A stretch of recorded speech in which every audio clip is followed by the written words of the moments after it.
emails, I guess, on a spreadsheet, and all that data is accumulated essentially, like painting a big picture of who you are. So like from all the way back from 1996 to all the way present, and they find all these common things between like, oh well, this person had an AOL account, and this person over here still used the same email address. We can deduce that these two columns are the same person. So now we're going to merge that, and now we recognize this person that used AOL, it used this name, and this person with this name had this other different account. So now we're going to merge this column now. That's all they're doing. It's just a slow and steady merger of data. And it's up to the highest bidder. That's all it is, man. That's all it is. Yeah. I mean, there's like, you're live on my TikTok right now, by the way, John Kitover. And it's amazing if you go on TikTok or, oh my God, bro, there's just so many fucking carnival circus freaks on TikTok with human deformities that are like, get tons of views. Human suffering and the carnival, the circus, or the freak show has always been popular on the internet. Like I see these little videos of this like little deformed girl who like her body could never grow, and she like does those dance videos and goes, you know what I'm talking about? Like the little midget girl who sings on the mic and she does these dance routines. I think I might know. There's too many fucking freaks. I don't know. Anyways, the only reason I bring it up is because so for some reason on TikTok, I always see freak shows as opposed to like other platforms. TikTok seems to be like disability, algorithm. So anyways, I'm hoping it boosts me because like I have Down syndrome now and I identify with autism. So. Oh, definitely. You're on the spectrum. Yep. I identify with the spectrum. There is definitely some neurodivergency. Would I dare say that you have autism? I don't know, but you're definitely neurospicy. Neurospice. 1000%. If I could show you the insults that I get on my live streams, like some of them are so. I got called Rob Reiner yesterday. This is not Edmund. This is John Kitover. Oh, hey, Buttercup. I thought you were John Kitover. Yeah, that's who I am. I'm running for Congress in the 16th district. How are you? You're in a lot of my videos, Buttercup. I am. Wow. Yeah. I'm not Buttercup. I'm Butter Nutter. I try to talk to Buttercup about. Wait, let me confirm your new profile. Butter Nutter, huh? Butter Nutter. I also Oh man, I can only imagine hearing all the other conversations with Butter Nutter instead of Buttercup, because Buttercup is a better neurolinguistic program for people because it's like such a sweet name, but like Butter Nutter is a little, more spicy. Anyways, congratulations on your new Butter Nutter. Thank you. What happens is I friend all these people that I knew before, and they all think I'm like a troll because there were so many fake Buttercups. Yeah. And they all call me Butter Nutter or Butter Nuts or Butter Cunts. Like they have so many like nicknames for me that they just assume it's one of the imitators. No one believes it's me, and that way I get to keep a small circle. John, can you tell her some good stories from back in the day? Like some really good, like some stuff that she's missed. She thinks that this app is amazing. It's like, oh my God, I'm like, if you think this is amazing now, like she completely missed the whole boat. So like it's so bad. Like John doesn't even do anything anymore on this app. John does a lot of stuff. No. John, please tell her. What are you talking about? I got 4 accounts going right now recording this room. But back in the day, like 2 years ago, 3 years ago, like. Wait, are you recording this room right now? Yeah. Of course he is. It's all we record. Okay, fuck! I just gave away that I'm Buttercup. Now everyone's gonna know. Damn it. No, nobody will know. Like nobody wants to ever look at my stuff. Nobody cares about it now. Wait, you know that nobody looks at your stuff and you still do it? Yeah, because what's the difference? Like, who cares? Like, I'm gonna do it anyways. It's a lot of work, no?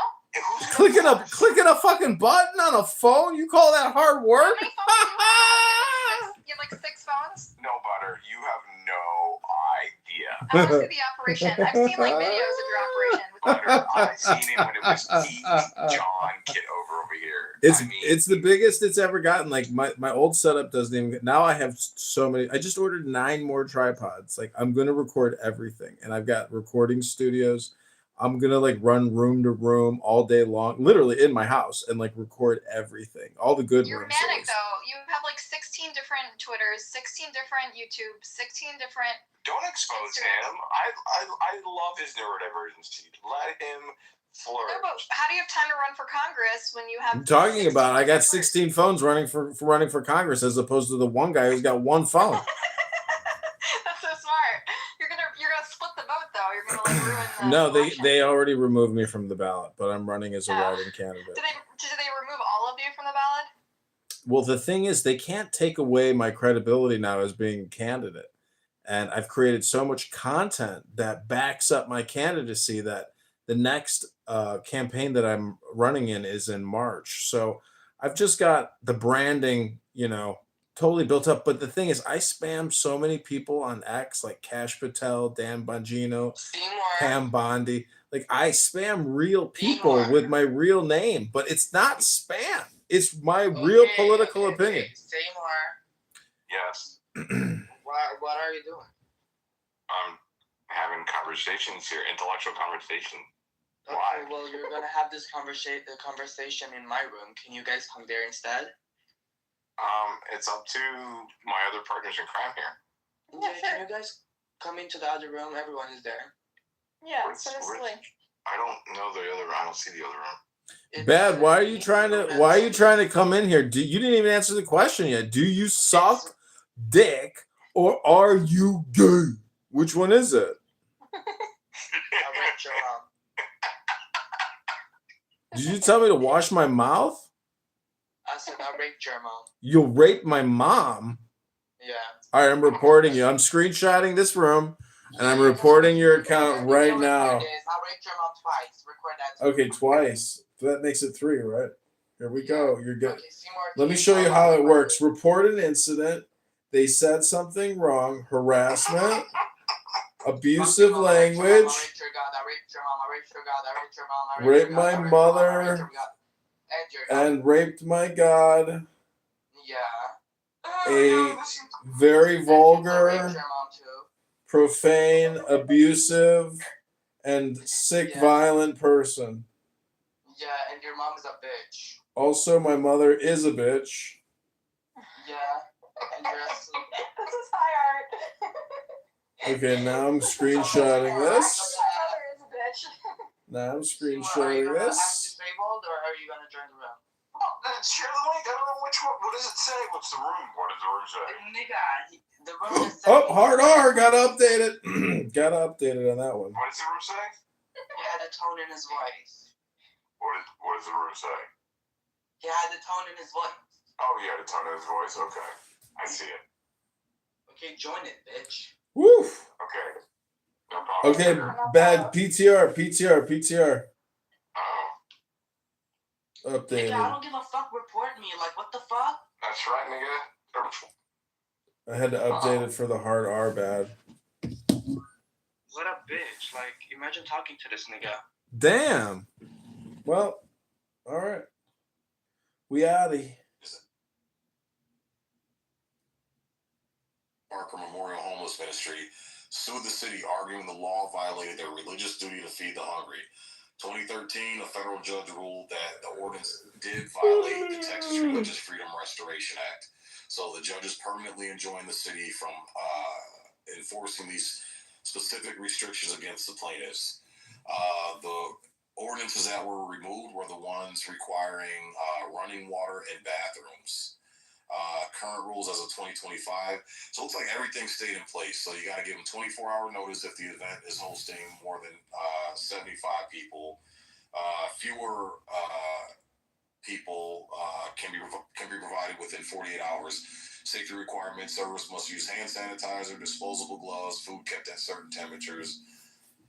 So it just seemed like really the only ordinance issue they had was the running water in the toilets. And I told you they had to go through the government in order for them. Yeah, they sued. No, it wasn't. It wasn't I did say that. 2005. You didn't organize the event. You don't know what paperwork they filed to happen. Hold on. It was between 2018 and 2025. Obviously 2025, but it was between that. It was around that time. It was for a short time, and it was because we lived there. We were there. We were there walking around. Right. There were officers that were shutting down people for and it was explicitly for feeding the homeless people. That's what it was. 2025. That's a long time. Right. Well, obviously not 2025, not 2023, not 2022. It was between 2018 and 2020. It was but within the only thing one of that those changed years. being like even I'm looking at the 2025 rules, everything's the same except for the toilets and the running water. So nothing changed besides those two. Those are the only things that were changed. Oh my God! Listen. That's just what I'm reading.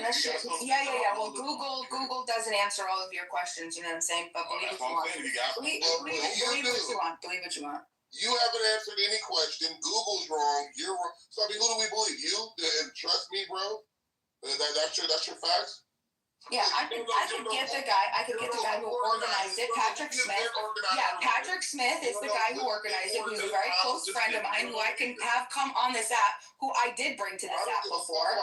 Okay, well, he's the guy who organized it, and we could talk to him. I know how protests in this nation work, okay? Once it gets over a certain amount of people that show up, right, you have to notify the fucking city. It wasn't, we didn't, and I know for a fact none of us did. I know none of us did. No, I know none of us did because that's not what we do. We intentionally do forms of activism. We intentionally, Uncle Ruckus, that's against our philosophy. Do you hear what I'm saying though? You guys just showed up. Uncle Ruckus, do you understand what I'm saying? Already had the event planned. They already planned to get out there. Not other people. It wasn't other people. This was formed by Patrick Smith. Okay. I know how it works. Hold on. There's a group of us. Okay. It was a meeting of we meet right every 2 weeks. We have meetings. Right. We host events. Right. We have annual get-togethers on top of big annual get-togethers. Okay. People all over the nation come. Right. In Dallas, Fort Worth, the group of the volunteers. That's how it formed. A bunch of us, a group of us. It wasn't just one person. Patrick Smith led it, and then the group of us decided this is what we were going to do. We formed Feed the Need, and that was one of the things that we did. Okay, that's my point. I mean, Well, there's the funny part. I'm reading this Reddit. So it's that. This is funny as hell. So it says Dallas, Texas. I put the link in the chat. Dallas, Texas made it illegal to feed and help the homeless. So every year for the past 7 years, a group of Texas provide aid and food to the homeless while armed to the teeth. And even in the Reddit thing, people are calling this idiotic. They're like, what are you going to do? You expect the police to show up and start a shootout? And, you need guns. They said it's not illegal. People in this Reddit chat are saying it's not illegal to serve food to the homeless. You just need to let the fucking city know. And they're like showing up with guns and shit. It's fucking retarded. Like, what was the point? So even on Reddit, liking people that don't live there, right? Again. Yeah. I mean, it just kind of feels silly that you guys would show up just because there's a couple maybe two people aren't adding up. Maybe the internet doesn't give you all the answers that you're looking for. Maybe there's a real life example of shit that's not on Google. You guys are ridiculous. Yeah, it just doesn't seem like something you get armed for. It doesn't. Yeah, I mean, come on. It's not much to ask that, hey, we want to feed the homeless, so we're giving you 48 hours notice. We're going to have hand sanitizer, and the food's going to be served at a proper temperature. As long as those things are met, you don't have any problems, people. So what's the point of the guns and shit? Oh, because they want to be activists. They went from the armchair in the living room in the basement. Because there's such ugly because there's such ugly people on SSRIs. You get the glasses and everything. They're terrible people. And that's why they just couldn't afford to go to the range that day. Exactly. Not a gun that they never used, but they had to show up. They had to show it somewhere. Horrible people. Says the bootlicker.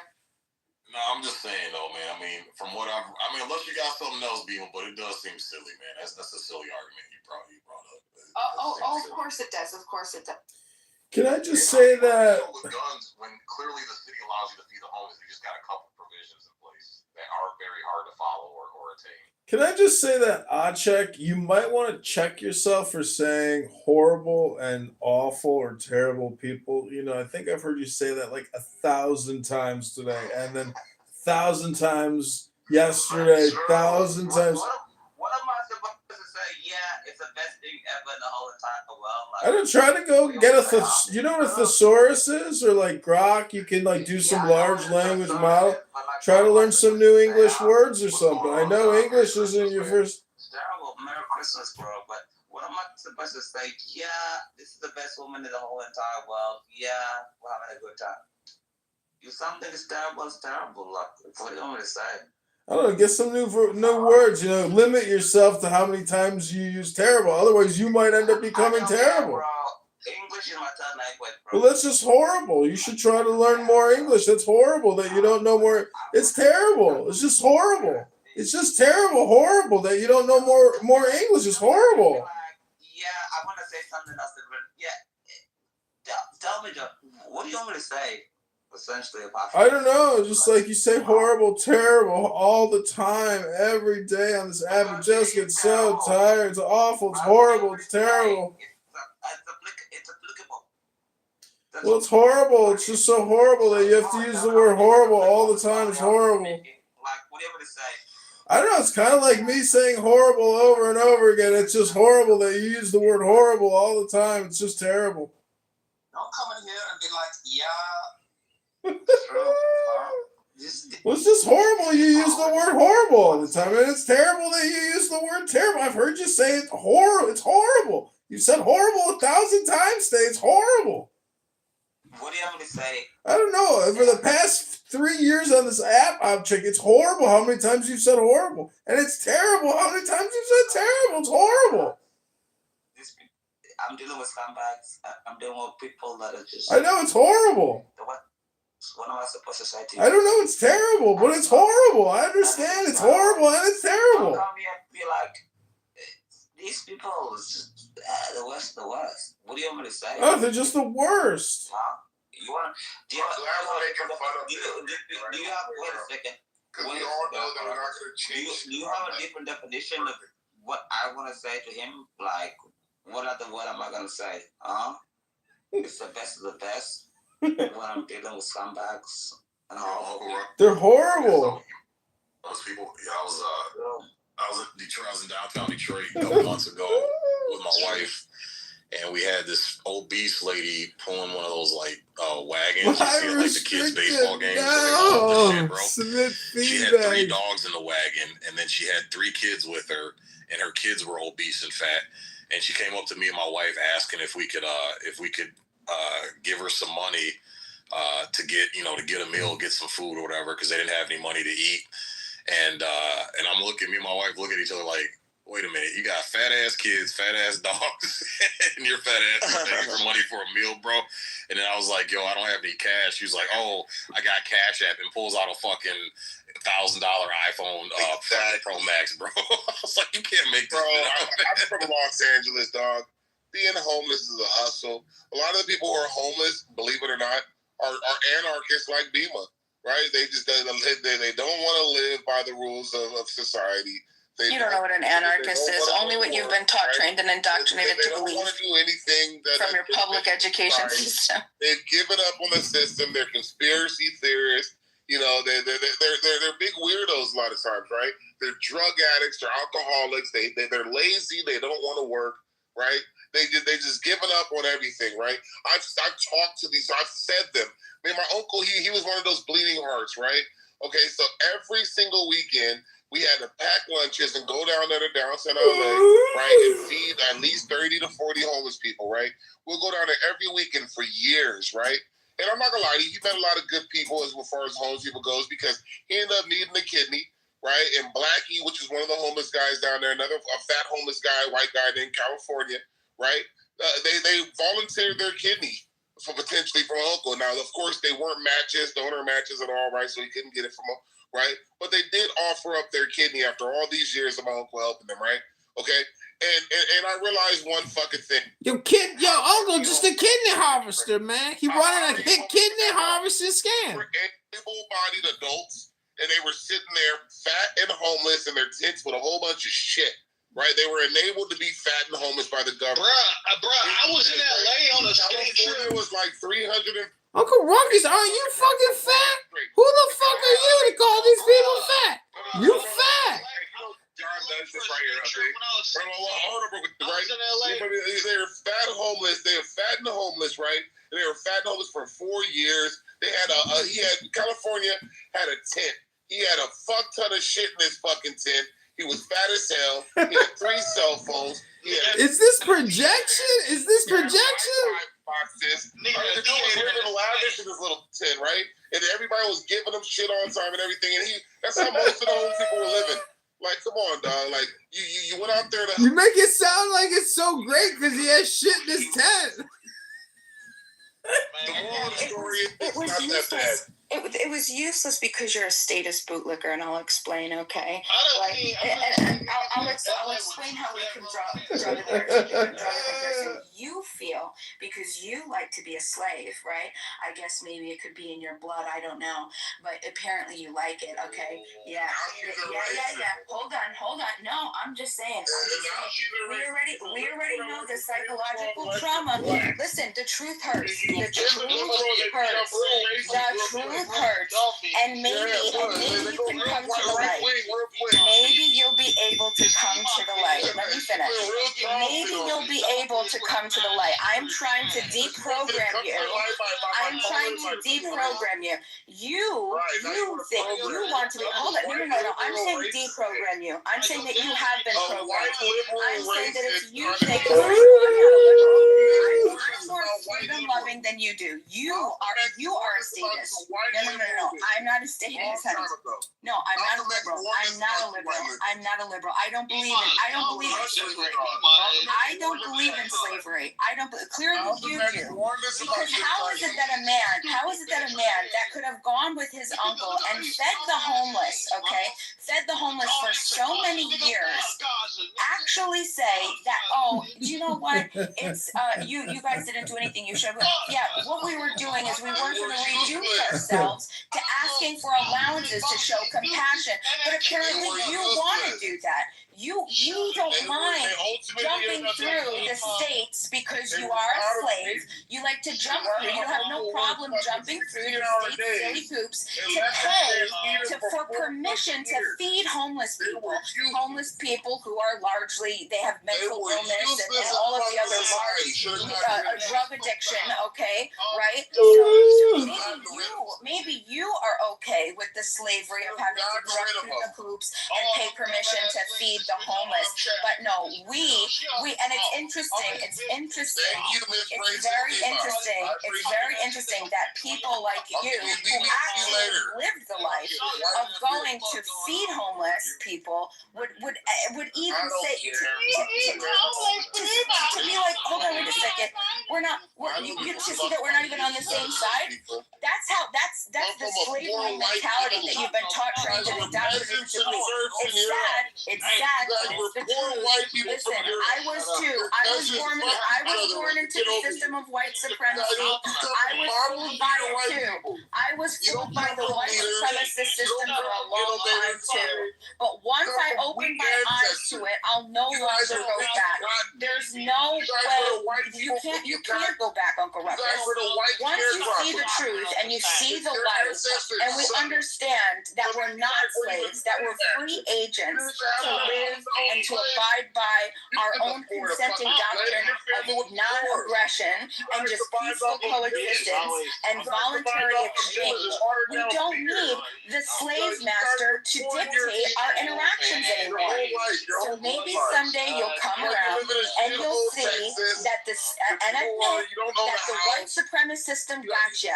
They running that gotcha. shit because everybody Gotcha, Kanye would say, gotcha. You're living somewhere in a Gotcha. bullshit You were born and you put on those white supremacist glasses, and now you're upholding the white supremacist system, right? And ironically, you're looking at me and saying that I'm the problem, right? Because I'm saying, hey, look, we've exposed the white supremacist system. We're gonna shut it down. We don't need the slavery anymore. Homeless encampment. Go ahead. Go ahead, Uncle Ruckus. Continue to lick the white man's boot. Never accomplished Listen. your whole bloodline. Go ahead and continue to lick the white man's boot. Apparently you like it down there. You like, there's nothing I can do about it. You didn't come from greatness. You didn't come from greatness. Hold on. Whoever said that I did? I came from nothing. I know, but that is true. That's true. That two things could be true at once. Uncle Ruckus, two things can be true at once. But you know what? One thing I'm not? I'm not a white supremacist, and I'm not a man that's gonna participate in the system and uphold white supremacy. Okay, that's another thing I'm not gonna do. I'm gonna actually reject. Once I saw the light and saw systemic oppression, you can't go back to it. You're gonna have to be. I don't know. You have to be. This is gonna be a long deprogramming. But Bima, this is the dumb shit we're talking about. You're upholding white primacy by being on your cell phone right now. It was white people that went to those other countries and enslaved those that fucking garnered the slave labor and the labor on the backs of poor, underprivileged people, Bima.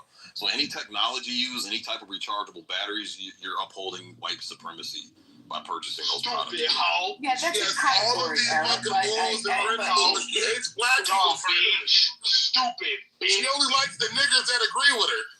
Bima's a hypocrite. That's why I hate this shit. Dumb bitch, obviously. Liberal bitches. I don't know why you keep saying liberal, Uncle Ruckus. I'm not a liberal. Why do you keep saying liberal? Tell me, but fuck you niggas that don't agree with me. Tell me one position. Listen, I'm sorry that you have a slave mentality. I'm sorry that you like your slavery. I'm sorry that you like your slavery. Nobody has a fucking slave mentality. People like you got an Android or iPhone. They speak like this every single day. It's a horrible thing. Bima got a dick in her pussy phone. It's like she needs to get a dick in her. Bima, you got an Android or an iPhone. Little bit things like she's like better than you got an Android, Bima, 9 times out of 10, you're upholding Asian supremacy.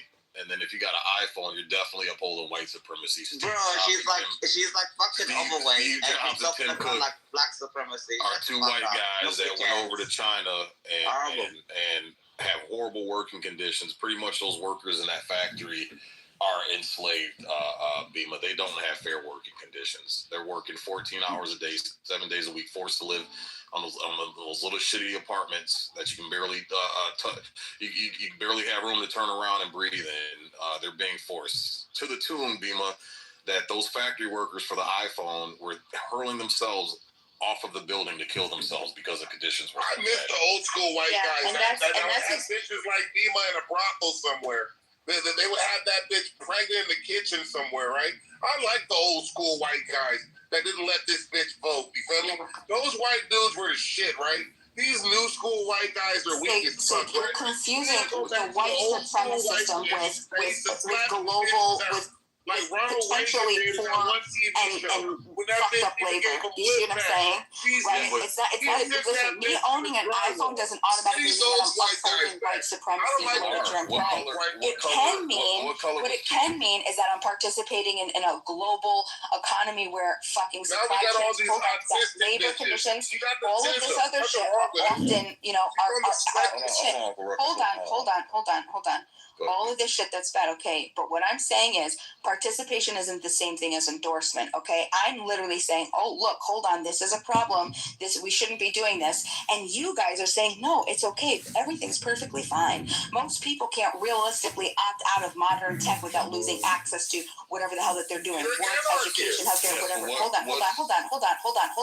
Yeah, but so that's exactly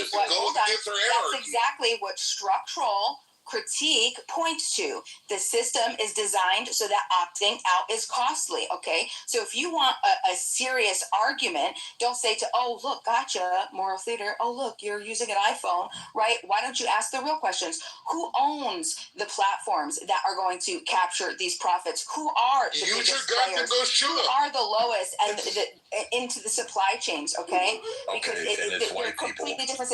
Steve Jobs and Tim Cook are white, Bima. So whenever, and the only way they can do it is by people like you who keep paying for this shit and giving them more money to be able to do it. If you stopped buying the iPhone, then you wouldn't allow Tim Cook and Steve Jobs, who are both white, to take their company and go over to China and cruelly brutalize these people with unfair labor practices, Bima. That's the reason why they went over there to these countries, because they understood they can enslave these people and force them to work in unhuman-like conditions. They can't do that here in the United States. Those are two white people. It's just like Bima want cheap goods on Temu, right? That's what I'm saying, Bima.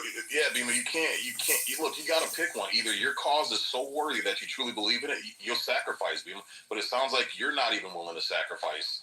See, that's a category error. That's a logical fallacy, and that's exactly what I said. Being inside the participation. Hold on. No. You're frustrated. You're frustrated. That's why you're not letting me talk, because participation, like I said, it's not. No, it's not. It isn't the same thing. It's not. I'm inside the system, and you're inside the system. Right? We both are inside the system. The question is whether are you going to stand up and say, "Hey, look, this is bad. Let's change it," or are you going to say, "Nothing matters. Everything's fine. This is the system that we got. If you don't like it, leave." What have you done to change it, Bima, besides fucking nothing? Yeah. I showed you that, and you know what? That wasn't good enough for you. You've done You said, oh, look. You showed up with a bunch of things. The point was, again, feed the need, right? Nothing will ever be good for somebody like you because you're just dishonest. The reason, the principal reason why we do things like feed the need is because we don't believe. Is because we believe that we don't need to pay other people and go through silly hoops and follow code by some arbitrary authority to participate in free exchange of free people, okay? Doesn't believe in fighting. Yeah, all that word salad. It's word salad. It's only word salad if you don't understand what I'm talking about. That's what voluntarism is. That's what voluntarism is, Sid. A bunch of fancy words. They're not fancy words. Hold on. Listen, if you don't like how I said it, then maybe I mean, like, why is it fancy? How can I dumb down what I just said? At the end of the day, how can I dumb down what I just said for you? At the end of the day, now he's another dumb black guy. No. He said that they're fancy words. So I'm assuming if they're not, how do I make unfancy? How can I unfancily say that free exchange, right? The free exchange of voluntary consenting individuals. How else can I say that unfancy? Outside of all those fancy words and terminology. That's what I'm saying. Fancy words. Fancy words. Long drawn out word salad. At the end of the day, you are feeding the monster you claim to hate. That's what it comes down to. You're feeding the monster. You're feeding the monster you claim to hate, but you can't claim you hate the monster and continue to eat bitches race away. Eat bitches. You just can't do it. It's hypocrisy. Uncle Ruckus is right. It's hypocrisy. Eat bitches don't ever shut the fuck up. They need to get slapped. These dumb bitches nowadays. Bring back the old school white guys. Right, I'm tired of you modern white men. Bitches straight out. I'm tired of you guys. You guys no longer have a backbone. Are you alright? Are you on are you doing drugs? Right? Are you alcohol? What's going on? You like being an ankle biter? You're lying. Like every heartbreak goes. Yeah, we need to bring back that. Oh my God, Brad, what's your issue? Who is this guy? I'm not even calling you all these names, right? But the fact is, right? This is how I'm gonna say it right here, right? Okay. If you stand on the side, if you stand and watch oppression happen and do nothing, you have chosen the side of the oppressor, right? Which is what you're doing. You're saying that the system is fine. Nothing to see here. Let's maintain the white supremacist system in the United States because you don't like it. Right. That's what you're saying, Ruckus, not me. Told me that it's in my blood to be a slave, right?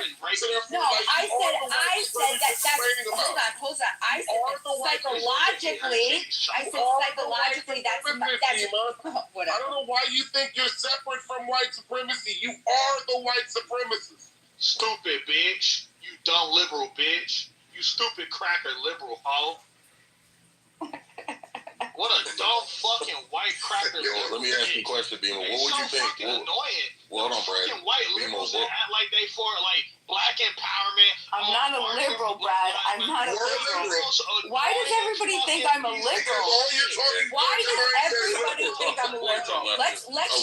Can we figure that out? Why does everybody keep saying I'm a liberal? Why? That's like me being a pig. We don't want everyone to tell you sound like a liberal. That's like me being a pig, right? You're a kid. What are they talking Hold on, Brad. That's like me being a pig, right? And I go ahead and put a wig on, right? And a set of glasses, right? And then I decide that I don't want to anymore, right? And I'm telling you, and then I walk outside and people are like, oh, that's a pig. How'd you know I'm a pig? Like, baby, that's you. That's you right now, Beamer. Everything about you is liberal, except for you don't like the labels. You don't like labels. That's the liberal thing, not to like labels, Beamer. You don't like being labeled. That's what liberals. That's liberals. No. Okay, well then prove to me what positions that I have that are liberal. Go ahead. You believe white supremacy is a thing, so that's what number one.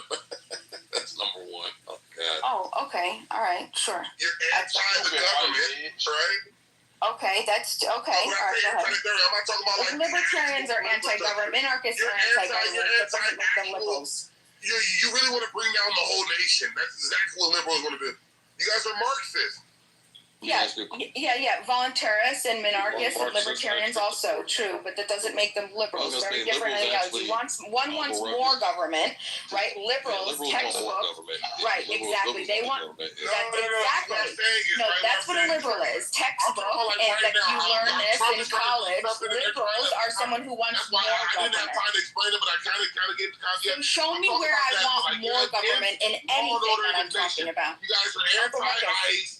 You just ignore the law enforcement that died. Well, that would be aligned with not a liberal principle, right? I'm saying that I don't want more government, right? Liberals want more government for solutions.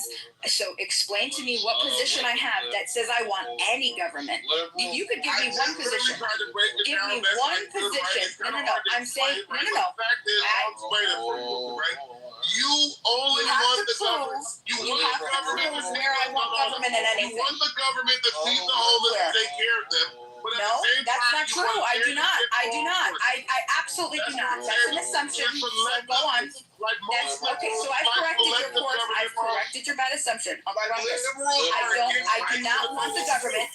Uncle Ruckus, I do not want the government to feed the homeless.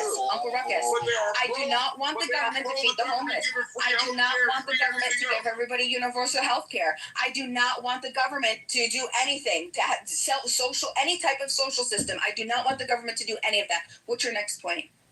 Yes, you do. It is what it is. My next point is like. Oh, okay.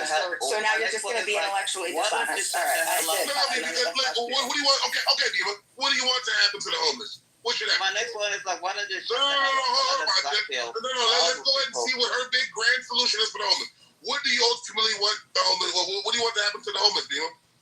Free market solutions. All free market solutions.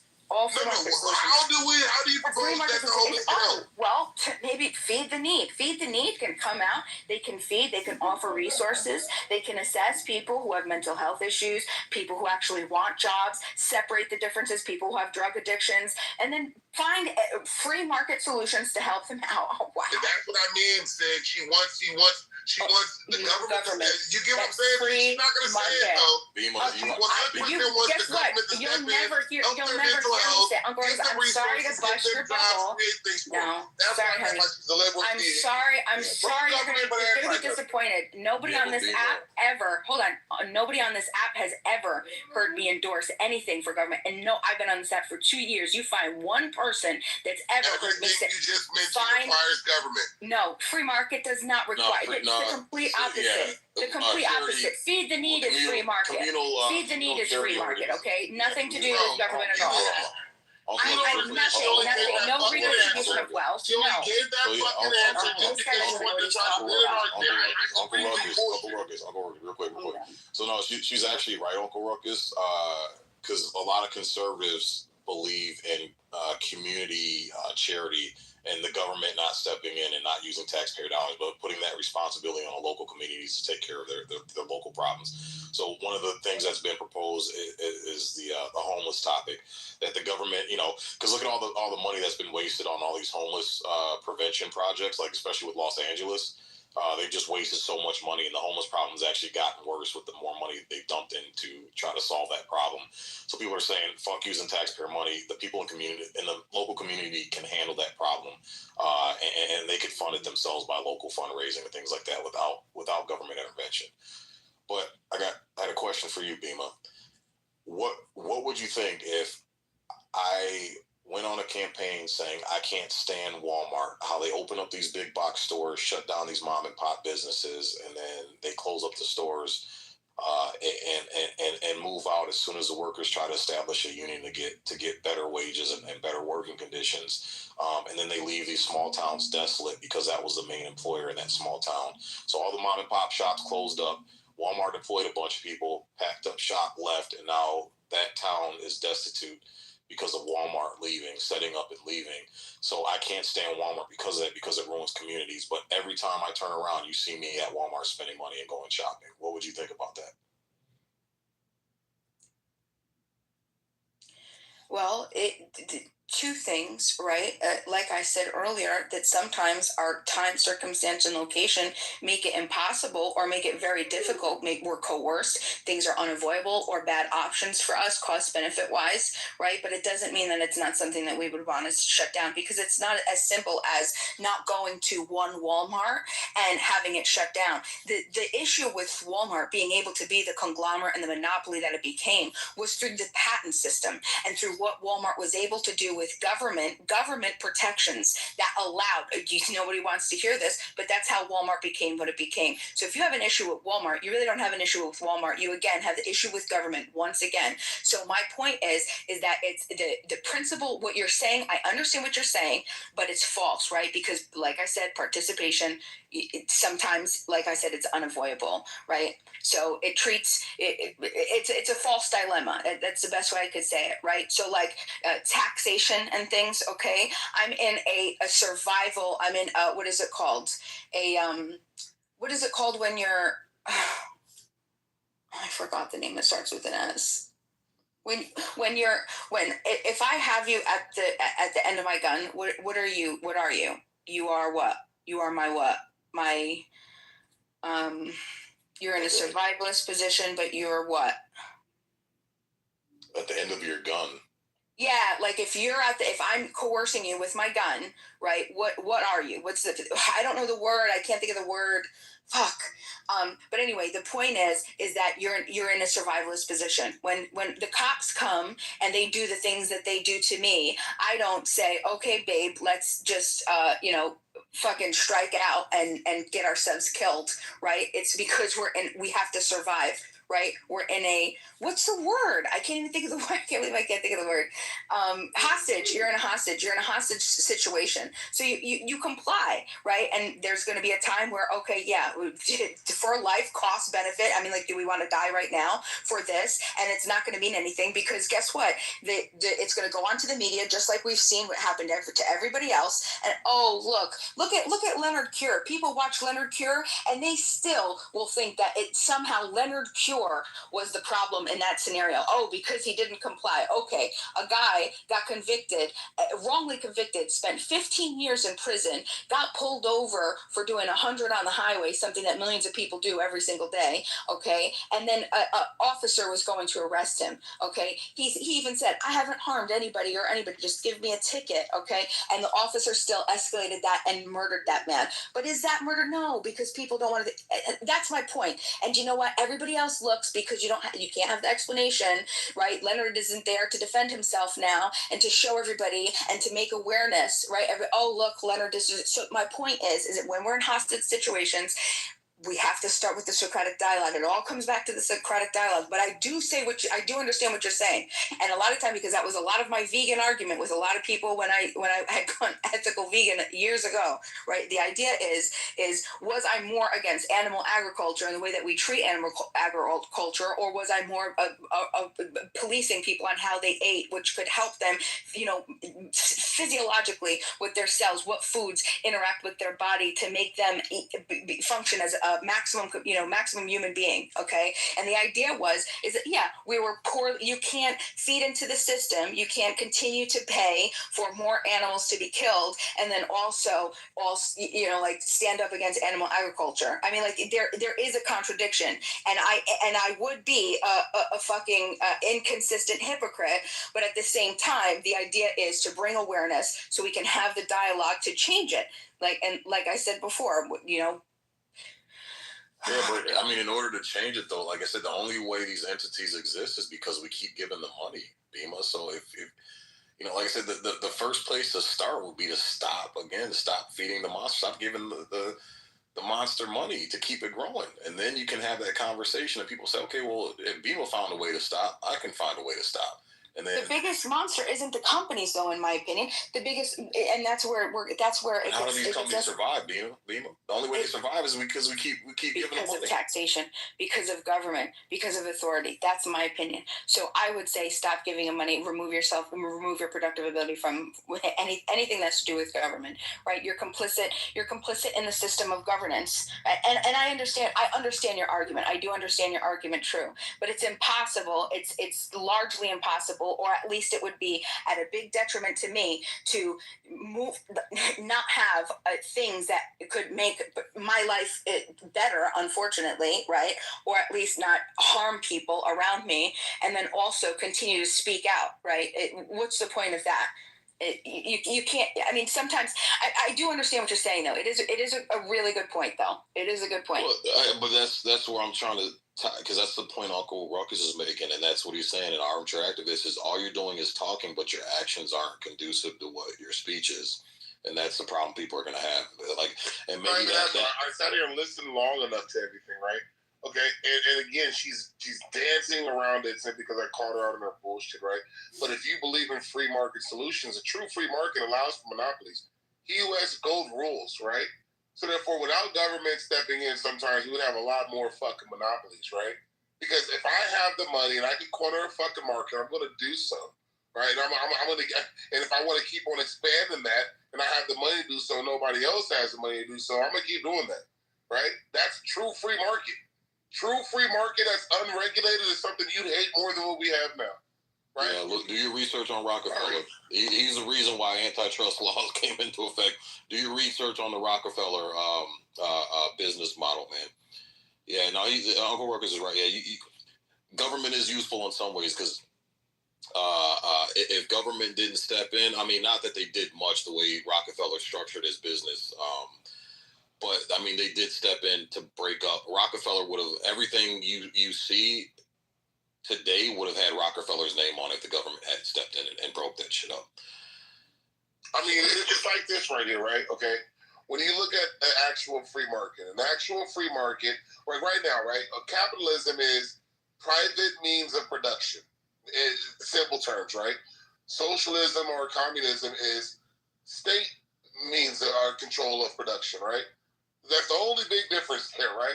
Okay, we live in a capitalistic society, right? Which is why things are privately owned, right? Okay, so now when you have things that are privately owned by private people or a collection of private people, right? Okay, then they're going to do what the fuck they're going to petition these governments. They're going to lobby these governments to be able to get what the fuck they want out of them, right? Because that's what the government is for, to when you're doing business, right? 100%. So there's no way we're going to sit here and say that we're anti-capitalism while still benefiting off of capitalism. Makes no sense. And that's why I'm saying most of you said you were ethical vegan. That's liberal. Almost all your points are liberal, but you're going to sit here and say that you're not, and you're going to keep on. You even recognize the contradiction in your argument that you were trying to make right now, right?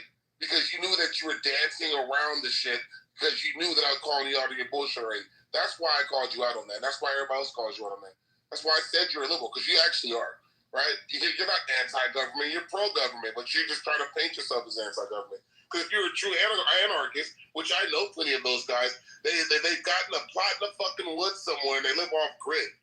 They don't pay taxes, they don't do none of that shit. There's a whole community of people in California that have done the same shit, right? They went out in the desert and said, fuck you to everybody, right? That's what they did. So therefore, don't sit there and try to tell me that you're you're an anarchist and against all this because they live without all you these don't know me. right? They live without all these amenities that you like. Yeah, he's got a point on that one. Yeah. Yeah, no, that's not true. That's not true. It is true. The anarchists literally have separated themselves from society, and they said, "Fuck." Hold on. I know the biggest anarchist in the entire world. Okay, tell me one name one. Name one. I don't know them by name, but I've seen the groups beam up. I guarantee you, if you've seen the groups, the biggest anarchists, you absolutely have seen me. You've absolutely actually seen me, whether it's on YouTube or whether it was in the series on TV. Do you live in an apartment or a house? Guaranteed it. Okay, guaranteed. A serious question. Do you live in an apartment or a house right now? I live in a house. Live in a house. Do you own the house or are you renting? Own the house outright. You own the house outright, right? Built it from the scratch, yeah. Pay taxes on that house every year, correct? Every year. Of course I have to. I'm forced. I'm coerced because if I don't,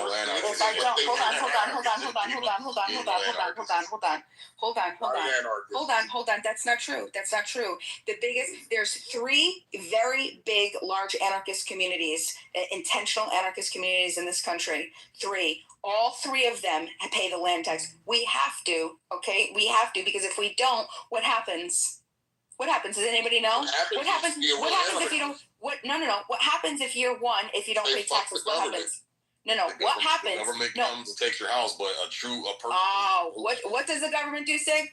They take your house, but here's the thing: right. You've had plenty of motherfuckers. Look at Kitover, for instance. Okay, that's a true anarchist. All right, that motherfucker went through with that bulldozer and leveled that fucking town and died doing it. So if you were truly stood by what you believed, you'd say, fuck you, I'm not paying taxes. Try to come and take my house, I'm going to light all you motherfuckers up. I'm going to die trying.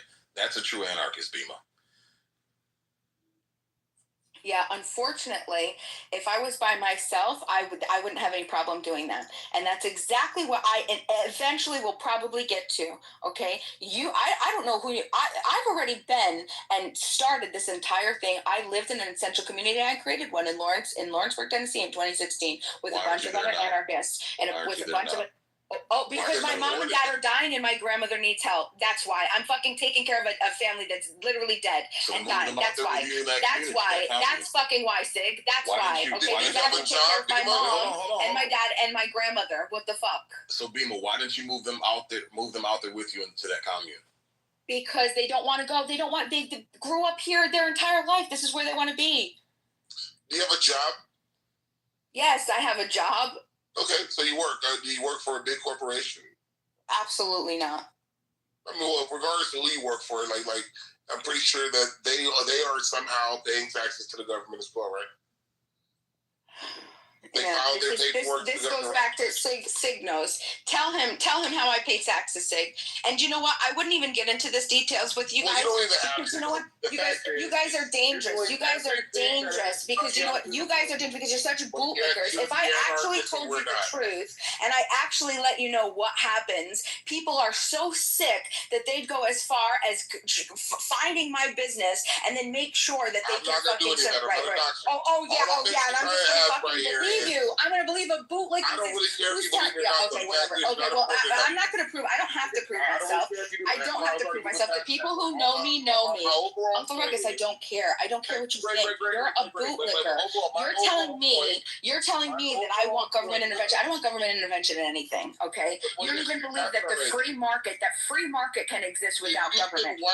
That's a sick mentality. That's a sick mentality. The house that you own outright. You're going to work every day trading time for money, right? You feel me? To get those white faces that you hate so much that the government prints out, right? Okay, you're going to the supermarkets to buy your meats and your cheeses and your milks.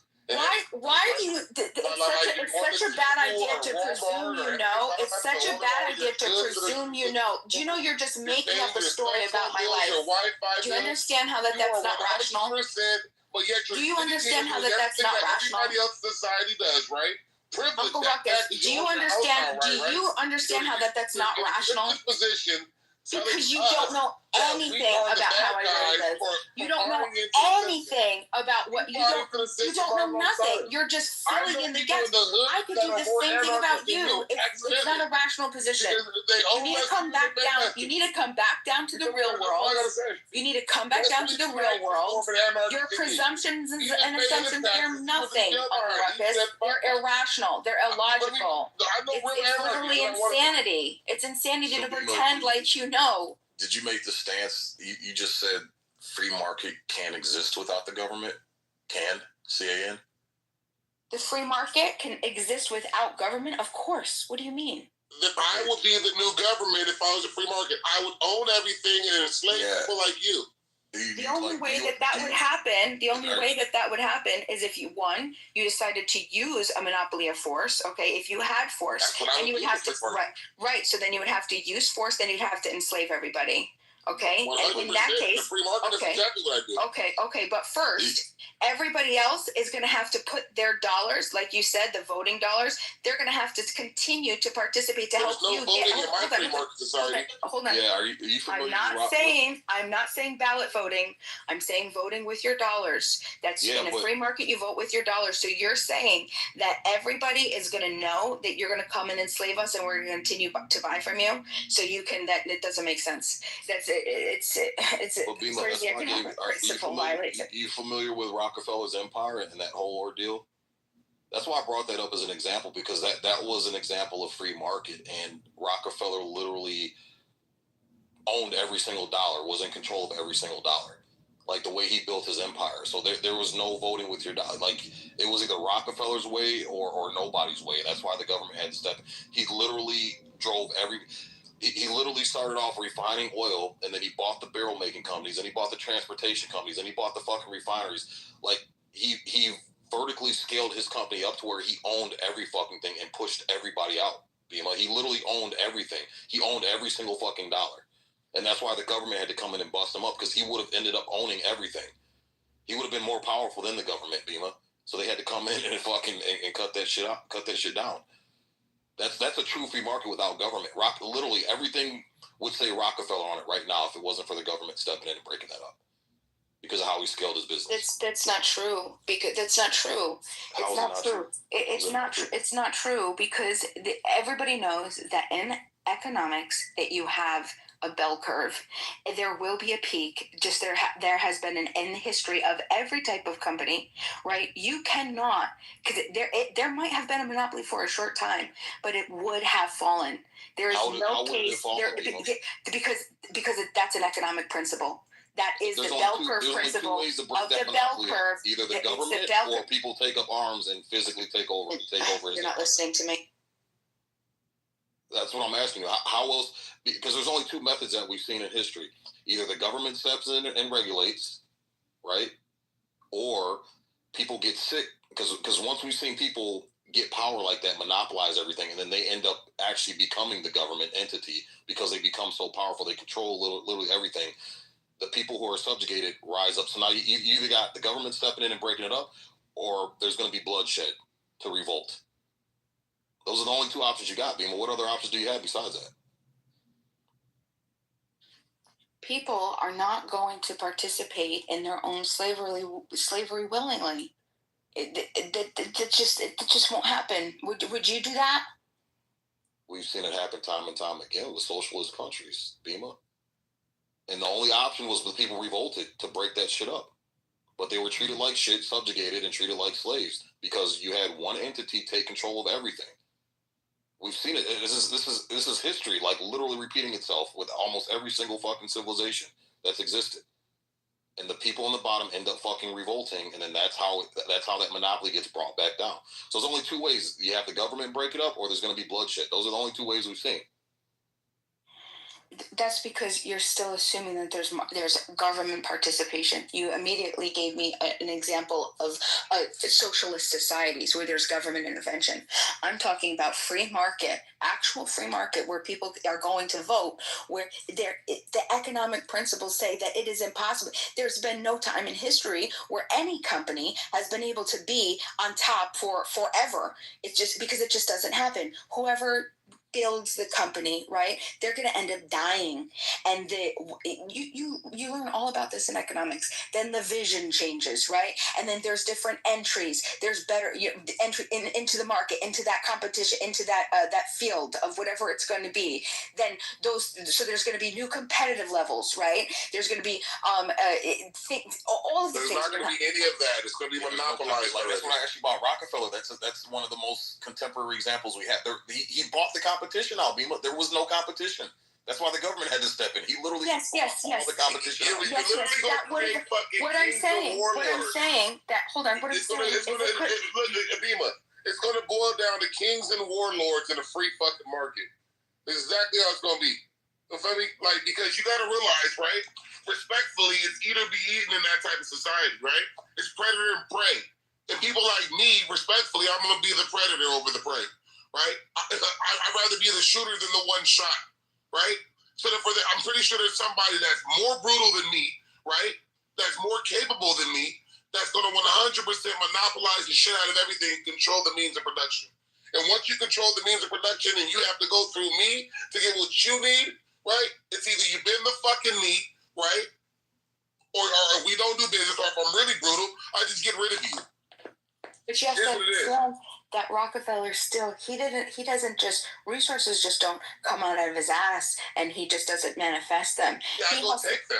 Right, he would have, well, that's different. That's different than free market, because now we're getting back into not free market, now we're getting back into tyranny, right? Free market That's is exactly what free market leads to. Yeah, free market leads to tyranny. That's exactly what the Rockefeller story being. Yeah. That's exactly what happened. It was free market, and because he was able to strategize. So Rockefeller was stealing? Rockefeller was stealing? 1,000,000%. He did a lot of fucking shady shit to do that. You think people just willingly handed over their... Who was he stealing from? I haven't heard of this. I'll give you an example. So when he was, he started off fucking digging up for the oil and realized, hey, there's more money to be made. Okay? So he said, hey, this oil, after we dig it up, has to go into fucking barrels, right? And get shipped. So he says, fuck it. I'm going to make enough money and I'm going to buy the barreling company. That way it's going to be cheaper for me. And then I can charge all the other places that are digging up crude oil. I can charge them higher for the barreling, and it's going to be cheaper for me and it's going to be higher for them. And he ran them out of business. So then he took over those. And then he got the transportation industry. He said, why am I paying these trucks and to run this shit back and forth when I can just buy up all the trucking and logistics supplies? And then the other companies that were still in existence, he charged them crazy ass rates to drive them out of business, and he took over all that. That's literally how he scaled his company, by taking over and outpricing all the competition, and he became the number one dog as far as oil refineries. And then he bought up all the oil refineries after that. So, but those people sold him. They voluntarily. They had no choice, Bima. They were going to go out of business. They had no choice. Okay, and so then that's just a testament that it wasn't harming society that much. They weren't to that point where they had to say, hold on, we need to get together. You think that the world or even a nation came together and said, hey, look, this guy is starting to buy stuff up. We have to make sure we don't sell to him. Otherwise, he's going to, put us all out of business. That doesn't even make sense for them to say, no, we're going to continue to sell to him. They had no choice. It was either that or pay the crazy ass rates to barrel and transport the shit, which they couldn't afford. That would eat up all their profits. So they're pretty much turning oil for nothing. Yeah, I'm not saying that in their poor business models or whatever that they were doing didn't work at the time. Yeah, sure, probably. But I'm saying that overall cost benefit was still in their favor. If they were able to sell out, then it was still in their favor. You're not going to sell out if it's not in your favor. You have no choice. If you and I are in competition, right? Let's say we're in the same thing. Both of us are digging up crude oil, right? And I'm paying another company to barrel it, and Bima Oil Inc. says, fuck it, I'm buying up the barreling company. So the only way you can barrel your oil that you dig up, Sig Oil Incorporated, is to go through me now, go through Bima, because Bima owns it. Bima, you're going to, instead of me paying what I was paying, maybe 20 cents a barrel, you're going to start charging me $2 a barrel. There goes all my profit. I'm not in business, so I got two options. Either run my business into the ground, not making a profit, and I lose everything, or I go ahead and just sell it outright to you and at least have a little bit of profit. Right, and that's what I'm saying. It was a poor business model. These were people that couldn't figure out how to partner with other people that come together with a bunch of other little guys like that, and then and make sure that you cut out Rockefeller and you don't do business with him. It was in their favor to do it until they reached that point that it was not in their favor because they were individually and poor business models, and then that was it. But if it came to a societal level, of course, no, you're not going to pay into something that's destroying your society. But that's the thing. It happened because people didn't realize that business model. Nobody had ever seen that business model before. He created it, and by the time they realized what had happened, it was too late. He bought up everything. Right. Yeah, and that's true because we didn't have technology. We didn't have the ability to network and to connect and show and have the possibilities that we have today. And that's what's also very important to consider. We have an ability now that we didn't have during Rockefeller's time to connect, to be able to explore and make sure that people aren't getting too much and becoming too big. And we all as individuals would be, okay, look, we're not going to make sure we... AKA we have a government. Yeah, right. you understand. Yeah, but the problem with the government, Uncle Ruckus... We have a governmental body that does that. Well, right, wow. but Uncle Ruckus, that's the problem, though, because the government they're an arbitrary power. The people that are in government are just our normal, fucking average dumb neighbors. Okay, so like the people you're talking about. So you said we have people that would ensure that this doesn't happen, and those normal, regular people that you think would ensure that it doesn't happen now work in government. Hold on, no. But the difference is that those normal people get to create the thresholds and the boundaries by which they want to operate, right? And then they would be able to do those exchanges there. With the government makes those decisions, and that's my point. But it's not representative. It's not representative. In a democracy or a republic that we live in, the government is the people. We vote for and elect these people. Right. It starts at the local level. Right, if people are interested in that, the local level, and then from there, people work their way up, and then eventually we vote on a national election, right? Right, 100%. But there's a lot of moving parts that go into it, and all those people are regular fucking people that you may have went to school with, that you may have went to church with, that you may have played football and basketball and water polo with, right? 100%. Those are the people, right? So therefore, what you're advocating for and not even wanting to admit is exactly what you have now, even though you may not like the way it's going. No, not at all. And that's exactly what I was just trying to say. The difference is us as, and Alan, I see that you're trying to talk. I'll just get this out. The difference is that the representative government was one of the biggest scams ever in the history, to think that you're actually being represented by a person or a couple people at different levels. These are individuals. The best that you could do is, even if you were to explicitly say, I want this person, and to say that they win, okay, the person that you choose, to say, I want them to represent me because I generally like their principles. So their principles are probably going to align with everything that's going to happen across any type of legislation, any type of positions that they're going to take. They're generally we're going to be in alignment, right? That's like best case scenario. But the fact is that it comes down to a two-party system. Because the best that we've come up with is first past the post, which is whoever has the biggest gang gets to win. So the 51% of America is always going to be able to force their preferences on the other 49%. That's how. So 49% is always going to be unrepresented at any given time. Sometimes, where if you're in a situation or a location where there's a Democratic stronghold or a Republican stronghold, depending on what you believe, right? You're effed there are some cities and states that have voted like that forever, locally, whatever else. And even if you can get somebody that you personally want to get into office, there's no guarantee that they're going to make all the decisions that you want them to decide to make. Why do you just like start an black bill? Why do you do that?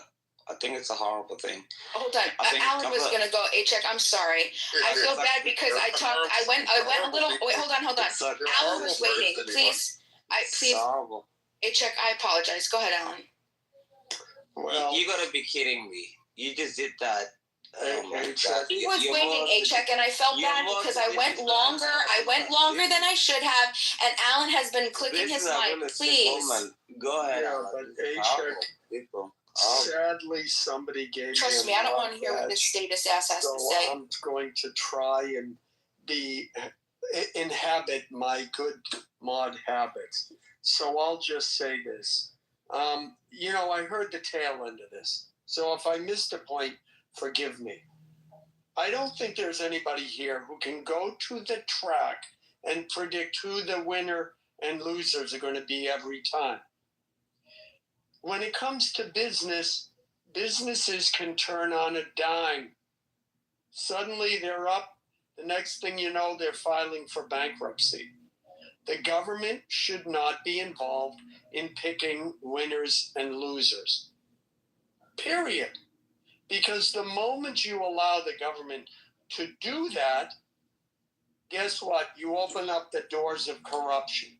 Well, gee, Bobby here donated $10 million to my campaign, and Bobby owns a car company.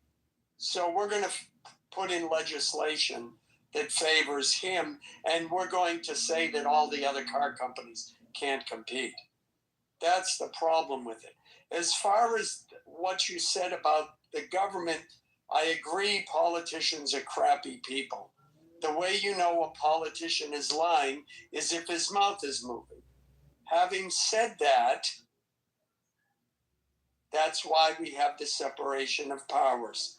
Because the founding fathers, who were also historians, looked back at history and said, yeah, people have a tendency to be corrupt. So therefore, we are going to have the separation of powers. Yeah, maybe democracy sucks. Maybe representative government sucks. It's still better than other forms of government.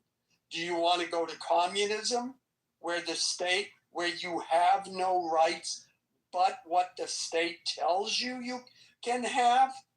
I don't think so. Considering I know people who've lived under Soviet rule, it sucks. Either that, or we go under a monarchy. By the way, Sweden, that wonderful model or is it Sweden or Switzerland, is still a monarchy. It's I forget what that parliamentary monarchy, whatever it's called, but it's still a monarchy. So this is as good as it gets. I mean, unless we're going to have 350 million converge on Washington, D.C. and decide everything that has to be decided. No. And then as far as, you mentioned Rockefeller. He got rich because he provided a superior product that everybody wanted and everybody bought. Now, I'm not saying he was perfect, but he got really rich really quick because guess what? He was smarter than everybody else. Anyways, I've gone on a rant. I'm done. And now I've said my piece. Anybody can speak next, preferably Manfinity, because I like him. I was going to say real quick, Beamer, too. You're talking about now we've got the technology and all that stuff. You understand Jeff Bezos is a modern-day Rockefeller, and if you look up how many antitrust lawsuits they've been slapped with and lost because they've tried pulling that sneaky bullshit, and the government had to step in, bro, and slap Jeff Bezos around quite a few times to keep him out of that position. So, I mean, it's no way you cut it. We got so many examples, modern examples that show government intervention did help. I'm not saying the government's an end-all, be-all, but you understand where we would be at if the antitrust laws of the FTC did not slap Jeff Bezos around when he needed to be slapped. We'd be fucked right now, Beamer. Yeah, and I agree with that too. I'm not saying business is perfect either.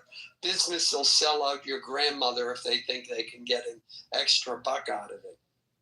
But, the other opposite end is no good either. Yeah, so it's a healthy balance of government intervention and free market. But again, the people are the government. The way the system was set up, we control the government. It's just we've gotten so lazy, so preoccupied with dumb shit that doesn't matter. We forgot that it's our job to keep the government in line and keep the government in check. And this is why shit's falling apart. it's on us for feeding these corporations and not cutting off the money flow when it needs to be cut off, right? And then it's our fault for not keeping tabs on the government the way our forefathers designed the system to allow us to.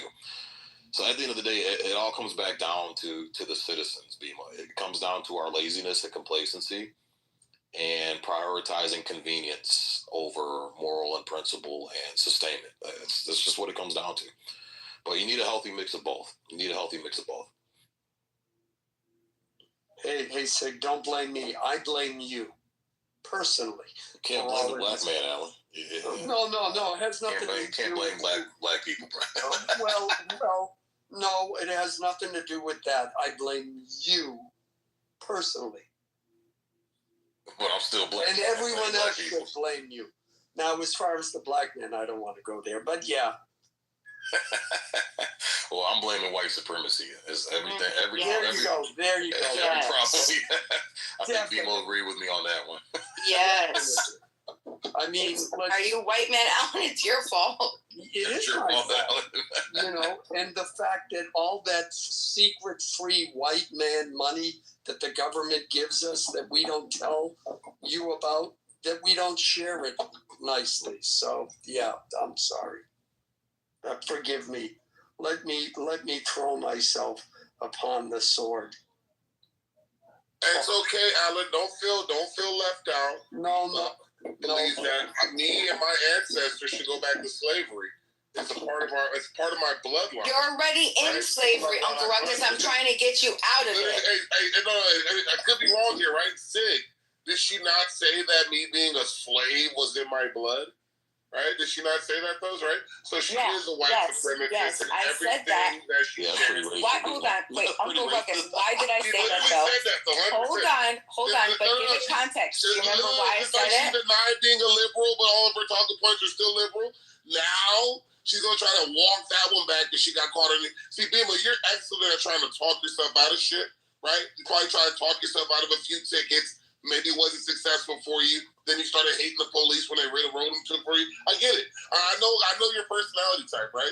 So therefore, it's like you try to talk yourself out of shit because you talk yourself into a lot of shit, right? No issue. And I don't care though, no problem. But you can be a white supremacist. You and Alan, Alan's not a white supremacist. But anyway, however it goes, right? You and all the white supremacists that you believe are white supremacists, you guys are all in cahoots. You're the same boat. So don't try to sit there and give me some philosophical bullshit about how we're all slaves when you don't even understand how the system works clearly because we sat here and listened to you speak. So it's all good. It was a joke anyways, even though you were being a serious racist for me. So let's just go ahead and leave it alone. No, I was dead serious. I was dead serious. I was dead serious. But impress me, Uncle Ruckus. Listen, wait. I let you finish. I don't want to hear your explanation of your racism. I'm not trying. Trust me. I don't want to give you an explanation. I want you to impress me. I want you to impress me. I want you to impress me and prove to me that you remember why I said it. Impress me and prove to me why I said it. Impress me and tell us why I said it. Uncle Ruckus, do you remember why I said it? I guarantee you don't. Because you want to be intellectually dishonest. You want to be intellectually dishonest and you want to run with the victim card. Guess what? It ain't me, baby. I'm not going to give it to you. I'm not going to give it to you, and I'm not going to let you escape either. I'm not going to let you escape. Go ahead. Go. Bima, how do you feel about these allegations of racism? She's a horrible person. The allegations of racism. I've been called a racist before. It's not the first. It won't be the last. Yeah, of course I've been called a racist before. You're gonna be kidding me. Yes. You have like a psychological problem. It's normal to like me. I like darker than you, or what do you call them? Well, if you understand, like the different types of racism, structural racism, interpersonal racism. There's all these different races. If you're born white into a system of white supremacy, you are by definition an agent of racism, right? Okay, but anyway, that's not my point. I'm not going to deflect. Beaver, to answer your question, I would love for Uncle Ruckus to be an intellectually honest person and tell us why I said that. Why did I say that to you, Uncle Ruckus? Because I pissed you off, and you wanted to No. Be specific. Be specific. Be specific. That's the reason why. Be specific. So you're yeah. starting a Be racist specific, Uncle Ruckus. Let's be honest. Be Pacific. That was Be specifically Pacific. Did I say Pacific? No, I'm telling you, you need to say Pacific. I pissed you because I'm black. I am ignorant, right? So however it goes, right? I do hold black men accountable that want to participate in the white So a white woman holding a black man accountable. I'm gonna be honest with you. I'm gonna be honest with you. I'm gonna be honest with you. I do have a trigger for black men. White woman That can, hold on.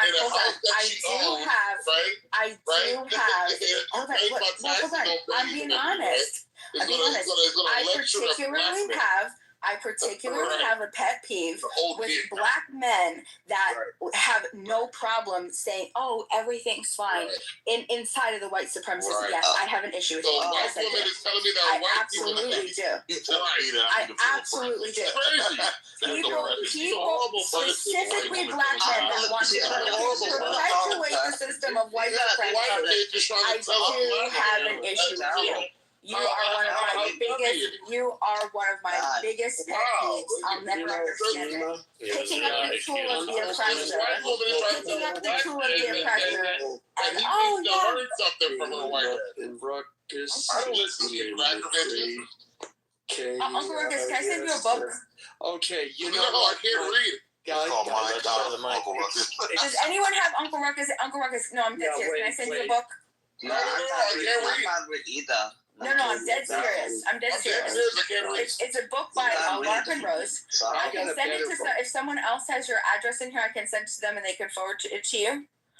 And look in my bio, Uncle Ruckus, I want you to look at something. In my bio, there's a link, and it's called the Jones Plantation Film. These are this is my network of my people. This is the Jones Plantation Film. I would pay. I can give you. I'll cash up you the money right now if you watch that film. It's like $10. If you watch that and tell me what you think about it. All I want. I'll do it right now. If you promise to watch it, I'll cash up you the 10 right now, and all you gotta do is watch it, and then we just talk about it. That's it. That's all that I'll ask. And I'll send you a book. It's by Larkin Rose, okay? Because I have a lot of them. I bought boxes of them, and I give them out to people I care about. Okay, I will send you a brand new book, right? And send you this book. I'll put it in the mail tomorrow. All right. I don't care about none of y'all. I'm talking to Uncle Ruckus. Speaking. Uncle Ruckus. Now I'm speaking to everybody, including Uncle Ruckus. I'm going to embody my 1990s, early 2000s left-wing hippie, new age self right now. And Uncle Ruckus, I'm sorry, but if slavery is in your DNA, you need to embrace your authentic self, which is a real thing.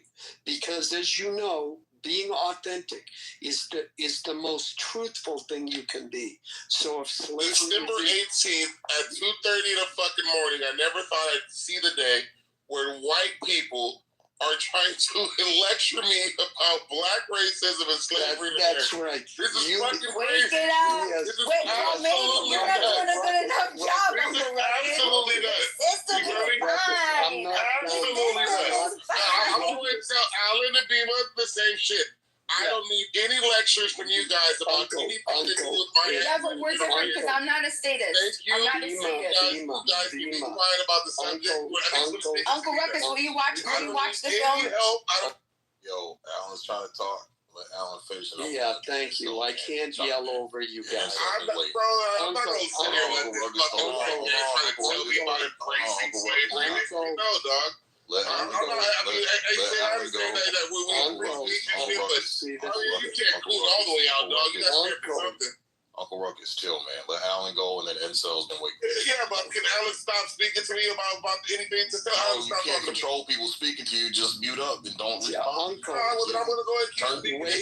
Get me out the fucking room or I'll leave and come out. Uncle. Man, tell me about fucking racism.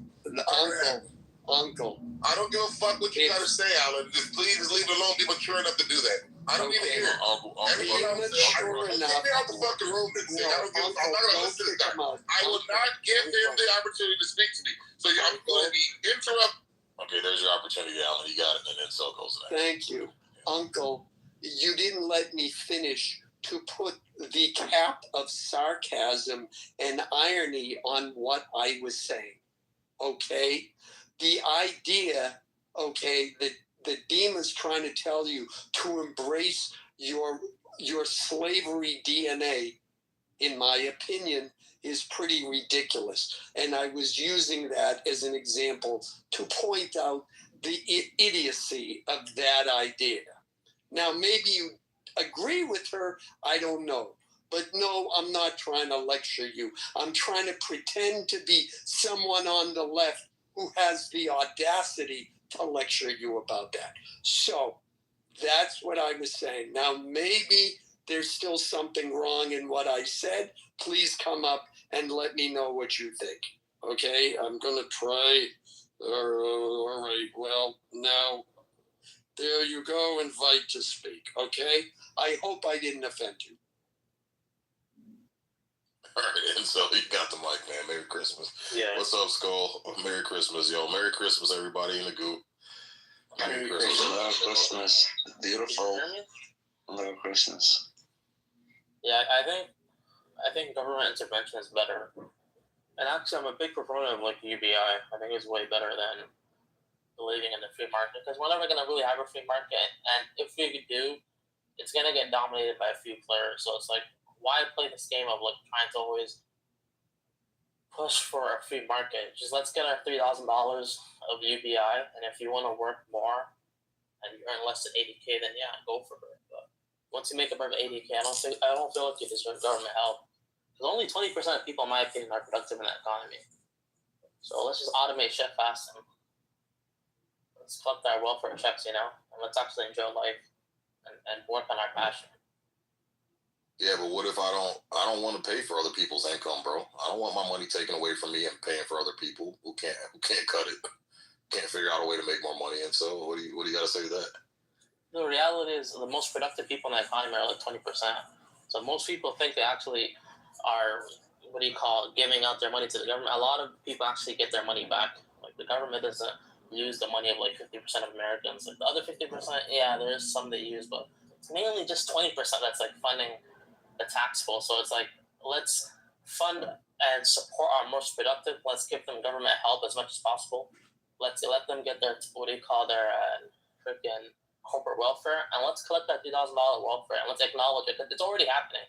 Why try to be delusional to the reality? Like, if you think your money shouldn't go there, so what? It already does go there. Like, what's next? Yeah, but how much of it goes there? That's the point. That, I mean, I can be generous to a point, and I believe, there but for the grace of God go I. But at the same time, nobody likes being told what they are supposed to do, period. And maybe there are some who justify it, that, oh yes, I want to give to charity, and I want the government to do it. Great. You can do that. But most of us don't, and most people, if they earn $1, they want to keep $1. And they don't like being told, well, you have to give up 85% of it because Bobby and Billy over there don't want to work, as one example. So yeah, we're already doing it, but to what degree? That's the degree is the argument that we are having in the debate that is going on in government right now. Yeah, the thing is, we're going to have oligarchs, and moving forward, we're going to have even bigger oligarchs. So let's actually fund them, put money into them, let them get corporate welfare.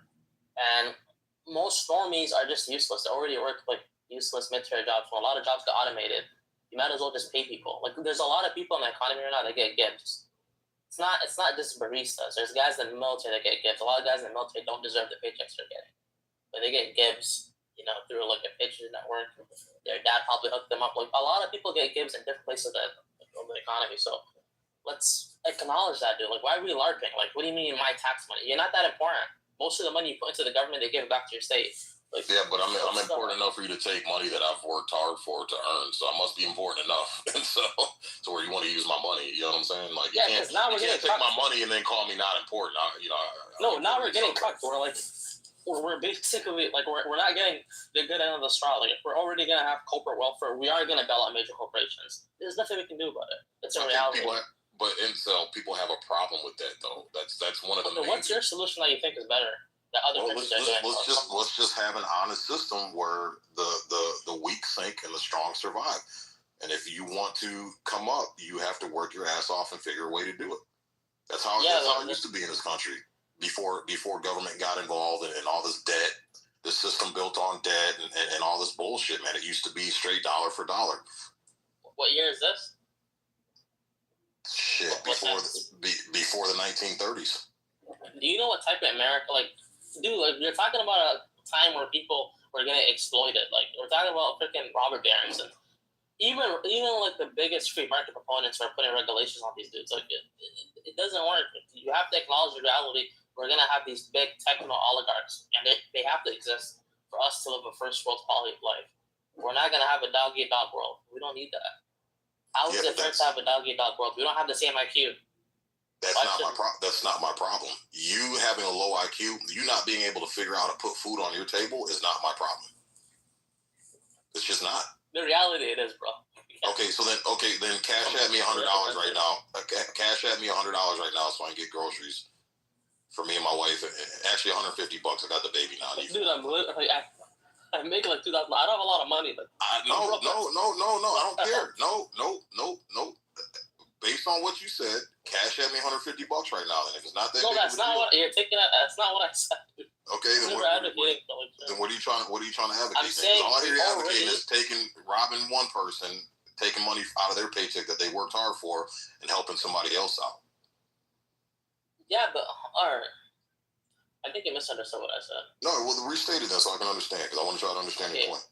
I don't think it's going to happen right now, but in like 20 to 25 years, I think most jobs are going to be automated, and most people are going to be already on UBI, or the government has to create new jobs for these people to work in. And I feel like instead of trying to just push people to work jobs that they don't like and aren't that productive, I think people getting $3,000 a month is better, and then the rest of the money investing that into major corporations that can push us forward and our country forward.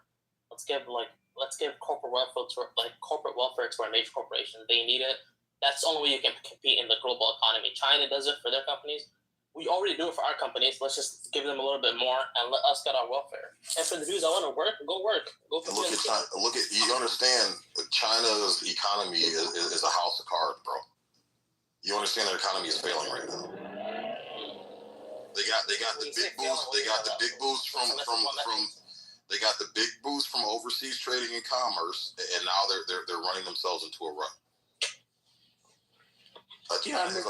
China has a horrible fucking economy. I've only heard they're selling and like they have issues in real estate, but they're doing like in the air, bro. Wait, something slipped by that we all didn't catch, except for me.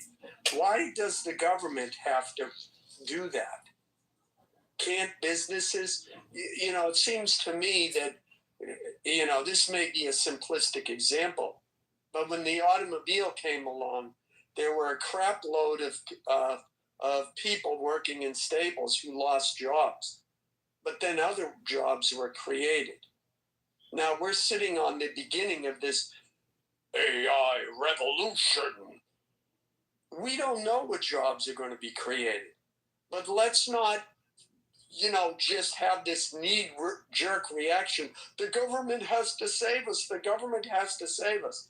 No, maybe we can save ourselves, and maybe in the process of that changing economy and changing technology, corporations, individuals using their creative abilities and incentivized by the promise of profit will discover other avenues of income for all of those useless people you're talking about. And the problem will be solved, not by some government dictating from the top down, but by individuals and the, dare I say it, diversity that individuals bring to the United States or any other country for that matter. Oh God, I can't believe I just said that. I feel like I need to take a shower. Feel so unclean. But I think this is the problem with the left. It always wants the government to solve all our social and financial ills, and the government sometimes is equipped to do that, but often is the worst entity in which to solve those problems, especially when it comes to social ills. It has helped some, but remember, I grew up, and I'm sorry, I'll land on this. I grew up in the 60s. The wave of liberalism was supposed to solve it. It gave the promise of solving all of our social problems. And yet here we are 60 years later. And the same people who push this narrative are now saying that life is horrible, that 77 million people who voted for Trump are racist, and you have people like, is she even here? You have people saying that black people are still slaves in this day and age. Well, if that is true, if we accept that, then I think it's time to stop using government solutions and the solutions that liberalism proposed in the 1960s, because by their own admission, they failed. It's time for government to get out of all of it. Alan, do you know? No, actually, that's true. Like when you see it and stuff, like, well, you're like, these people, horrible what they're doing. Like, I think a lot of people don't understand. I think that maybe this will come up in the next 20, 30 years or something like that. Have you ever seen women and men with those SSRI eyes? They look demonic. They look terrible. Look, Rob Reiner's son. He looks like horrible. He looks like a demon, you know. About to stab his own father. I think people like that need to wake up to whatever the hell is happening. These people look demonic, and they're sick people. And that's what happens. And every time I've like met a woman before that was like on this medication and all these pills, you know, they have those hands. I call them the crocodile hands, you know. They put their hands together when they're like doing it in front of their fucking car, like the video that they do. It's horrible. Like, these chicks are like overweight, clearly, fat, clearly. Nobody wants them. And then like put their hands together in front of their cars. It's like ridiculous. And it's like they do it like in front of TikTok and everything, and they were like, well, yeah, this guy didn't want anything to do with me. And I'm like, clearly, because she's overweight. And people don't understand, this is a mental illness epidemic that's going on everywhere in the whole entire world, not even the United States. It's here in Australia, it's in the United Kingdom where I went to, it's in Norway, it's everywhere. It's just a hellhole. What's going on? So they will sit in their car and they will record their videos having a mental breakdown. And I'm like, what the fuck is going on? Horrible people. But it happens, you know. And I wish it's going to change, but it's terrible. And no government can introduce this and everything else like that. I just think it's the first step. I think Rush Limbaugh said it the best way. He said it true, like I want to say it again. Feminism was the best way to getting fat, ugly women to become into the mainstream. And he was correct, and it's absolutely true, especially with TikTok. 100% true. It's true. And these people, they come into the mainstream so ugly, so overweight, and now they can have people watching their videos and everything else like that. It's true.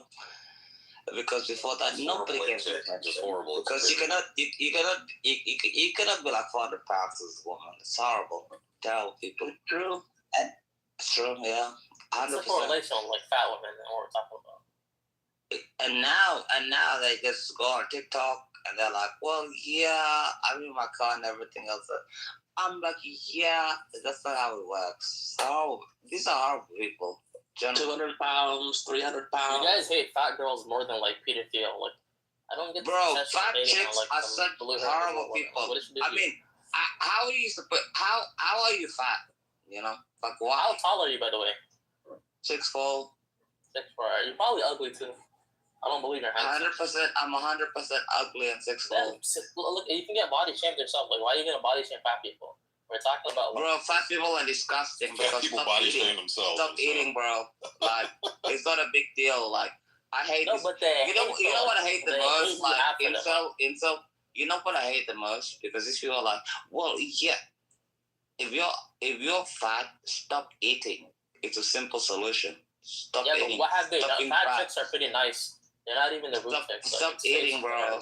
Stop eating, bro. We're sick of these people. These people are disgusting. They're horrible people. They're disgusting. They're just bad. They're not disgusting. And like, stop eating. Like, they're demonic. My generation, bro. People are demonic. You remember our generation? They're not horrible. He doesn't know what he's talking about. Have you ever sat next to him on an airplane? But do you remember our generation? These women used to claim like, yeah, I'm 324 pounds and I'm just beautiful and everything else like that before Ozempic and everything else like, and I'm like, fuck off. Nobody likes you because you're fat. You just think like that because of like body positivity and all that bullshit. Nobody likes fat chicks. Nobody likes fat men. It's a whole lie that was gave to them since they were kids. It's horrible. I don't understand why people do this to different people. Horrible thing you guys do. What does that do with what we're talking about? I'm telling you because like you people fell for it, and your generation should have been like, if a girl is weighing more than 300 pounds, you should have been like, you're fat, you're overweight, go to the gym. But your generation of men were like, well, you know, like, it's not the worst thing at all whatsoever. We're talking about liberalism and buying a house. Wait a second. No, your generation of men liberalism and buying a house. What is he talking about? No. Your generation of men failed us because your generation of men gave these fat chicks confidence. If a woman is more than 300 pounds, just tell us do you have a wife or a girlfriend? You failed us. You men were like, well, yeah, you're okay. Now, wait a second. Now you have women that are like 200 pounds and then things are like fucking like Queen Bee and everything else like that. You failed us. You should have told us she was fat from the get go, but you were like. This is a guy that doesn't have a woman. You were cocked by the woke generation of women that you have. So I don't respect. You know, horrible people. You should have just told them straight away. You have women that like -10. They think they're like 10. Horrible. Just tell them the truth. Should have done the truth. Now we have to tell the truth, and now they start crying. You know, horrible. He sounds real single. Yeah, he is. I'm not single. See, this is just because you guys are such bitch-ass pussies. And you're like, well, you sound single. Bro, your generation of men fucked up so much. You're like, yeah, you sound single. I'm like, yeah, the reason why we're not single because we're not going to settle. Wait a second. The reason why, like a fucking social worker. Settle down. He does sound like a social worker. Let me reply to this, brother. I can't, A-check. I can't let this heresy continue. You're not going to get, I cannot let it continue. You are not going to get the G, H, I, and J cup titties on a woman that only weighs 110 pounds. You just can't. We need those big women for those big titties. So stop your heresy. This is an abomination. I just cannot take it. We got to have them big titties. Okay? All right? That's just the way it is. Thank you. Thank you, A-check. Liberalism didn't fail, by the way, Alan.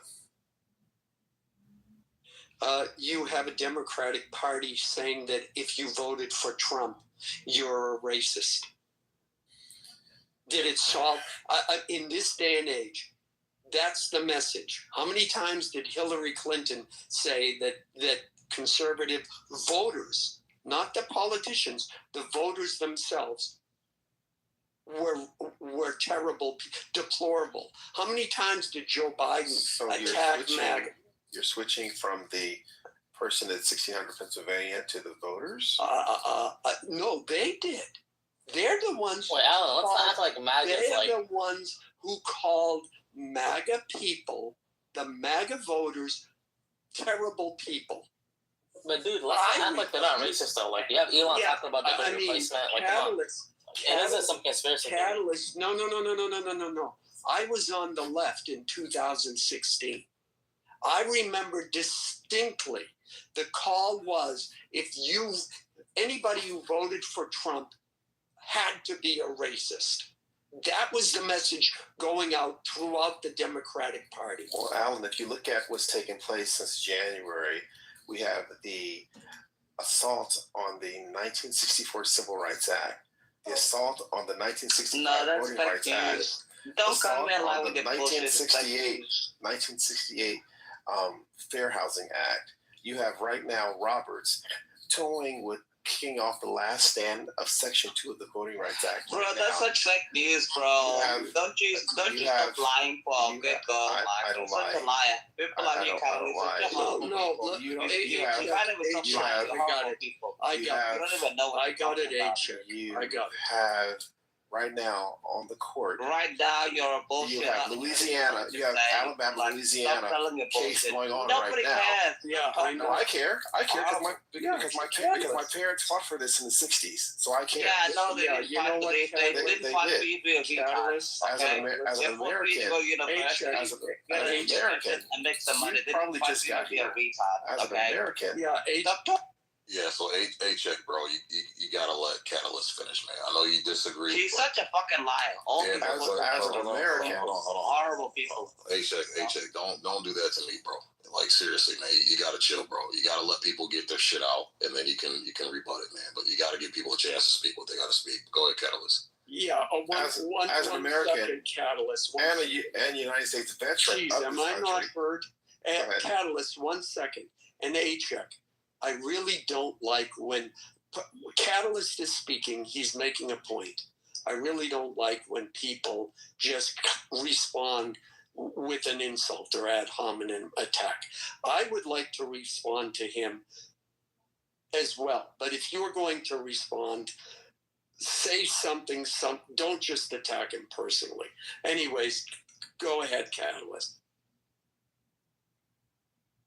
My points were military veterans who's laid on the line for this country from my parents who was born in the 60s and killed in the 80s, fought under Reagan and then since afterwards.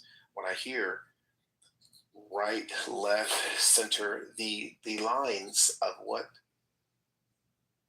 a political party is using its propaganda to vote is actually not what it is. The reasons why I don't like the current occupant of 1600 Pennsylvania is because he is a criminal felon and his actions have shown it this year. Before, I looked at his actions when he was a private citizen, what he's done all my lifetime. So it's not. And do I think he is anti-Black, racist? I think he is pro for him, and anything that doesn't look like him, he is not for. But both parties have the exact same anti-Blackness. But what I see is taking place right now with the current occupant of 1600 Pennsylvania is he's directly knocking off the underpinnings of the things that my parents were arrested for: dog bites, water hose, Jim Crow, the things they fought for. So my siblings and I could be a part of a more perfect union. And I see it directly taking place at warp speed with the acolytes that he's put around him, to the point where voting, civil, economic, the underpinnings are being kicked out all over the place. So now where my grandchildren will have I do well, so they'll be fine economically, but other children will have a more challenging time. And there seems to be a massive silence from the other side of the aisle that seems to be just simply okay with this as an American who is a vet. Yeah, I think Alan's like a he's kind of older. I don't think he's on Twitter. Like it's we're not talking about regular it's not even 2017 MAGA. We're talking about people that want to repeal the Heartstella Act and deport 100 million people. Like that's like literally big ideas right now that are popular. Yeah, I am older, which means I've seen a lot more than anybody else on this stage. So, Catalyst, first, let me say, if I say anything, I am not discounting your perception and your viewpoint. I also recognize I doubt anything I could say is going to change your mind. So, first of all, I don't want to get into a heated debate. Though, if Sig, you want us to, because it'll bring in more people, I'm glad to do it as long as Catalyst is going on. But I think I've had enough of that lately. So, joking aside, yes, your parents fought for all of those things. And what happened to your parents was wrong. But other people fought for it too. Now, maybe they didn't experience the same thing you did or your parents did. But it was the rest of the country who said, yes, those things are wrong. So we are also going to work to try and stop those injustices. Now, I'm not putting any extra virtue on myself, but I think we can acknowledge that with Black people and being a minority in this country, that it took the rest of the country or a majority of the country to co-sign into what the civil rights was fighting for. Yeah, that wasn't Alan. That's bullshit. Okay. Slaves Right. fought for their own this is freedom. bullshit. No white man fought. No, the North and the South, they fought over economics and over whether the South was going to see the civil rights. Okay, well, I just wanted to make sure that it was clear that what happened. Slaves fought for their own freedom. No. Okay. The North and South were a bunch of white supremacists. You're saying born no into the white white man? supremacist system, and they fought for their You're own saying freedom. no The white South man and the fought North were for the bullshit. blacks' freedom. They never had So freedom and justice in not a single mind. white man. Is that what you're saying? Oh, sure, there might be one. There might be one or two sprinkled there, but it wasn't largely. Yeah, it wasn't. That wasn't largely what the civil rights war, the Civil War was about, and it's not what happened. It was over economics. It was over whether the South was going to cede. It was over whether the Union was going to be dismantled because the South wanted slavery and the North wanted to maintain it. That's the truth. We got your okay, point. well, that's it. That's all I wanted to say. Good. Everything that our family, our black family fought for, they fought for their damn selves. I'm sorry. What was the percentage of Black Americans in the United States they did. in 1965? What was the percentage of Black Americans in the United States in 1965? 10%, 11%? 13, 14%. If every Black American voted for civil rights in 1965 and every white person was against it, it never would have passed. So let's deal with reality. Say thank you to the white man for giving you, for supporting you, and recognizing, because the majority of white people for seeing you as a human being. Thank you for seeing me as a human being. Alan, what the fuck? Say thank you. Luckily, every white man didn't get their head fucking blown off. I would have fucking Malcolm X that motherfucker all day. In any event. Hey, Alan. In any event. You're welcome. Yes. Alan, you want to go back to, so if you recall, from 1619 to 1776, when this place formed, it was very different. From 1776 to 1865 was the Holocaust of African enslavement in this country. From 1865 to about 1877 and whatnot, that's when the first Civil Rights Act of 1865, Section 1985, 81 was put in effect. We had from 1877 to 1964, almost 100 years of Jim Crow, of forced segregation, of forced what took place. Going back to 1865. The whole war, the North and the South. The reason why Lincoln, people get this mixed up. It was about economics, Alan. If you remember history, the South, Jefferson Davis wanted to sell its vegetables and its plants to France because France. Okay. Remember. What I remember is Lincoln said to the Jefferson Davis, "No, you can't do that. We want to sell our cattle and our beef." And Jefferson Davis said no. And Lincoln said, "If you do that, we're going to take away your workers that are enslaved." It was about economics, Alan, never about altruism of white people. It was 100% about economics in 1865.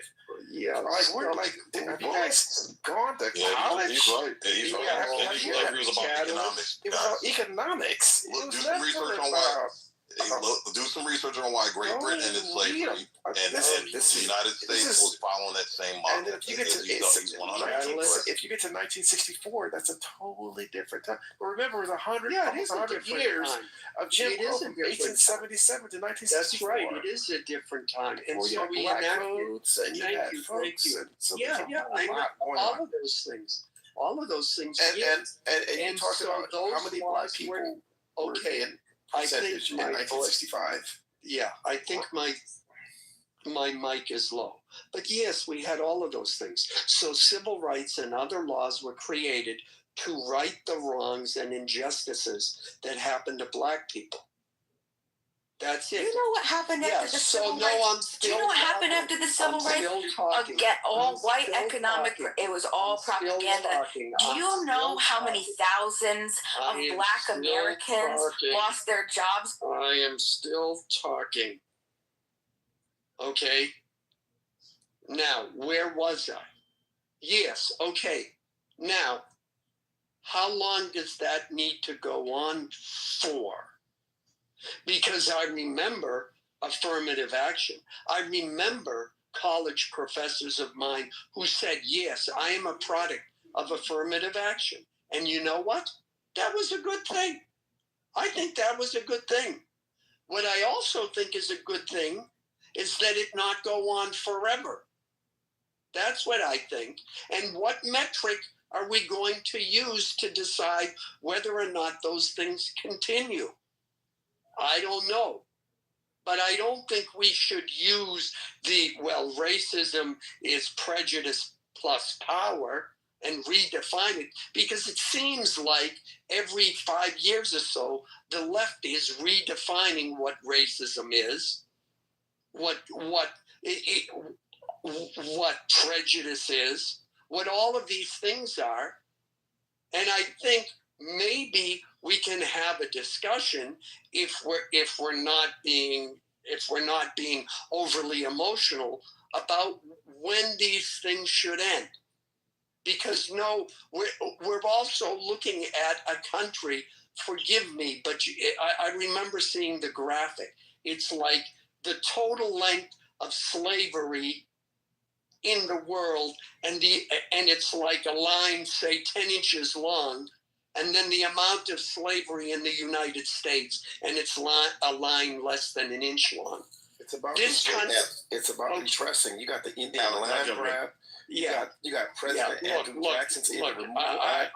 You got the Dawes Act of 1870. Okay. You got the Holocaust of enslavement of Africans. You got the Jim Crow laws. Look, I suddenly centered myself in this. You got the white terrorism, the Klan. You got the Hamitic myth. Sharecropping. You got compromise of 1877. I know. So when you ask how long should it end, it has never ended. You got the Homestead Act of 1865. You got the labor union movement. Are those laws legal today? Yeah, you got the Asian Exclusion Act of 1890. And they You got Plessy versus Ferguson in 1896. Then you have fair housing laws that erase all of anything having to do with housing. It did not, because things are still redlined in 2025, sir. Yeah. Guess what? But they're redlined in the opposite direction. What city? I was just looking at an article about that. There's a city being sued right now. I forgot what city. I'll look it up real quick. But sir, yeah, they actually the housing, they're actually were approving blacks and denying whites for. Sir, in 2000 and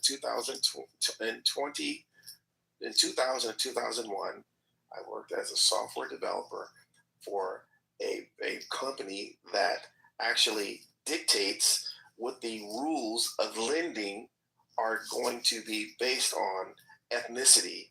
And B of A, about 12 top banks all use the same software to put in redlining depending on ethnicity, still taking place in 2025.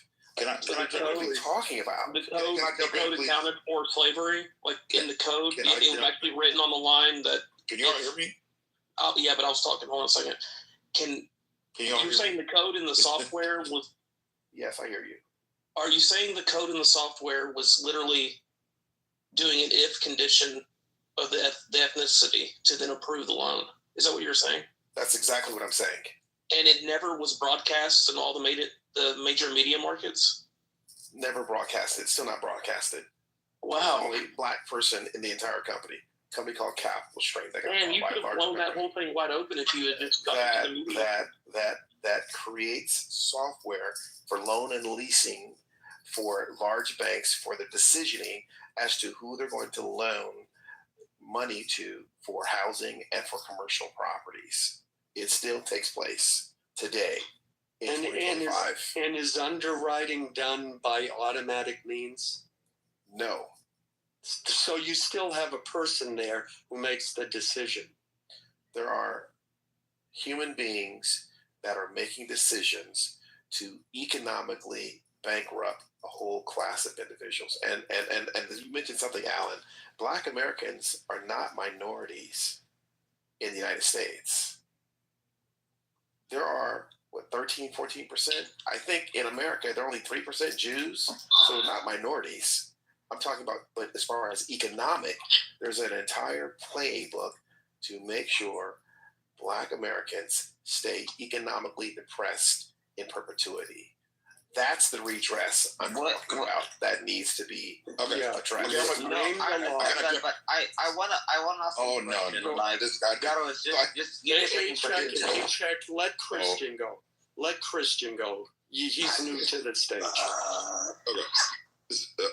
So there was something that was said that was just totally factually incorrect. And I don't know where that ideology came from about why the Ohio Republicans, who were the authors of the 13th Amendment, 14th Amendment, 15th Amendment, which were all Lincoln disciples, what was the reason that they ended slavery? It was not about profit. I mean, I don't. This whole premise is just so factually wrong. It was a moral opposition. It was because of religious and humanitarian beliefs. It was because of abolitionist communities. It was also political strategy, and then the dynamics of the Civil War, and it was more so about the positioning of the country.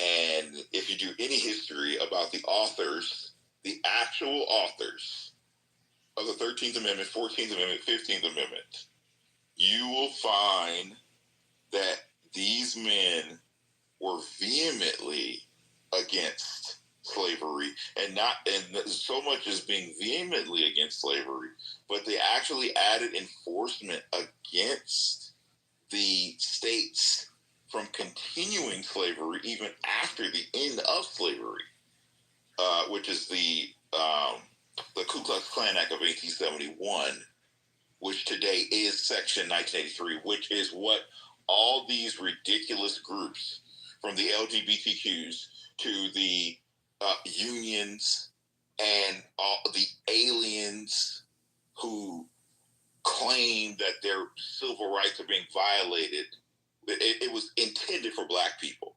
That's what it was intended for. But even today, they walk into federal court and even state courts alleging that their civil rights have been violated. It's total abomination. But again, you can thank the Democrats for that. But and the other piece of this is that the Democrats, who historically not only voted against the 13th Amendment, 14th Amendment, 15th Amendment, voted against the Civil Rights Acts. Those aren't the same Democrats. Yes, they are. Yes, they are. The Dixie Democrats, the whole thing changed. I don't need your help. I'm giving you history. I don't need your help because you're factually incorrect. Can you mute that was the Dixie Democrats. Can you mute up? Talking about people, things changed after LBJ. Can you mute up? You don't understand that, right? Can you mute up? Do you know things change? Can you mute up? Can you apply the Can change? you mute up? Thank you. The premise of all of the nonsense that we've heard for decades about how the quote parties switched, end quote, when you start dissecting all of these so-called political parties that switched or that got into a room in a back door or private conference to officially switch or change parties, it never happened.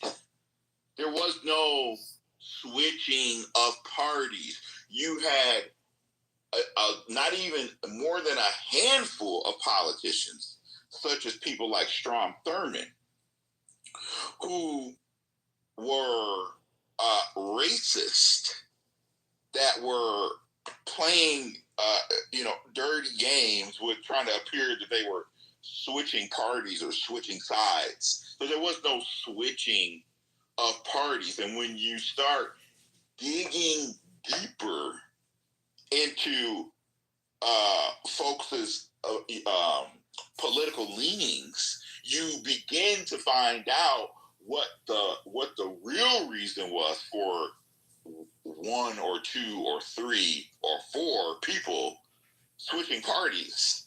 So I mean, it is that is another once again fallacy that people continue to say, even to the year 2025, after we have seen so much of the media, the perpetuation of I mean, which the Democrats even admit that their media blitzes from the 1960s was propaganda and illusion and fantasy. I mean, so it's just it's getting to a point where when you continue to hear these lies over and over and over, it starts to become like it's like a conundrum, because you're like, it's like you know that historically that people who listen to these lies, which they've actually come out and admitted that they were sorry for putting out these lies in things like the Cosmopolitan and the abortion movement, the Roe from Roe v. Wade. I mean, it really, to me, it's just ironic that in 2025 we have to listen to the same exact lies about what happened in history, knowing the fact that the same people who were lying about abortion, who were lying about the benefits of immigration, who were lying about the criminal justice system, lying about the Violence Against Women Act, all these people lying about the LGBTQ, lying about the base of marriage, lying about and then go further back, lying about the Second the Second Amendment. Are the same people lying to the public? All right, enough with the filibustering. It's not filibustering. It's total filibustering. Let's get some facts here. Outright lying. The Dixiecrat movement was very huge. If you recall, Strom Thurmond in 1948, a Dixiecrat presidential candidate, switched his party to the Republican Party in 1964 as a direct opposition to the Civil Rights Act. So I have no idea what you're talking about. The passage of the Civil Rights Act in 1964, signed into law by Democrat President Lyndon Baines Johnson, was the primary catalyst, while many Southern Democrats felt betrayed by the National Party's embrace of civil rights. The Southern strategy, Republican strategist, notably Richard Nixon in 68 and 72 campaigns, implemented a Southern strategy that used coded language, dog whistling, and policies to appeal to white Southern voters disaffected by racial integration and the Democratic Party's leftward swing on social issues. I have no idea what you've read or who taught you or what you listened to, sir. Yeah, but it's just simply inaccurate.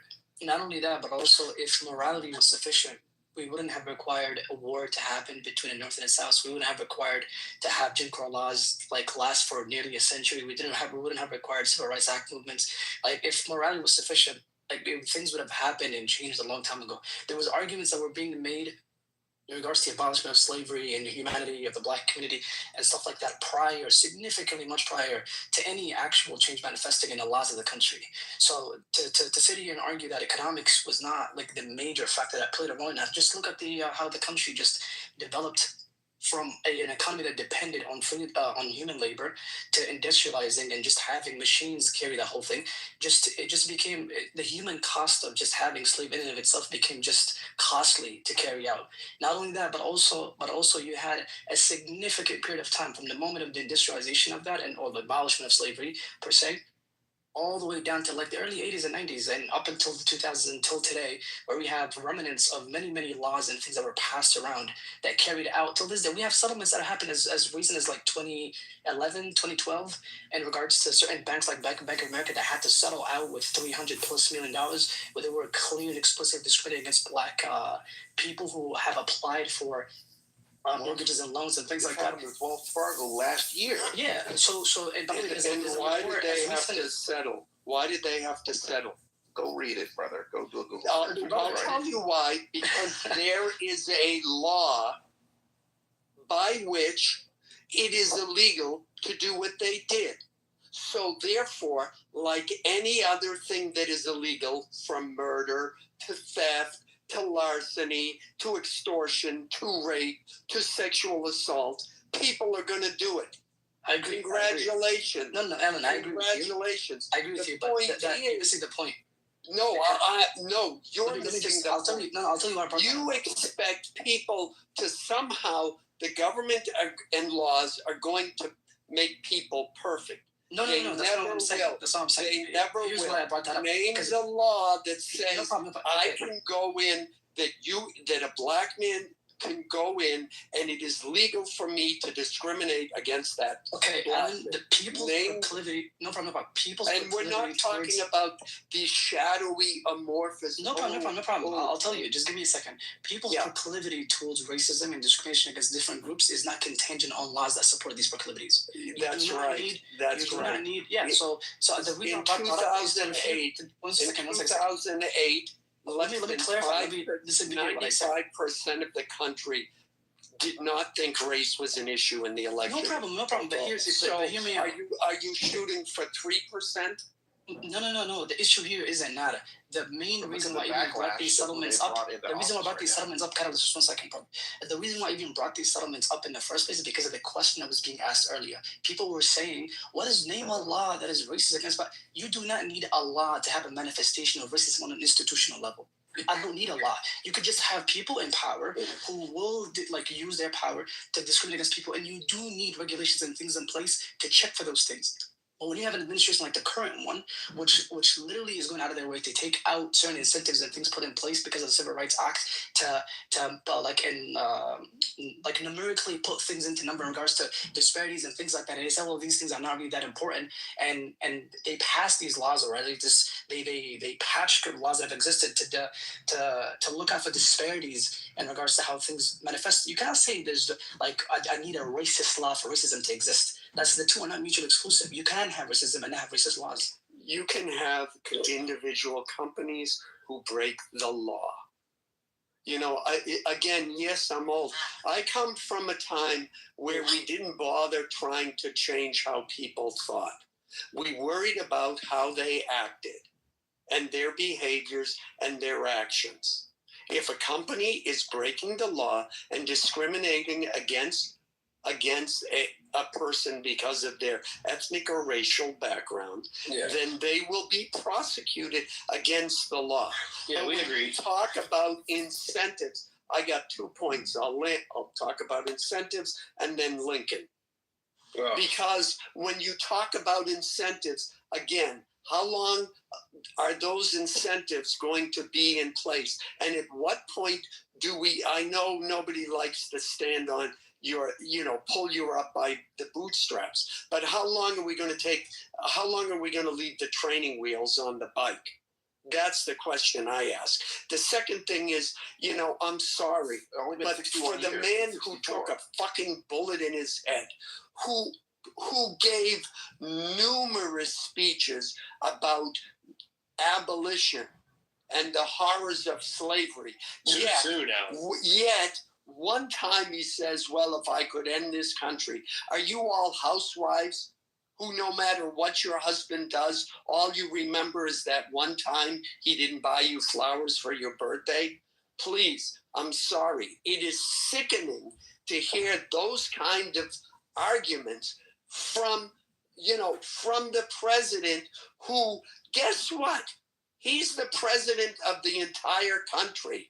He needs to worry about a lot of things, not just that black people are enslaved. He has to worry about keeping the country together. He has to be a politician. He has to try and appease everyone. So, he's going to say a lot of crap that you don't like, just like every other president.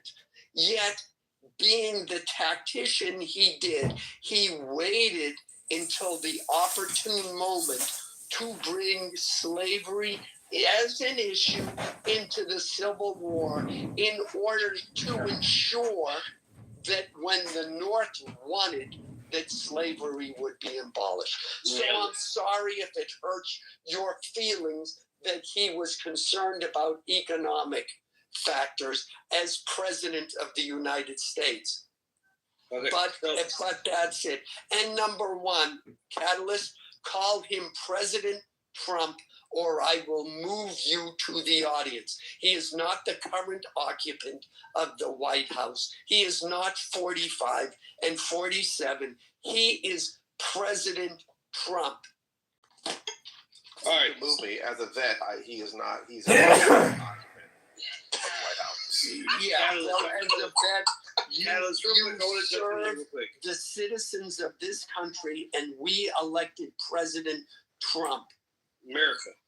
American So, catalyst. so to rebut what you said, what specifically has taken place over the past 11-ish months is the civil rights and non-discrimination protections, the rollback of disparate impact rules that this president has done.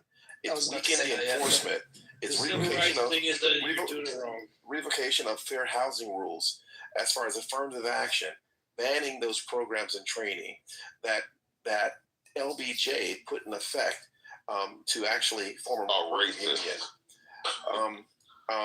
Ending affirmative action in federal contracting, a decades-old executive order from Johnson that required federal contractors to take active steps to prevent discrimination. It was revoked. Challenging private sector equity programs, education and economics, proposed cuts to HBCU funding, redistricting pathways to federal jobs, criminal justice and law enforcement, increased federal law enforcement presence, the deployment of federal law enforcement units to primarily Black cities, and establishing the policies of ending cash bail. Racial profiling concerns, Supreme Court decisions influence administration's actions in some immigration contracts. That's nothing to do with black. That's nothing to do with black people. That's other people. You're just saying words, Catalyst. Okay, well, Catalyst. Question. Hold on, Alan. Can I jump in, Alan? I gave you a list of rights, affirmative action, economic education, and criminal justice and law enforcement. I'm not just but affirmative action is not racist. Yeah, Alan, can I jump in here? To echo the Me Too movement, time's up. Okay, at some point, you as a black man have to compete like every other man on this planet. Period. And the color of your skin is not a pathway to Easy Street. Unlike I'm sorry. And especially, I'm sorry, I don't have all the statistics, but it seems to me that during Jim Crow, you had, and let someone else, Kristen, you can talk about the marriage rate, the black-owned housing. He's got to go. Et cetera, et cetera, et cetera. Alan, can I jump in, buddy? Delusional. Yeah, I need to stop talking because you're just delusional. Please. Yeah. So go ahead. Thank you. Alan, you're going about it wrong, but what Alan's basically saying is, like he's saying enough's enough, right? Affirmative action was needed at the time, but now it's gone so far to where, okay, well, now it's equal now, right? If it's 30, it is not equal. On, man. It's not equal. Affirmative action benefited white bitches. Christ almighty, you guys. Let's be realistic. That's what I'm saying. So now affirmative action, Alan's basically saying now to keep implementing affirmative action stuff, it's now going the other way. It's now actually discriminatory against the people that were being discriminated, that were doing discriminating in the first place. So now it's turning out that people are not, like, it's going the other way now. So now technically affirmative action would be a racist action because it's discriminating against another group of people. So that's what Alan's kind of basically saying. Enough's kind of thing. But hold on, Catalyst, real quick. We got off topic because Link kind of got us somewhere else. I want to go back to this whole great switch thing. And I'm going to say it like this, Catalyst, and I hope you hear me out, and I'm going to explain it if you want to hear it.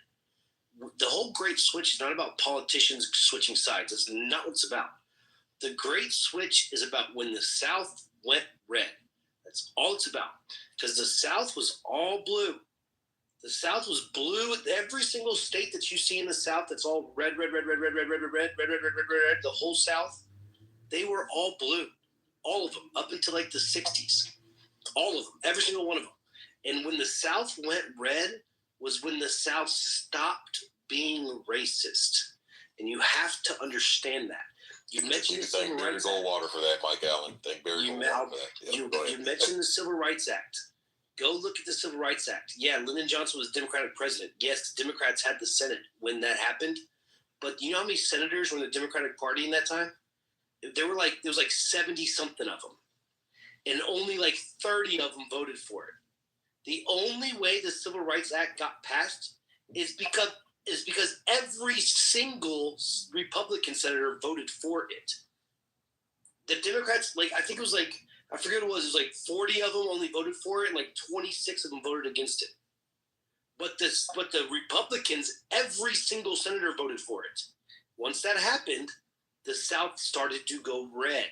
So now you start seeing politicians like Christian mentioned, Strom Thurmond. Thurmond was that one who famously did the filibuster against the Civil Rights Act. And then the Civil Rights Act passed. And he's like, oh, I guess I'll be a Republican now.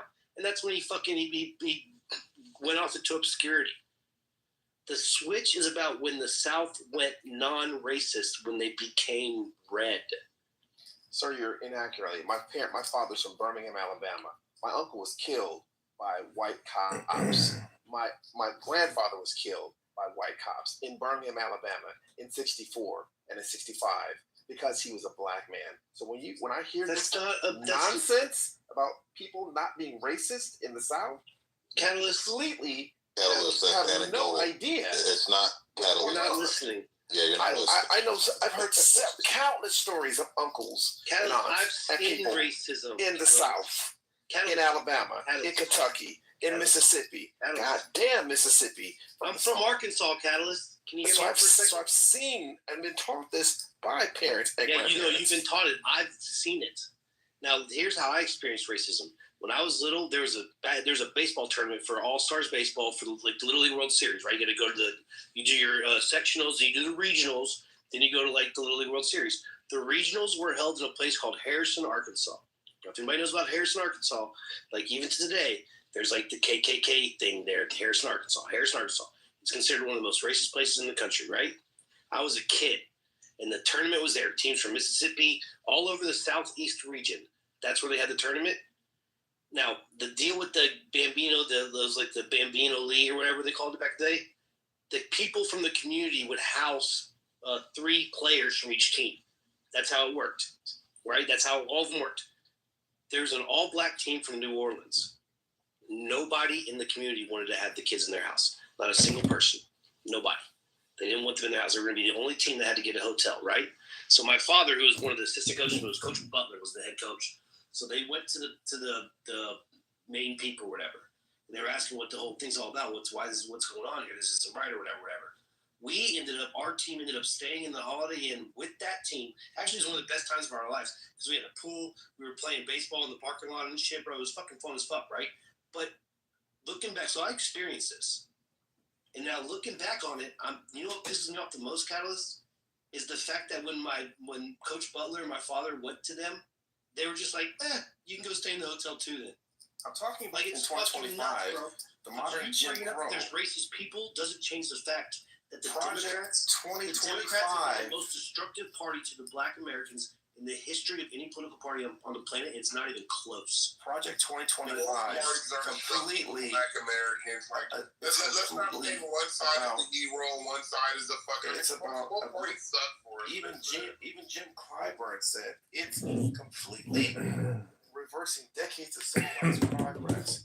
You have civil rights, the elimination of affirmative action and black rights across federal agencies, using the Department of Justice, the anti-white discrimination claims, effectively inverting the original purpose of civil rights laws. You have voter suppression going on right now. Wait, why does an anti-white discrimination claim hold merit? If someone made an anti-black discrimination claim, would it hold merit? The majority cannot be discriminated. Brother. Okay, Black Americans are a certain percentage of the population. We're talking about voter suppression. When you look at jobs across America, look at the gerrymandering. So now affirmative action is actually discriminating against other groups of people. So look at the gerrymandering that's taking place in Texas and Wisconsin. That's why they're getting rid of this. Look at the criminal justice. Look at the mass incarceration and felony disenfranchisement.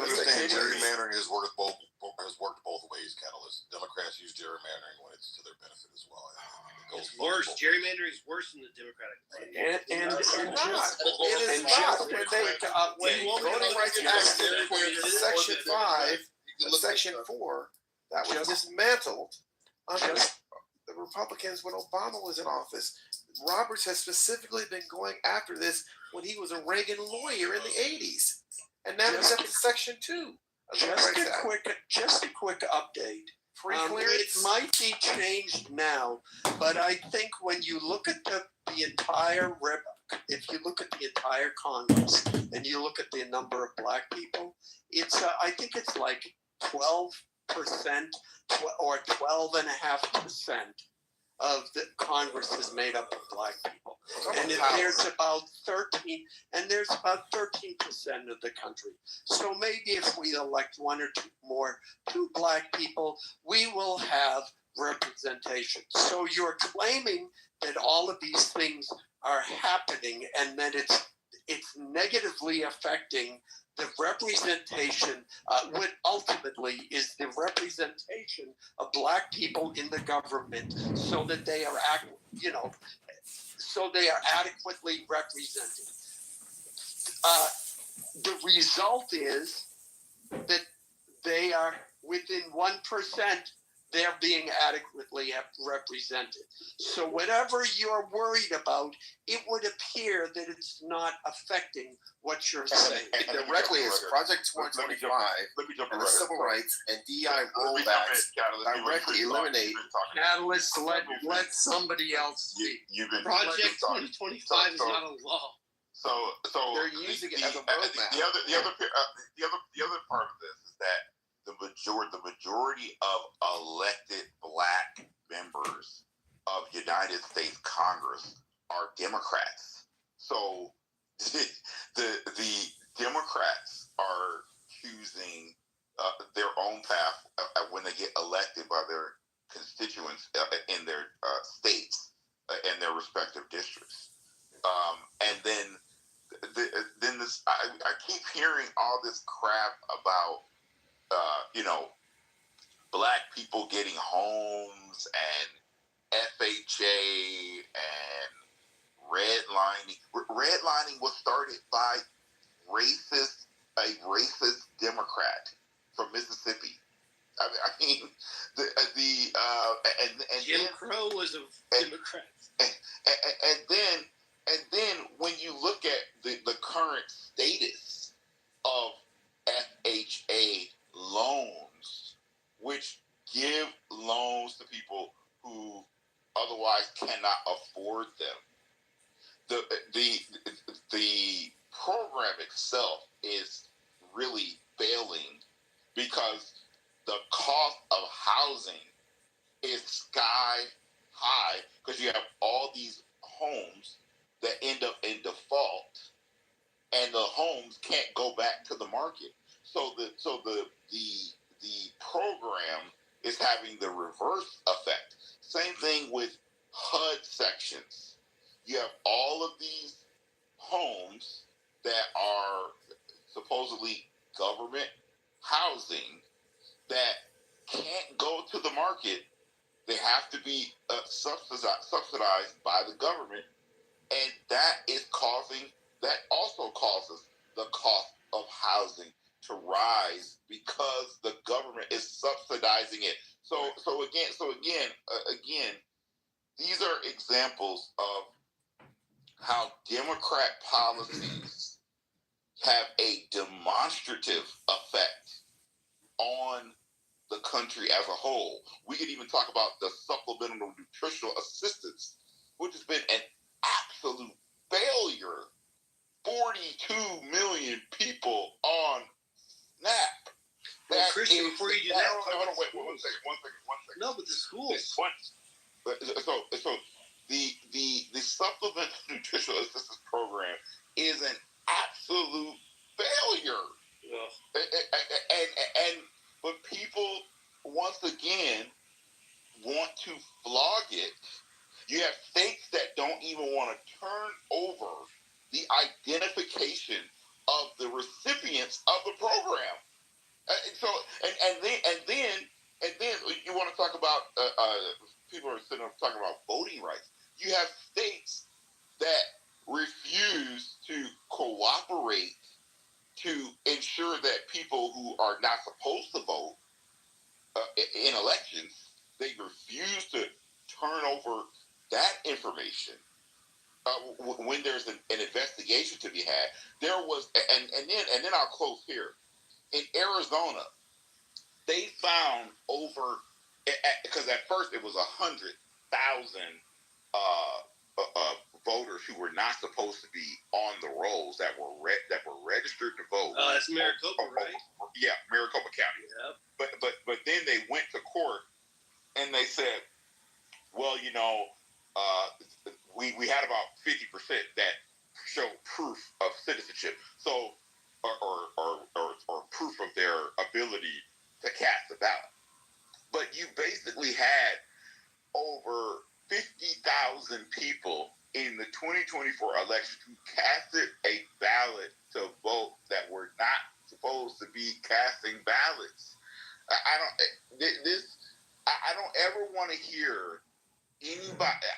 As long as I live, I don't ever want to hear anybody complaining about voting rights, the so-called gerrymandering. It's bull crap. Because at the end of the day, many people like to pick and choose what they think is voter suppression or gerrymandering or some so-called injustice in voting. You all don't even want to look at signatures from mail-in ballots fairly. Yeah, so it's bull crap. I'll mute up. Well, then, real quick, even you mentioned the government housing. Property taxes pay for schools. So if you allow fucking the Democrats to build a bunch of fucking low-income government fucking bullshit housing, then you want to bitch about your schools are no good. Well, hello. Quit allowing the government to put this bullshit housing. It's fucking nonsense. Just a big racket. It's all a racket. But going back to gerrymandering, it was very kind of serendipitous of you. I wanted to get back to that. And I hate that Catalyst left. Catalyst is actually a good dude. I like Catalyst. But if you click on my PTR now, if my PTR hasn't changed, and you just refresh, look at this shit, bro. Like, just look at this. Now, people talk about the Republican gerrymander. Now, the top 1, 2, 3, 4, 5, 6, 7, 8, 9 states. 9 states, right? And you look at those percentages. I mean, some of them are 46%, 48%, 42%. There's 0 seats. Republicans have 0 seats. You're conflating things, Mike. You're conflating things with that image. That image is extremely misleading. You're conflating outcome with intent. Not every single disproportionate result is not gerrymandering. Link, please listen to me. This is not misleading. This is a picture. Hold up, Link. Sounds good. Yeah, good. This is a picture of the facts. People say that Texas is gerrymandered. Yeah, but it's omitting a lot of information. But go ahead. Link, it's omitting literally nothing. I'll explain why, but go ahead. That'll be great. So Texas, which everybody's like, well, Texas was 44% Democrat and only 56% Republican, but Congress, the Democrats have like 30-something% in the seats. So technically, the Texas is gerrymandered because in a 40%, 45% Democratic state, they should have 45% of the seats, right? Blah blah blah. They only have 30%. Now look. Dude, these are just numbers, bro. You can look these numbers up. This is not misleading. These are the numbers. So again, where I got interrupted here, those top states, which again, this is how they voted in the presidential election. New Hampshire voted 48% Republican in the presidential election, but they have 0 seats. 0 seats. Okay, now listen. The top 9 states, they're really. I mean, some of those states have like 2 seats, right? 3 seats, 5 seats. Of those top 9 states, you're talking like maybe 15, 16, 20 seats, right? That's not a big deal. But it still stands to reason. 0 fucking seats in a state that's 47% Republican. But look at the bottom, bro. Look at California. California is 38% Republican. They only had 9 fucking seats out of 52. 9 out of 50 fucking 2. And California just went and did it worse. Look at Illinois. Illinois is 44%. The Republicans only have 3 out of 17, bro. You know, look at New York. 43% Republican state. The Republicans only have 7 out of 26 seats. And you're talking about we gerrymander? It's fucking nuts. Now go ahead and tell me how this is misleading, because these are just numbers. You can look up every one of those no problem. I don't disagree with the numbers, by the way. I believe your numbers are factual. I don't disagree with them. But there's 2 different things we need to clarify. Gerrymandering is one thing. this disproportionality in population, spread is also another thing. Gerrymandering, it deals with intent. You intentionally draw lines to enrich power, whereas disproportionality is a naturally occurring. It's called natural packing, right? Blue states like Massachusetts, Vermont, and stuff like that generally just have fewer districts. They have significantly more organized Democratic voters, and the Republican base is significantly weaker. And for the states that you mentioned, like New York, California, places like that, believe it or not, blue states like those use independent and sometimes bipartisan commissions to actually do redistricting. So it's not like these guys are getting themselves and saying, "Hey, listen, we're blue. We're gonna like draw these things to make sure that we intentionally just have significant higher number of blue voters and everything set up." That's just not true, and you can fact check me on this and look it up. Right? Those states like California, New York, and a bunch of other ones, they literally use bipartisan and independent parties to do the commission for them. As a matter of fact, not anymore. Not anymore in California. And a lot of the California just voted in literally this year. But go ahead and refresh that to California map. Look at what they drew in California. Go ahead. Yeah, but California just voted on this literally this summer. They voted on it literally this summer. I have the old map and the new map. And here's the funny part.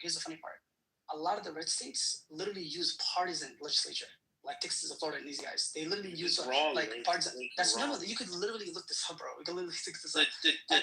What you're describing? Brother. I was on mute. Please just let me finish my sentence. I promise I'll go back on mute.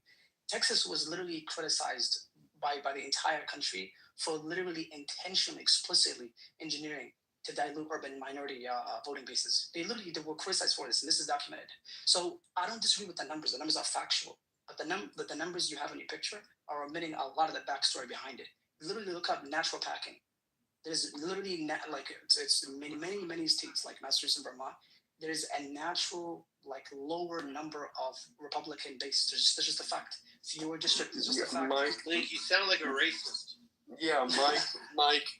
Seriously, you believe that black voters should have their own district and they shouldn't be in? Yeah, but Mike, I got it. Yeah, I understand your distinction, but the point is we want ideally we want a system, and we want districts that accurately represent the people. And so, yes, and look, the Supreme Court has decided this issue. When it comes to political gerrymandering, they've begged off on the question.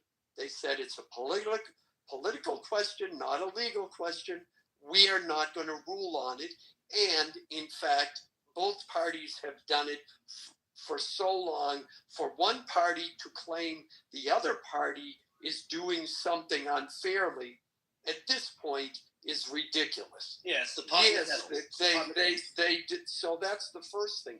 The second thing is that yes, we see gerrymandering in red states. Yes, we see gerrymandering in blue states.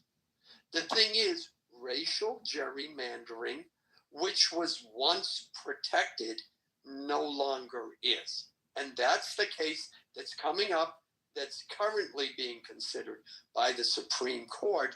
And the reason is, and the lawyer defending the racial gerrymandering said, well, white Democrats in I forget if it's Louisiana or Alabama, consistently do not vote for black candidates. Well, I guess those Southern whites, I guess they don't like black candidates. But the problem is you can't draw district lines along race, because if you allow it in Alabama or Louisiana, guess what? You can allow it in Texas or in any other red state. So you got to take your pick. You want to take the I'm trying to express, you want to start using that? Well, I don't think you're going to be happy either. But yeah, California, which, thank you, Arnold Schwarzenegger set up the commission, or it happened under his term as governor, set up the independent commission. And now Gavin Newsom, in the supermajority controlled state Senate and state assembly with a majority of liberal appointed judges has now decided, well, we're going to gerrymander the whole state.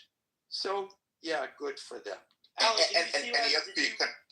did you refresh and look at my PTR, Alan? Look at the new map he drew. Go ahead. And the other piece of this is these commissions that they put together. See, you have to remember that these commissions have lawyers. Now, what do you think the political leanings are of lawyers by majority? It's liberal. It's liberal doctrine.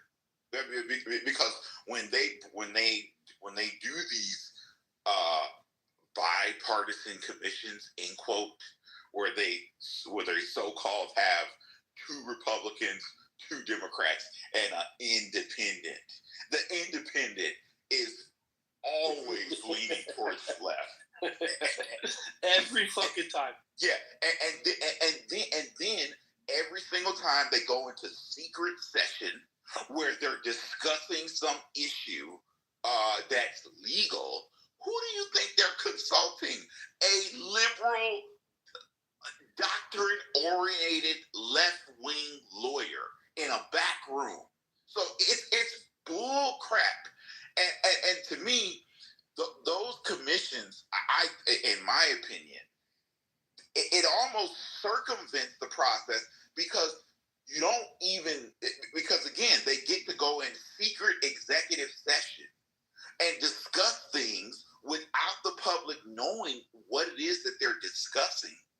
And then you end up with, a so-called bipartisan map that always increases for Democrats. So I think the commissions do more harm than good because it doesn't allow the people to be involved in the process of drawing the maps. And I think that if people, because our public is so disengaged. I mean, the public is only getting heavily involved in major presidential election years.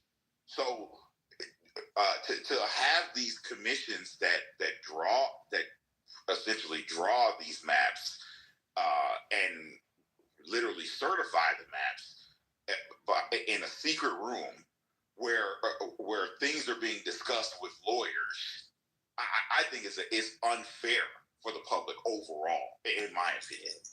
Double-edged sword too, Mister. Do you want to say something, Mister? Are you talking on the chat? I just want to see if you want to. We're talking over you, buddy. I know you're new to the stage. Do you want to jump in there? Nope, Mister. Just I'm eating some chicken wings right now. I might chime in later. Nice. All flats, I hope. Yeah. Buffalo ranch or blue cheese? Blue cheese, obviously. Oh, I'm a ranch guy. Go ahead, Link. Yeah, no. Alan earlier made a point. It's very interesting because the gerrymandering stuff. No problem. We can go back and forth on whether it's like right or wrong, and should independent commissioners and people like that do whatever? Should the actual citizens? No problem. My thing is this. Alan earlier referred to the idea of having actual like systems and things in place to check for discrimination and things like that, as having training wheels, right? And earlier, I think if I'm not mistaken, he said, "Well, how long are we going to have these training wheels until the system, until people just get up and lift themselves up by the bootstraps and stuff?" Okay, cool. So what you're proposing is like getting rid of a check that was put in a particular system to control for particular outcomes. And gerrymandering is the same concept follows. If we look at the essence of what the comparison between these two variables, when you look at the gerrymandering laws and stuff like that, and how whether it's independent commissioners or partisan commissions are doing it, your issue is not with the result. Your issue is with the system itself and how it's being run. You're saying the way it's currently being drawn is flawed and wrong and all that kind of stuff. And I can go back and forth with you all day on whether it's right or wrong, and no problem on that. But you're proposing a change to that particular system, but then you were against a change to a system that resulted in discrimination against Black people earlier. And so I'm confused now. Do you want to have your cake and eat it too? Because on one hand, you're saying we shouldn't have these checks in a particular system that result in discrimination against Black people when it comes to hiring, like requirements and education, all that kind of stuff, because those are training wheels. But then you do want intervention in the gerrymandering and how districts are redrawn, and that's not training wheels. I just want to understand the logic between the two. What's the distinction? I mean, a bit of a false equivalence there, I would say, but I don't know how gerrymandering equates to the affirmative action thing. It's a different topic. I think all Alan was saying was that yes, affirmative action, and that was needed at the time. No one's going to dispute that. All of us would agree. It was needed. There were disparities. But I think what Alan is saying is that at some point in time, when the disparities are non-existent anymore, now it's now shifted to go the other way. Mike, I can answer this one. Yeah, it's pretty simple. And I put it in the chat. You could just take a minute and read Justice O'Connor's opinion when she ruled on the Michigan case, which was 2003. And she specifically gave it a shelf life of 25 years. I mean, it's there in the majority opinion of the court. So I don't think there's any ambiguity in it. And the ruling in the Harvard case, which also combined the North Carolina case, was very clear that it had run its course. And what you're talking about in the implementation of it was that it highly discriminated against Asians and other minorities that then couldn't get into college, that had much greater academic records and merit, but they were discriminated against. And so it had a counter. It ended up discriminating against other minorities. Right. That's what I was saying. And so the choice to have that as part of our law was written by SCOTUS with a shelf life. I mean, it wasn't for perpetuity, and it shouldn't have been. And the same holds true when you have these laws with respect to the gerrymandering. And I put this in the chat. The Louisiana case. Listen to the oral arguments. Listen to what Kavanaugh was saying when he was questioning this. First of all, these are the racial lines that were drawn. And there's just a point where, I also put this in the chat, the percentage of members of Congress, there's 67 Black members of Congress. If you do the math and you look at the Black population in the United States, you have more members of Congress than you do by proportion of population in the country. That's of just of the House. I didn't put in the Senate, and I didn't look at the numbers there. But I mean, there's just a point where it evens out, and the concept was not in perpetuity. And I think that's what Alan was saying when he was drawing, he's distinguishing the two, but he's also making the comparison of the two, because they were both systems that were correcting something, but it's the training wheels are off. And definitely with respect to the Harvard case. I mean, just read that opinion or listen to the arguments in it. I'm done. Thanks. I think it's the training wheels part that gets people. And look, Alan's old school. We all know we're talking. I think we're all. I don't know how old everybody is here, but I was born in the '80s. We should all talk like we're in the '90s here. You know what he's saying. When he says training wheels, it doesn't mean like training wheels. Oh, now it's time to walk. No, it's like once something that needs to be corrected gets corrected, at some point now it's going to do the opposite, right? And the way that I find it is so frustrating is everyone's like, oh, Trump got rid of it because of the, because he's racist and he hates blacks and wants white people to do this and wants the whites to do this. No, it became discriminatory against Asians. It had nothing to do with it. Like, it actually became a discriminatory practice. It wasn't just Asians, by the way. What do you mean? The Asians filed the lawsuit, but they were not the only group that got discriminated against. I mean, you're saying it was part of the reaching of that. I mean, the Asians filed the suit, but there are other minorities, there are other groups that stopped getting into some of these schools that had better academic qualifications, much more qualified academic resumes and CVs. Yeah, but the Asians took the lead on filing the suit. They're the one that filed the suit, right? Yeah. Well, you know what's funny, Link, is quite honestly, to me, it actually made it worse be quite honest with you, I believe like now at this point in time, because again, we're talking like this thing was in place for like 50 something years. It's almost 60, I guess maybe 60 years. What it actually did is that if you had like, let's say you had a black dude that went to Yale, and you had another guy who went to Yale, whatever, and the black dude's like, yeah, man, I graduated from Yale, and I got my whatever, my degrees and shit. Naturally, now people are gonna be like, oh, are you affirmative action? Or even sometimes you hear the black guy who's like, I got a degree from Yale, but I wasn't affirmative action. Like they have to say that. It almost diminishes it. If the dude went to Yale and got his degree, he fucking earned it. There should never be a question that he got it maybe because of this or he got it maybe because of that. No, the motherfucker busted his ass. He went to Yale and he got his fucking degree. Boom. Like affirmative action actually plants the seed that, well, maybe a black guy got it because of affirmative action. No. From now on, if a black dude goes and does some shit, he got it because he fucking earned it. You see what I'm saying? Like, it actually was harmful. Yeah, no, I agree. You cannot. I'm not advocating, by the way, just to be clear, I'm not advocating for things like that to be in place in perpetuity. That's what I'm saying.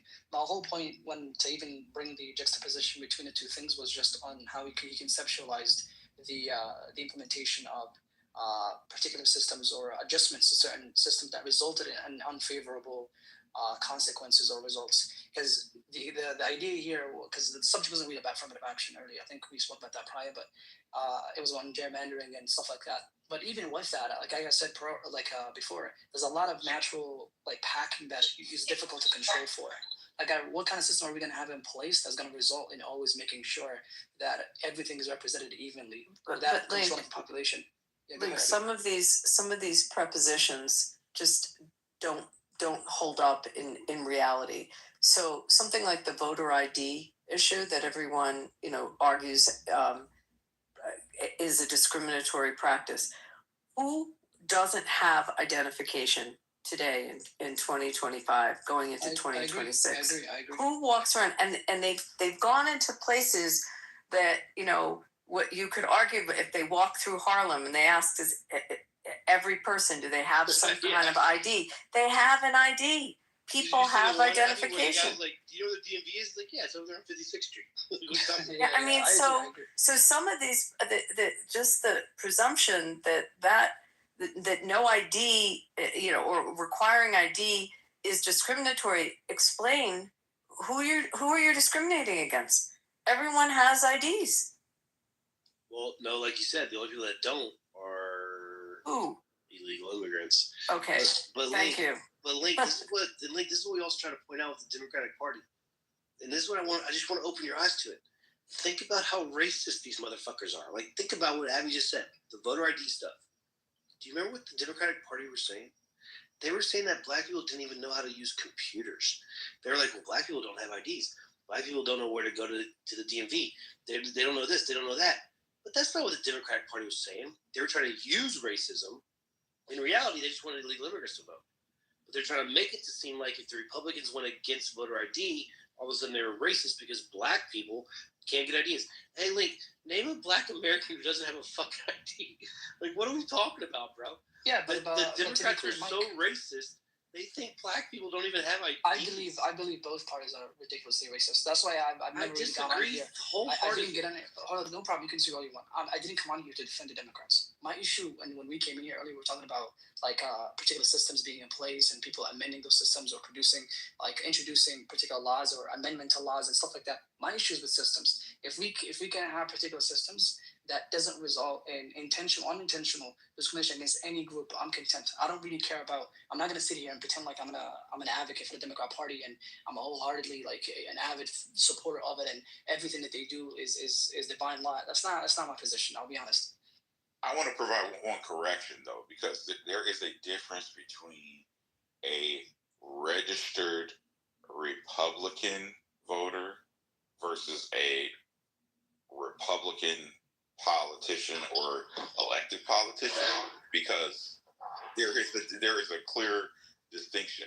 The problem of all of this is that as long as people, somebody has a hot mic, as long as people allow or they sit back in their chair and think that the government is going to take control of everything, or I don't have to worry about it. I'm too busy. I got a job, or I got kids, or whatever excuse that a lot of times we come up with. It's an excuse to allow the politicians to have their way with whatever they want. So, I mean, and then someone's asking about the question about the distinction. A registered voter is not the same thing as a elected politician or previously elected politician. Those are two different things. It is certainly possible to have racist Republicans inside the GOP while the voters never know, because as I said earlier, and even now, the voters don't participate in the process, so they have no idea where a politician is on anything, because they're waiting, 5 seconds before the election to make a decision.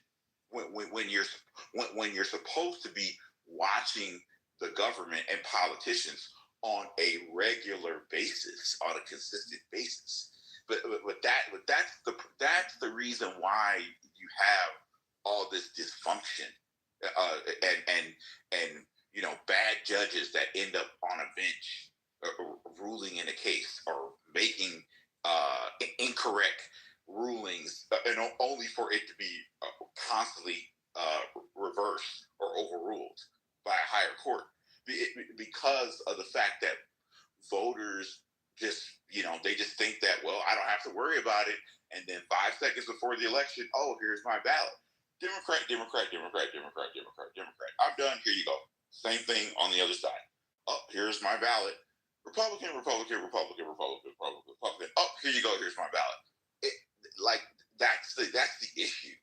And I don't think that Christian, will ever. can I chime in? I don't think that will ever change, because again, just because historically, a lot of our older adults that that raised a lot of the younger adults, that's been the voting pattern or the voting behavior, just to vote down ballot and then just throw your ballot in.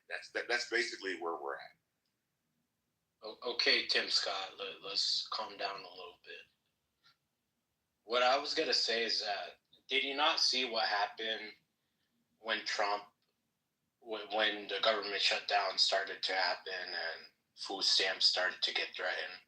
Did you not see all the TikToks and the Instagram videos about the black women saying, I'm going to go to Walmart, I'm going to steal, I don't care, I'm going to steal, I'm going to be belligerent, I'm going to take all this stuff.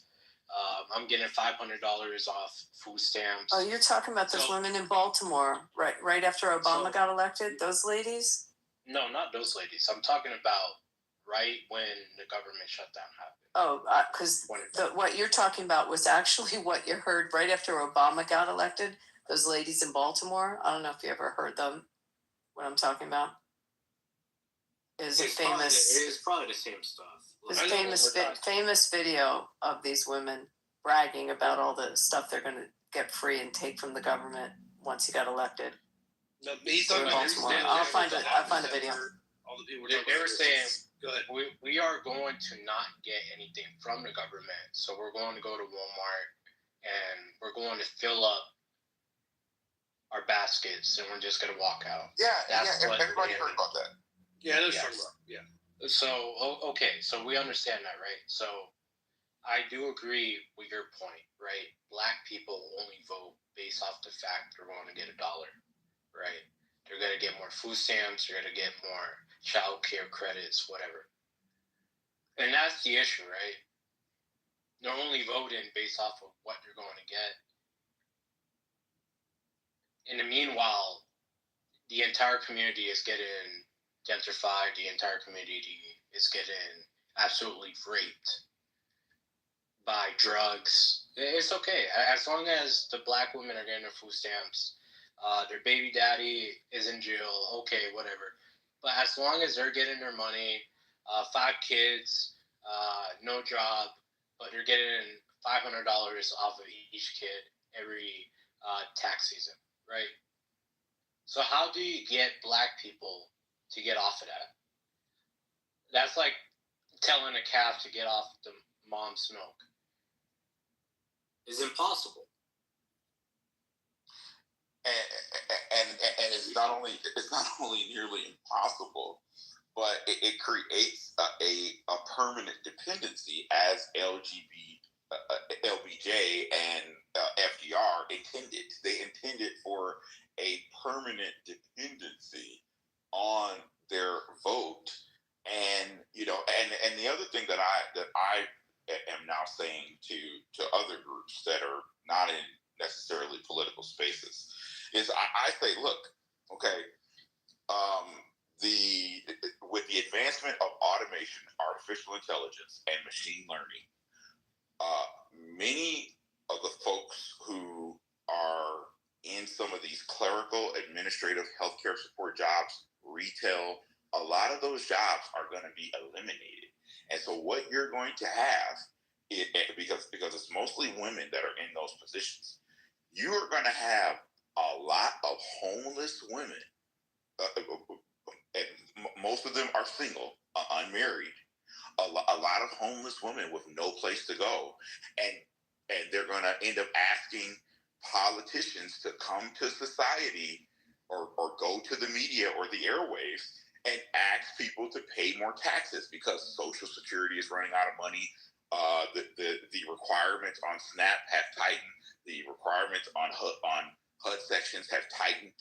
So they're going to be coming to the public, asking the public to pay more taxes because they can't afford 100%. The current cost of living. They can't afford their rent, or they can't afford this, or they can't get a job because they're not in critical infrastructure. Like, that is real. So I'm already telling people now, look, like, I'm gonna be honest. My answer is gonna be no. I'm gonna say no, because you decided that you did not need to pair bond or find a husband. You decided to continue to vote for these terrible policies.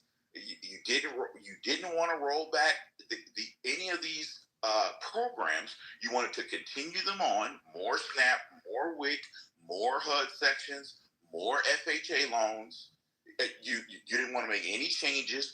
You wanted to keep voting for open borders, more work visas, diluting the wages, lowering the wages. So, but Christian, who allowed that? Who allowed that? What do you mean, who allowed it? Which president said we're going to have these niggas vote in 100 years? LBJ. Yep. Who was he? Democrats. Exactly. So that was never actually said by him. So rumors and myths. No, that's 100%. Democrats, you're saying tend to be the most educated. Hold on. Say bad name. No, black women are not the most educated. That's like saying these crackers are always quoting shit that never was said or never. And then the other. One second. Now mute up. The other issue that I have is a lot of these folks who vote for Democrats, and they're mostly women. Okay, they want to have their cake and eat it too. They want all the government programs, all of the benefits, while then saying, "Oh, I want a man that makes $300,000 to $500,000 a year." You're even hearing some women in states like New York and California asking for a man to make $1 million a year. This is not going to end well. Bro, it's going to end very bad. And I'm sorry for crossing over into some of that dating relationship talk, but these two things, the politics of these government programs, along with that dating relationship talk, they're on a constant collision course because all you hear all the time is the talk about the economic viability of a man, and you can't talk about the economic viability of a man without talking about politics. I'll mute up now. Thank you. God damn, that took forever. Like, Brad, did you want to go? I don't want to. I think Brad wanted to go. I'll let him go. Nah, I was just like, nigga, homie was taking forever. He was preaching.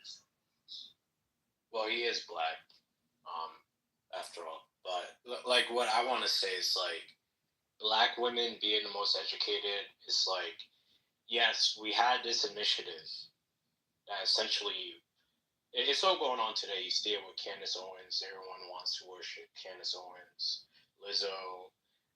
We have initiatives that essentially propel black women into these positions of power until they destroy a company and they say dumb shit.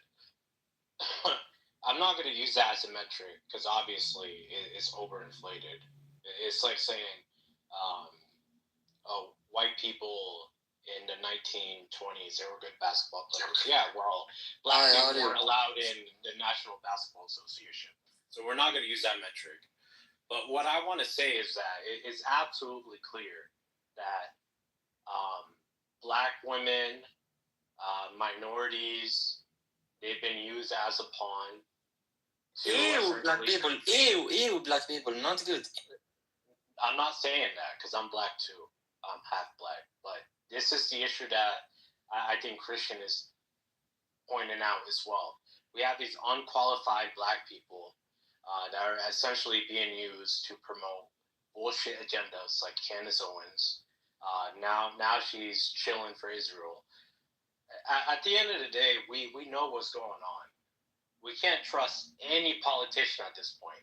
We cannot trust anyone that is trying to distill information because they're all actors, right? They're all Freemasons. This blue versus red paradigm is absolutely cooked. If you still believe in it, if you still believe you actually have a choice, if you actually believe you can elect politicians that are going to make a difference, you're dumb. You're retarded. They're all controlled.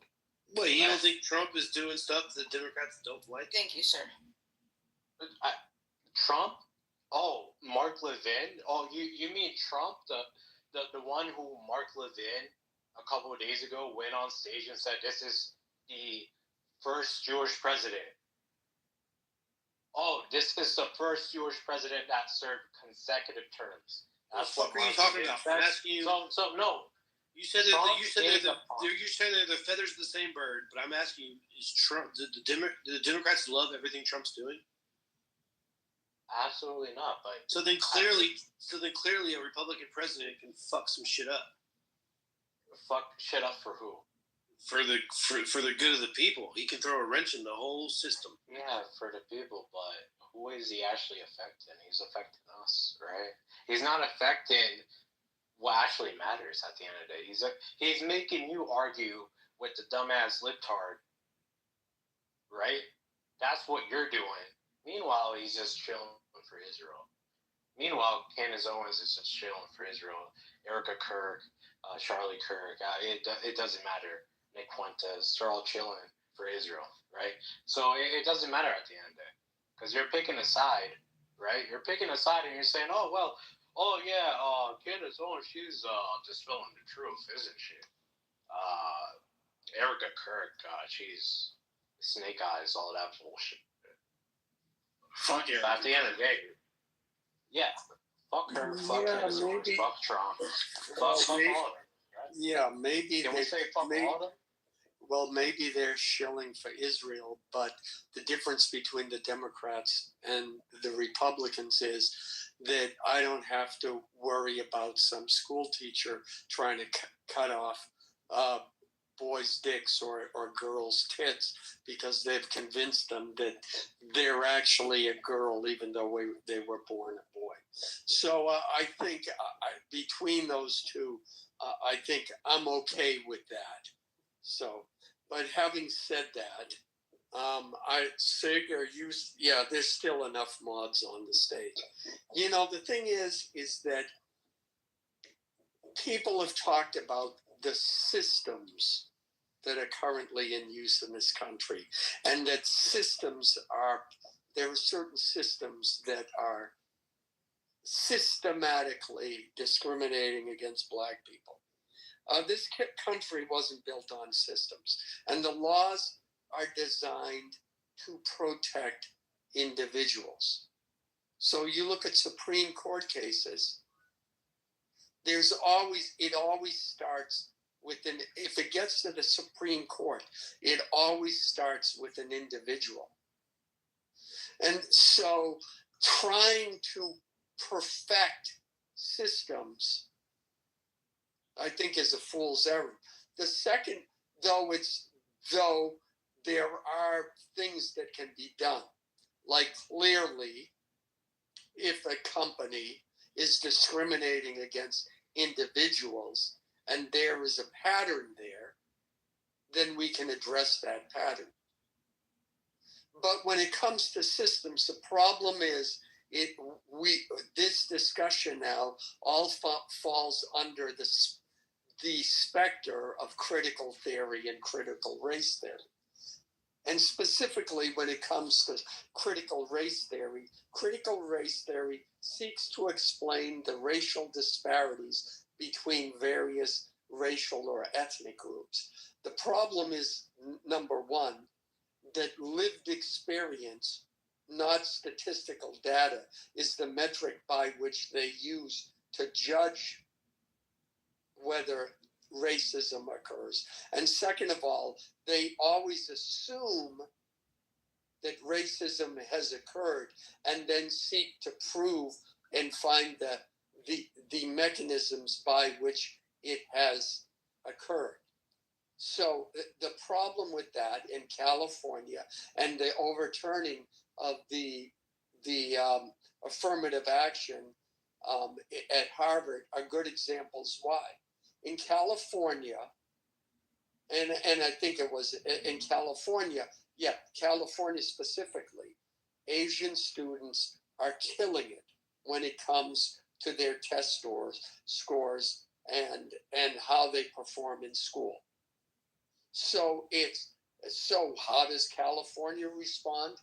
Well, math must be racist. And literally they said that when they revised the math frameworks for the state. That is how students are going to be taught math. The only problem is that this statistic, which they choose to overlook, which shows that Asian students on average do 13 hours of homework per week, where everyone else, including white people and white students and Black students, only do 5 hours of homework per week. So no, it isn't racism as much as the Democrats and progressives and people who adhere to critical race theory would like you to believe. It is in fact the fact that individuals are performing at a higher rate. There's no system that is evilly making Black people fail, Black students fail, or white students fail in comparison to Asian students. It's just they're putting in more work. So if you want to solve that problem, how about you imitate what the successful people are doing? So that's yeah.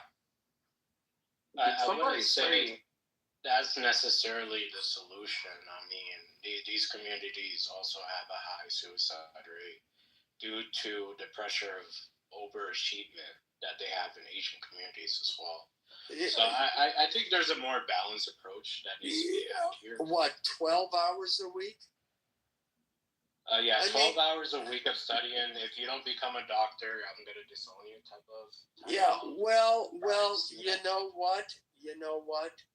That may be true, but that is secondary to the fact that the belief and effort by the left to portray school systems and teaching methods as racist is in fact false. Yeah, that's a bigger issue. Yeah, that's because you. I don't think that you studied it. Alan, what have you even done to look into it? What do you know about your own systems? Like, it sounds like crap to me. It sounds like a bunch of bullshit. You're making like these equivalencies, like, oh, you just have to study. Oh, well, you just have to study more, and you just have to. Well, the whole thing is that there's an entire system. There is an entire system.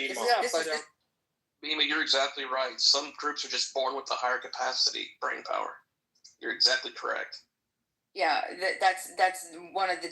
Okay, that's not scientifically proven at all. There's no science. There's no science. There's no science that's going to prove that. Okay, but that's not what I'm saying. What I'm saying is that the systems that were put in place are intentionally made to do exactly what they're doing now, right? And the de jure to de facto is what we're looking at right now. That's what CRT looks at. It says, hey, look, yeah, there's no on the law, the books on written in legislation that says let's discriminate against these people, but the system was still in place. They got sophisticated. White men got sophisticated about their racism, and now you could claim plausible deniability because they have people like Alan coming up, kowtowing and pretending like there's no fucking system to put in place. And Ramon was completely right, Mr. Ramon, sir. I appreciate you and I love you. Right, the left and the right being the same exact. They absolutely are.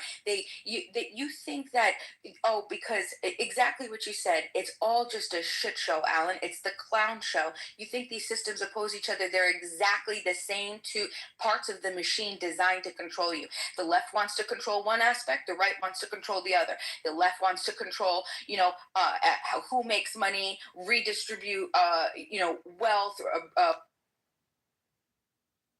regulate your free speech. Why did I get muted? I didn't do it. Regulate your speech. The right wants to control your body, wants to morality, borders, who can and can't, whatever. So they argue over what should be controlled. It's still the same core premise. It's who keeps muting me? Wait, what was wrong with anything you said the right wants to do? The right wants to control your body? I said the design is meant to control you, control your morality, control. I disagree with a lot of things Chef is saying. I'm sorry. I didn't get to land. Why? Wait, let her finish. She didn't get to finish. She's rambling on and she's making multiple points. Yeah. Okay. Yeah. Okay. Now, sure. So I will address Alan, one so were you point. the fucker that was muting me? Were you getting fired? Were you muting me, Alan? Yeah, I am muting Okay. you. All right. Made multiple points. All right, a fucking statist, fucking bootlicking white supremacist. Go ahead, sir. He's not a white supremacist. Okay, the fuck he is. What are you talking about? He hasn't even looked at the institutions. He doesn't even understand how education was this is the last fucking intentionally brought to create machines into the United States. This is all facts. I said I would move you after 3 times. I moved you after 5. I said I will address one point and then you will continue. If you would shut up, you would have heard me say that. When I am done, I will bring you back up. I cannot yell. I cannot overtalk people with louder mics. What did you do to Bima, Alan? Why does she not like you? Because she wants to ramble on and I'm not letting her. She's not addressing the point. Asian people are a minority too. If white people were really, really trying to oppress minorities, they're doing a really crappy job. That's number one. Number two, none of that. You take the system that is there. If it was racist against minorities, Asian people would not succeed. She's ignoring the fact that a person, no matter what their color, if they study if they do 13 hours of homework per week, they will succeed, including Black people. Forgive me. I'm sorry, Beaver. Excuse me. I'm sorry, Beaver, if I don't believe that Black people are inherently less able to succeed than other classes. I guess I'm not racist enough, but I hope you can forgive me, Beaver. In any event, Yes, well. No, the Democrats believe that. That's what people were saying. The Democrats. I know they do. Did you see Baltimore? They lowered the standards for graduation because it affected black people. Like, Yes, I know. Wait, are you guys saying I that was black being people I'm being sarcastic. No, I know, but like the Democrats. Okay, Fucking now racist. I made my point. Okay, so that system is not racist. The fact that people can succeed over white people, and we know why they do it, means it is not racist. Now I got to bring it. Well, let me go real quick. Yeah, it's not racist. I mean, Alan, I'll be honest with you. I'll say what people are afraid to say. I do believe that is part of it. There are inherent differences. I do believe that 13 hours is also equally as important, if not more important. There's a culture problem. So the Asians, they care about what their parents. They're going to be shamed if they don't study, become a doctor like somebody else said, or exactly. Yeah, there's a huge shit. Like they feel the pressure to succeed. I didn't feel that pressure, so I mean, I didn't really go home and do homework. I didn't do it that wasn't me. But it's all about the culture, and they push it big time. I tried to bring. Why not look at this in multiple different angles, though? I'm not saying that I give credence to the idea that certain groups are inherently superior and therefore we must lower the standards so other people can do better. I'm not arguing for that, but I'm saying it is the case that yes, it's very true. Asians tend to value education and stuff like that significantly more than other groups do. But granted, even more than white people. But also, in the same breath, Asians are also significantly wealthier than most groups, including white people. They do very well financially, which results in people having significantly higher times to dedicate to these things. They also have a lot of different variables that play a role. The California revision on their math framework and stuff like that was not racially based. You could honestly look this up and read it. I don't know why this. I looked it up. I looked it up. They said it was racist. Nobody said that. Yeah, they did. But we're saying they they're did. not successful. Where? I read the whole thing. Point to it. Where was the word racist used? Yeah. They specifically said it in the first draft that math, the way math is being taught, is racist. Now that's the first thing. The second thing is yes, we should look at this from a whole bunch of different angles. Critical race theory is one metric by which we can look at these things, but it is not the only one. The problem is when you read critical race theory, it believes it is the final way in which we can view racial disparities. It is the only way that a person can view racial disparities. That is part of the belief system of critical race theory. I'm sorry, but it just isn't. It's a theory, and there are many.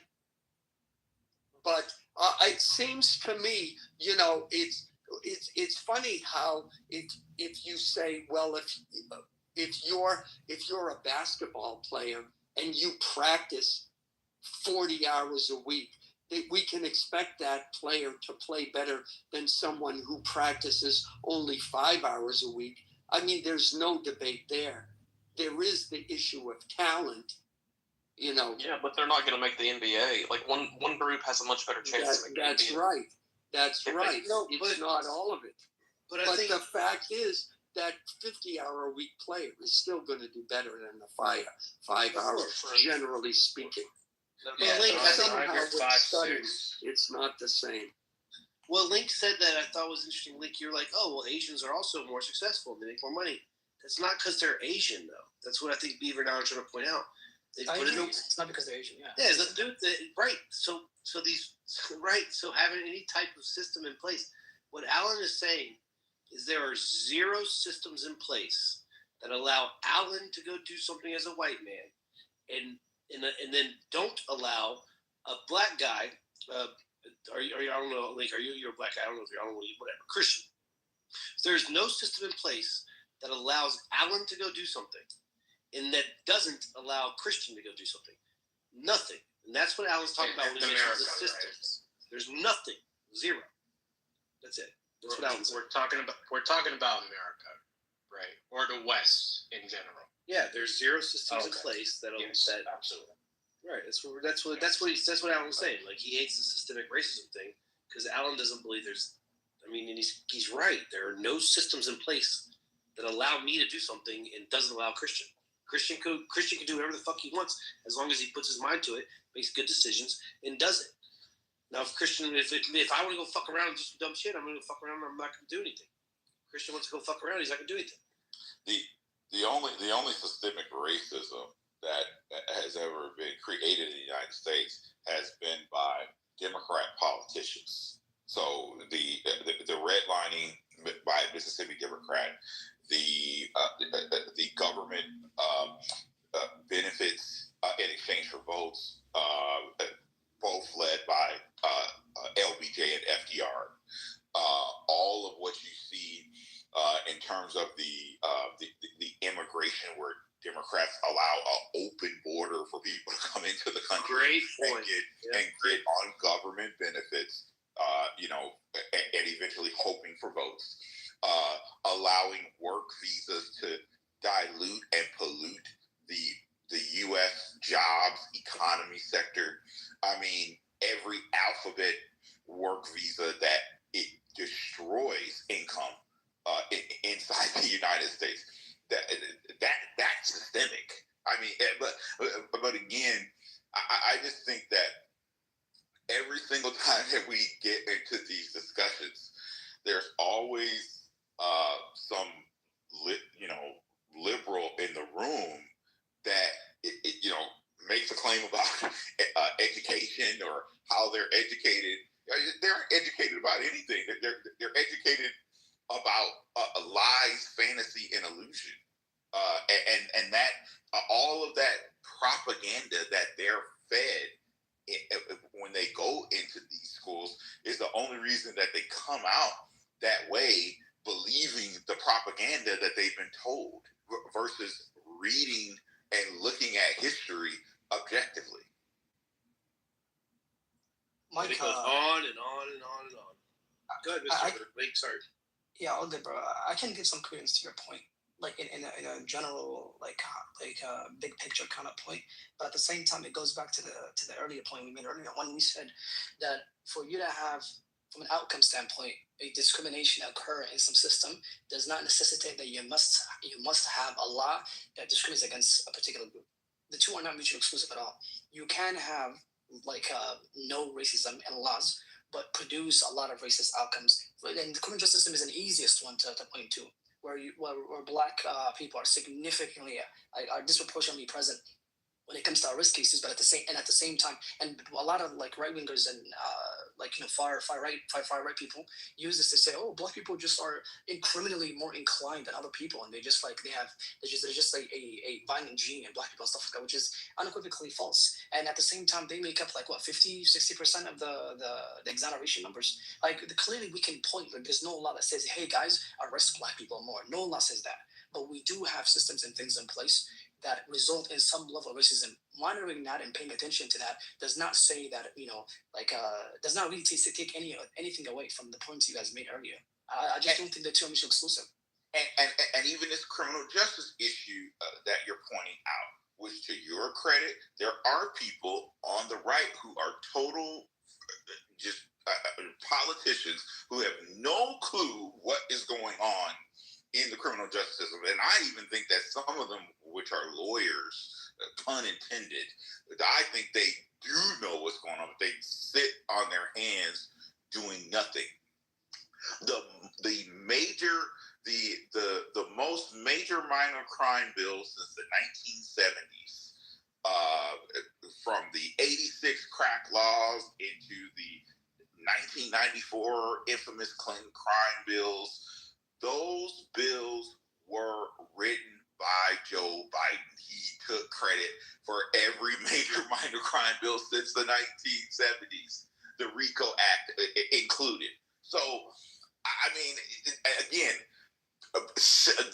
all the only systems that are systemically racist, which pun intended, the 1994 Clinton crime bill actually has a provision in the bill that says that states get over $10 billion in exchange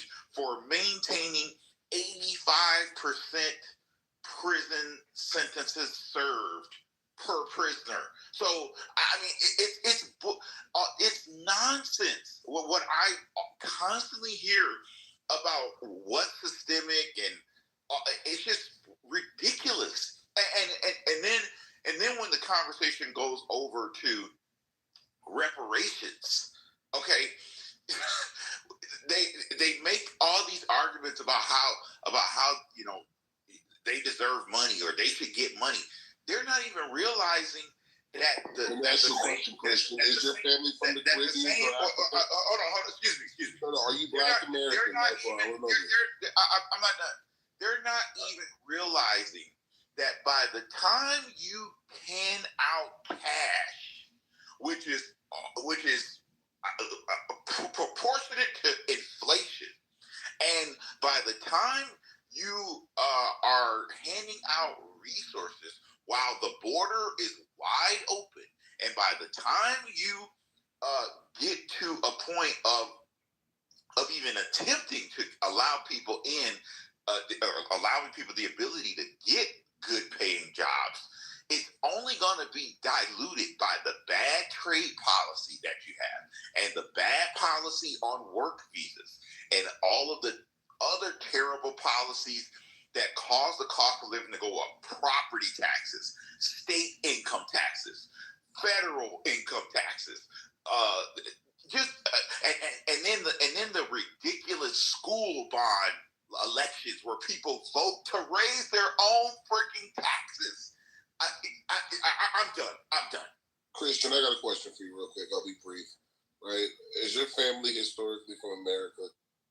Yes. Prior to 1865? I don't know. No? I don't care. No, yes or no? Is your family from America prior to 1865? Let me tell you something. Is it yes or no? No, get off the mic. That's it. Well, no, I'm answering your question. So it's yes or no? He said he doesn't know. That's a no. I don't freaking care because I'm sick and tired of listening. We can move on. Listening to people make claims about FBA and all this. Nobody asked for that. The people inside, some of the people inside FBA literally advocate for the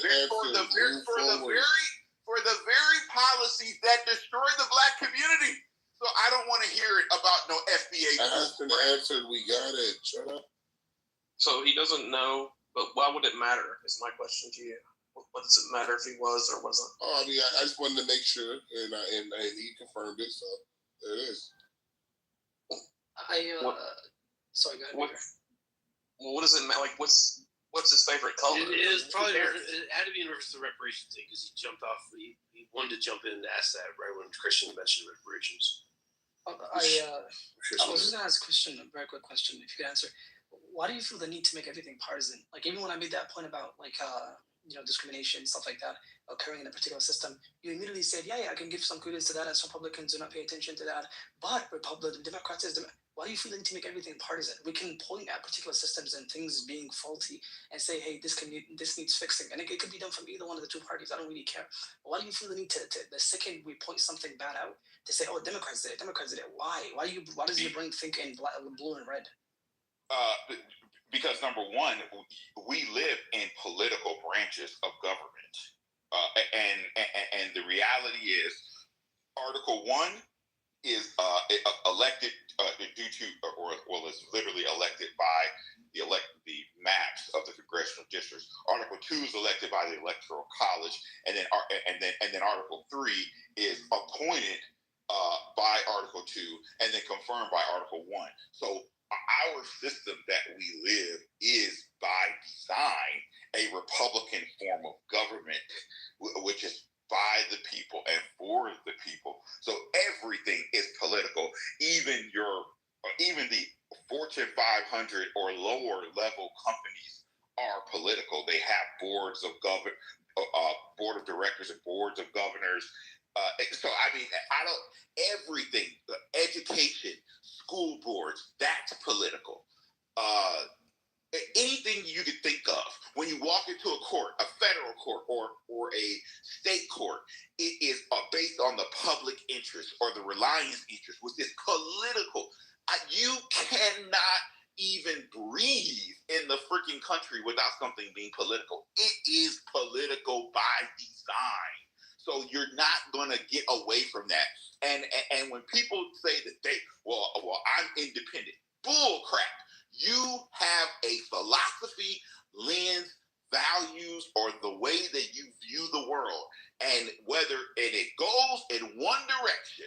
You can't have one foot going in one direction and the other foot going in the other direction. You make a decision, and whether you vote or not, you're making a decision. Whether you have kids or not, you're making a decision. Whether you work or not, you're making a decision. You make political decisions Mr. in Christian. the United States. I do agree with that. Everything is political. I believe what Link is asking you is not why you're political. He's asking you why you're so partisan, right? That's the issue. I just said it. No. Why are you so partisan? And the reason why you're so partisan is because you're a Republican politician, right? No, that has nothing to do with it. I mean, because I'm no different than any of you who've just been sitting back on the internet, sitting in rooms and talking about politics. So, but you are a registered Republican, right? Yeah, I'm a registered Republican. I'm no different than any other registered Republican or registered Democrat, registered Independent. Are you sure about that? I'm sure about that. I'm a registered Republican. I've been a registered Republican since 2016. I've been a registered Republican. I voted for Obama twice because Obama lied about who he was. He lied about not supporting gay marriage. I would have never voted for Obama had he come out in 2007 or 2008 and said, "I am pro-gay marriage, LGBTQ, pro-transgenders." No way in hell would have ever voted for Obama. Okay, so that's good. So you're saying there's something within the Republican Party that they can do that would get you to vote for the Democrats, right? No, I mean the Democrats are. I mean, I've laid out all the issues and problems with Democrats. The issue that I have with the Republicans at this point is there are a certain number of politicians or elected officials who essentially just squat in the party doing nothing. But that does not reflect. That doesn't reflect the Ohio Republicans, as I explained earlier, in the 1860s and 1870s. That does not reflect Abraham Lincoln. That does not reflect even Donald Trump at this point. Come on. So you're saying you're satisfied with Trump currently as a Republican? I'm 90. I would say I'm about 95% satisfied. The only portion I'm not satisfied with is that he hasn't done an executive order suspending work visas as he did in 2020 twice, suspending work visas because of the disproportionate impact on low-wage workers, which would be black workers and other people who are U.S. citizens inside the United States. He has not done an executive order to stop the work visas. He has the power to do that right now, and I'm dissatisfied that he hasn't done that. All right, I rest my case. So now that Alan left because that bitch was muting me, motherfucker, he didn't even say anything either. He just kept muting me, just throwing me off. What I wanted to say was to get back to the education system thing, and whether math is racist. Okay, this is all that I'll ask you to do. I'll invite you to read a book by John Taylor Gatto. It's called Weapons of Mass Instruction. Okay, he doesn't ever mention critical race theory. He doesn't mention racism at all. Okay, he just talks about where the education. He was a teacher. Okay, a New York teacher.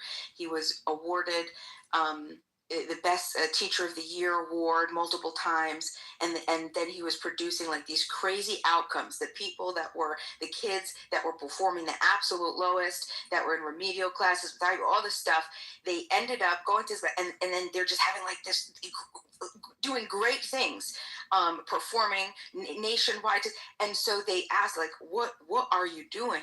And he basically said, I'm doing everything that the public education taught me not to do. So the point is if you look and you understand that even if it's not about neutrality anymore, it's not about whether something is written in discrimination, like I said before, like de jure. It doesn't happen that way anymore. It's embedded in the systems. It's in the institutions, okay? And now everyone pretends like it's colorblind. That's just not the case. And Link was talking about it before, about the outcomes, okay? So if you could separate the two, but if you have any type of system that's going to suppress autonomy, that's going to enforce obedience, that's going to punish deviation, okay, because we understand that IQ functions different. IQ doesn't account for a lot of things, including wisdom, including art, including all these things. And that's exactly what John Taylor Gatto was showing. He was showing that the way that the public education, this Prussian system that we adopted, it was meant to do one thing, and it was meant to create, to teach, to train, to indoctrinate. We don't give a fuck, bitch. Shut the fuck up, bitch. Go out the teach, train, and indoctrinate people so they could become mechanisms of the system. Okay, so if we understand that the education system already does that, is intentionally meant to do that. Okay, it's intentionally designed to suppress autonomy and to make sure that you are obedient and to put a number over you. Okay, when you see that system exists, okay, within a racialized society, it's going to function in racially oppressive ways, even if it appears neutral to us right now. And that's exactly what Link was talking about, was that the consequence, the outcomes, you can still have policies, and the outcomes that doesn't say, because you know the right, and well, no, I'm going to say any white supremacist, okay, and it's just take a look at yourself when they say, oh, look at the statistics, or show me any law that is a racist law on the books. Yeah, okay, fucker, we already know that that's a trick question. That's not going to work. Civil Rights Act says we can't do it. So they taught us they taught Americans how to be sophisticated with their racism, right? And make us to believe it, plausible deniability, whatever else. Point is, if you support the system, you're fucked. Well, this is the issue as well. We're talking more about classism versus racism, right? If you're talking about systems that disadvantage people, we can talk about NIMBYs, not in my backyard. You go to San Francisco. How did Nancy Pelosi make so much money? She got in early on these projects, right? On these rural projects, she knew where these public transport networks were being developed. She brought properties on them, and she became a homeowner in an association that disallowed development along those lines, and those properties increased in value, right? So this was a democratic problem. Nancy Pelosi got rich off of classism. It wasn't racism, right? And this is where people get confused. The systems that disadvantage people, that politicians are taking advantage of, is not based off of race. It's based off of class. And that's where you're getting confused. Well, I think that's your biggest misconception. That's your biggest misconception.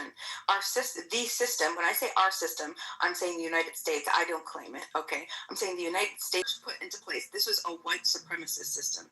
Everything about it was classist, but then they added the element of racism. Okay, where they completely dehumanized and devalued our brothers, right? And brothers and sisters are completely people, human beings. And that system has continued. You think that the Civil Rights Act happened, then all of a sudden a bunch of people woke up and said, "Oh, look," or even the Civil War. It didn't happen that way. So when we look at the education system, it's still, these are all of these things that we already know that happened, right? Redlining, the HOLC maps, how how the FHA underwriting, the hazardous zones, how fucking businesses intentionally went to the communities, our inner cities and communities where Black people were redlined to be, and put these hazardous zones, right? The mortgage, hold on, the reverse redlining, you know about that, right? Then the hold on, no, because we could keep going. We could talk about the predatory lending. We could talk about adjustable rate mortgages. We could get into that. What about blockbusting? What about that? Have you heard about blockbusting? Look it up. Look at white flight. Look at the real estate manipulation. Look at equity stripping. Look at that. You could go and let's forget Jim Crow laws and the black codes and the housing segregation and the urban renewal bullshit. Okay, my fucking fat ass, eminent domain, slum clearance. Did you know about the highway construction? You know about that? You know about that racist ass shit? Look at fucking up highway segregation. Look up highway segregation. Look up how the route replacement. Look at all this. Hold on, wait. No. They did this specifically. Look up pollution corridors. Wait, this is the crazy thing. This is all documented. I'm not making this shit up. Same thing with the school to prison pipeline. Hold on, wait. I'm gonna keep going. You could keep going, and we still have sentencing disparities. This is shit that we're still happening today. We have fucking the crack versus the powder cocaine bullshit. Okay, we have we have cash bail disparities where people, that people aren't going to have money, or they're into the bail schedules, plea courts, all of this shit happens. You have the over policing. You have the massive incarceration. Hold on, wait. So this is my point. Let me connect it all back to education. Let me connect it all to my. Hold on. No. All right, let's give Beeman 30 more seconds to wrap it up. He's just whining. Not one highway. No, I'm bringing it back to how Mr. Ramon made the claim that it's a classist system. It's not racist. I said no, it's bullshit. Of course it's racist because we're forgetting. Everyone's forgetting plausible deniability bullshit. Because if you look back, the whole education system. Why do you think that we have people that are underperforming? Where can you afford to live? Right? Does where you can afford to live, does that decide what school you go to? And then when you have poorer neighborhoods, do you usually have schools with a less capacity? They have fewer supports. They have fewer all these options. And then when you have schools that have less capacity, what happens? They shift from helping kids with education to managing behavior. All this other bullshit, and then you have more suspensions and removals. This is the school to prison pipeline. Hold on, this is the whole point. And this is the whole system. The over police. It's just it's bullshit. And all of you fucking white supremacists, I hate you. What a fucking. How do you use white flight and gentrification? She was addressing me. Go ahead. I'll respond in 30 seconds. Because y'all, instead of looking this shit up and educating yourself, you guys are just gonna fucking. Wait, let Mr. respond. I choose pussy. Yeah, just 30 seconds. I'm just morality gonna say nor black people are the only demographic to get absolutely demolished by a highway. I-95 absolutely destroyed the black community. What are you talking about? A highway destroyed an entire demographic, your financial success. A highway? Really? That's your argument? A highway destroyed the black community to the point that they couldn't make any money and they were dependent on government assistance. That's the type of argument that you're making. It makes zero sense. Again, Asian people, they were in internment camps in World War II, right? They still recovered after that. Indians, they were discriminated against. Irish people were discriminated against. Italians, they still recovered. But the blacks, they got destroyed by a highway system. And let me jump in here for a quick 30 seconds. I already went over all the historical systemic racism created by Democrats and Democrat politicians in regards to the criminal justice system. I didn't mention earlier about how the ABA is 80% Democrat, which includes the state bars as well. 80% donations go to Democrats. And then, as far as what happens with property and real estate, when you look at the HOAs, are because they never allow anything to come from the right to even get any kind of positioning at all inside of those groups, wherever they may be inside of the country. So again, it just every time I hear some of this systemic stuff, it always goes back to Democrats and the left. Well, I want to respond to Bima like this. And Bima, look, I appreciate what you said. I've talked to you a couple times. I think you're a good person. But I just think you're so off base here, right? Like, think about the stuff you were saying. The education system, the education system, the education system, the education system. But you'll also be the person who's mad at Trump for trying to revamp the education system. Right? You mentioned, where you live shouldn't be defined. Hold on. You mentioned where you live. Hold on. Don't presuppose my positions, Mike. I've talked to you before. I've never proposed. I have never offered any type of government intervention to be in any type of system. So if the reason that I would deny it is because I say government should be out of everything. That's my consistent position. Everybody on this politically, that's more where I conservative than I stand. thought, because you just mentioned that where you live shouldn't define where you go to school, which is exactly what we believe in, school choice. Your zip code shouldn't define your school. We agree with that also. I mean, all this stuff that Christian's pointing out, this has been, for decades. This is like, what Christian's pointing out is not something that's like new. This is like decades and decades and decades and decades of Democrat leadership hoarding people into cities, building low-income housing that ends up having bad schools around it, and just keeping people there and having them rely on the government. Give them this, give them this, give them this, give them this, to where they can't do anything else. It shouldn't be a career choice. Like, this is not how it's supposed to be. And I'm not saying you're saying this, Bima, but like in your rant, you used gentrification and white flight. So like, yeah, you don't see how that's connected to education?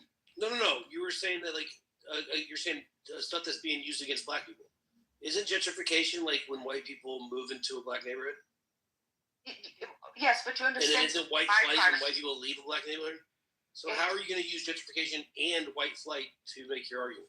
Because they're all byproducts of the same thing. It was a handoff. It's a domino effect, and then the constant corrections only cause bigger problems. The urban renewal was a bunch of trash. The Civil Rights Act was a bunch of trash. Look at how many Black Americans with the highest level of education teachers during the Civil Rights Act. Okay, that we never had. It was so high, and we've never reached those numbers again. Because what happened was then the white people were able to come into the black schools, right? Because that's what it really comes down to. It really comes down to the white people being terrified to know that Black Americans can succeed and do just as much, if not better, as they can, and they were just terrified of that. And so they wanted to destroy it. That was the whole point. They didn't want Black Americans to continue to say, okay, well, fuck you guys. We're going to remove our productive ability, and we're going to work on ourselves. You don't want us here? No problem. White people couldn't handle that. Black Wall Street, all the other type of shit that happened. But look at the Civil Rights Act. Look at all the shit that happened to teachers and Black Americans and schooling and employment during that time. Yeah, it's fucked up. Same thing with urban renewal, and you could just keep going. The point is that today, this is hold on, and I'll land 20 seconds. Is that what you're upset about? That you just didn't have to go through this? What? The shit you're mentioning, like you're like Black Wall Street. First of all, it didn't get called Black Wall Street till after it was burnt down. When they built it back up, that's when it got the name Black Wall Street. But it's like we're talking like almost 100 years ago.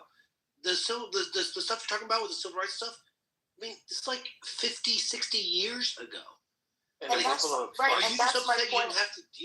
That's my point. That's my point. That people think that those things. Hold on. That's my entire point. That all created a legacy. You understand? It's literally referred to as the legacy of slavery. That's why white people are so scared to even allow a bill of reparations to study whether it should be happening. It won't even allow that to come out of committee. Okay. This is shit that the country principally needs to correct and keep the government out of shit. But the point is to fucking correct the oppression. Where there is oppression, it has to fucking stop. Beam, I have a question for you. In your heart of hearts, do you really believe that the majority of white people are afraid of Black people becoming more successful than them? Do you really believe that? Absolutely. Look at the Black Americans, after, how quick they fucking bounced back from slavery, boy. They came in. He's talking about now. Better family. No, this is my point. And white America wanted to destroy it. And that's exactly what white America did. And now us, right, in 2025, because we're not connected to it, because we don't talk to our elders, and we don't talk to the people that we get taught the whitewashed history. We don't know the truth. This isn't the shit that you could find. This isn't the shit that you're educated in. You gotta fucking go and talk to people who've lived through this shit, right? And then they educate you, and then, oh, really? That really fucking happened? And then, oh no, we think everything's neutral, everything's fine. Black Americans, they're not oppressed. It's bullshit. We still have an entire system right now, every single day, that's oppressing. That's oppressed. Next question. Do you believe if America poured in all its resources into getting more white boys into the NBA and NFL, do you think the blacks would be worried? I don't know what dumbass question that is. What do you mean? Like, do you really think that people... well, it's not a good analogy, but that if you think whites are afraid of, oh no, these black people, they're going to take our spots and be more successful than us. You're right. That is asinine to think. Really? Okay, well then explain to me how white people can vote for something like the New Deal, to have millions and millions and billions of dollars fed into white man's hands, right? Loan, all of that shit. But then when we say, hey, look, we left out an entire group of the population. It's the principled thing to do. Forget whether they're saying they deserve it or not, right? Forget that. Just look at a principled position. The principled thing to fucking do, and everybody in this room knows it, is to fix that. Now you pour the millions of in the same way, in those same elements into that community. That's what needs to be done first, okay? But white people won't do that because they say, well, I wasn't handed everything, or I don't have white privilege, or I had to work for everything I had. Yeah, it's much different. Do you think if you had all your wishes and you had complete 100% control and you could pour everything into the black community, do you think in 50 years' time, or do you think eventually everything would be equity outcome? Outcome, I'm not concerned with outcome. I'm concerned with oppression. I want the oppression to stop. I want people to stop living and completely ignoring the shit that's happening in our community now. So that's all that you white people need to do today. Stop talking like this. They would. But Who would stop? So hold on. So you're against police brutality? You know about the discrepancies with sentencing, and you talk about that. When was the last time? Yeah, we can break down the sentencing stuff. All right. So what about hiring discrimination? What about that? What hiring discrimination? We addressed that with affirmative action. Yeah, affirmative act. That's bullshit. What? Who is the biggest receivers of benefits from affirmative action? Because that's what we're trying to say, Bima, is that these things that when you make something like this, it gets bastardized. People are talking about the civil rights. Oh, the Civil Rights Act. The reason why people are trying to talk about how the Civil Rights Act is going to get, they want to adjust the Civil Rights Act, is because the Civil Rights Act was about Black Americans, not about gender, not about age, not about disability. It wasn't about this or that or this any other civil matter. It was about Black Americans and how they were being disparaged. That's what it was about. So now when people have taken the Civil Rights Act and moved it into other forms of civil, it's fucked up. That's not how this should work. And that's what we're trying to say to you, Bima. Like, this is crazy to me. And I'm telling you, like, I was talking to some guy. I wasn't talking to him. I was listening to some guy here talk about a couple weeks ago. He was like, oh, my nephew just came home from college. I haven't seen my nephew since he was like, 13, 14 years old. My nephew just came home from college. I was talking to him. And, and he didn't even think about this whole racism stuff. And I was talking to him. I wasn't talking to this guy. I was just hearing him talk. And he was like, yeah, I had to explain to my nephew how this country is against Black people. And this is it. He's like, you know what my nephew said? My nephew said that he had never even seen racism in his life. But I had to explain to him all stuff. And I was thinking in my head, I'm like, bro, this dude lived as a black guy his entire life, went to college, came home from college, never ever experienced racism, and now this old head motherfucker who's like 50 years old is trying to talk him into how his country's racist. When this kid lived his entire life now he's what, graduated from college, he's 22? Kid's 22 years old, never even seen it. And now all of this older generation's like, whoa, what you need to know there's dude, I'm telling you, Bima, I have a daughter in high school. These kids don't give a fuck about the color of people's skin. The only people that are carrying this racism nonsense bullshit going on is our generation, quite frankly. People that are my age, 40, 50, 60 years old people, that are like, well, do you know about this stuff that happened 50, 60 years ago? It's like, well, yeah, I get it. It's fucked up. And by the way, reparations would be the most harmful thing to ever happen to Black Americans. That would be one of the most harmful things that could happen to them. Because you know what's going to happen, Bima? The first thing that's going to happen is the government's going to make you prove that you either had ancestors that were slaves, or were like a descendant of a slave, or were impacted by slavery. So you know what's going to happen then? The government's going to make you prove it. They're not going to take your word for it. They're not going to do anything. They're going to make you prove it. And there's going to be Black Americans that thought they were descendants of slaves that ended up not being, and then other Black Americans that didn't know they were and ended up being. So you know what's going to happen in the Black community? Oh, you're a descendant of a slave? Oh, you're not? You're not? Now there's going to be Black Americans against other Black Americans. That now there's a section of Black Americans that are descendants. We don't even have to go back that far. We don't have to go back that far. We don't even have to go back that far. We could start. No, Mike, we don't even have to go back that far. We could principally, we can even just work from the 20th century alone. Just the 20th century alone. There's policies for people that are still walking around and alive today that have been affected by the policies that were implemented just in the 20th century. You know how many billions? Some of these economists, billions of dollars were stolen from Black communities through the shit that happened through the housing and all of that other stuff. This was their estimates. Economists are generally pretty conservative. They're not usually liberal, right? They usually, they're mathing. That's what they do. They math, right? Most economists are conservative. They're right leaning. Okay, so just saying, right? This has already been. It's here, and that's my point. So, we want to know why there's a big wealth gap. Listen, I'm not saying that we need to do fucking employment. I'm saying just leave people alone. Let people do whatever they're going to do. Stop the oppression wherever there's oppression. Allow people to live and fucking breathe. Right? The police brutality. How is that going to stop? Well, we're going to have to change the old slave patrol system. Okay, we're going to have to decriminalize victimless crimes. Okay, we're gonna have to start there, and I mean, but this is my ultimate point, though.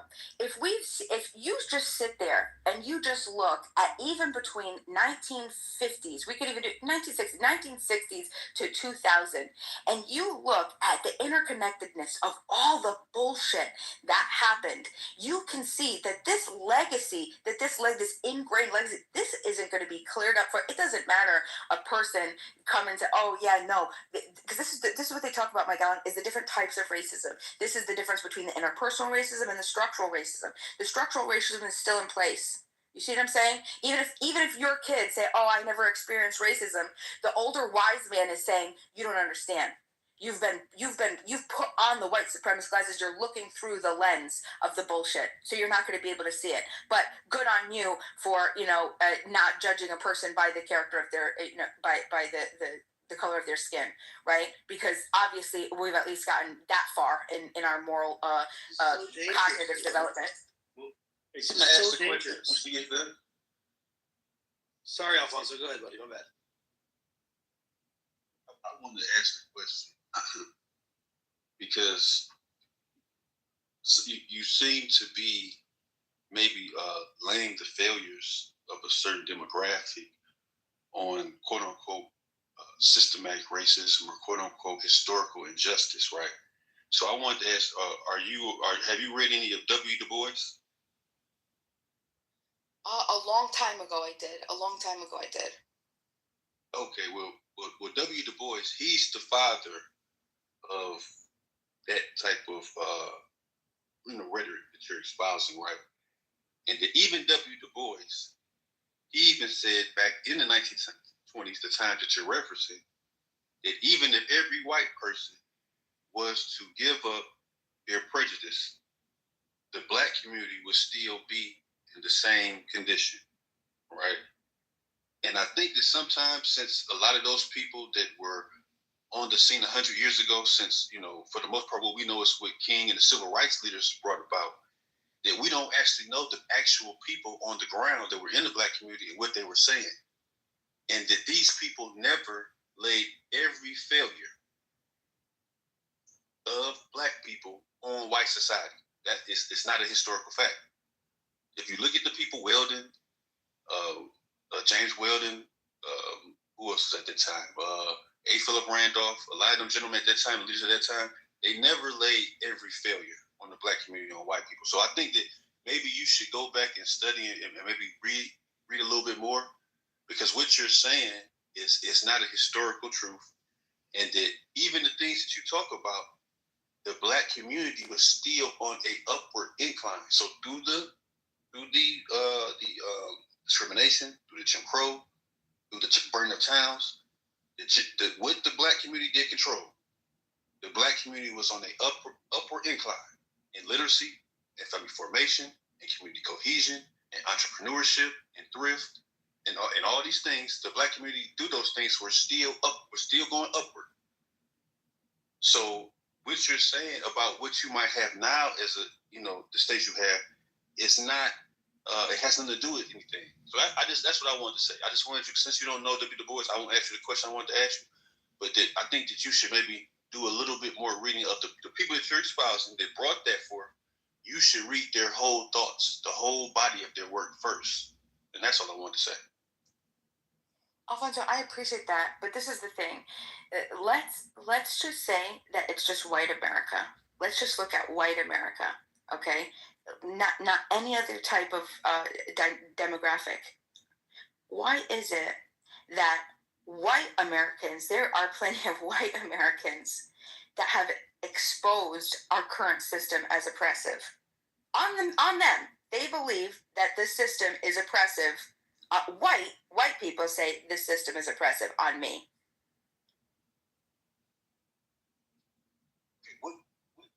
What system?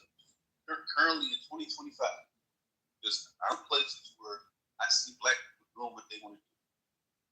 So what places, according to you, 2025, what systems are stopping the black community from progressing or owning homes or taking care of a community or doing things for themselves? So creating good outcomes for themselves. What system now are doing it? Can you tell me that? I just want you to tell me that.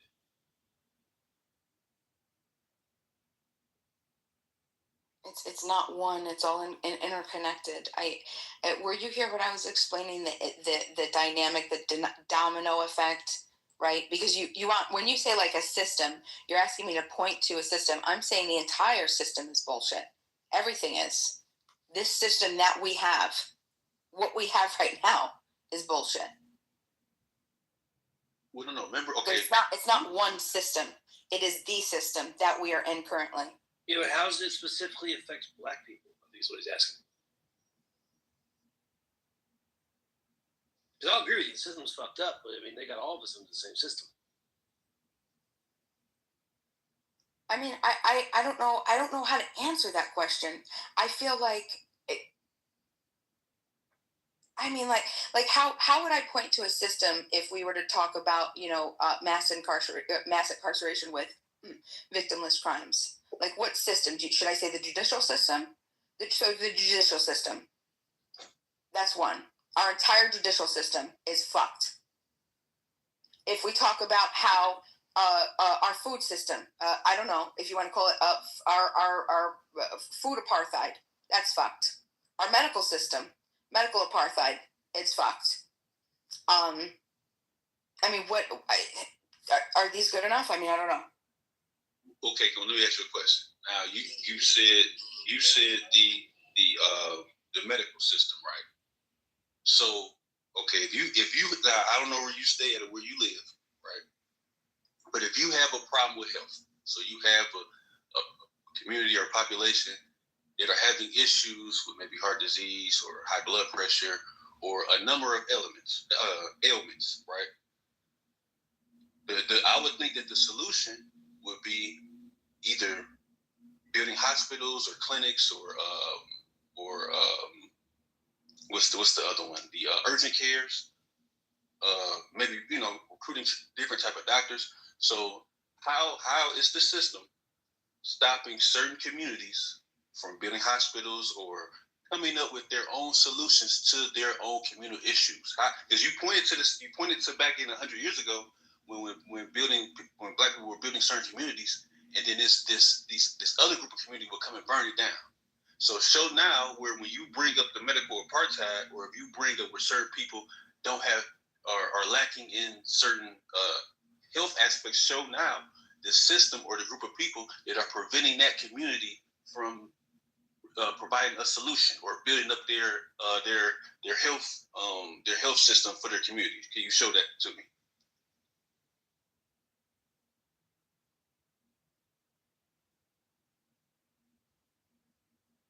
Yeah, it's all connected. It's all under the same laws. Do you think that if I mean, I don't know. Again, I really, you have to understand that these are systems that are embedded in other systems. They're all interconnected. It's not like it's just, and that's the whole thing. Like, you can't just look at it linearly. You have to understand how it's an entire situation, right? It's like, oh yeah, well, we could just come up and let's look at the medical system, and everybody put your eyes on the medical system. Well, hold on. Let's first talk about the overcriminalization and the mass incarceration, because we actually need to have our fathers and our children free from being unfairly targeted and then thrown in jail by the threat of violent force by a gun for something that there is no harm caused by another person or person's property. Okay, so which one comes first? So you have a priority. This is my point. You have a concept, you're in a survival mode, you're in a survival state because of all the issues of the systems all bedded within each other. So which one do you do first? Bima, you said a lot of stuff there, but could the answer just be that the sisters, they're not there? Like, when you keep saying, you're like, I have a hard time answering the question, I don't know how to answer the question. You keep saying they're all interconnected, and you kind of keep saying all this stuff. Couldn't the answer just be, I don't want to say like you're wrong, but couldn't the answer just be like, it's not actually happening? Like, see what I'm saying? Like, this is the thing that Alan was saying about CRT. Well, hold on, real quick. Alan was saying about kind of CRT. The problem I have with CRT is, like, how dare you look at a young black kid in America and be like, well, sorry, kid, you're black. And, like, why would you look at a young white kid and be like, hey, you're better than that other kid because you're white? It's fucking crazy. Like, to just tell black people, like, well, sorry, you're black. Like, it's so fucking insane to me. Like, it's crazy. And I don't think y'all realize what you're actually saying here. Like, you're actively talking people into feeling like they're oppressed when, like, a guy like Alfonso doesn't live like that. And you would take a guy like Alfonso and be like, wait, Alfonso, like, this shit is, like, you're not allowed to do this kind of stuff. Like, hold on. Or a guy like Christian, a guy like Christian who's going into politics and stuff, you'd be like, well, hold on, Christian, you're not allowed to do that. You're a black guy. You can't participate in the white guy's politics. Like, it's crazy to me. It's detrimental. Don't you see that? No, because you're not saying that when I talk about this isn't for Black Americans. This is for white Americans. This is for the people that are the dominant force, that are able to, that have the majority, that have the responsibility and the duty to fix this. This isn't on Black Americans. And I'm not trying to. Black Americans know that they could get up and do whatever the fuck that they want to do, but it doesn't. For the people that have been put into the system that are suffering, right?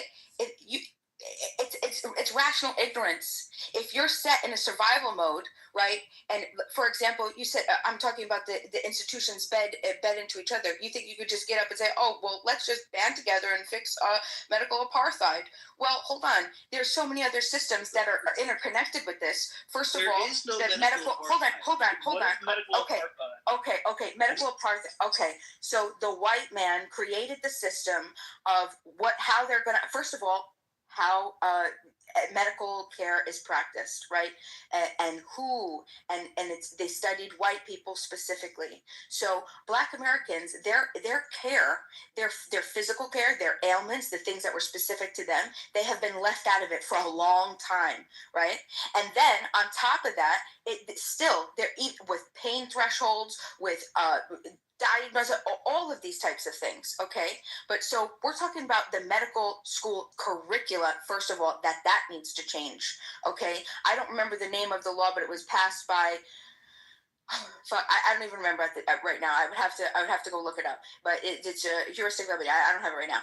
But first, the medical school curricula, okay? Then you would have to look at the diagnostic standards. Then you're going to have to look, okay, you want to bigger than this, right? How do regular hospitals operate? We're going to have to look at the funding formulas. Then we're going to have to look at, for individuals, their insurance reimbursement rates and how provider distribution, because where people live, it depends on how they're going to get care and how symptoms are interpreted when they come in and say, oh, look, this is this. Okay, well, you know what? Because it happens to me all the time. Where I was raised, you walk in, don't even try to get pain medication, even if you have a goddamn broken foot or a pencil sticking out of your eye, because you're just coming in here to get pain medication, okay? So where you live is going to determine all these things and how quickly that you get treatment and all of this type of stuff. And so you think like you just pull it out and think that everything is fixed. No, this is going to take a societal fix. We all have to look at this, but we have to first identify it and say, okay, this is the shit that's occurred and we have to fix it. Just saying that it's not there or it doesn't exist is the worst possible thing that anybody could do. These things do exist. We do have people that are being caged and forced by a threat of a gun for not harming a single person. That's insane. You support that? Something's seriously wrong with you. Okay? I sat in a freaking in a ticket court, and I watched a kid with cerebral palsies, okay, drag his legs on crutches up to the judge, and you could hear everything over the court speaker, everything that the court says, okay? And he says, listen, I told you, 3 strikes, that's it, you're going to jail. He says, Judge, I told you, marijuana is the only thing that helps me. I could study. I brought my dean's list and I brought my GPA. I wanted to show you. I'm doing great. I'm doing excellent in school. Please. This is the only thing where I don't get drowsy and it doesn't affect my studying ability. He sent that kid to fucking jail. Okay? Fucked up. And you know what? Everybody just listened. Everybody just watched. There's so many things that we have to fix, and sitting back pretending like it's not here. This is just so fucked up. You don't get to do what you want to do just because or someone thinks that they that they're benefiting off of a particular drug. You don't get to do what you want to do. Why? Why? Let me ask you. Why? That's not how the world works. Okay, well, how does the world work?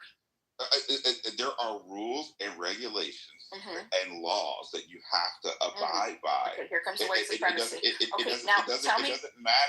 doesn't matter if you think that a particular drug Did y'all hear that? more successful. No, I didn't say you're such. I said here comes. Meaning the lens. It doesn't matter if a person thinks that a particular drug is more successful than another, and they think that it's justifiable for them to use it against the law, and that is just ridiculous. Okay. So let me ask you. You said that it's not how things work, so that doesn't really answer much. Okay. It does. Besides, hold on. But all you're saying, though, Christian. I'm going to finish. If you break the law and the legislator of the state adds criminal enforcement or civil enforcement to the law, then you will get a judgment against you in court. That is how the system works. Okay, so this is my question to you. Who did that kid? Who did he harm? What is justice? What is justice? We're talking about the justice system. What is justice? Can you define that for me? That comes from God. Justice is a ministry, which the people that practice inside these justice courts, they're not doing ministry. and particularly the prosecutors that bring, because again, the prosecutor has discretion to bring a case and to not bring a case. So that prosecutor that brought that case in front of the judge, it's their fault because they use their discretion in deciding whether to charge that individual or not. So I don't, which that's a whole nother conversation. Okay, so but what is justice? You said justice is administration.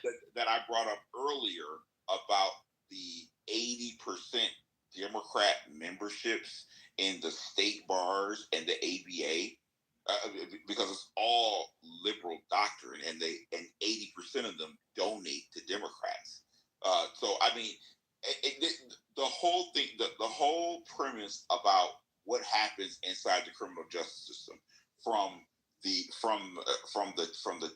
time that you are taken into custody all the way up until the court orders you into post counseling, it's all bull crap, and it's basically the Democrats making, as I said earlier, a system of dependency versus a rehabilitation process that leaves you better than you came in.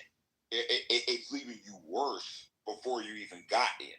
So that is really the problem. But that goes back to the politics of the Democrat Party creating systems of dependency, because they're all screwed up, wanting political positions, getting into the next higher office, gaining money in exchange for prisoners, making deals for private prisons in exchange for what they get politically.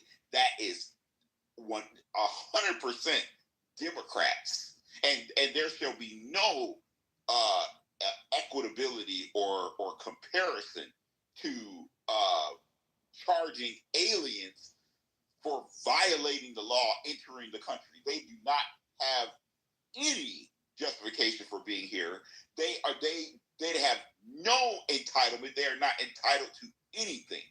So I don't ever want to hear anybody comparing aliens to U.S. citizens having their rights violated inside a criminal or civil court. Okay, that was a good circular argument that didn't address my question, which was how do you define justice? Go ahead. Directly. But he didn't answer it and address anything, but go ahead. Yeah, because Danny is also alluding to it. We're talking about drugs. Talking about who did that person harm. The person that Bima was talking about that is going to jail because he is taking a illegal substance that supposedly is helping him and keeping him on track with his medical condition. At the end of the day, it does not matter. We're talking about justice. Justice is top down. It comes from God, and it gets distilled down from the judicial system all the way down to the criminal courts, right? So when we're talking about justice, we have to understand what God deems as justice, and we have to respect the government and the governing laws of each countries. So, for example, in Indonesia, if smoking weed is illegal and you get the death penalty, you have to respect that governing authority. If you're in the United States and you're not allowed to smoke weed, depending on what state you're in, you also have to respect that governing authority based off local laws, state laws, whatever. So, Bima, what did that person do? You want to cry empathy. You want to say, well, he didn't harm anyone. Danny's saying that in chat. Well, he didn't harm anyone. Well, he broke the law. And at the end of the day, you have to respect the law of whatever country, locality, county that you're in. Okay? So it's not up to you to interpret, well, he wasn't harming anyone. Says who? Right. So that's my entire point. Who is to say that anybody else is to say he didn't harm anyone? Objective reality determines who he harmed. Objective reality says you have to be. That's the point, right? You have to be able to be objective, especially I hate to say this, but even in our court system, you have to be able to show evidence. Okay, there is zero evidence that he harmed absolutely zero people. It starts with private property. Do you believe in private property or not? Let me ask you the question. Hold on, just flow with me for a second. Do you believe in private property, yes or no? Of course. Okay, do you believe you own yourself? No. God owns me. Okay, so so now we're already on a different parallel. So if God owns you, okay, God owns you. What about the people on the planet? Do you own you, or do other people own you? No, God owns them as well. Okay, but that you're not answering my question. Do people here get to tell you what is good and what is bad and what to believe and what to do from day to day? Or do you believe you as an individual, as an acting agent with the ability to reason and to rationalize? Who owns you? God owns me. Again, you're not answering the question, and I think you know why you're not answering the question. That's like saying to the plant, oh, do you have any existence besides your sunlight and water? No. That's a dumbass question that you're asking me. Do I have any existence? Well, why would that be a dumbass question? Plants are the oldest alchemists on this planet.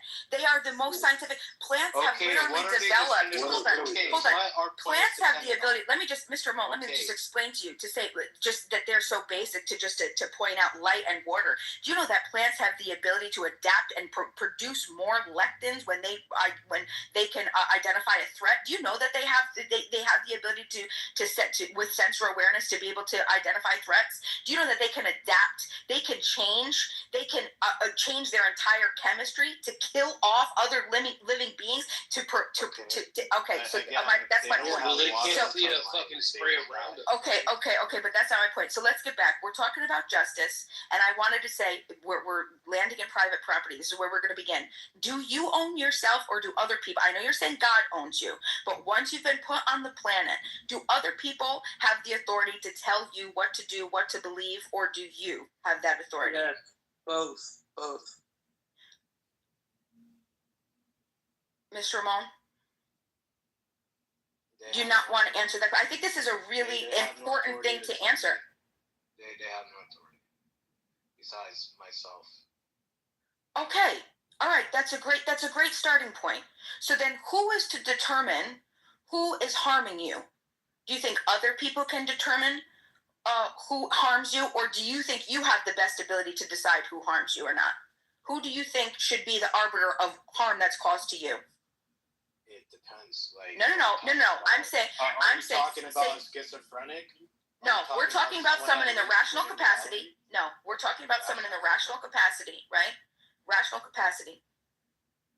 Sure. It's both. They have the ability. Right, they have the ability, rational capacity, sure. Okay, so you believe that you have yes. Okay, perfect. Yes. So now we're fucking getting somewhere. So you believe in private property, you believe that you own yourself. So then if you're doing actions in society that is not harming another person that has a name, right, or their property, right, because we understand that our private property is extensions of ourselves. So if you're not harming another person or their private property, then how do you justify someone taking a gun to your head and saying, you're going to do what I'm going to tell you to do because a bunch of us determined that you are harming yourself, even though you don't believe you're harming yourself. But everybody else, just by might makes right, a bunch of people got together and said, okay, we're going to determine that this is what it's. So does that make sense to you or no? It's called taxes. Well, hold on. Taxes, by definition, are in economics, it's literally referred to as an involuntary levy. It means it's coercion. All right, we're talking about coercion. Can you identify any other place in society where you accept coercion? School. Where? Yeah, school. Oh, but that's not voluntary? Absolutely not, because your parents can go to jail if you don't go to school as a kid. Yeah, we're not talking about that. I'm talking about like you, right? Coercion, that's also true, but your parents are going to be until you can take full responsibility for your successes and failures. It's the duty of your parents to be sure that you can enter society and reciprocate contractual agreements with other consenting human beings. That's your only job. That's every one of us that's born into this planet. That's your only single job, is to not harm another person or a person's property. That's your only fucking job. And the only way to be able to do that is for you to be able to take full success, 100% successes of your failures and your successes. Okay, so that's a completely different thing. So besides that, right, because your parents can make other decisions, right? They can choose to homeschool you. They could choose to do a bunch of different things. I'm talking about as an adult, as a consenting adult. What other area in society do you believe that, or that you're okay with coercion? Work. Okay, so coercion. So you believe that that's okay to be forced to do something that you don't want to do? Of course, everyone does that. Tell me someone that doesn't do that. Okay, what's the difference between work and slavery? Technically, there's no difference. Can anyone explain to me the difference between work and slavery? Monetary gain. This is unbelievable. Working, you can get up and you could work, and you can just be just have a good business plan and understand that you do something that you love. That's what work is. That's where the mores come in, right? You create and you do, as a productive member of a society, you do something that feeds you. And if your soul isn't being fed, that's on you. You're the one that's getting up to make those decisions. If you want to be homeless, you get to be homeless. You can be homeless if you want. I'll tell that right? to 99% of people that are working for someone that they don't like working for. Yeah. Let me ask you a question. And then we get back to the education system. You don't eat. You don't work. You don't eat. And if you don't eat, you die. That is pretty simple. Everyone is coerced, whether or not they believe it or not. Their wife, their children, they're coerced to actually work to feed their family if they have one. They're coerced to provide for a community if they're like a politician like Christian. They're coerced to believe in some political cause like BMI and be like a black radical. It's all coercion. Like, you guys have all been convinced to be a part of some stupid shit. Yeah, when it starts to unravel, it starts to hurt, and I understand that, and you're going to have to see that. But the fact is, so getting back to the work, so work and slavery. So you think work and slavery are the same thing? No. What's the difference? Again, you have to explain to me the difference. Okay. So who then? So what if are we doing? Hold on, just wait a second. I'm going to follow him. I'm going to follow him. The difference between work and slavery. Okay, the difference between work and slavery. So you are right now. Okay, you have all the resources that you need, and you're just in a room. Okay, now if you just sit there and you don't get up and take care of yourself and go to the bathroom and find food, someone else is going to have to do that for you, right? So, guys, how many times have you heard? Just yes or no. I'm breaking it down to the super basics. I'm breaking it down because we have to sort through the difference between work and slavery. How were slaves able to buy themselves out of freedom if they weren't getting paid? How were slaves able to buy their freedom? That was still slavery. That was still slavery. How's it? They were getting paid. But how were they able to buy themselves out of freedom if they were slaves? You're starting with the preposition. You're starting with the presupposition that they're slaves. The system is fucked. We're talking about free people. And I'm asking you as a free human being, nobody is telling you to do anything, okay? Slaves didn't have that option. I'm saying to you, right? You're born right now. You're in a room with me, okay? We're in a room. You can have anything that you want. If you just sit there and you don't do anything, someone's going to have to do that for you. I'm going to have to feed you, right? I'm going to have to go and find food. Is that correct? And I'm going to... No, it's not correct. You get laid there and die.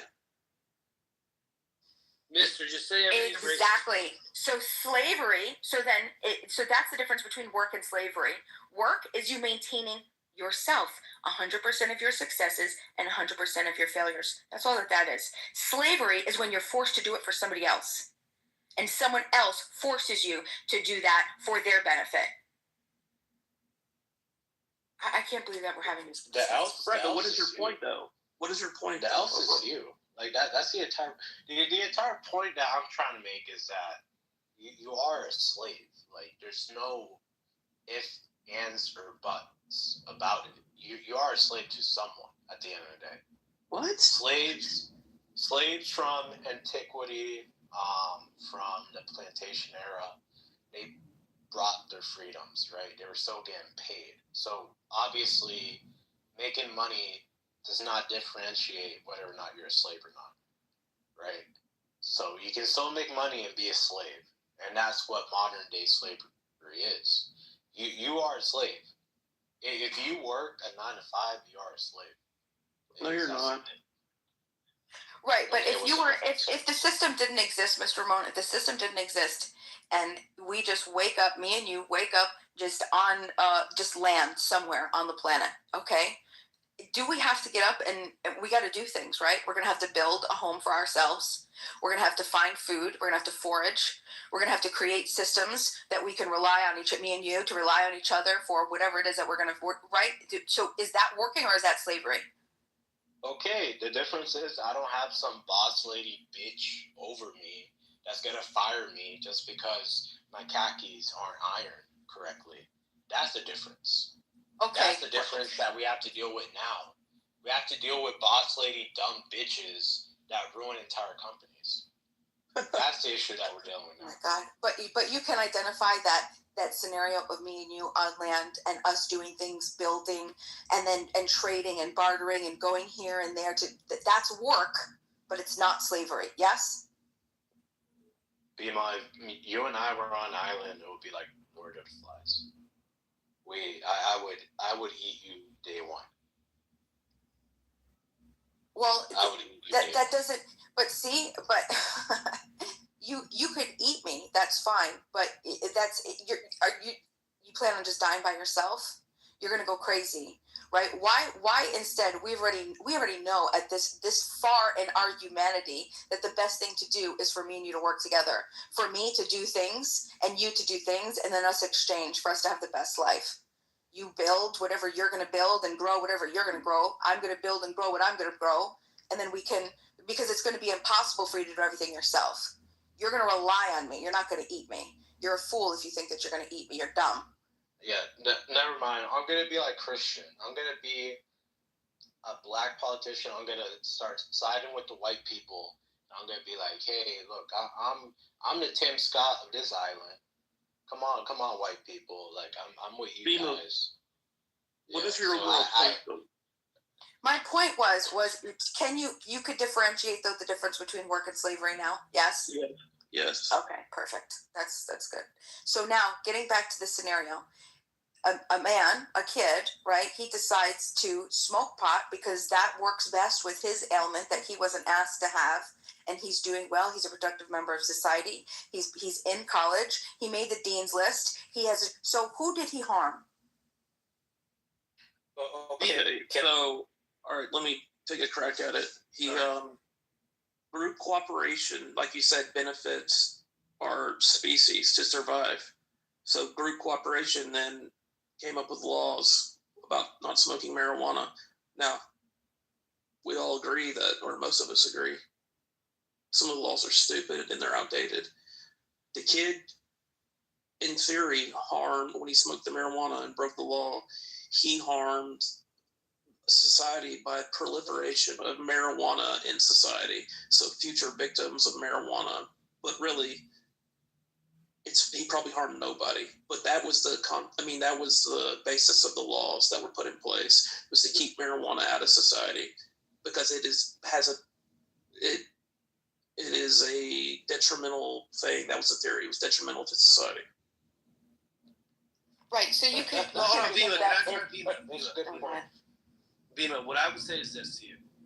Clearly, the kid got arrested, Right? I don't know anything about the case. You're just saying the kid. You say he had cerebral palsy. I don't know how you knew that, but you're basing it off the crutches, and he's dragging his foot. He could have. Because he said it. He said it himself. Okay, he said it's cerebral palsy. That's fine. If he got arrested for smoking, that means he clearly wasn't inside his home. He wasn't in his back patio. He wasn't somewhere. If he got arrested for it, and you said that the judge said, well, I told you already 2 times, third strikes, you're out. So this has already happened 2 times before. So now, if the kid's getting arrested for smoking, again, he's out in public doing it. So I guess the question I would ask you, Bima, let's say a guy goes to a bar, and he gets drunk, and he gets in his car and drives. Now, he drives the speed limit. He drives good, but there happens to be a checkpoint. So there's a checkpoint, and the cops like, he didn't get pulled over for speeding. He didn't get pulled over for anything. And there's a checkpoint, and the cop's like, well, dude, you've been drinking, bro. And the guy's like, well, yeah, but I've been driving fine. I haven't hurt anybody. Well, dude, you're fucking drinking and driving a car. You could hurt somebody. So if the kid's out in public smoking weed, who knows what he's doing? Who knows what's going on there? But clearly the kid wasn't inside his home smoking the weed. Because if he was inside his home smoking the weed, he wouldn't have got arrested. So for him to stand up there in court and be like, well, it helps me fall asleep and it relieves my pain and blah, blah. Well, then what the fuck are you doing in public for, bro? Why are you out here? Why are you out here smoking around other people? Did he have a prescription? Right. What's going on here? No, because this was years ago. Did the guy he didn't get arrested for doing pot. He got arrested for possession. And I wonder, a kid with crutches. Did the guy who was driving drunk that hadn't gotten the accident yet, did he harm anybody? That's a false equivalency. Hold on. It's a false equivalency. He's going to get arrested, and in the court, he's going to be like, well, Judge, I didn't harm anybody. They're going to be like, yeah, bro, but you were drinking. Yeah, but he was right. But he was causing an immediate harm by the threat. Right, there was a threat there. He, a kid, doing himself. There's no threat. He's not harming anybody.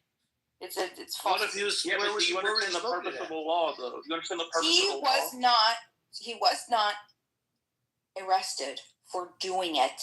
He got arrested for possession. For possession. That's what it was. It was possession. Okay. Without laws, there's chaos. Yeah, that doesn't. That's not answering the question. It's crazy. It is answering the question. That is the answer to your question.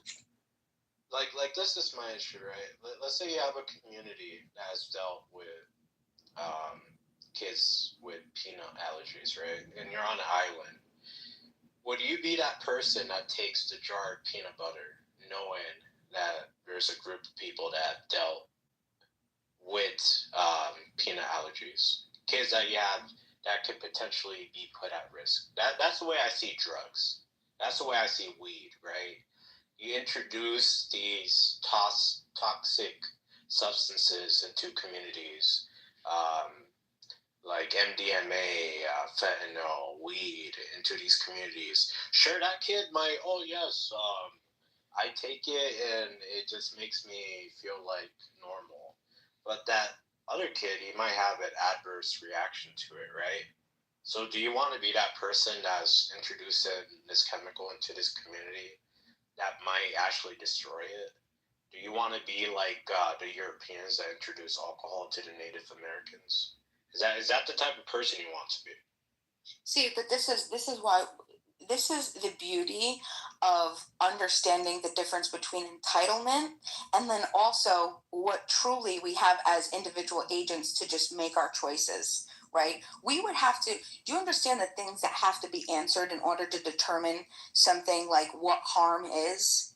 And I guarantee most people don't even, we would have to, we could start all the way back to epistemics, okay? How do we know at what anything is, right? Like we have to identify this first. We have to, what about truth and objectivity? Are there moral truths? Liberal. You know nothing about that. Hold on, that has nothing to do. There are plenty of non-liberals that like philosophy. To start with the understanding of knowledge, okay, and how we know what we know, right? Are you a moral realist? Are you an anti-realist?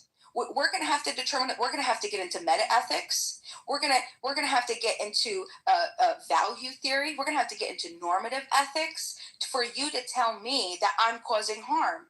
And what it comes down to is there has to be an objective, verifiable way to say that someone's harming somebody. But the great it's called the Bible, by the way. It's called No, the group determined the law. The majority voted That's in the might law. makes right. That's might makes right. That's not morality. No, that's might makes right. That's saying, but what is your point? The laws are there to prevent chaos. I'm saying that a group of people, we already determined that we own ourselves. So if we own ourselves, and you don't think that you think that other people own you. Well, I think Mike is right, and the laws, you can't just do whatever the well, fuck Mike you do. But Beaver, might makes right is not moral. That's the state of nature. That needs to not see it. There's no morality in might makes right. Morality is subjective to the time and the group. Yes, it is. Sure, of course it is. Of course it is. Yes. So, well, of course. See, we're not even going to be able. He's going to argue subjectivity. Mr. Maloney's going to argue. Whenever we evolved from, we were probably raping each other, and we had no civility. So back then, are you going to tell us that we were immoral? No, back then we were subject to a different morality. It's relative. You see other species like that will go rape and take the mate. Says who? Says who? Who said that? Who said that? Nobody said it. It's just what happened. Again, says who? The oldest code of law we can go back to is what, the Hammurabi laws. And I'm talking about before that. We evolved. Do you believe in evolution? No, I don't believe in evolution. Okay, well then there's no point in discussing. Okay, never mind. You think we evolved from pond scum? Eventually we became amphibians and reptiles, eventually to a monkey, to a human? Is that what you believe in? Yes, science is pretty solid on it. Darwinism. Yes, DNA pretty much solidified the theory of evolution. Okay, so yeah, we're all... You see, this is the type of ideology that leads you to commit genocide. If you believe that your next door neighbor evolved from a fucking fish, then yeah, you're more likely just to genocide them and kill them. So yeah, I mean, this is the type of ideology that... We didn't come directly from fish. That's how you believe evolution works, and you just don't understand it. Evolution isn't real. It was taught in the 1800s by some Freemason, so I don't know what you're talking about. Okay. So a spaghetti monster then told you what is... Oh yeah, get off of Reddit, dude. Spaghetti monster, that's so 2010. Okay, whatever you want to call it. Yeah, get off of Reddit, atheism, and actually, research some stuff and stop listening to Neil deGrasse Tyson and Richard Dawkins. All right. So you think you're smarter than Richard Dawkins? Well, he's definitely a dumbass and a predator. Yeah, okay. If you didn't know that. Yeah, he's stupid.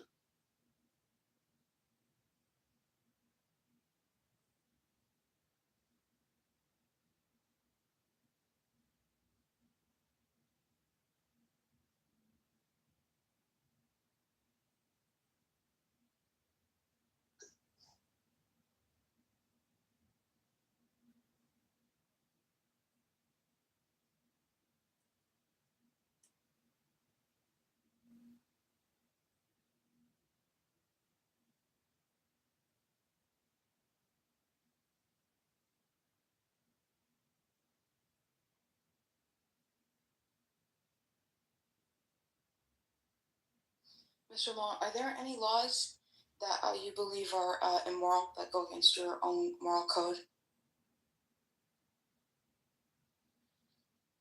Well, there's so many laws I can bring up. If we're just talking about after the French Revolution, obviously, there was satanic...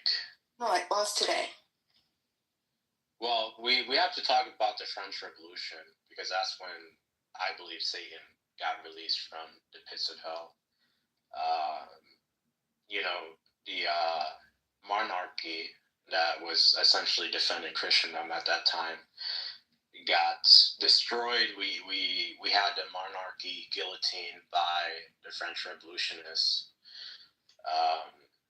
And that's when atheism, the Enlightenment, and Darwinism, all these satanic ideologies started to come around during that time after the French Revolution. And it's funny how they call it the Enlightenment when the entire period of Christendom, when people were getting saved and morality was being instilled across the entire continent. You didn't have Muslims running around chopping people's heads off. That was called the Dark Ages, right?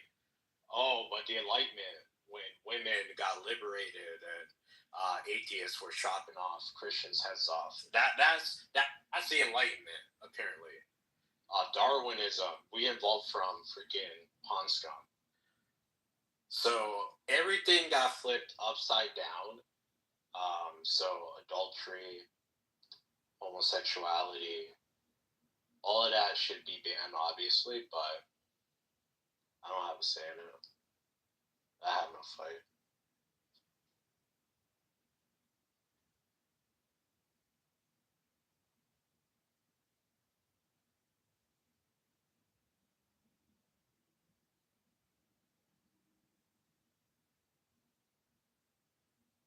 Beaver, are there any laws that you find immoral today? Sure, I can think of some. But why is that, Matt? Why is that relevant?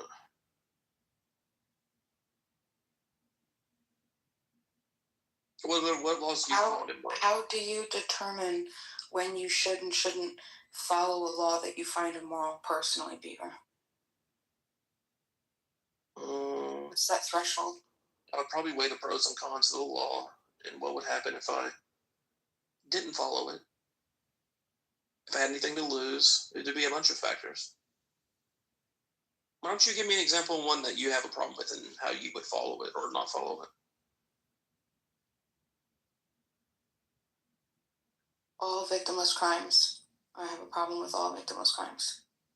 So do you mean direct victimless, or direct crimes that do not have a direct victim? Right. In order for justice to be served, right, there has to be an identifiable harm, a measured harm. And in order to do that, you're going to be able to have to measure it. You can't just, say, oh, yeah, there's a harm here, in theory. You know what I mean? Okay, so should you be able to take heroin if you wanted to? Absolutely, of course.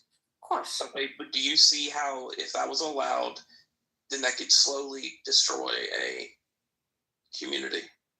What about the guy selling her? Do you think that people today only not do heroin because it's not legal? Yeah, I think it could be a lot worse. If it was easily, if you could buy it at Kroger or Publix off the shelf, get some heroin, kids, yeah, it would be a fucking disaster.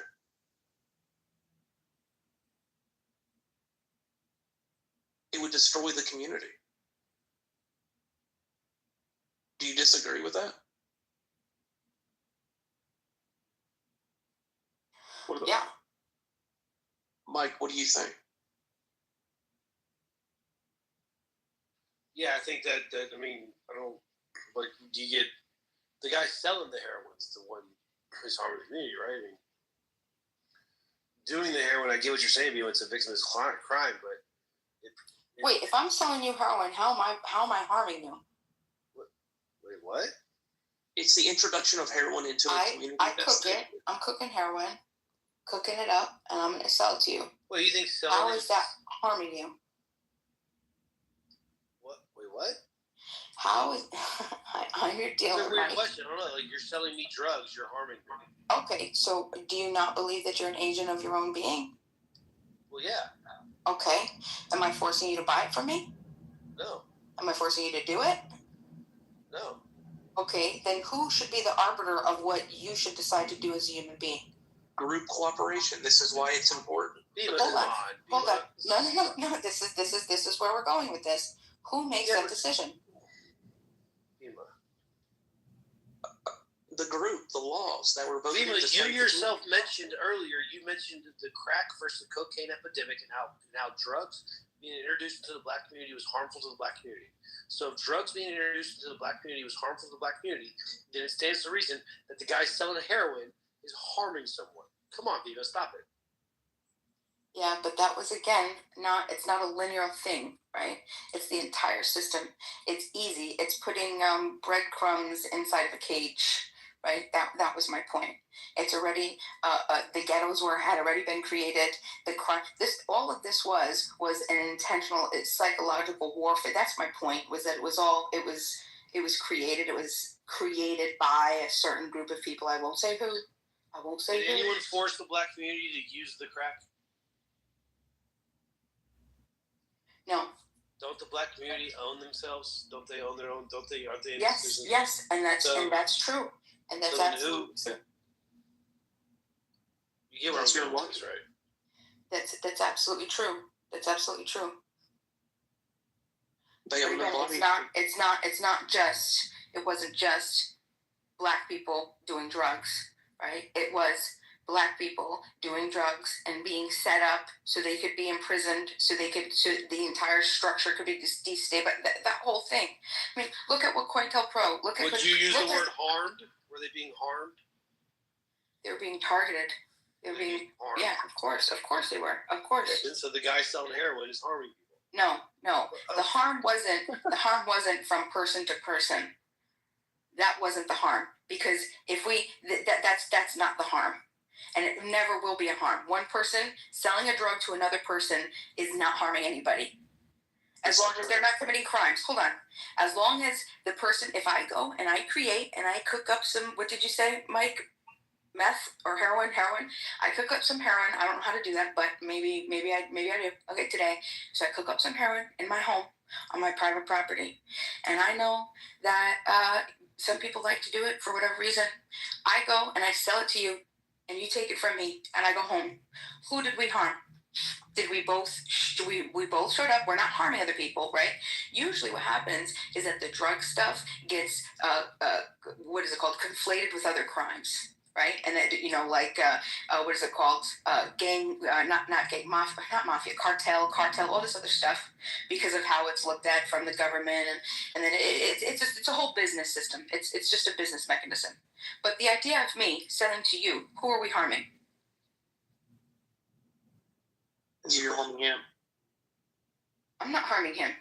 He's the only one that decides who harms Mike Allen. Mike Allen makes that decision. I make the decision who harms Bima, but Mike Allen makes the decision who harms Mike Allen. And if Mike Allen decided that it harms Mike Allen, then Mike Allen gets to choose not to do it. All right, let me explain to you. All right, let me explain to you how it harms him. He's going to keep chasing that high, and then when he can't get it, he's going to go fucking rob, steal, and hurt others to get that high. It's a poison. It ruins communities. Directly, it won't harm him immediately, no. But it leads to destruction. Right, and that's what I'm talking about.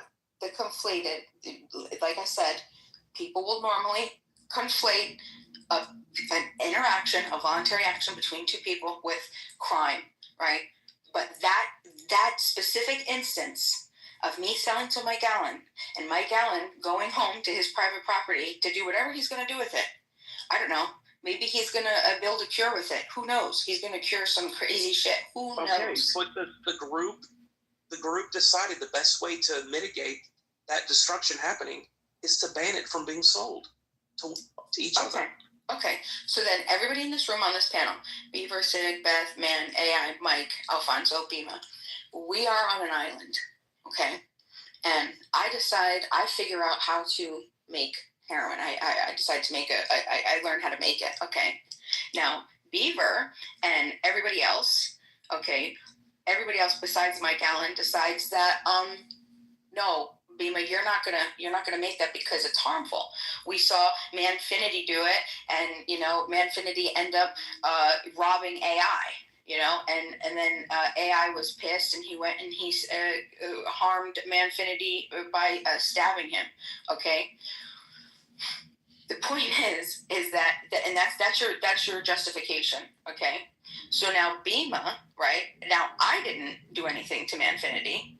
Right? Manfinity decided to go and create a crime. He actually did a crime by violating someone's private property, okay? He violated AI. AI responded the way he responded. That has nothing to do with me.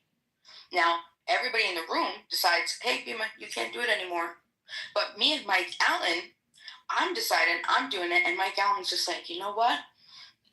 I live once, YOLO. I heard about it as a crazy experience, or whatever his excuse is. Let's fucking rage. Okay, whatever he decides. Tell me why me and Mike can't do a peaceful transaction, right? Because you guys say that it's bad. I thought we decided that we choose our own morality, right? And when our morality... That's why I said no, we didn't. In the very beginning, you asked, I said no. It's both. You choose it and the group chooses it for stuff like this. Okay, but then what happens with when you create a law, you and everybody else create a law that isn't harmful? Let's say it is. Let's say it's RSO oil, okay, and which is a drug, and you decide to outlaw it. But RSO oil is actually curing mast cell tumors on dogs, and Mike Allen has a dog who he loves very much, and he knows that it's going to cure his dog's mast cell tumor. So now, who are you to take a gun to my head or Mike Allen's head to say, if you do this, we're going to put you in a cage, and if you disagree, we're going to shoot you dead. If you don't comply and you fight back, we will escalate all the way to deadly force. If you don't do what we're going to say. Now explain to me why me and Mike Allen should listen to you guys. Why do you guys have authority over what we've determined is good? Because the group determined it, and you are not as mindful as the group. You will succumb to the group. They have more force than you. If you want the law changed for the dog to be able to get it, you got to work to change it. Or you can say, I'm going to save my dog, fuck it, and I'm going to bear the consequences. Okay, but that's not morality. That's Mike makes right. It's a weird hill to die on, Bima. Like, do me and Beaver believe that the kid should have got arrested for smoking weed? Probably not. But you got to draw the line somewhere, right? Like, or you have chaos. Yeah, you got to draw the line somewhere, Bima. You don't have to lie. Hold on. I want to figure out where we vest our authority, okay? Beaver, I don't consent to whatever you decided. You, Sig, Beth, AI, Manfinity, Alfonso, okay? Mike Allen, you're with me. Sorry, you're an anarchist today, okay? Me and Mike Allen, we reject your system. But we're all together. We're all on an island. I can't go anywhere else. It's not reasonable for me to go anywhere else. I can't go anywhere else. I have to live here. But you guys decide, no, we're going to make these laws, and this is what it's going to be. And if you don't like it, I don't know. And it's white. That's your problem. So why do I have to abide by your authority? Because we outmuscle you by numbers. So that's all that it comes down to. Yeah. The authority comes to who has the greatest power. Yes. Okay, so do you understand how that's not moral? That's just Mike makes right. It doesn't matter. It is what it is. Okay, so then if there is no morality in that, then as soon as Mike Allen and I, because we start doing some underground RSO oil stuff, we find a freaking tribe, okay, that was secret. They were like hidden underground, and they love this shit. We partner with them, and me and Mike Allen are like, you know what? Let's go and take them all out. Let's take everybody out because we just want to do that because Mike makes right. We're allowed to. Can we do that? Yes, you would do it. Okay, and this is my point. This isn't moral. You have no moral principles. You have to develop a moral principle, Beaver. This is my whole point. And this is why government is not moral. This is my point. It is not moral. Mike makes right is not moral. Who cares? Like, it doesn't matter. Wait, how can you say that it doesn't matter? You're basing your premise on what's good for society, but then also saying that there's no morality in it. There's a complete contradiction. You're completely not thought out on this. It's objective to the time and the group and in the setting. That's what morality is. And it's decided by the group. If it's best for the group to survive and advance, to pass on their DNA, to prevent shit like heroin destroying the group, and they're going to institute these laws or there will be chaos.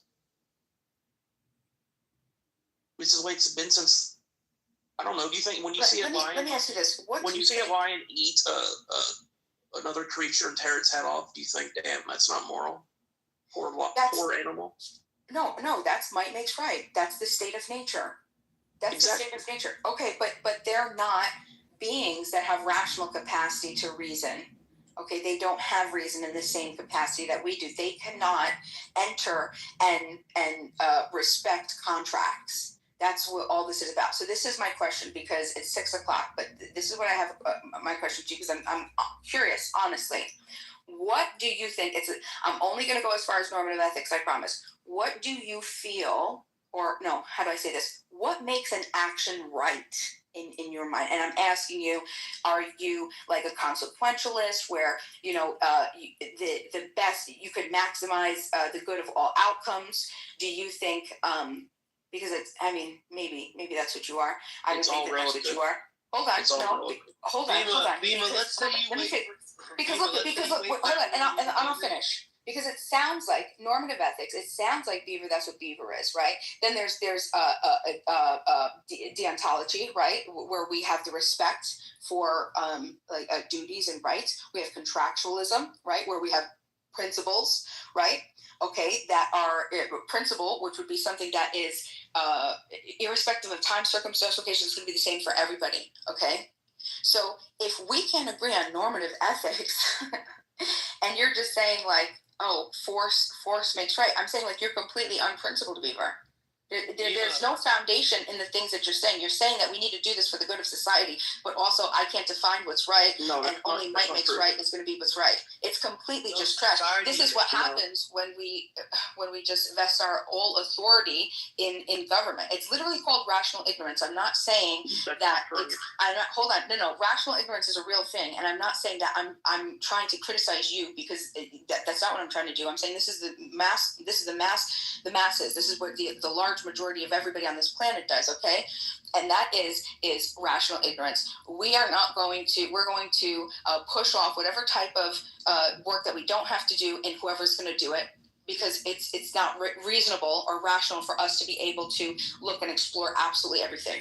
I had a particular instance where I had enough time to be able to research this and to think about it and to start questioning and completely dismantling the systems and understand and build a foundation of moral principles. I can tell you, I have an entire moral principle theory that I can tell you, and there's absolutely any fucking circumstance that you could give me that I could run through my moral principles and answer the question of what should be done, because it's based on moral principles. And the fact of the matter is, it is completely consistent. It works, whether it works for me or against me, it's principled, and I believe in it. So that's all that I have to say. I think that you should think about dismantling. You would die off. You have to find your moral principles, and once you start doing that, and you look at your moral principles, and you get into normative ethics, and you go back into value theory, and actually you should start with epistemics, because that's fucking where you need to start there, and then just start slowly building, and you'll get into meta ethics, then you'll get into different theories, value theory, normative ethics, and then you could finally get into political theory, which is how the government should be, what type of government we should be. And things like that, but and then we could answer the question, because the other question that we have is justice. We can't even define justice. It's reification. You would die. The group would die off. Bima, I want to ask you this question, Bima, real quick. Let's say, because there was this whole conversation started with victimless, like who the kid hurt, like victimless crimes, whatever. Let's say you wait, and you're 100% positive that everyone had left a certain building. Nobody was in the building. No plant, no animal, no insect, no nothing. Literally, you know for a fact nothing is in the building. And now you go and you burn down the building. Would you say that's okay because you like fire? Or would that be morally wrong because you burnt down the building? But you didn't harm anybody, though. Yes, I did. It's you harm. Hold on. My principle is private property, right? That is where I draw my objective line. Okay, so it's harming a person or person's private property. It wasn't private property. It was just a building that was there.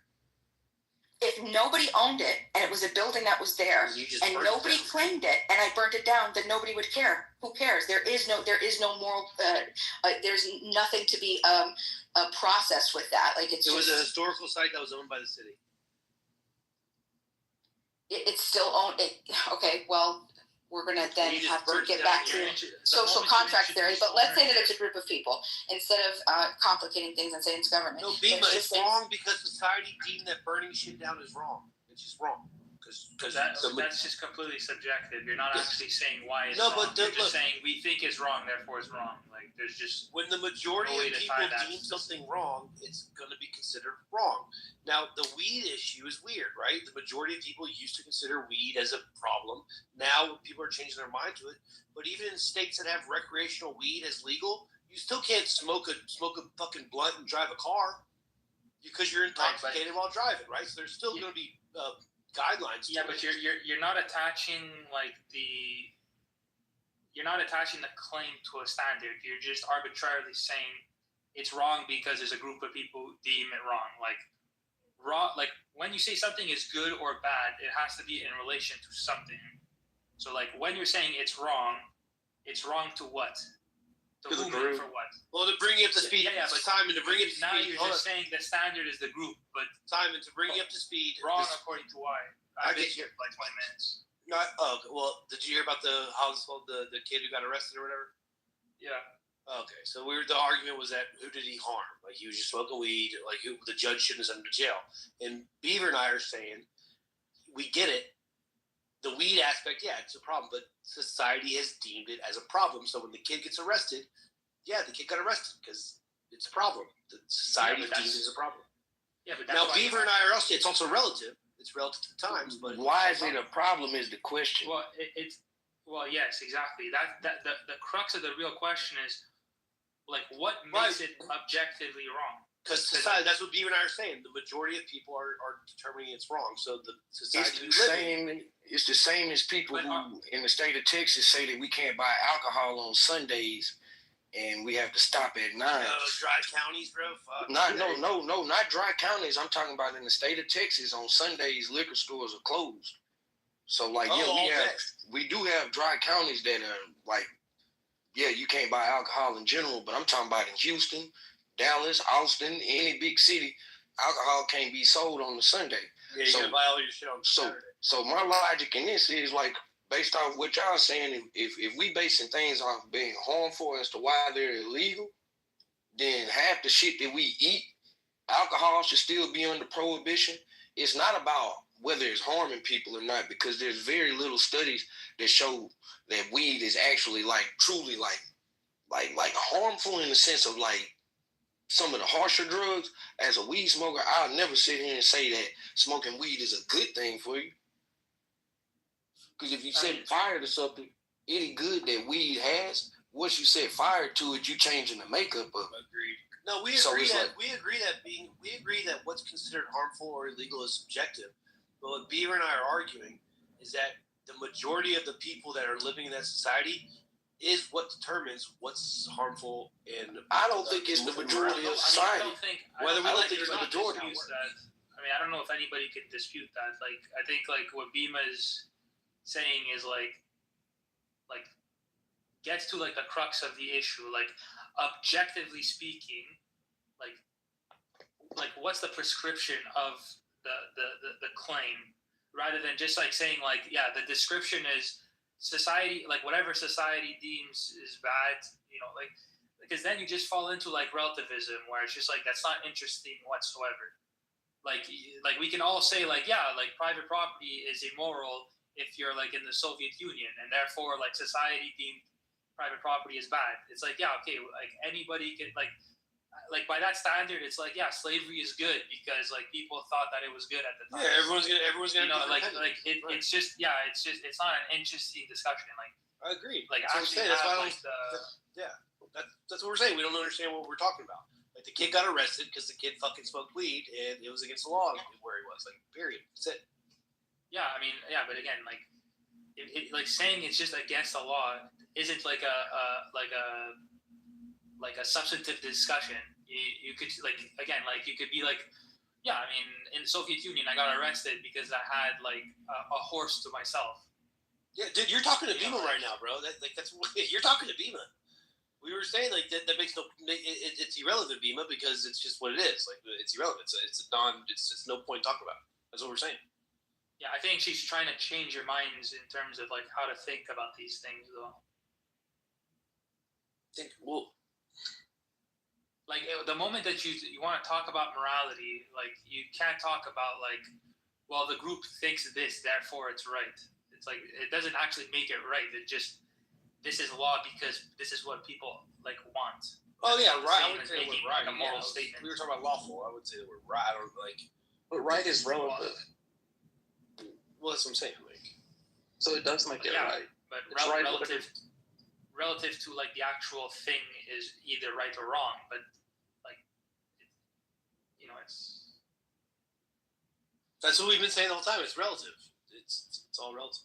Man, I just don't think America is the place for us to be making like moral judgments on anything. I don't think our government should be in the space of anything when it comes to morality. Like it's a pick and choose society. You feel me? Like it is what it is. You can't say you want a free society and then in the same token tell people things that they can do when it comes to their own bodies. Now, when we're talking about harmful things, when we talking, I mean, even if we want to get into like cocaine, heroin, and all that, I don't think nobody really like tripping about that in the sense of realizing that shit is extremely harmful to a person. It's a public health crisis, to be honest with you. So we can understand that certain drugs have to be regulated. But when it comes to marijuana, I'll stand on the idea that if somebody can go and buy some liquor up to, when you could buy beer in Texas up to 12, if I can go and buy beer and wine and we know what that alone can do to a person, I should be able to smoke me a blunt. I agree. I agree, and the law needs to change to reflect that. I 100% agree with you. I mean, I see what Trump's doing with rolling back, you know what I'm saying, making it from a Schedule 1 to a Schedule 3 or whatever. But, I mean, I don't, and any of y'all talk to me know that I'm the furthest from a Trump supporter, so I'm always skeptical about anything that he does when it's beneficial, I guess. But, no, that's not anybody making it a big issue. I would dare to ask you, man, like why is it an issue to you? And if you're telling me because it's illegal, again, I'm gonna tell you this is America, and a lot of things that have once been legal or even currently legal, we could sit and say, man, is that actually right? Is that morally right? Anybody that's against it, can you give me a good explanation other than it's against the law? Well, I don't believe in an objective morality, so let me tell you why. First of all, motherfucker, the Santa, the Pinta, and the Maria had hemp fucking rope and sails. You hear me? Just for the record, it's the Nina, the Pinta, and the Santa Maria. Oh, whatever. Go fuck yourself. Wait, I'm just You know curious what I about meant. that statement. Like, so you're saying you don't believe in an objective morality? What I believe in is that marijuana has been fought against on both sides again, because you got hemp, which is you don't smoke. That's the male plant, right? Which provided fiber. They made clothing, and rope, and things like that. So the hemp side, I like to argue on the hemp side more than the shit we smoke, the female plant, because this shit has had opposition from the beginning in the United States. The first opposition was cotton. The next one was paper, and then it was what do you call it? Fiber plastics. Like, so this shit is, but all the time, all the previous before that, it's like when people smoke weed, they start thinking, and they don't want people fucking thinking. They want you getting drunk and going to work. So marijuana and hemp is a very deep conversation. Like, you know, the Constitution of the United States is written on hemp paper.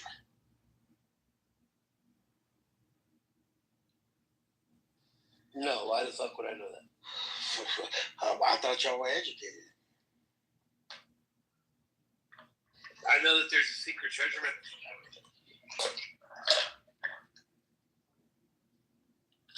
You know, like think about this. Smoking a blunt is illegal, but we can carry a weapon of mass destruction and I own multiple guns. So let me say that. That's enough math while drinking whiskey. Hey, if you look at what a gun is, it's very much a weapon of mass destruction. Now, whether they call it one or not, obviously our president just claimed that fentanyl is a weapon of mass destruction. So would it, like, I couldn't say that. You know why he did that, right? I know why. I mean, I got my theory on why he did it. I know why he did it, so he can declare war. Yeah, that's my theory on it. Guys, Like, marijuana alters your state of mind. I smoke weed, bro. Like, I'm loading my bowl right now, bro. I used to smoke blunts. I used to smoke joints. I don't smoke blunts and joints anymore. Now I just smoke a bowl every once in a while because it's more than enough. But I smoke weed. You can't be in an altered state of mind out in public. Like, yeah, you can carry a firearm in public, but you can't just smoke a bunch of weed and go walk around in public, bro. Like, it's fucking weird, bro. Like, why? Like, what do you mean, why? Why? Should you drive a car while you're all high? I mean, can you? Well, a car is actually considered like a deadly weapon in.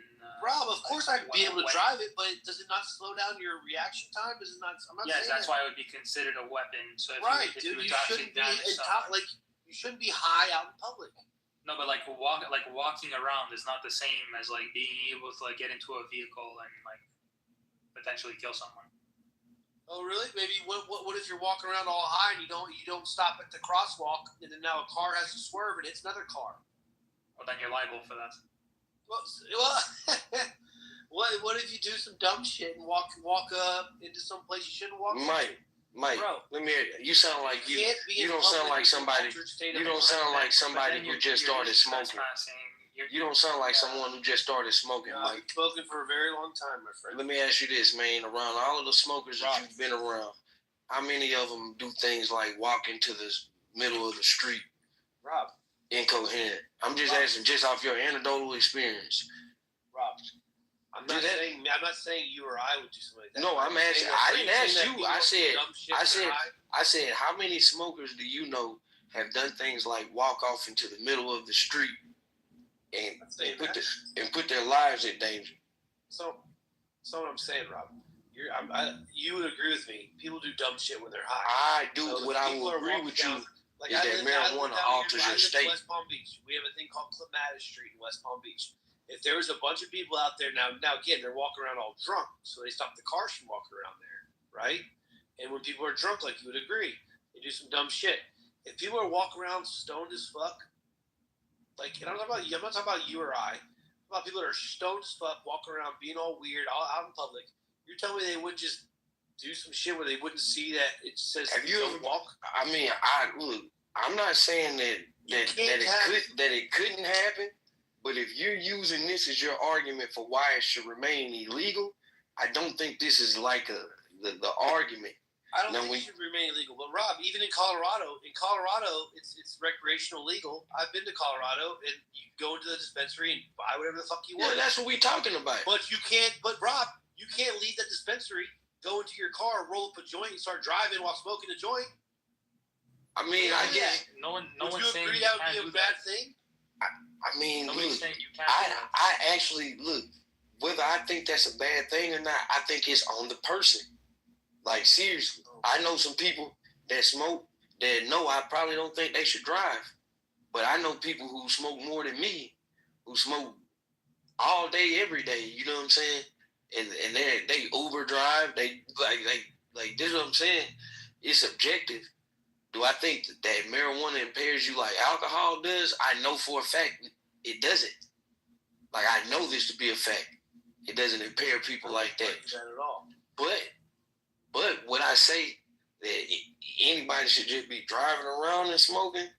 Probably not. But I can make an argument that the act of smoking and driving is actually what's more dangerous than the high that you're getting from marijuana. Trying to dump the blunt. If you got somebody in the car, you got to pass it. When it gets small and you can't get the ash the way you want to, like, you think about all that. Anytime I've had an issue driving and smoking, it's because I was doing something like that. It wasn't because I was impaired. and I couldn't focus. Nah, man, it's like I'm trying to pass it to somebody and I done swerved. Like, so I'll say that it's probably not smart to smoke and drive for a myriad of reasons. For logistical reasons, no, Rob. Yeah. You are impaired. You shouldn't be doing it. Now, look, I get what you're saying.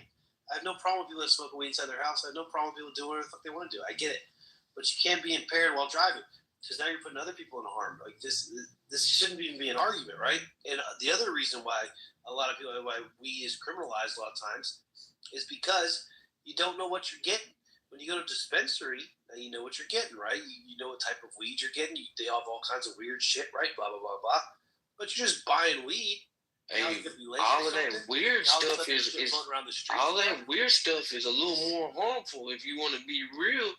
I'm trying to say that's why you can't just pick and all that weird stuff, man. People and I knew fucking Beaver was gonna do that shit.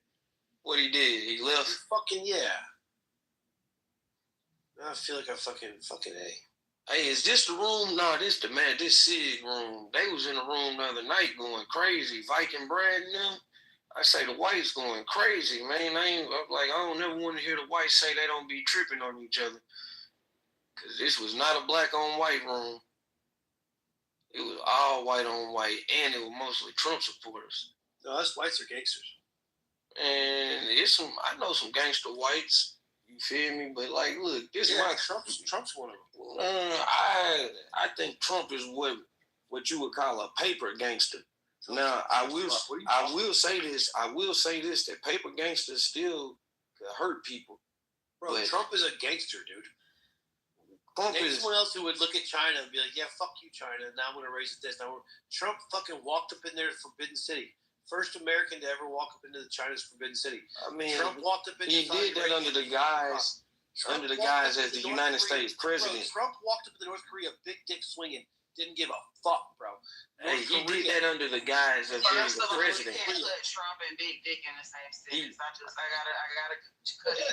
I'm just saying, though. Trump fucking strolled up in North Korea like Mike, put this in proper perspective. If this is Trump before him being the president, I might give you some. Hey, I feel that. You can flex your way as a citizen, as a civilian, even though you were. In his first term. He did this what I'm saying? He did this as the president. Yeah. This isn't like, he's not a normal American. Like, what is he now? He's number 47 now. So at that time, you would say that was his 45th term. Well, we've had a couple presidents that were 2 terms. So let's say it's been 40 presidents in the United States history. My God, that's the president of the United States. That's the president, the leader of the so-called free world. Of course, he could walk into China and say certain things, but you also see that with all the shit he did on China, he rolled it back. Yeah, so did China. He rolled it back. Yeah, so did China. Well, he did that to get him to come to the table. But what are they coming to the table to do? Like, what did what are you saying? Are you saying that it was just performative or something? Like, I'm saying it was extremely performative. China had high tariffs on us. Trump went and fucking did some wild shit. Now again, think about this, Rob. If you go into a pawn shop and you're going to pawn something, and let's say you're going to sell something at a pawn shop, and you're like, yo, this thing's worth $100. I'm going to take $100. Are you going to go in there and ask for $100? No, you're going to ask for $500. And the guy's going to be like, well, I'll give you 50. And you're like, no, how about 300? He's like, I'll give you 80. You're like, nope, how about 200? He's like, dude, I'll give you $100. You're like, fine, I'll take $100. But you knew you were going to go in there and you wanted $100 the whole time. But you're not going to ask for $100. I just want to say this, Mike. So before he became president, you do realize it goes 600% tariffs. Hey, if you got time, you could look this up yourself. I don't know what you're doing. See what the tariffs on America from China were before he got into office. I'm not talking about after, like when Biden won in 2020. I'm just saying prior to 2016. See what the tariff rate was against America. Yeah, that's what I'm saying. So what I'll give Trump credence to, what I'll give Trump any credence to is that free trade doesn't necessarily benefit the United States in the way that they've said it does. You feel me? I had to actually go back and study this for about 2 months. I thought I knew what free trade meant, but once I really read it, got a firm understanding of why it was people that was opposed to NAFTA, why it was people that supported NAFTA. I actually don't think Trump is wrong in saying that some of these trade deals aren't favorable we were for getting us. fucked, bro. China isn't necessarily the place. So when you go and you look in, like when he puts I think it's a Madagascar that's like a big vanilla exporter. So they have a big tariff on American imports. I mean, American imports from Madagascar. All right, but they also don't have anything else. Like they don't have much. They can't really import a lot of things from us because it's a really poor nation. So it's like we could look at that and say, oh, Madagascar is fucking us over.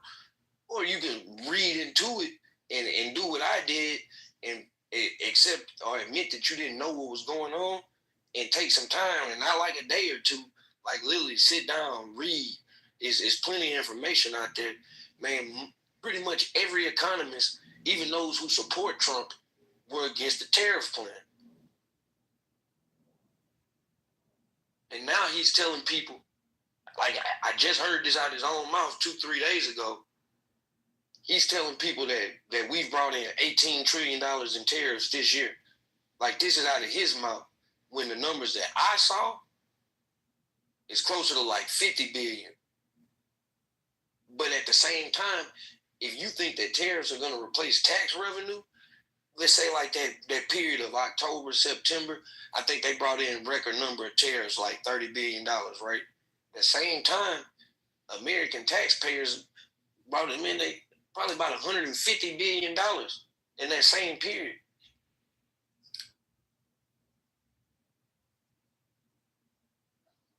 Bro, are we still talking about weed? Well, I looked up what we were talking about tariffs, but I looked up the information you asked, and the information is in 2016, we didn't really have a tariff from China coming into America, but China was charging us on average between 17 to 35%, depending on the product of our stuff going to them. And then in 2018, it says Trump started initiating a 10 to 25% tariff against China's goods coming into America. But that was an initiative in 2018. And then he wanted to come back to the drawing board. And that's why he was doing that negotiating of whoever was saying about the blonde shop, because I agree with that. Well, what's the difference about tariffs, though? Like, how does it impact tariffs the average American person? In modern times, look, tariffs are really used as a negotiating tactic. Tariffs in 1880, when it's not a globalized world, it was effective in raising revenue for America. Now it's essentially an extra tax. You could splice it like it's not, but it's a tax. No, the way I see it, it's a patriotic tax. Sounds like y'all trying to sound smart, but you're not. Does it matter that you have to pay like 10% extra for that PS5? Does it matter you have to pay 10% extra for that Android You phone? don't. I don't know why. At the end of the day, you're promoting. You guys are so far. It's like. You're not promoting American companies. What's up Does with it not give you an incentive? You have a historical. You sound very knowledgeable about a lot of things. So I just want to, pick your brain about your thoughts on the historical aspect of tariffs. You mentioned 1880. This black bitch that just interrupted. Can you? Did you just say what? Hey, watch your mouth, boy. Man, if that's how y'all get down. Hey, good sister. I ain't gonna. It ain't nothing I can do to these people in this room. But I'm not gonna stay in this room while they talk to you like that. It's not gonna. So we can chop it up anywhere you want to, but it ain't nothing I can do to these people. You feel me? I wish I could, but I ain't no way. Nah, ain't. That's all I'm saying. We ain't gonna even. I don't even play like that. You feel me? Ain't no she need called to him an island boy. Island boy. No, you didn't even hear what she said. She didn't say. Don't worry about it, sister. Because if he really want to go there, we can wake it up about the heritage Americans versus the Ellis Island babies and flip this title and get all up in white folk business while y'all want to talk about slavery and shit like that. But anyway, I just wanted to ask you, you were talking about tariffs and you mentioned 1880. And I was curious to see, had you ever researched prior to that to look at, since the topic was slavery and morality versus economics, on the economic side, have you ever looked into a deep dive of what that looked like in terms of... You mean the economics of slavery? Like, and yes, but also the tariff, the ideology behind tariffs, because you mentioned the year 1880, and so I was like, can we back that up a couple of days? All right, so reason why I mentioned 1880, because there's a period, man, like that's that progressive era, you feel me, where the tariffs were really bringing in a lot of money for the United States. And Trump referenced that time period a lot. But I think it's important to look at that time period in context and realize that globalization was not a thing. Like, it was not a thing. We weren't competing with China like we are. Like, we didn't free trade. 1880? Excuse me? 1880. I just used that time period. I said the 1880s. Okay. Y'all want me to but I would agree with what she's trying to tell you. What I'm asking is like what she's saying is correct, because you need to go back 2 more decades to 1861 in the Morrell tariff, which caused the South to secede, because the South, there was no income tax until there was the Civil War. And before that, the U.S. government got all of its money to run itself through tariffs. And then, but the bottom 5 agricultural states at the time, the number 1 export of America was cotton, and the number 1 buyer was England. And they were raising the tariffs. And you already had 5 states paying for like 70% of what the U.S. government was running on. And the Morrell tariff was going to add another 6% to it. And that's when that was the straw that broke the camel's back that started the Civil War. And then when, they seceded and the Civil War started, the first income tax on a person started in 1861.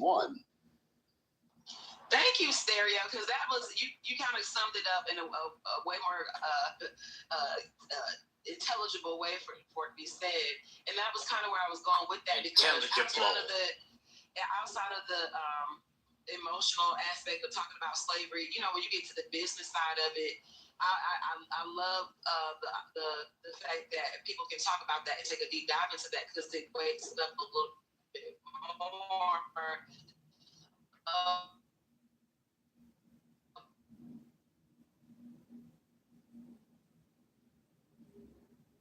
about what ended slavery, what point, even if you go back a little bit further, please.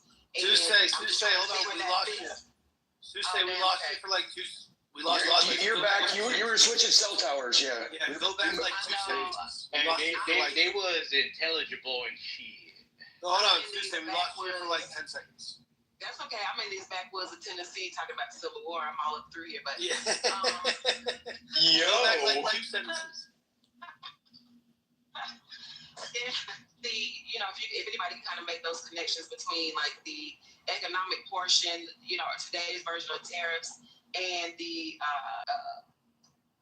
the economics of the slave trade in terms of the involvement of the crown versus these newly formed colonies, and how that worked, or maybe not newly formed, but this slavery had much of a stronghold, and then you start seeing these different aspects take place between the crown and the newly formed U.S. government, and basically the power grab, if you will, of trying to control resources and economics on the crown side compared to this side, and trying to thwart that. Ultimately, like I said, if you think about 1808, the crown ended the importation of African slaves into mainland North America.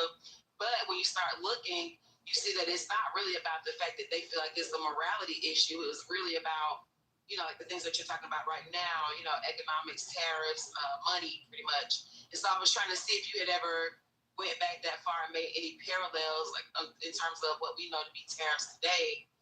Because I feel like it's just different commodities, taking the the emotional side out of it and the social side out of it.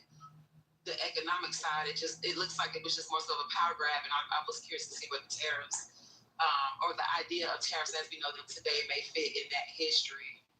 Because I might look.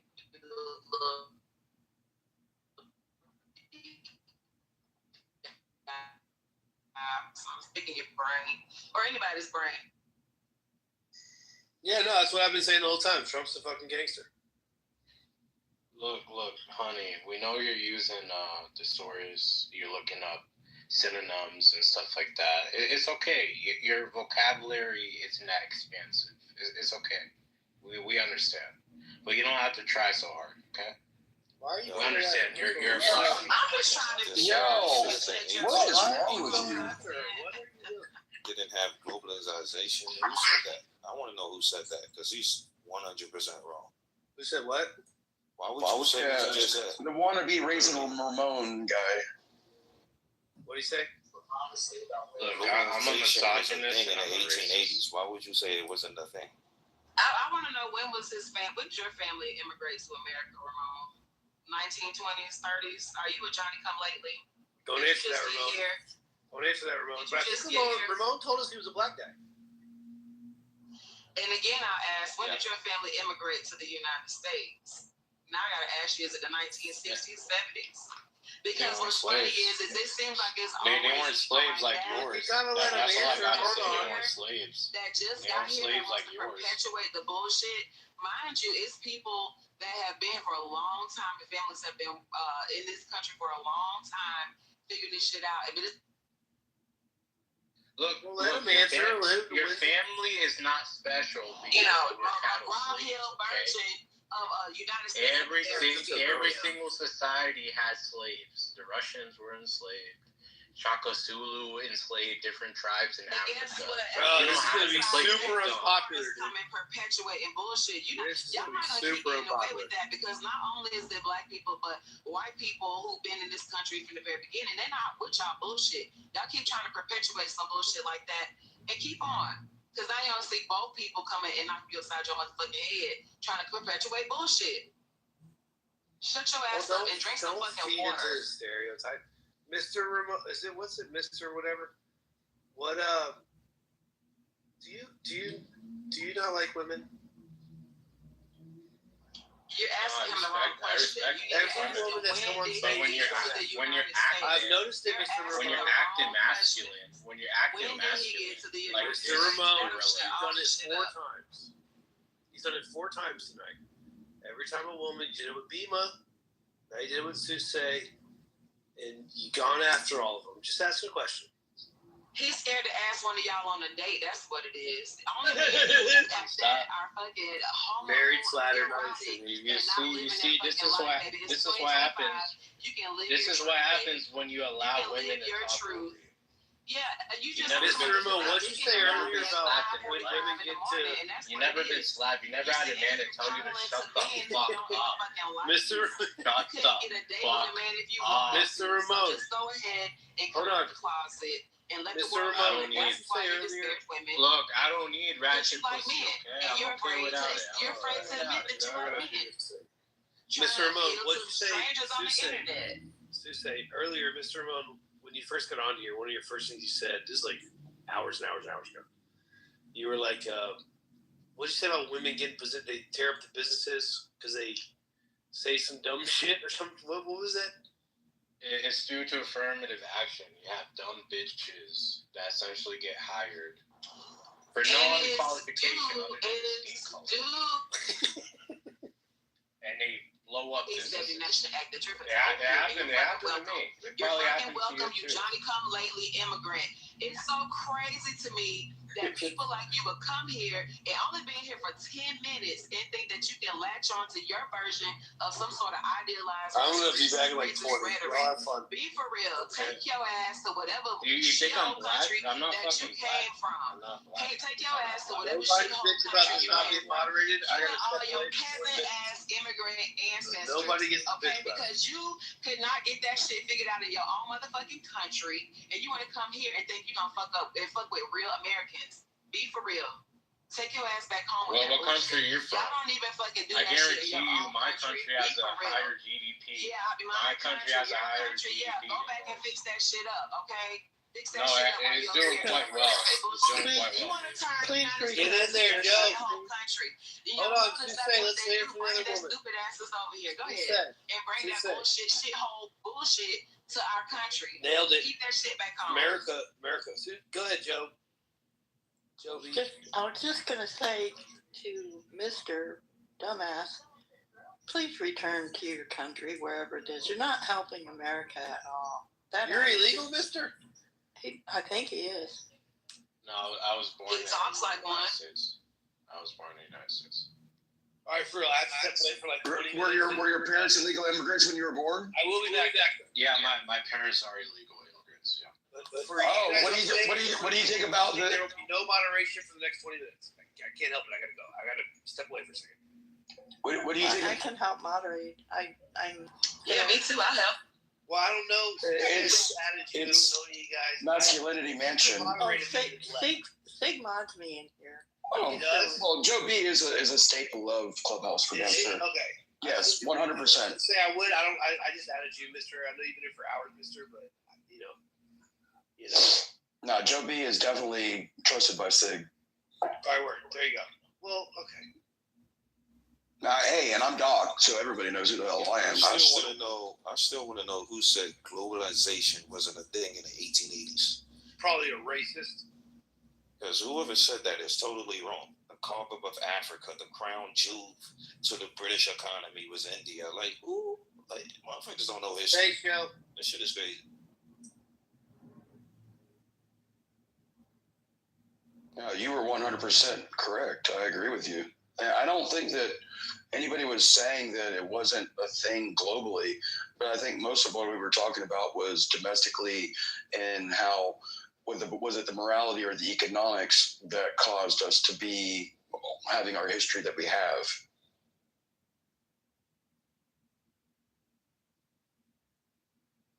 Just imagine us. Y'all know who was dirty, bro? Ruben, like the older brothers. Imagine us without our history. I'm sorry, Danny. No, I apologize going into whole Bible studies. But I don't know if y'all remember, like, the Southside tribe got one of their sisters pregnant. And it was like, you know, if you circumcise yourself, we'll let you in. And them motherfuckers circumcised like the whole tribe, and they went and killed them that night. It was the older ones, like Reuben and a couple of, it was the older brothers.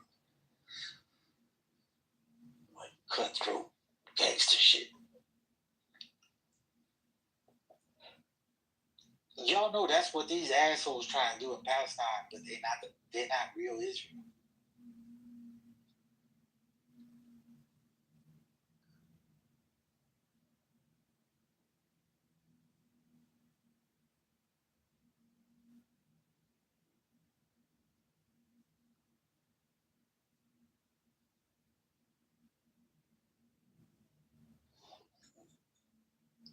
Wow. He didn't get kicked. He just left, right?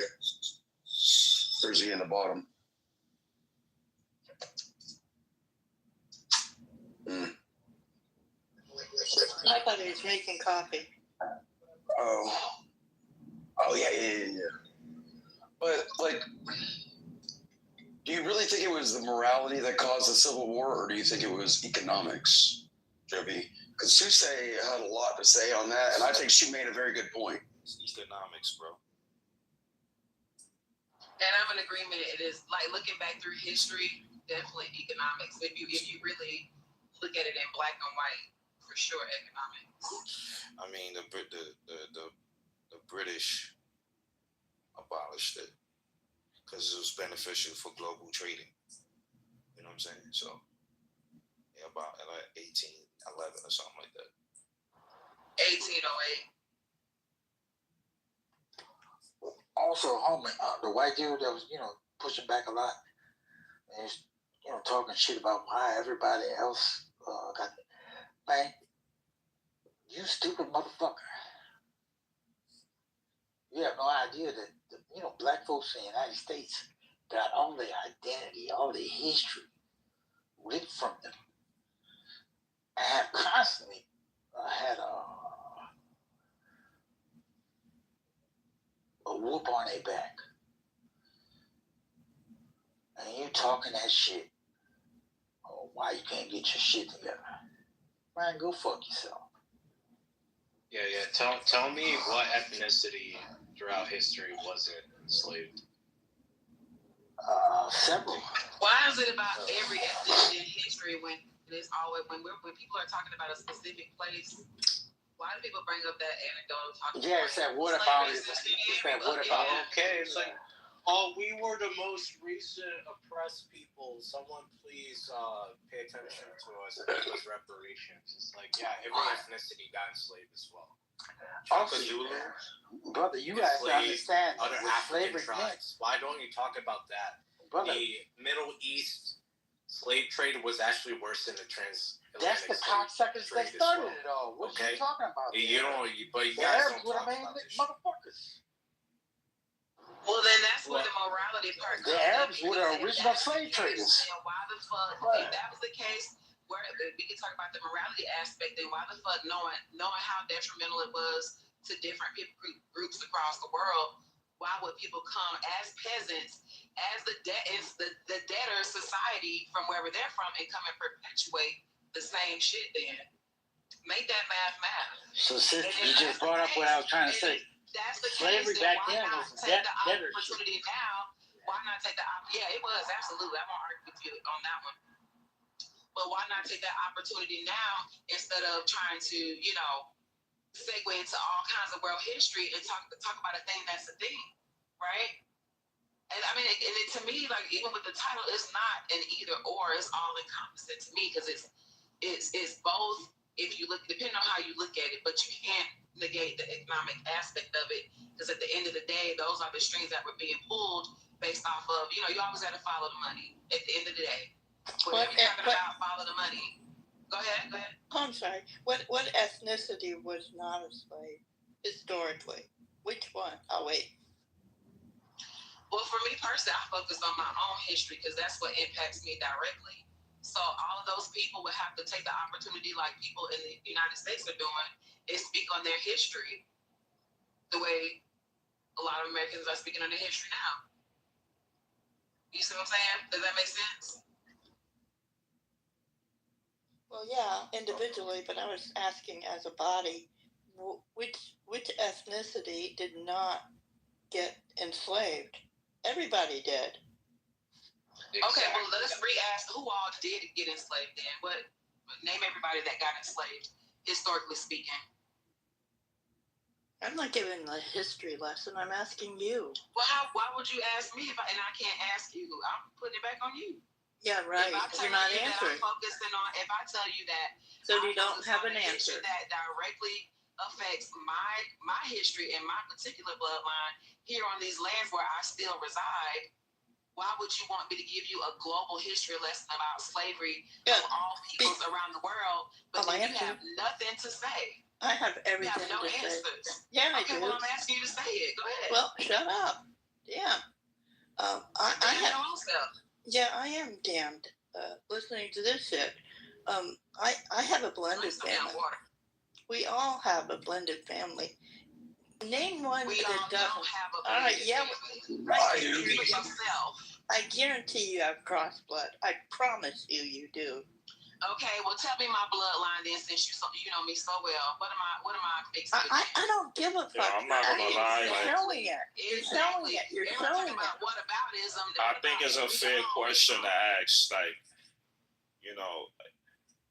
everybody has been oppressed. I mean, we're probably one of the last to go through this, and it seems like we're not getting over the hump, which everybody else did. Nah, bro, there's modern slaves right now, bro. Actually,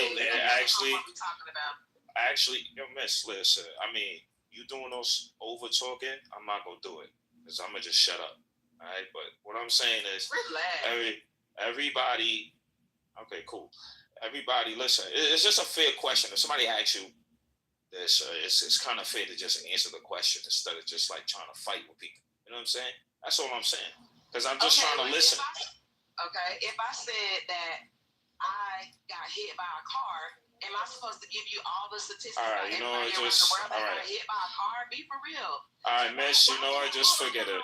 I'm good. Yeah, I don't want to do it. Because why, when a Why Mexican would talking you about come at her, American though? history? I'm not trying to, bro. I can ignore her. I'm not trying to come at her. I'm not trying to come at her. I'm just trying to. I'm a listener, right? And I'm just trying to get like conversation going.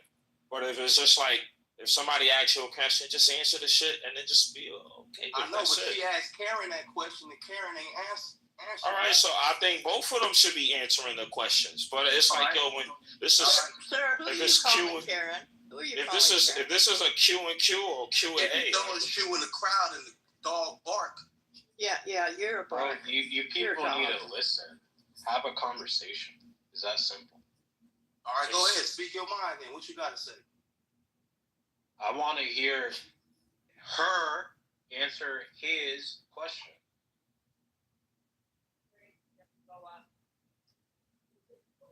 I want to hear Karen answer the question that the sister asked. Which her are you guys talking about? We all have names. Black girl. Oh, got it. Sis Hair?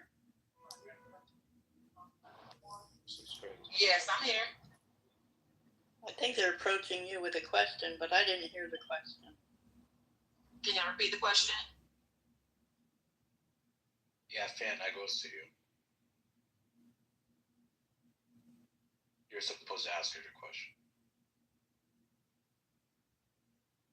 All right, he's not talking. So pretty much he's asking you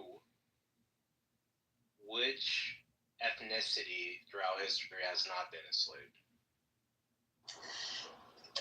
I don't know which ethnicity throughout history has not been enslaved because I'm focusing on my actual history, period. I could tell you what ethnicity haven't got no money for the enslavement. Let's talk about that. Since you want to talk about what ethnicity hasn't, every other ethnicity that's been through any type of slavery has been repaid. We haven't. The Irish have got nothing. Irish has got zip. Nada. Okay, Irish ain't got shit. Who Irish? You Irish? Hold on, wait a minute, pause. Because this is where I say that getting into the actual, it depends on if you're talking about Irish history or Irish history in the United States. Because the Irish absolutely did. The Irish, as well as most of the immigrants that came here from the beginning, got handouts. So, which Irish? They were slaves from 1612 forward. That's wrong. You see, this is where you're messing up because you're just going about American history. Hold on, Miss. Hold on, Miss.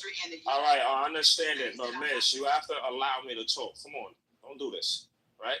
Well, don't put words in my mouth. All right, hello, but you're just talking about American history. We all know that the British people have been enslaving and colonizing a lot of places. Listen, they own maybe 20% of the world at one point. Irish people had to fight for their own country. Matter of fact, they still have Wales and Scotland. They're not letting them go. Bro, what's your point, bro? Exactly. That's what I want to know. Whose side you on? It doesn't matter whose side I'm on, bro. It's just I'm saying like they've been You enslaved. a problem. I'm not trying to. People like you has got us in slavery. You type of motherfuckers. That's the problem. I think you over here speaking for Irish. Are you Irish, motherfucker? Yeah, I probably am.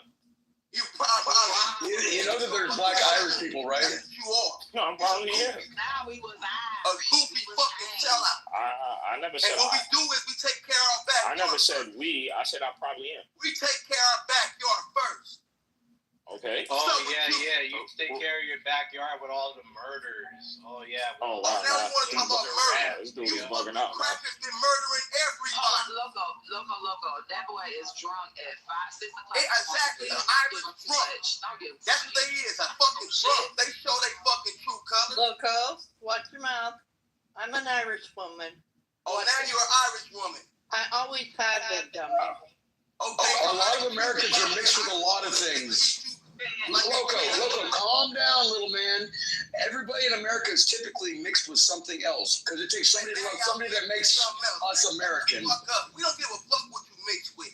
Who's the oppressed Man, race get out your here? African ass out of here. Wow, you are just a hateful human being.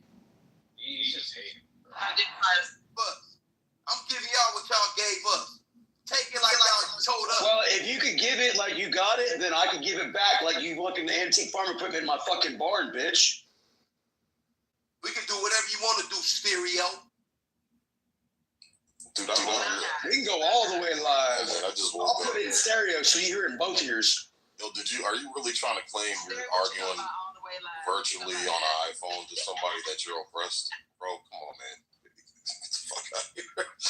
He's on a fucking iPhone talking about you're oppressed. Every Bro, time we speak to these crackers, you got these old Willie lump ass niggas want to defend them.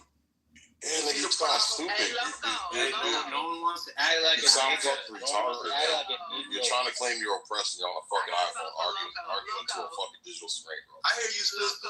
You know what you gotta do though, and this doesn't matter what somebody's skin tone. You really just have to ask them where they people from, because that'll tell you everything you need to know. If people are gonna always,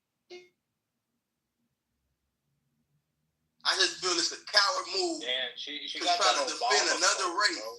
You try to defend another race that's against your race, and they want to defend you. They want to go against you. That's a shame. That's not how it works. Sig, do you think that I'm trying to go against you because of the way I look?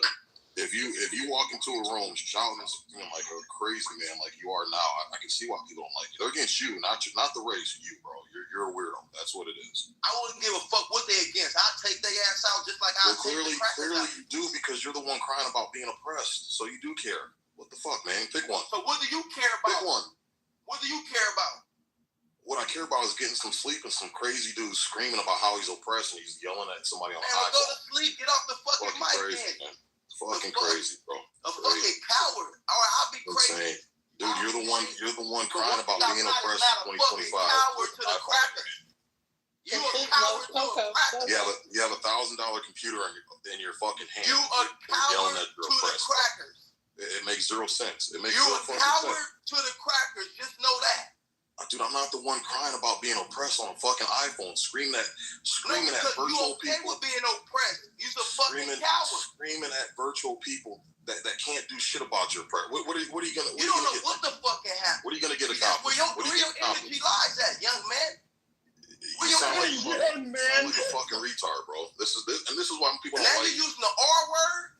This is R word. Now to all the 2 years people old? who have kids on here that may be under that, I apologize on his dumb ass behalf. Are we 2 years now old? What's the R word?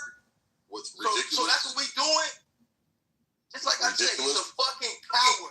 Bro, you sound like a fucking retard. Shut the fuck up. So y'all all use the R word.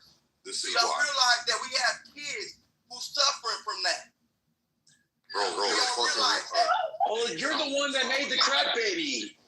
It's not my fault you made him retarded with your crack use. Now, see, I hope y'all listen to these people y'all defending. All right, you can sit in the fucking kitchen, bro. I ain't got time to hear all that shouting and yelling. It's fucking dumb, dude. What a fucking idiot. Jesus Christ. It literally was a great conversation about morality and economics. Dude, all these stereotypic ass niggas will walk in, yelling, shouting, and screaming, and then wonder why people hate them. And then they want to say, oh, you hate our race. No, they hate you, nigga, because you're a fucking retard, bro. That's what it is.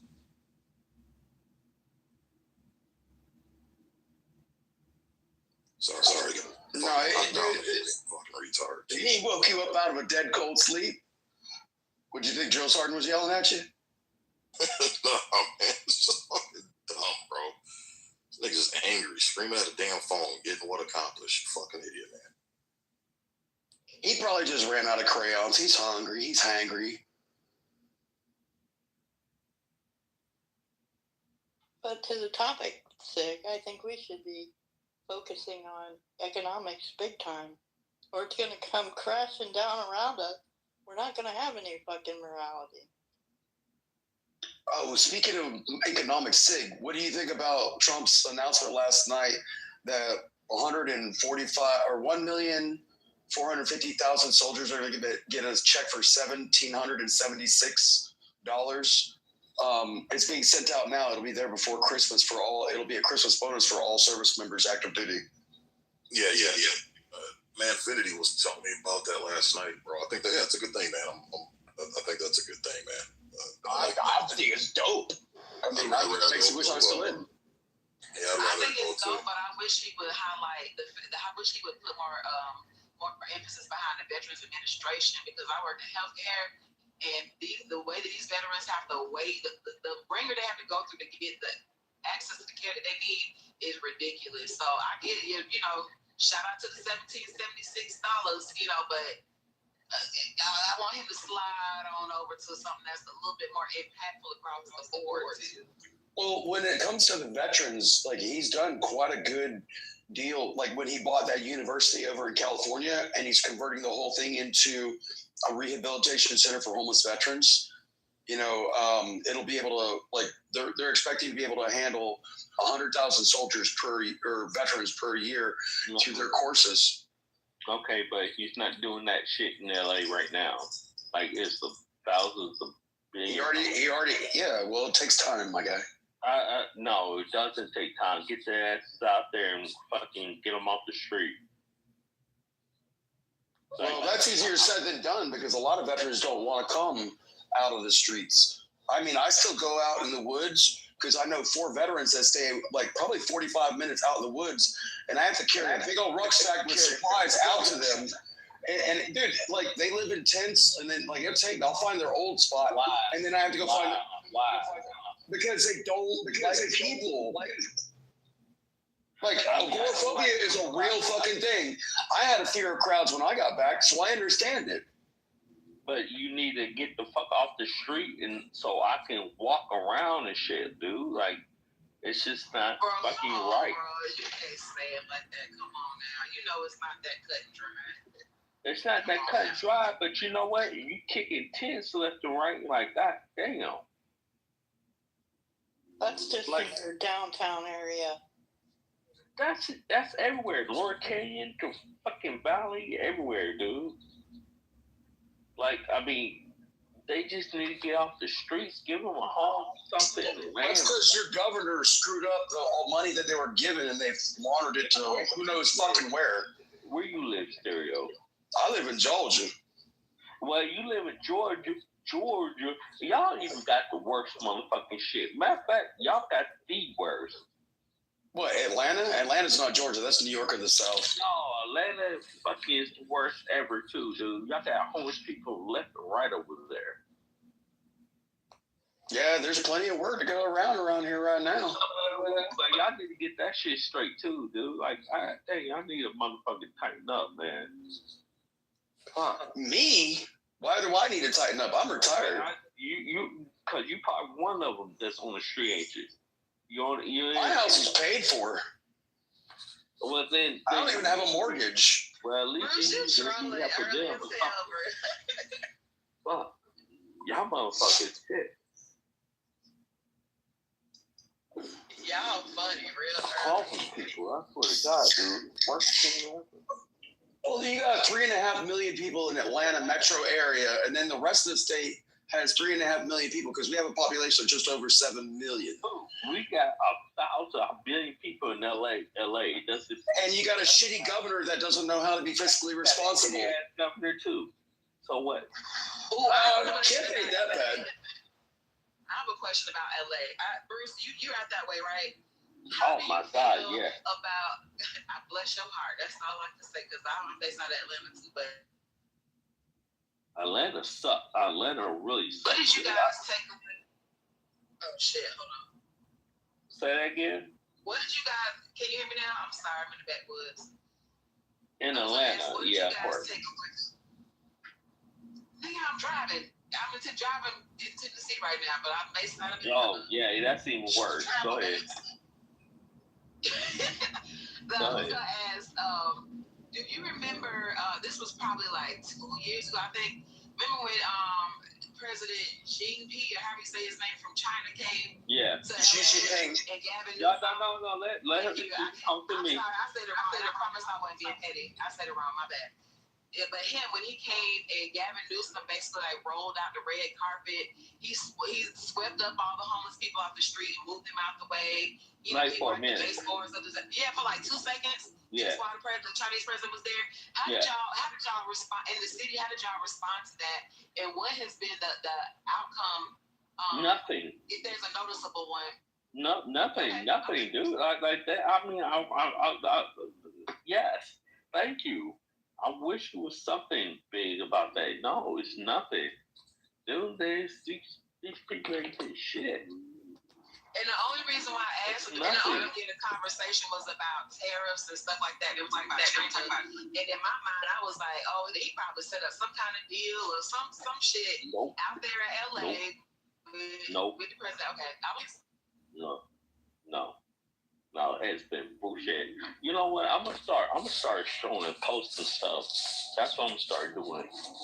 And letting everybody see this shit.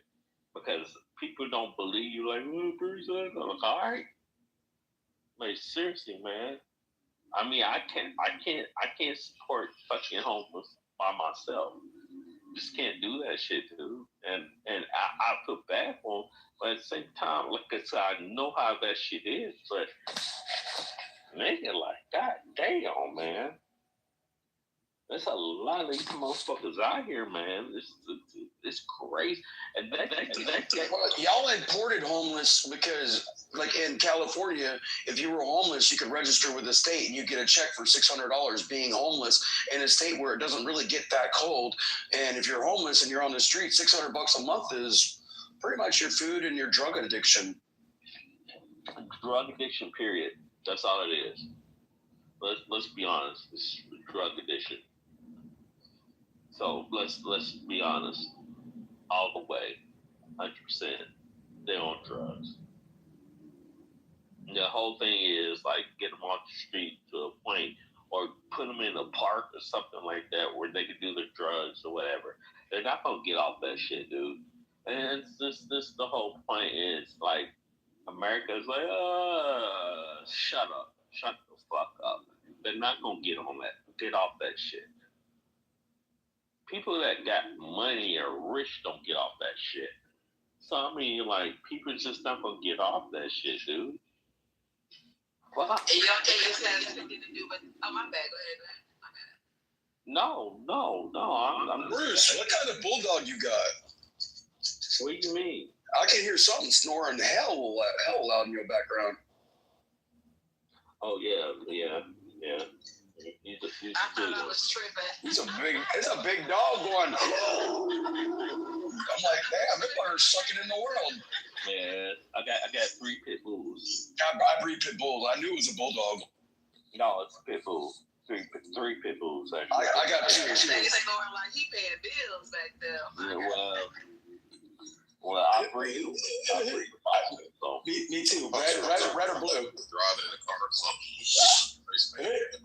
He's like, your rims are scrubbing your fenders. No, I got 2 reds and I got wolf mix too. So, oh wow. He's kind of snoring, but yeah, that's what y'all hear. It was making me laugh. I was like thinking about going back to sleep listening to it. No, that's my female. That's my female. Both mine are females, yeah. No, that's my female. She's straight up. She's big too. She worked a 12-hour shift today. I'm telling you. She's like, my feet hurt. I mean, yeah, I take care of her though. Oh, I like my dogs more than I like people. I know she's very well taken care of. They wouldn't sleep good like that if they weren't. So. No, they cozy and happy. No, she is. That's her, dude. That's her. Yeah. Merry Christmas to you guys too, man. Merry Christmas. Hey, Merry Christmas, everybody. That is her. Nice to meet you guys. Was that Sue and Bruce and Danny? Nice to meet you guys. Alfonso. Merry Christmas, guys. Good morning. Actually, you black or white? I'm American, bro. He's a crayon eating, window licking motherfucker is what he is. Yeah. No, I just want to know. Yeah, I'm black. I'm I'm one hell of a Marine. All right. Nah, man. Like, Not a goat. Dude, I love your dogs. I'm thinking about dogs now. I can't even think about what we were just talking about. No. I was just gonna ask y'all who came up with the room title and what sparked the conversation. Yeah, we were talking about a whole bunch of shit, but the last thing we left off with was arguing whether slavery was intended for economic purposes or morality purposes. A lot of people that think the driving factor behind it was morality. It just wasn't. It was economics. A lot of people aren't aware that it was economics. So it's just slavery was just a old archaic method of producing labor, and it was just way more expensive. Wasn't not as efficient as wage labor, where you just rent people's time and pay people for their time, and then you get rid of them. You ain't got to clothe them, you ain't got to house them, you ain't got to feed them, you ain't got to watch over them, you got to give them medical care, none of that shit. Just way more. And then too, if the person wasn't adequate enough to work, you can just get rid of them and hire someone else right on the spot that would do a better job completing the work that you needed done. Great Britain, that was during the industrial period.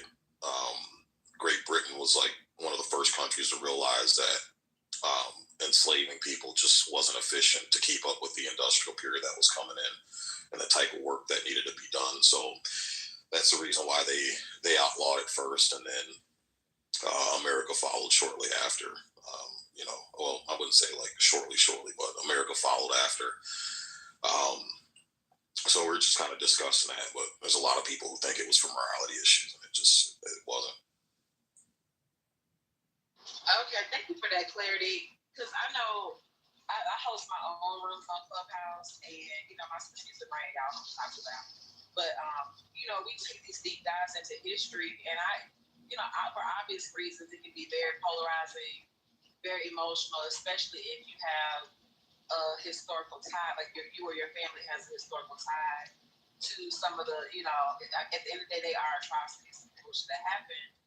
But for somebody like me, I'm always like, I can kind of flip the switch and kind of come from an objective standpoint of looking at it, which is hard to have conversations like that. So that's why I was curious, because I was like, man, you really can't even really get that far with these types of conversations on Clubhouse. So I had to know. I would love to take those deep dives and kind of go at it from that angle, because to me it feels like it kind of opens up a broader perspective, especially from someone who has that historically documented in my family. I'm curious, and then too for history's sake, you got to kind of understand the nuts and bolts behind it, because these are things that are cyclical and they happen over and over again. Maybe just a different twist or a different name, or what I mean. So I was just curious to see how y'all feel about that, and I think that's dope. I hope y'all were able to get a little bit.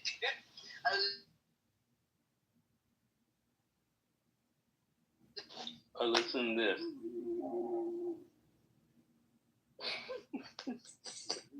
Yeah, Soothe. It's just when you have these conversations, man, you gotta. The nut jobs that were on stage a few minutes ago, just yelling and screaming and angry at the world for whatever reason. Those are the type of people you can't have the conversation with. They get it. They get too wrapped up in it, man. I don't know, but yeah, it's a good topic. I didn't learn about it until a few years ago. I always was under the impression it was for morality reasons, but I was like, oh shit, okay, yeah, this kind of does make sense, And then too, it's like, yeah, you got to figure if it was for morality reasons, we're talking about chattel slavery in the United States. Once the blacks were freed and slavery was ended, you wouldn't have to go through Jim Crow laws and separate but equal and all this other fucking bullshit.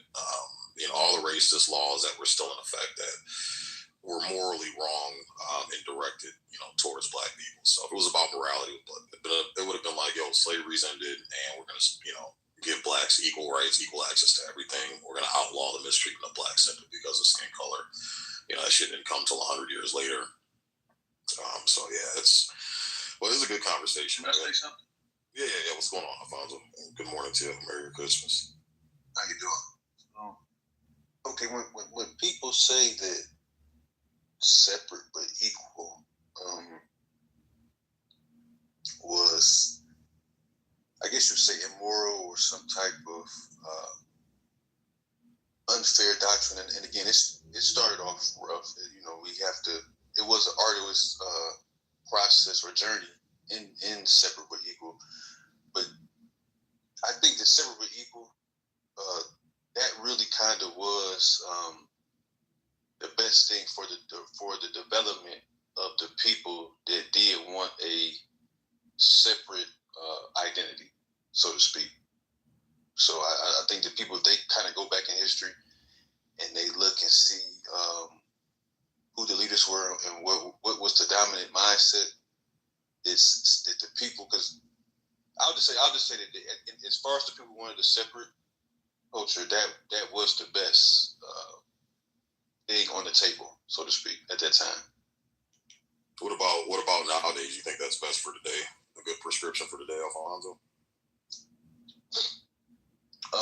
Well, I think that the quote unquote equality thing is a failure. I think that, you know, you can't have equal people without equal responsibility.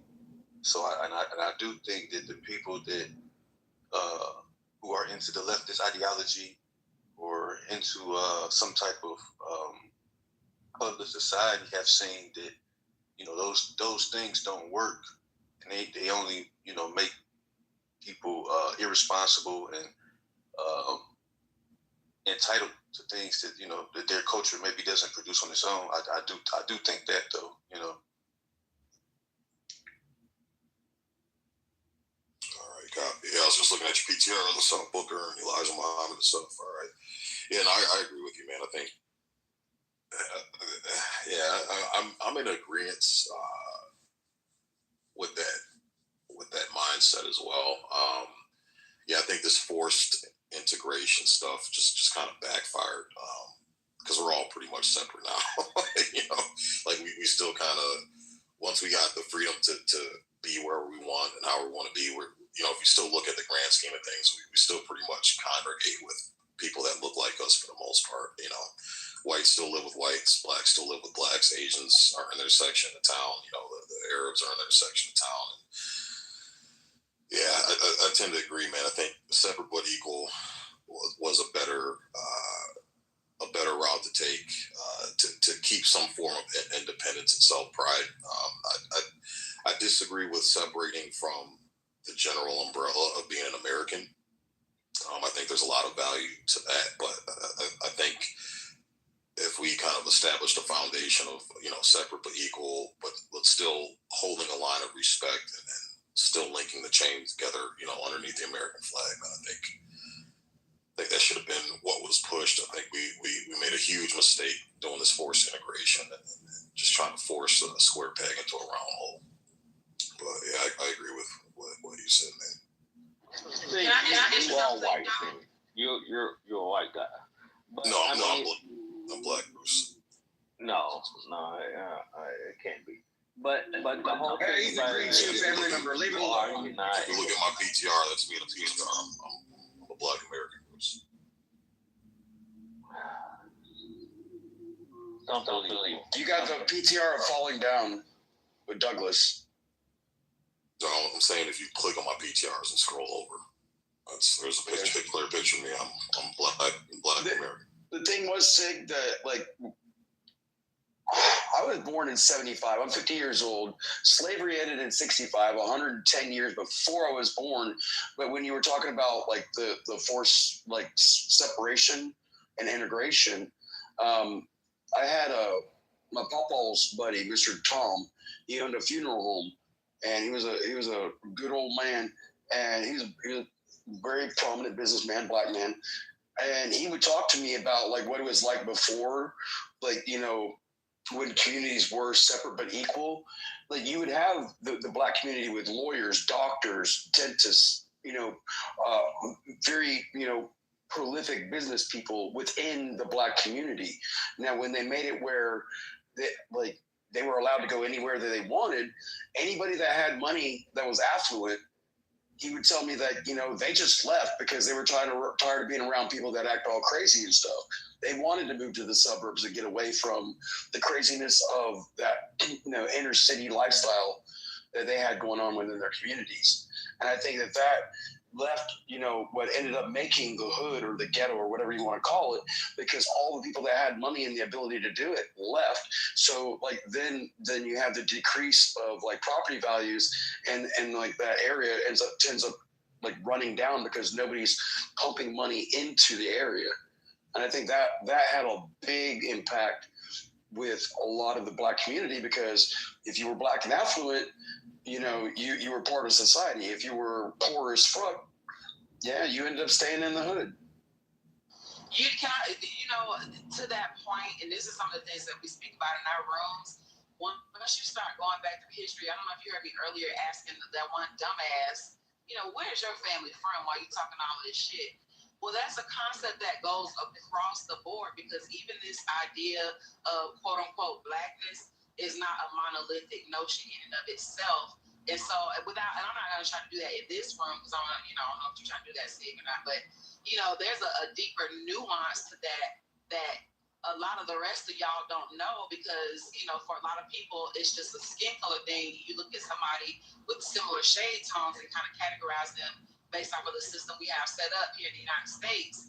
But if you really dig deeper, you now, and you see that now in some of these movements online, there's differences even within so-called Blackness. If that makes sense to you, like all Black people are not of the same ethnicity in terms of where their foreparents may have originated from, and there's a history of people with dark skin immigrating to these lands and falling up under similar categories as other people with similar shades. And there's a whole deeper, I'm just going to put it like that, there's a whole deeper nuance to that in and of itself as well, that I think warrants a very in-depth conversation, just to kind of highlight the, you know, those things. Not to say, you know, anything is better or worse about whether slavery was immoral or economic. It's the same notion, even in talking about the nuances of quote unquote Blackness. So there's a method to the madness, and you know, a little bit more that goes into, you know, this type of person leaving this area, going to that, you know, things like that. So I just wanted to add that in as well, just to get somebody. So what do you think? Go ahead, Mikey. No, go ahead, Six. Your room goes, Six. No, go ahead, brother. You got it. Well, I was going to tell you, Beaver moderated me because I think Beaver was leaving. He didn't fucking tell me that, but he fucking moderated me. And then he fucking tipped on me. And so, but I was just trying to feel free to unmod me, bro. I've never been a mod here. I think you're good, man. I appreciate you modding. I was knocked out, man. So. Yeah, I had Joe had to take care of it. No, but yeah, I appreciate you holding the room. Yeah, Suits, you know, I wanted to add that a little bit real quick, Sig. Well, Sig, go ahead, because I'm probably going to be fucking like 3 or 4 minutes. No, go ahead, because I was just going to ask you the question I can ask after. Go ahead, bro. You got it. All right. So you know what pisses me off, Suits, is a couple things. It's a couple things, right? It really grinds my gears here. That for some reason, the country I'm from apparently is the only fucking country in the goddamn world who doesn't seem to have an ancient history. Like, what the fuck, dude? Like, I don't care what it was that was going on here, but don't just tell me that, like, the history starts in, like, the 1500s. Like, what was going on here in, like, the 700s? Like, what was going on here in the 1100s? What was going on here in fucking the BC times? Like, what the fuck was going on here? Why is it that just the country that I'm from just seems to not have an ancient history? I know we have one. I know we had castles. We just turned them into prisons and insane asylums. I know we had fucking ancient structure. Hell, the mounds and the temple, the pyramids that we got, our pyramids are so old, we got grass on them. That's how old our fucking pyramids are. Don't sit here and tell me that we don't have nothing in this land that I call home. And the one thing that drives me nuts, swear to God, is I don't care who was here. I don't give a shit. I just want to know the truth. I don't care. Because the original people that were here first in this landmass and me, you know, the one thing that we have in common, we both love this fucking land. Because I'm from here. You're not going to take it away from me. You know, and I got 4 generations living, right? Like, my grandfather was the first one born here. Then it was my father, now me, now my kids, right? 4 generations living, born here. So, like, what do you want me to do? So, but it does drive me nuts. Like, what was going on here? Let's talk about it. Like, I don't care what it was. Just let's talk about it. You know, why can't we? How much time you got, baby? How much time do you have? No, like I could care less. Have you ever heard Dane Calloway? I have heard of Dane Calloway. I kind of stumbled onto his theory. I liked his theory that was all kind of told to us in reverse. Like they quote unquote dark skinned people, black people, copper colored people, whatever. They left. They were here, left, and then generations and generations and generations later, maybe even hundreds and hundreds of years later, like left here and like think of like imagine if like dark skinned people left the United States of America in like the 400s. The 500s, the 600s, like the 700s. And then they left and then were brought back in the 1600s. We're talking like hundreds and hundreds of years later, brought back as slaves, not knowing that, like, holy shit, this was our original land. You know what I mean? Like, that's why you heard like Malcolm X and Martin Luther King talking about held captive in their own land. It was like, holy shit. And if that's the truth, I'm down with that. I just want to know. But you're not going to sit here and tell me that, like, nothing was going on here. Like, get out of here. You know what I mean? I think we have the most ancient of histories. No, I feel you. And, Stig, I promise I'm not trying to take up your room. I will just simply say that that warrants a lot of research. And, and I wouldn't even say just take Dane Calloway's word for it. This is something that each individual has an opportunity. Well, was that you that said, somebody said earlier, you have $1,000 computer in your hand, all of us do, right? There's so much, honey, that it will take probably all 4 of your generation's lifetimes to uncover it all, plus mine, okay? To uncover it all, but absolutely that there was a deep history. As a matter of fact, I'm riding through Tennessee right now, and I just left Memphis. I was doing some work in Memphis. And on the way to Memphis, there's this area called, it's just outside of Jackson, Tennessee. This area called Pinson Mounds. It's an archaeological site, and it's named after a European settler, by the way. So it's not originally called Pinson Mounds, but the sign will say that. But the archaeology digs and things that have taken place there reveal that place was built, those mounds were built between 1 and 500 BCE, right? I mean, this is like some old, right here in Tennessee. Like, you can go and you can put your feet on it right now. You see what I mean? So absolutely, to your point, there's a history here, and in particular, in my social circles, social audio circles, we highlight going through your family history, like your family tree, and trying to put your ancestors in place in time. Like, okay, we know clearly that they were alive because you would be here if they weren't, right? Well, in 1800, what were they doing? Okay, well, in 70, how far back can you go? And then from there, what is the history of these lands? Do you have a connection or tie to it? And even if you don't, what is the history of these lands that you walk amongst? You see what I mean? And there's so much here in the Americas that I feel like, for whatever reason, there's a bunch of them, for whatever reason, it's not really highlighted to citizens of this country to look deep within or learn about, and it's literally beneath our feet everywhere. I mean, one of my friends says, be a tourist in the city that you live in. You will uncover so much, and you really cannot talk about these lands without going into the indigenous aspect of it. At the end of the day, that's the history that is very deeply covered up, and I'm going to argue, in particular, east of the Mississippi, if I could say that, that's just my own personal opinion. But so much of it has been covered up and bastardized and whitewashed and just all kinds of things that, you're absolutely correct that there's more to it. And people like Dane Calloway, I'm not a follower of his, or, I'm going to say I align with all of his ideology, but, I will give him credit that it does get you to spark conversation and start taking a deeper look. And I can promise you, it doesn't even take that much digging for all this ancient shit to fall out. Talking about mainland North America. I hope that answered your question. It was long. Yeah, no, the Dane Calloway thing, I agree. It got a little crazy. It got a little like where he was kind of having his own opinion on it. But it got me. I stumbled upon it, and I was like, "Holy shit!" I was like, "Wow, like this is crazy!" Like, and his basic theory is that it was all told to us in reverse. Like everything's reversed. Like migration didn't happen east to west. It actually happened west to east. Like we had like this landmass was the original landmass, and everyone went that way and then came back. It was like it was wild, bro. And I was like, holy shit! Like this is nuts. And I don't think there's any war fought over. Like I think that dark skinned people like this is what I swear to God. Like I think this area of the world was dominated by dark skinned people, and then like light skinned people came around and they didn't even fight over like because dark skinned people owned so much of the world. They like sold. They're like whatever here. And then they went and started the Musa dynasty and all this shit they did in Africa with Timbuktu and all that shit back in the day.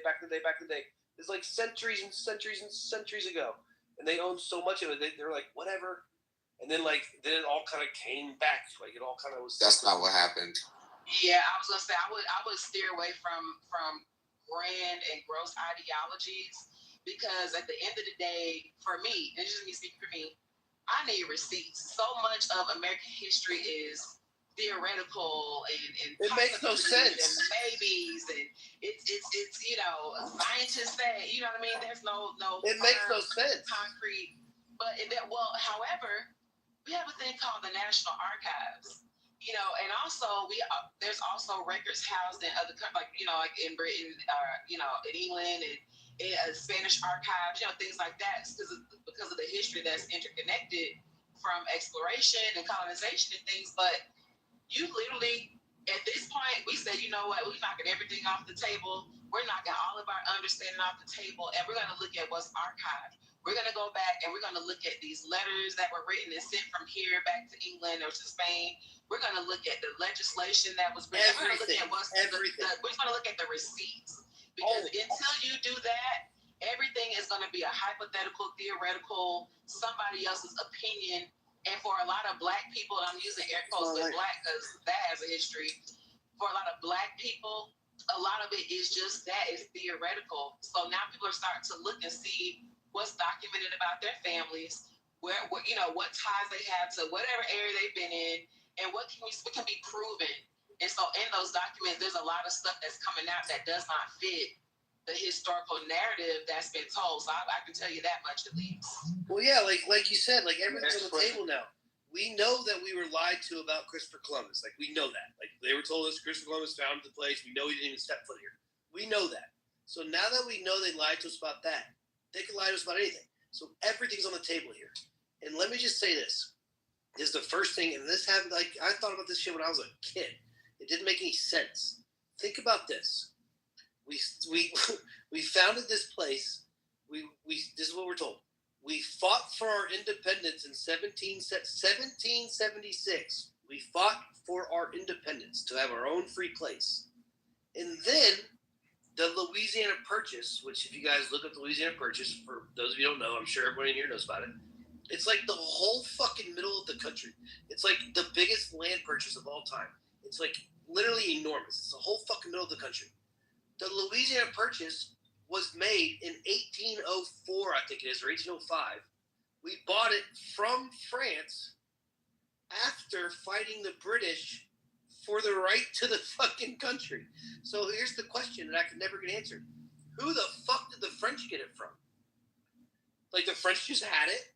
Like, were they here? Like, what are we talking about? They took some parts. But you know what I'm saying? Like, no one talks about, like, where the fuck did the French get it from? Like, everyone wants to blame the colonists, but what the fuck? The French were the ones here first.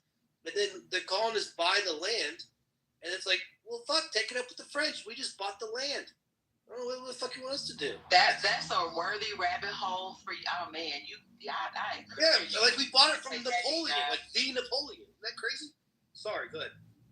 Yeah, I just looked that up. Alaska was 536,000 acres that we got from Russia, and Louisiana Purchase was 836,000 acres.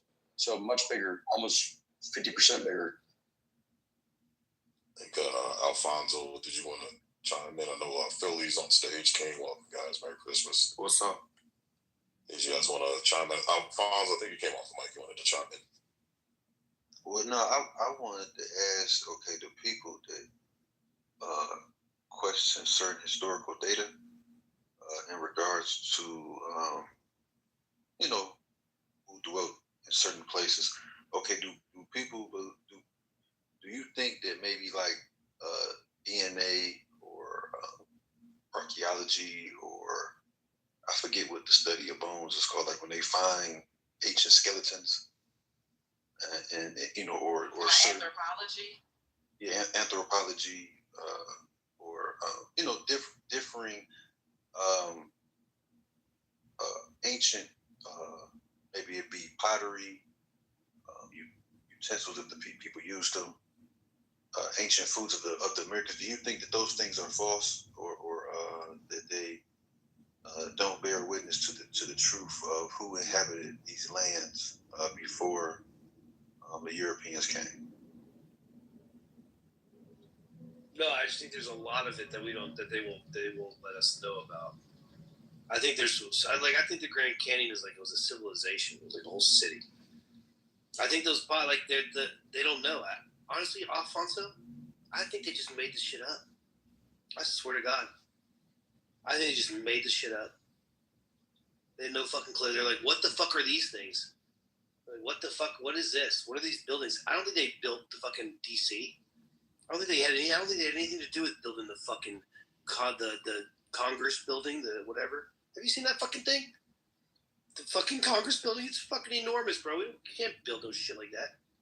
I think they found all of it. I swear to God.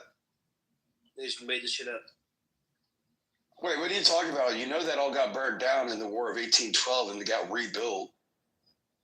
The DC? Yeah. When the Canadians and the British came down in 1812, yeah. No, they're talking about, that's when it was like, no, they're talking about the original White House. They burned Washington, D.C. to the war. You're talking about the original White House. It was in, what was it called? That was the Stonewall Jackson. They did. They burned down the original White House where we lost the portrait of George Washington or whatever.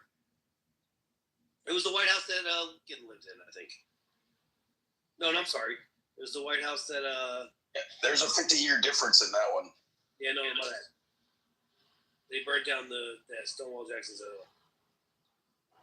The White House that we know of today, that's new. Well, of course it's new.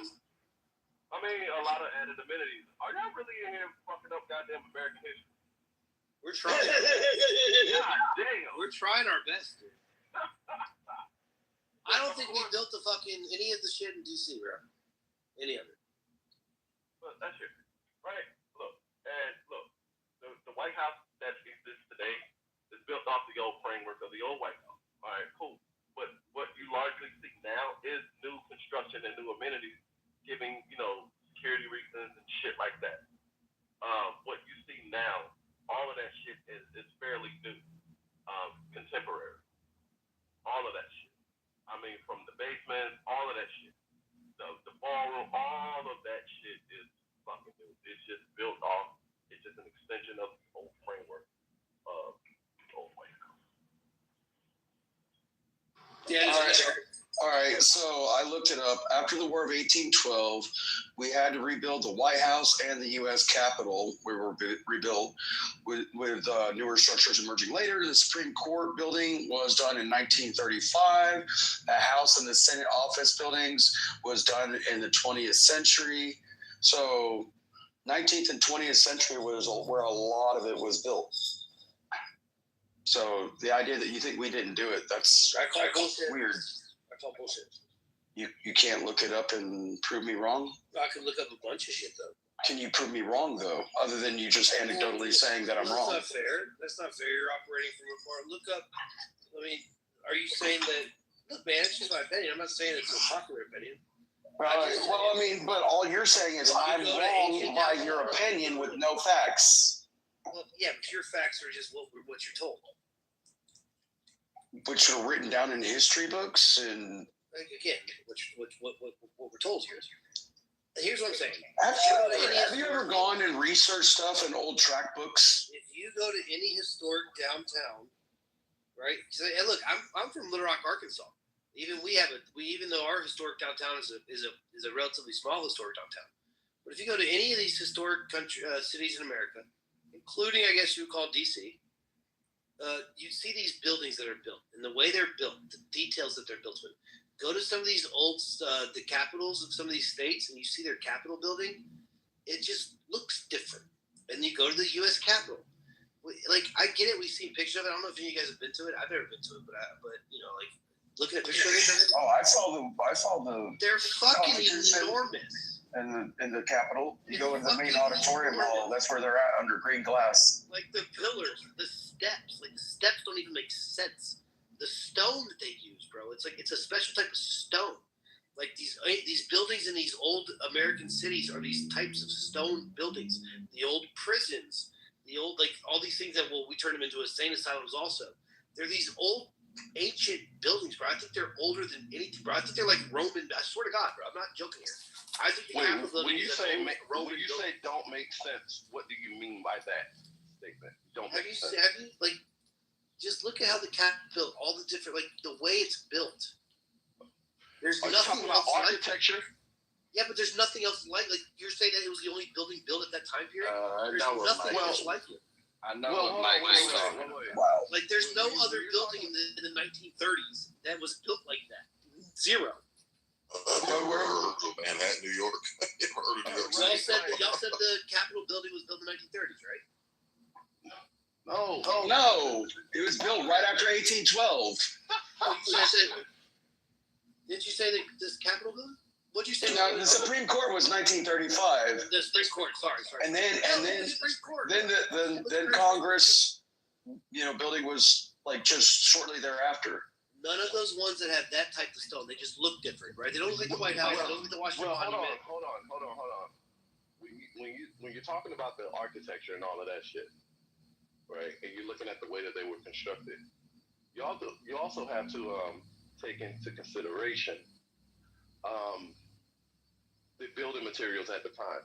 They were limited by the type of building materials that they had. When we talk about architecture, I mean, a lot of those ideas are not far-fetched. When we look at architecture of today in 2025, bright ideas have been shunned. Bright ideas have been done away with. Everything looks so cardboard, it just looks the same. It looks drab. Just like back in the 70s and 60s, take auto manufacturing. Back in the 60s and 70s, we had a wide array of colors in our cars. Now it's just like the same 9 colors of every fucking car now. Everything looks so cookie cutter and goddamn just inauthentic, unoriginal, all of that shit. Right? We had vibrant colors. We made statements and everything that we fucking built back in the day, but it just seems like something came along and just said, nope, we're going to take away individuality. We're going to take away good ideas, all of this shit, and we're just going to make everything one way and one way only. And a lot of people, and we have been accustomed to that shit for the last 40, 50 years. You know why that is, Adrian? Yes. You know why that is? Why we shifted to that more bland, tasteless, like you said, cookie cutter. It's because once global commerce started becoming mainstream, you lose money if you're only one culture. So you kind of had to flatten everything out to be acceptable to all cultures. That way. Mass production. Quality, not quantity. You can appeal. Quantity, not quality. You can appeal to any culture. I was watching the video, man. This guy painted out beautifully. If you go to London, look at the lampposts, look at the architecture.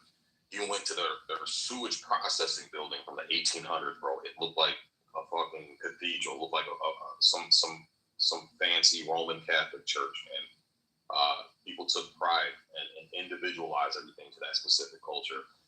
But yeah, the story that he painted was once we started doing global commerce, obviously you're kind of pigeonholing yourself for only manufacturing products or offering services that only appeal to one culture. So everything kind of had to broaden out, kind of be flattened out, so that way it appeals to everybody. That way you don't limit yourself on revenue.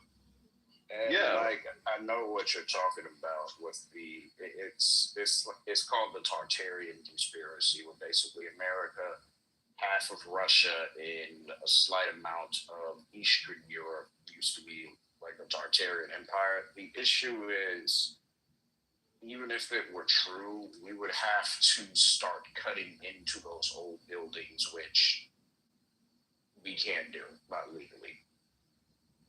Yeah, my question is, what you're trying to refer to when it comes to this kind of architecture is, like when I was in Italy, that you have like Ionic and Doric, the versions of like how we build these columns and marble columns, and we run these stacks and they're in donuts, and then, but you have like how many of our people that ran the government at the beginning of America were actually Freemasons? So they were the Masonic order that they were really big into like designing things.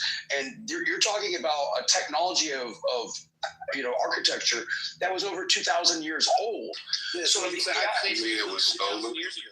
You mean it's stolen architecture? It was built 2,000 Well, years ago. the fact that I'm a better rapper than you doesn't mean I stole rap from black people. Well, if you're talking about Masonic history, and you know the story of Jubilum and Hiram Abiff, you know where the Masons got their knowledge from. So it's not that I'm the better rapper or the better singer. It's where I got it from. Algebra came from Iraq. What are you talking about? Also, what you're talking about is 4,700 years ago. Like, you can't use that, dude. You really can't use that. I can't use the fact that I know that if I have the proper equipment. equipment. Stereo. I'm not talking about you. I'm saying what he's talking about with the whole, what he was referring to. That's over 4,000 years ago. Like, what does that have to do with today? Look, he's using Masonic history to justify something when you look at Masonic knowledge. Yes, where it came Masonic from. history. So what do you think you can't use 4,000 years ago?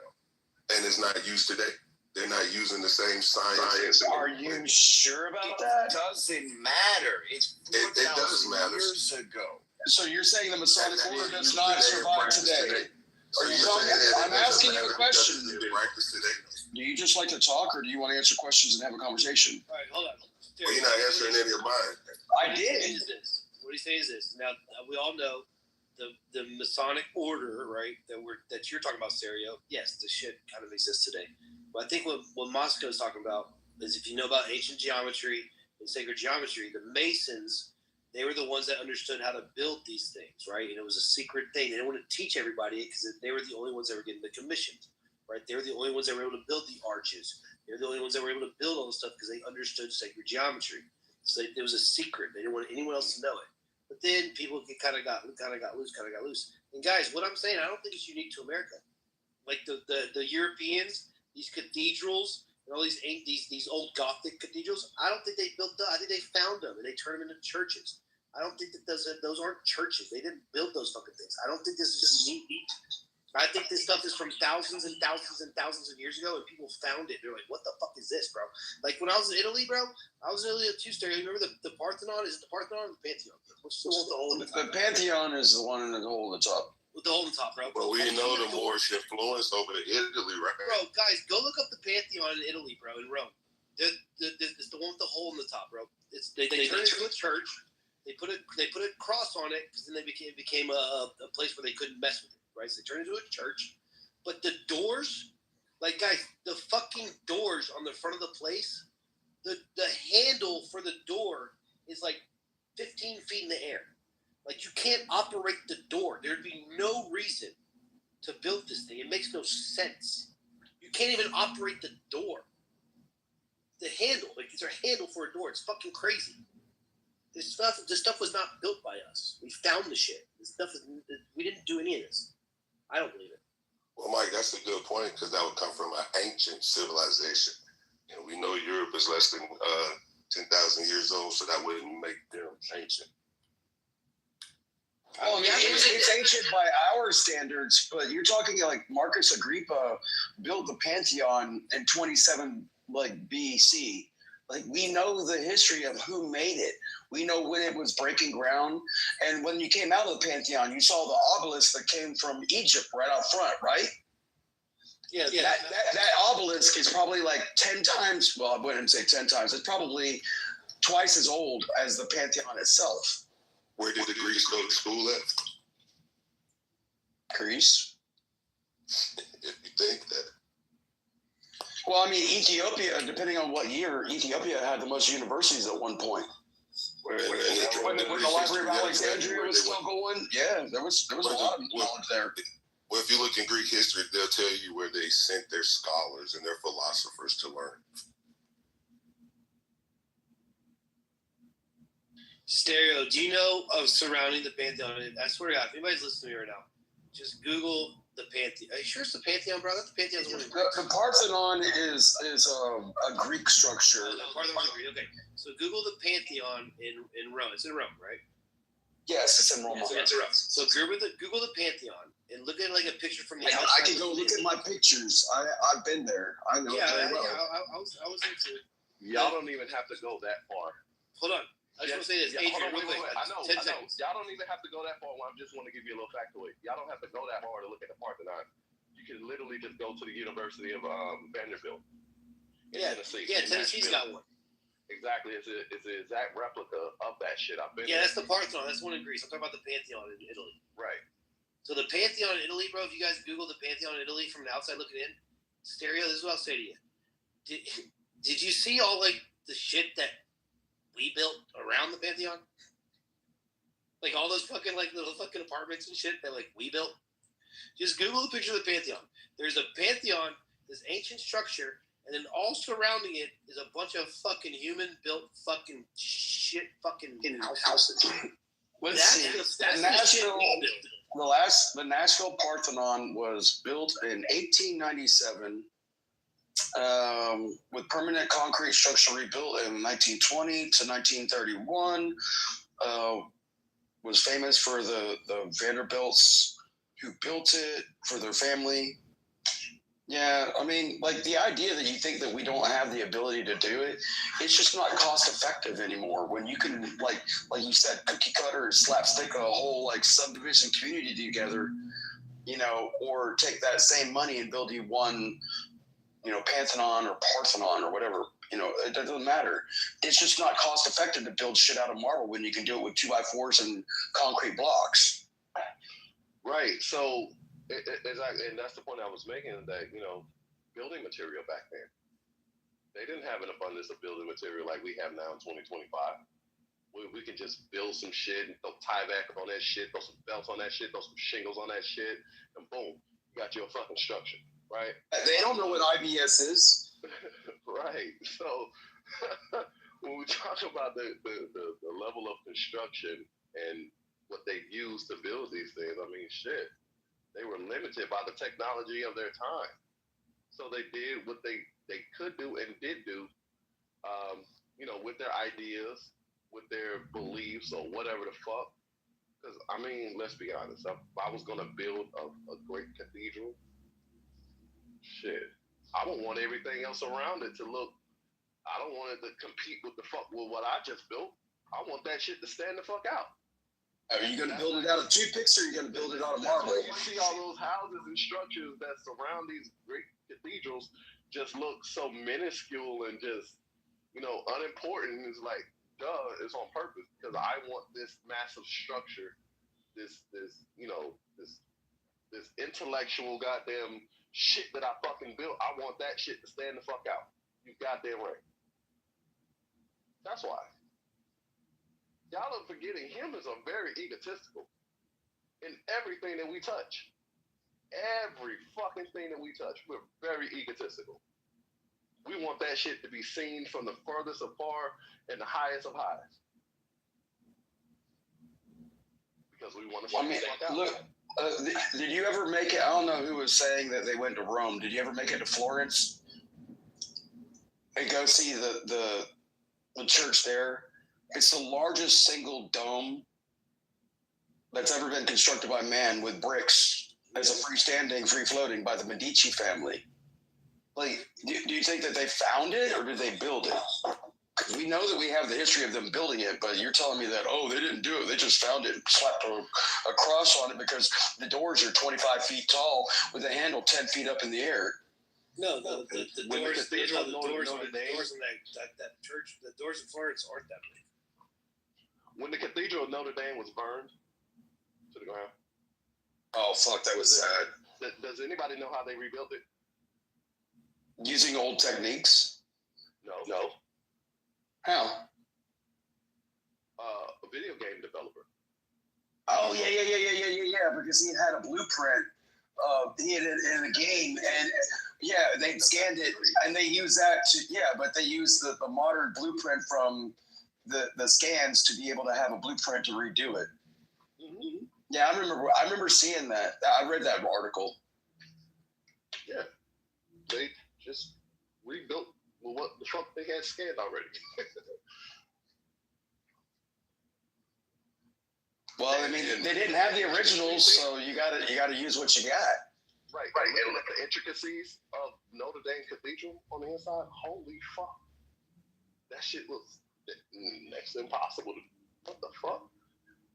Like, just looking at the intricacies, the details, the level of fucking detail that they put into that shit in the original construction, it's mind blowing. Y'all talk about the details. I'm thinking about everything that was burnt up, like documents, records, and all of that. Like, that whole thing was such a tragic loss. Right, and there's records in construction. There's record keeping that's literally built into construction. You know what I'm saying? When you look at the monuments, when you look at the engravings, the carvings, and all of that shit, that's living history right there. Recorded history.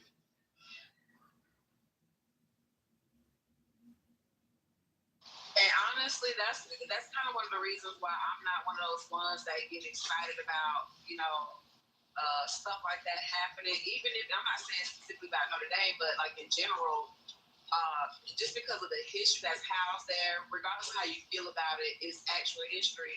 And sometimes some of the things that's documented in these buildings is irreplaceable, and a lot of things die or they're permanently erased once something like that happens. So I'm hoping that a lot of these historic buildings around the world amp up more protections to kind of, make sure that nothing like this happens to their buildings and stuff. Like, shit's crazy. In history, they say after the reconquering of Spain, that there were a lot of churches and cathedrals that were constructed, or there were castles that were used by the Moors that were, after that reconstruction or after what they did, were turned into churches and cathedrals also. So when you look at the structure and the architecture and certain things, it was a blend of two cultures that created that, what they would call a beautiful specimen. Yeah, I 100% agree with you, sir. Like, guys, I want you to, if you have, refresh the page and go and look, switch my PTR to just the dome. But click on it because I added 3 pictures. Look at the last 3 pictures I added to my profile, whatever. These are all of our U.S. Capitol, right? So now the top dome part, just like you guys mentioned, the detail. I mean, look at all the different pillars, all the detail. Every single section is exactly the same.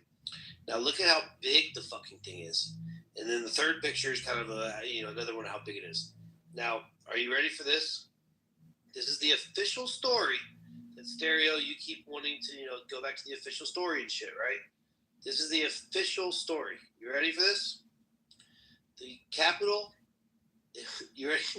You ready for this? They started building it in 1793, and they finished in 1800. So they built that fucking thing you're looking at in 7 years. That's what we're told.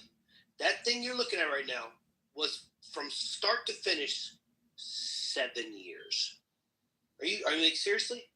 Are you kidding me right now? Who built it? Who built it? Americans. Nobody from that from the modern day United States of America. Well, let me ask you a question. When you're hold on a second, Miss Suits, please. Like, okay, now when you look at the White House now, and like they're adding the new ballroom, do you think it's going to structurally look the same as the rest of the building? What? The White House, where they're building the ballroom. Yeah.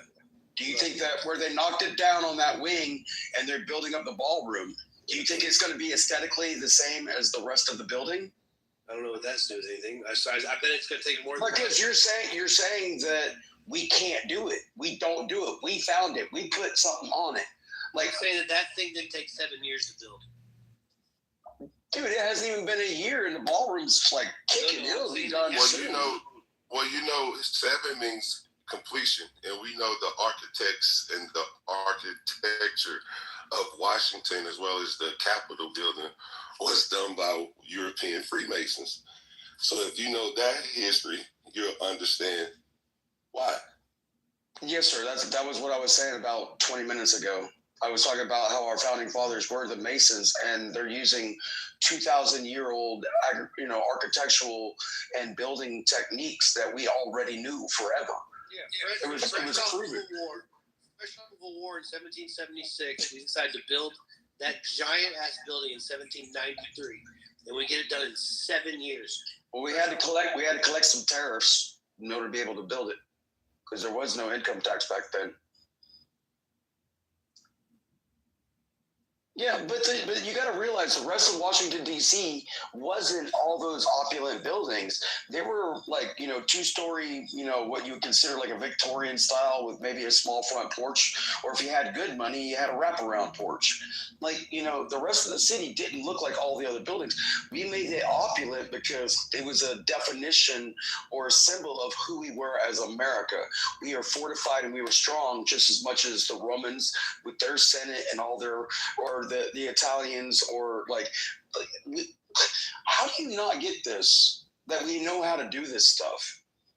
Well, I'm not I was just looking. What are you saying? With glance, it said that the dome part was added in the mid 1800s, 1850s to 1860s. So it looks like it was a long span. The Capitol building you see now that entire thing wasn't constructed in 7 years in the 1700s. Just the base of it was. Wow. So what was there before the dome was there? Just the flat rectangular part. Fuck, we added a dome? Ashes, because they burned the White House and the Capitol to the floor. They had to go back and rebuild it. In the 1960s, we added a dome to it. Then we fought the Civil War. Yeah, I'm looking here. It says that the first cornerstone laying was by George Washington in 1793. Then the first wing was ready by 1800. So after being burned by the British in 1814, it was rebuilt and expanded with the brand new dome completed in 1868, giving the appearance we know today. I just don't think why do you think that we don't have the intelligence or the technology to be able to do that? I never said that. Then why are you dismissing my point? Because you've not brought any facts other than you're lying to me. Yeah, I just don't believe it. I don't.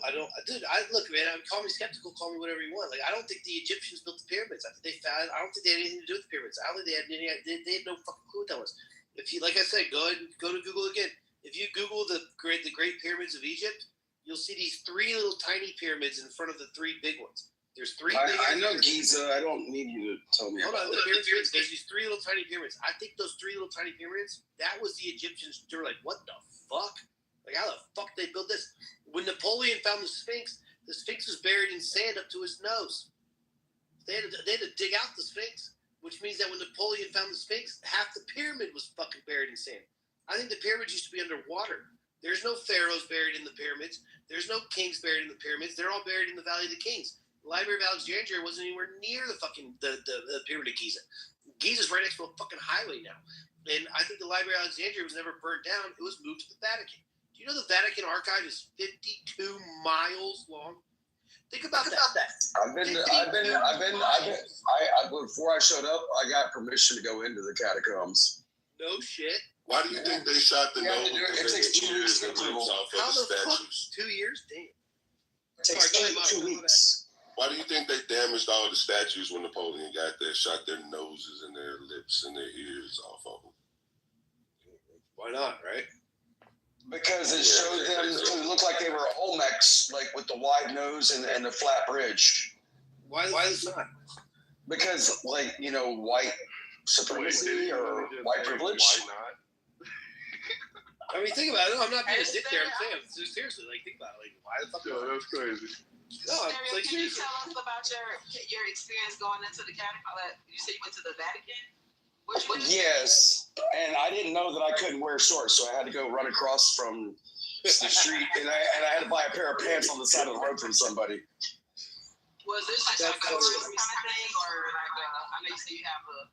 Well, if you're going to go to the Vatican, you can get a tour of the catacombs, but you have to apply for it. And back in 2004, it took 2 weeks. I don't know; it might take longer now. You know, the world has changed in 21 years. I'm sure. I just want to be nosy, just on my little conspiracy theory side. I saw a bunch of like like I would call them tombs, but they didn't have like a covering, and you would have like a casket sitting on this shelf. And we went through this one area, and then we ended up in this place that looked like a big underground library. And like when you said like the Library of Alexandria got moved to the Vatican, I wasn't disagreeing, because I saw some shit that would never be in the Book of Congress or the Library of Congress. Italy is not far from you. What'd you see? Italy's right there. I gotta know. It was a very low security tour. Like the amount of like what you could have gone and done, I could have probably stayed down there from as much as I could tell about it. I could have explored for like a month and only seen like 50% of it. Yeah, or it's 52 miles. We have our own version of that, something similar here. I think it's in like Kansas City. There's like an underground. I'm just I can find the link for that. We have our own little catacomb sorts with the library and shit in there, but I'll kind of archive and document history about our different families and stuff. And you need like a special permission to get there. Then the Smithsonian got a bunch of like fucking. They got a huge ass fucking. They got like 3 big ass fucking warehouses that are full of shit they don't even display. Didn't Trump shut that down, or the funding to it? No. It was one of those museums he did, didn't he? I mean, it was the one that was like, a Black History museum that was specifically designed to like make people hate straight white men, because but yeah, well, it wasn't the fact that they were being biased when they were making the displays. And they weren't just telling like one truth; they were telling, or like the truth. They were telling a narrative of the truth in this, and like, yeah, it got shut down.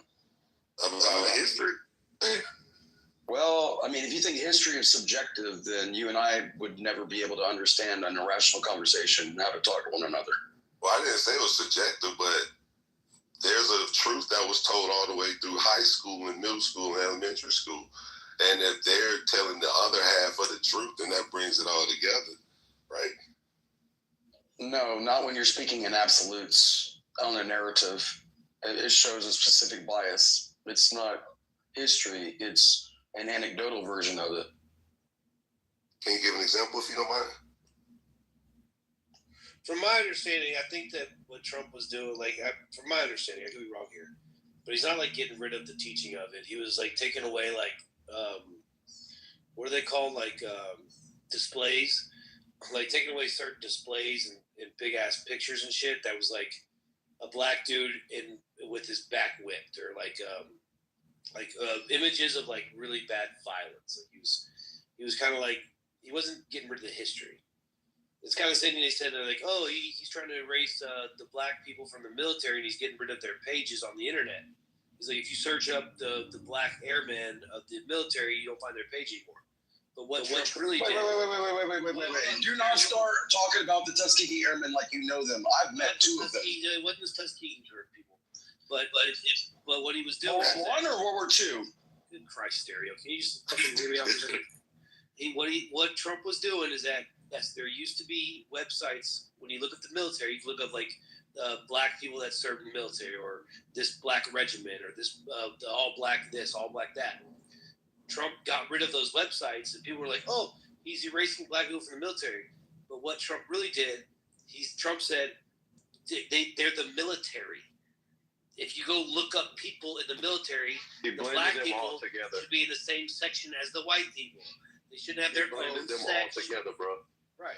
But the issue with that is the same reason why he also condemned the tearing down of Confederate statues and all of that. It's still an erasure, because The fact is that's what it was. There were actual color regiments, and I feel like in that regard that was, he fucked that shit up because it's counterproductive to the same reason why he kept some of the Confederate statues.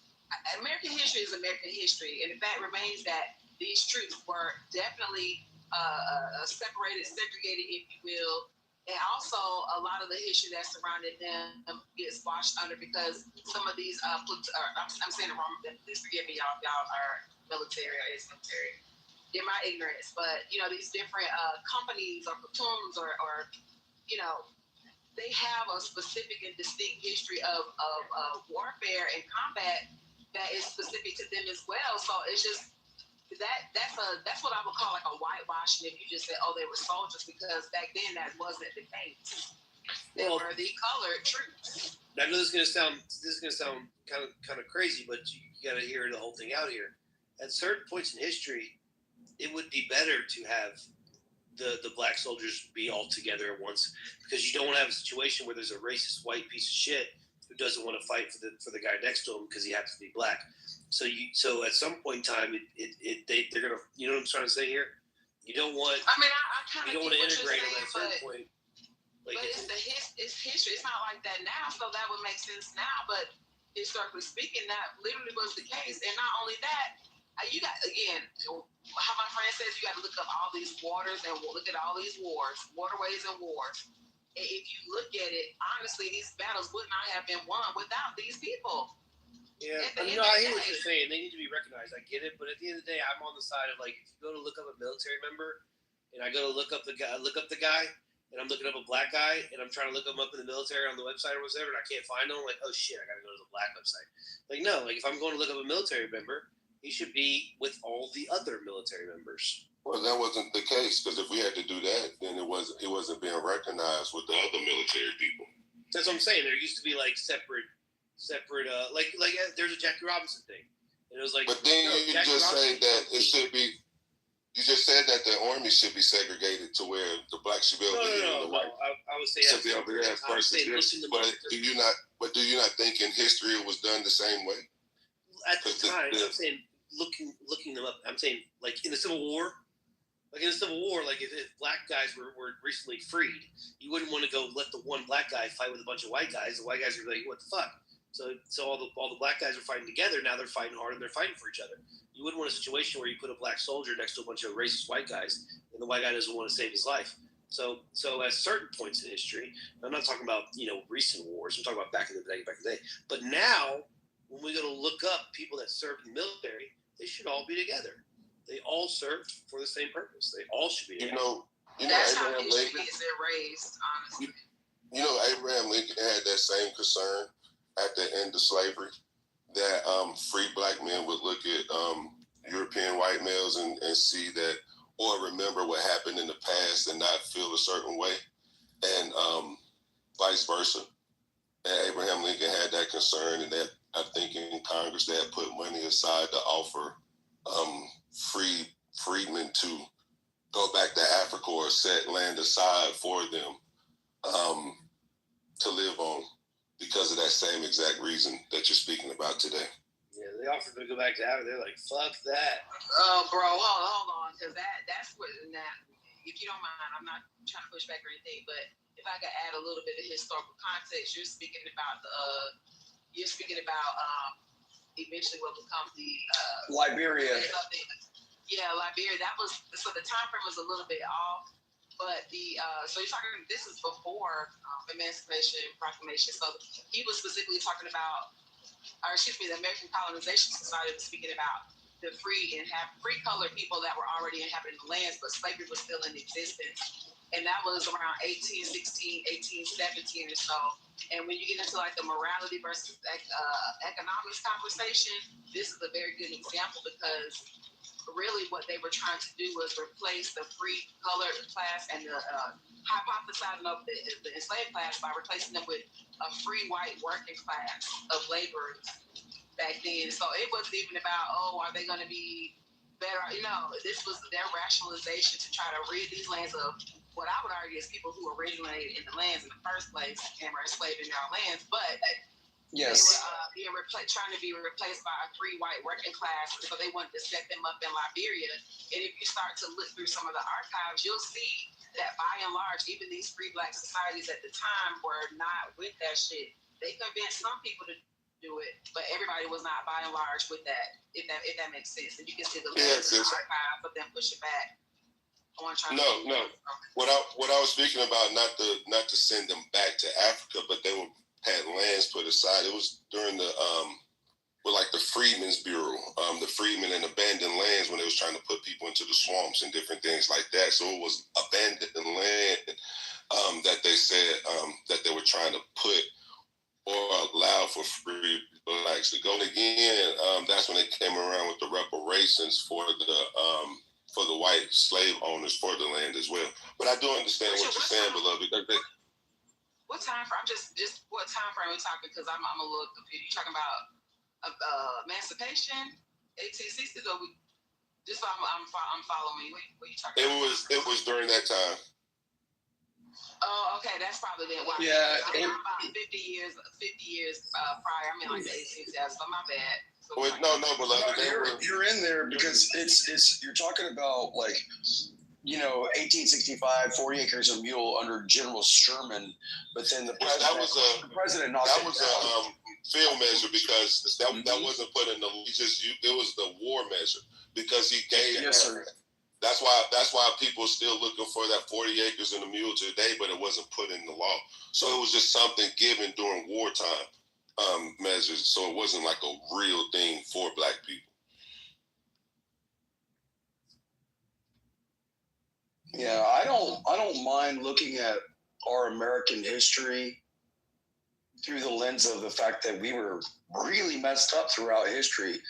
But why are we continually bringing this shit where it was all really messed up? And all the things that we've done through current history, because we're just a blip in time. We only get to like affect things now, and are we affecting them to bitch about the past, or are we trying to build for a better future? And that's a good point, because you have to look back where you went wrong. You have to look back where you went wrong, because in this system, black people were they were denationalized. They were made chattel slavery property. Their nationality was taken away from one. They were moved from black, Negro, colored, African American, land taken away from them. Different things has happened. 13th, 14th Amendment citizens, second class citizens, slavery still today, misnumbered titles, systematic oppression. If you don't look back in history at what happened and what it did, and if we're still in the same situation today with the slavery by another name, how do you take accountability and make sure it don't happen again, like the sister was saying? Well, there's a difference, Moscow, of keeping the past in your rear view to not fuck up again, and then using it as an excuse to hate other people and try to get free shit. There's a difference. And I think people are sick of using it as an excuse to hate other people and try to get free shit out of them. That's what people aren't going for. I think that's a good point. But I got one more thing, and I'll leave it at this. Okay. That's a good point where you was talking about. That was a good. Yeah, I appreciate that, man. Hey, Sig, that's a good point that you made. But when you're dealing with the United States and the property that they make with the people looking for free shit, you know that parents are called custodial parents. They're not called real parents. So if you're temporary parents, that means you're in ownership, that someone is in ownership of you. So if the United States own you, you're not looking for free shit. If they taken away from you and taking the ability for you to gain these things on your own, that's not looking for free shit. And when you're talking about people that's looking for free shit, there's one side that's looking for more free shit than the other side, if they had the ability to do these things for themselves. You get what I'm saying? So I don't think that's a good way to look at it, but I appreciate the bill. Go ahead. Well, real quick. Can I get in there too after whoever's name? Yeah. I just got a real quick question for Moscow based on what he said. So, Moscow, are you saying that the people now don't have the ability to build? Well, there's a thing that people are dealing with called systematic oppression. Also, on these applications, they ask for your race if it didn't matter. So if they were asking for your race or your identity like that, it should matter in a stance, as well as dealing with law also. So you got things that are stopping certain families and putting people in certain situations that's stopping them from thriving. A lot of people are dealing with generational wealth. Some of that was cut off at the wayside or at the knee before it began, or it was done away with once they had it. But nothing happened to them, no reparations or anything. And not saying as a nation of people, but as individuals that was damaged by the system, as well as individuals in history. So my question to that would be then, because I hear this all the time, we have more resources at our disposal than our great-great-grandparents had. And would you agree with me that America was more racist back then than it is now? I think they were more openly with it then, because now it's in a different skies. They're using it differently now. Yeah, but I mean, you actually had people lynching you. You actually had people in your face. You could not gain access here. You couldn't use this library. You couldn't go to this school. You couldn't use this bank. You couldn't own property here. You couldn't, like, there were actual laws preventing minorities back then that physically were barriers and physically held them back. Like, it was just hands down. Are you saying it's harder today with the contemporary minorities to have an opportunity to succeed than it was back then? I'm just trying to make, because I hear this all the time. I'm just trying to make sense of it, because it's like we have more money now than our great-great-grandparents did when they started out, if you adjust for inflation. Like, we have had more wealth now. We've had more money flowing through our communities and through our fingertips now than the generations before us. I mean, these motherfuckers were dirt fucking poor with no education, didn't know how to read, didn't know how to write. You're right, Sid. Yeah. I think now that Black people are not coming back to the community to reinvest or to bring or to help Black community. I think they're going to intertwine with those that they started doing business practices with, instead of coming back to teach the community, meaning I don't want to live like those people down there, instead of going back to help them and teach them.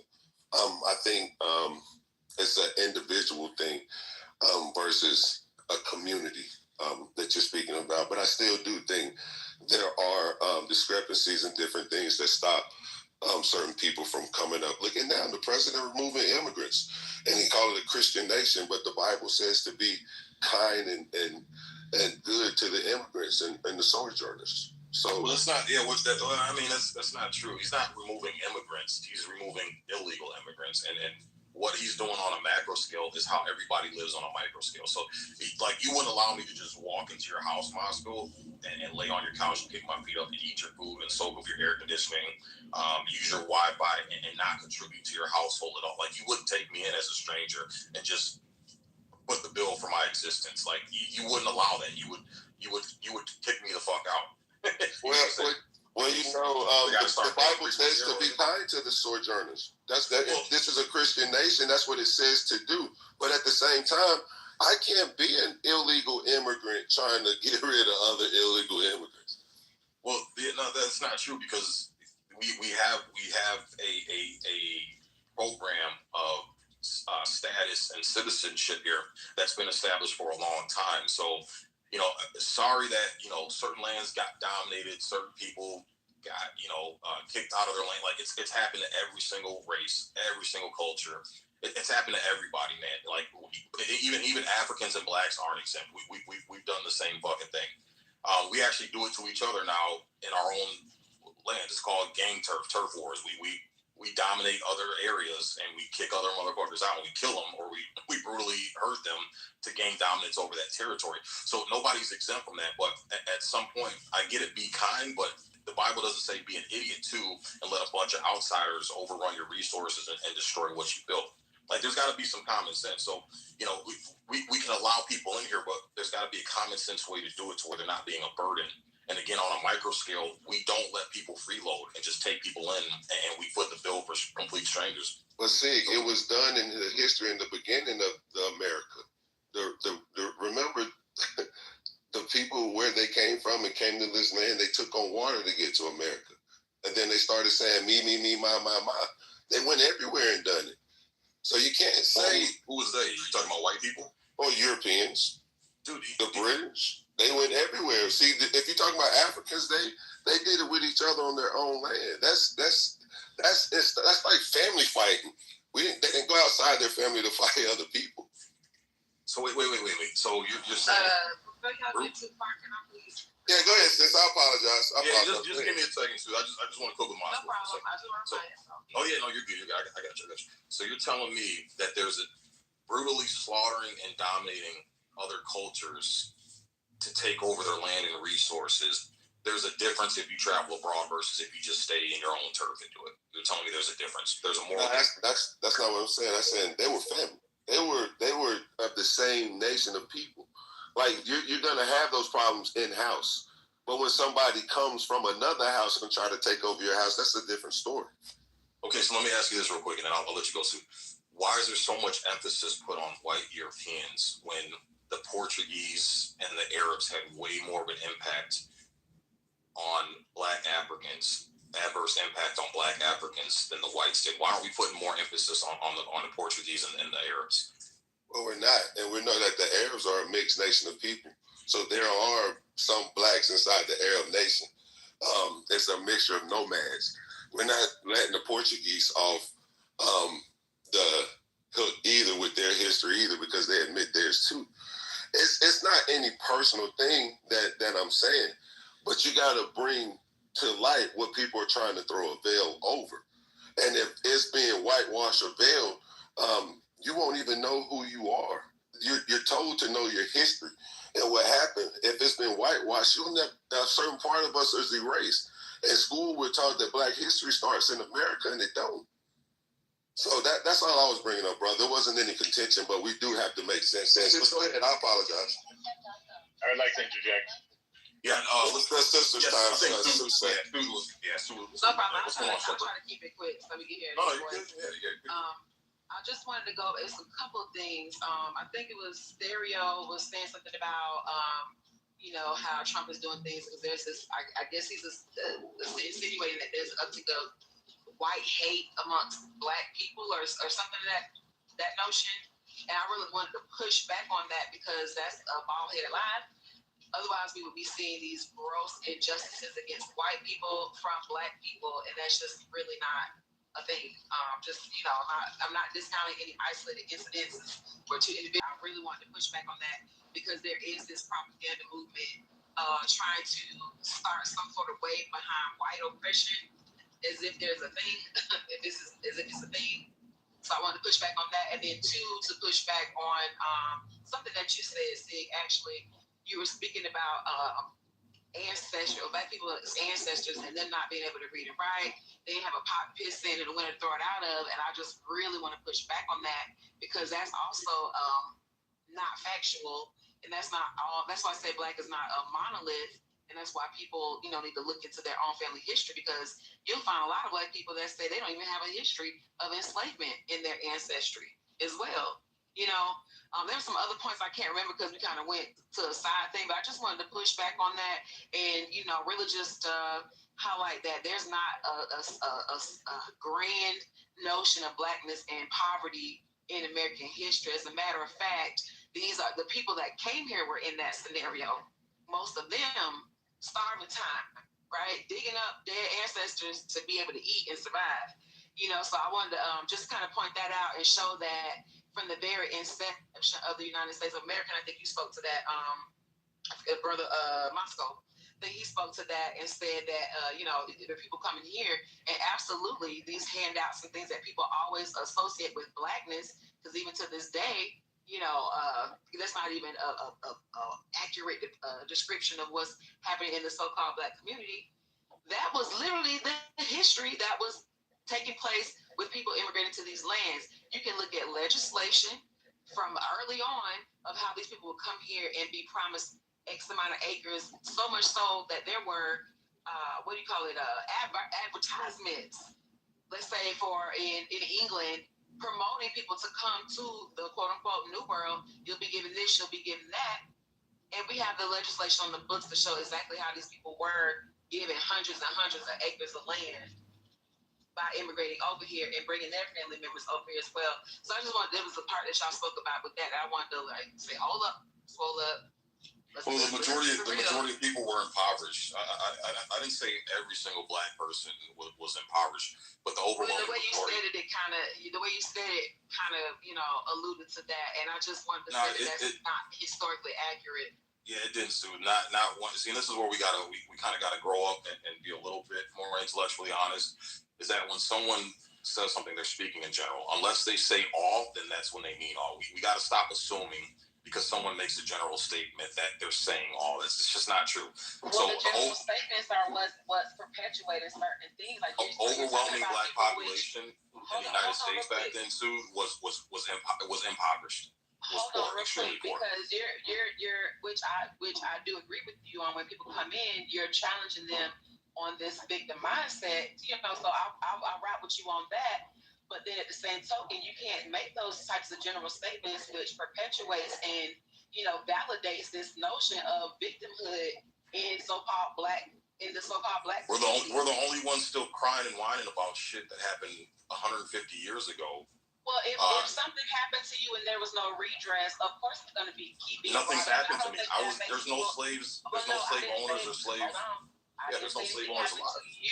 I say if something happened in the past and there's no redress at all for said injustices, of course it's going to be talked about until it's addressed. Now, does that mean that people may be impoverished today or downtrodden and oppressed today?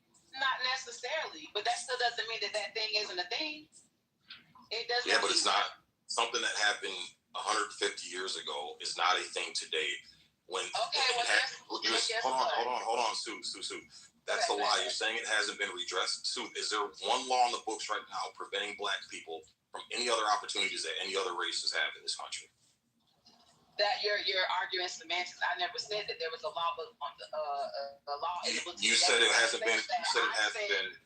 Redressed. I said that it has not been redressed to individuals that have specific harms related to them and their families. That's what I said. Just because they change a law doesn't mean it addressed the actual infraction that took place. That's all I'm simply saying. So these people that have proof, Sue, that they were directly impacted, let them take that. Hold on. And I agree with you. They should directly, and that's my argument about reparations. I'm not against reparations, but I think it needs to be directly related to the people that were harmed with the harm. But what let them take that up with the government. What I'm saying to you is that by that same notion, then we as Americans who have no historical connection to the Holocaust should not have been paying Jews, should not still be paying Israel, and should not be talking about I agree 100%. Whatsoever. You know what I mean? So if that's the case, mind you, there's redress, you know, is historical. You know, you got to, even now, if you say something in the United States of America about them, you're more than likely going to have to go to some sort of education class, some sort of, you know what I mean? Like there's consequences behind that. But when it comes to so-called black people, it's supposed to be, well, that happened 100 or how many years ago. No, it literally has not been addressed, which is why the conversation is not going to go anywhere. Which it still does not mean that you have to have a victim mindset, but you can still call a thing and address the Ma'am, we have the 15th Amendment. We have the Civil Rights Act of 1965. These things have been addressed. There's not one opportunity a black person doesn't have in this country that no other race has. It just doesn't exist. Then why are black people still fighting for the civil rights? I'll answer that question. Wow. So in the Q2, we're going to get that talking? The reason why. Two different conversations. You're arguing opportunities, and I'm talking about just the historical issues. Okay, nobody right now. And the redress, not opportunities. This is why nobody takes our race seriously, because we talk, we have dumb talking points like this. No other race is doing this. We're the only race that's sitting there like the 2-year-olds in the sandbox whining and crying and boo-boo whining. This is why we don't get taken seriously. So again, the people who, what in the world, Sid? Now that's crazy. Why the fuck you even give a fuck about because I grew up. Take you serious. I grew up. You just said no. You said blacks aren't a monolith. But you worried about whether or not. You said blacks aren't a monolith. You said blacks aren't a monolith. This is my non-monolith talking point right here. And this is what I see the problem with our race. I grew up around niggas my whole life in Detroit. All I seen was niggas squander a bunch of money away. deny opportunities that were blaring them right in the fucking face, and they turn them fucking down because of this stupid fucking mindset. And then the same ones complaining about how they're oppressed, and because of slavery, and because of Jim Crow, and because of redline, and all this shit, they don't have opportunities today. When I've literally seen opportunities staring them dead in the face, and because they had this mindset, they fucking denied those. They closed those doors themselves. So. And I see this all the fucking time with our people. And this is what... So, but wait, so because them 5 niggas that you know that squandered the opportunity, that's something that can happen to anybody, regardless of race. Now that's the jacket all so-called black people got to put on? I didn't say all. But the only group in this country that's crying about reparations and shit that has nothing to do with them, that they weren't directly affected by. We're the only ones whining and crying and boo-hooing about that shit, dude. And there's so many opportunities that we have. Again, we have more black millionaires now than we've ever had at any point in history. Yeah, so we ain't had none. Father, what do you mean? But does that stop the thing from being a thing, though, bro? That's all I'm asking. Does that still stop the thing from being the thing? Again, nobody's enslaved right now. Nobody's saying you can't go here, you can't do this, you can't buy that. Nobody's saying that. Are you a second class or a third class citizen? I'm just an American citizen, and I seize every opportunity that I can, regardless of what happened 150 years ago. I don't look at that shit. So why do they put black down instead of asking are you American or non-American? Why do they ask you your race? Because this is it's called DEI. So the reason why they ask you is so these companies know how many black people they're pulling in, so they can meet certain quotas. But it don't matter. It doesn't matter. That's why I'm all for getting rid of DEI. What about after they meet their quota? What about the other black people that need a job? Okay, those black people need to qualify themselves. I am totally against DEI. And how about get our own businesses? Are we able to do that and create for our own? So here's the thing: we are able to do that, and we've had several examples of us being able to do that. But what's happening now in current times, it has nothing to do with slavery, Jim Crow, redlining, the white man. What it has to do is internal stupidity. Okay, the majority. Are you still fighting for civil rights and human rights? No, I got civil. No, we've got enough civil rights. So why do we have the Civil Rights Act? Why do we have a Civil Rights Act? What does an act mean? Because it was needed at the time. No. If you listen to Malcolm X will explain to you. I just did a room on this 6 months ago, literally playing Malcolm X's clips. Malcolm X called it out. You niggas got bamboozled. Lyndon Baines Johnson needed your votes, and he offered you that. If you read the 15th Amendment, read the Constitution, look at the Supreme Court rulings. The Civil Rights Act was a farce. We didn't need it. All we had to do was enforce the Constitution and the Supreme Court rulings, and we would have been fine. But what they did was they understood how stupid and emotional Negroes are, and they needed your fucking votes because they were losing power. So they hold on. They dangled that civil rights carrot in front of you guys, and you guys ran after that motherfucker. And you're still running after it. They're still dangling it. But remember when they said we, the people of the United States, black people weren't even considered human. When did we get those human? And why are they doing a Civil Rights Act for black people instead of for white people? Go listen to Malcolm X and read what Malcolm X told. What he said. But I'm a Malcolm X fanatic. But I'm asking you because you don't sound like Malcolm X. You're pumping Malcolm X's. Moscow. Did you listen to the interview when Malcolm X was asked, "What are your thoughts on the Civil Rights Act?" Do you know what Malcolm X said? Quote as a response to that. He said, "I'm not happy at all." He said, "It doesn't make a difference if that Civil Rights Act passes or not. It doesn't make a difference. We need to enforce the Constitution. Like, we already have the Constitution. We already have the Supreme Court rulings. We just need to enforce those." But he's like, he said the same exact thing. It was a fucking carrot that was dangled in front of black people's faces. And if you look at this too, look this up. Look who benefits most from the Civil Rights Act. And this is what Charlie Kirk was trying to bring up and explain to black people. But we're so goddamn stupid and emotional, we weren't actually listening to the message. If you look at the Civil Rights Act, look at the picture when it was signed. Who's standing next to LBJ when it was signed?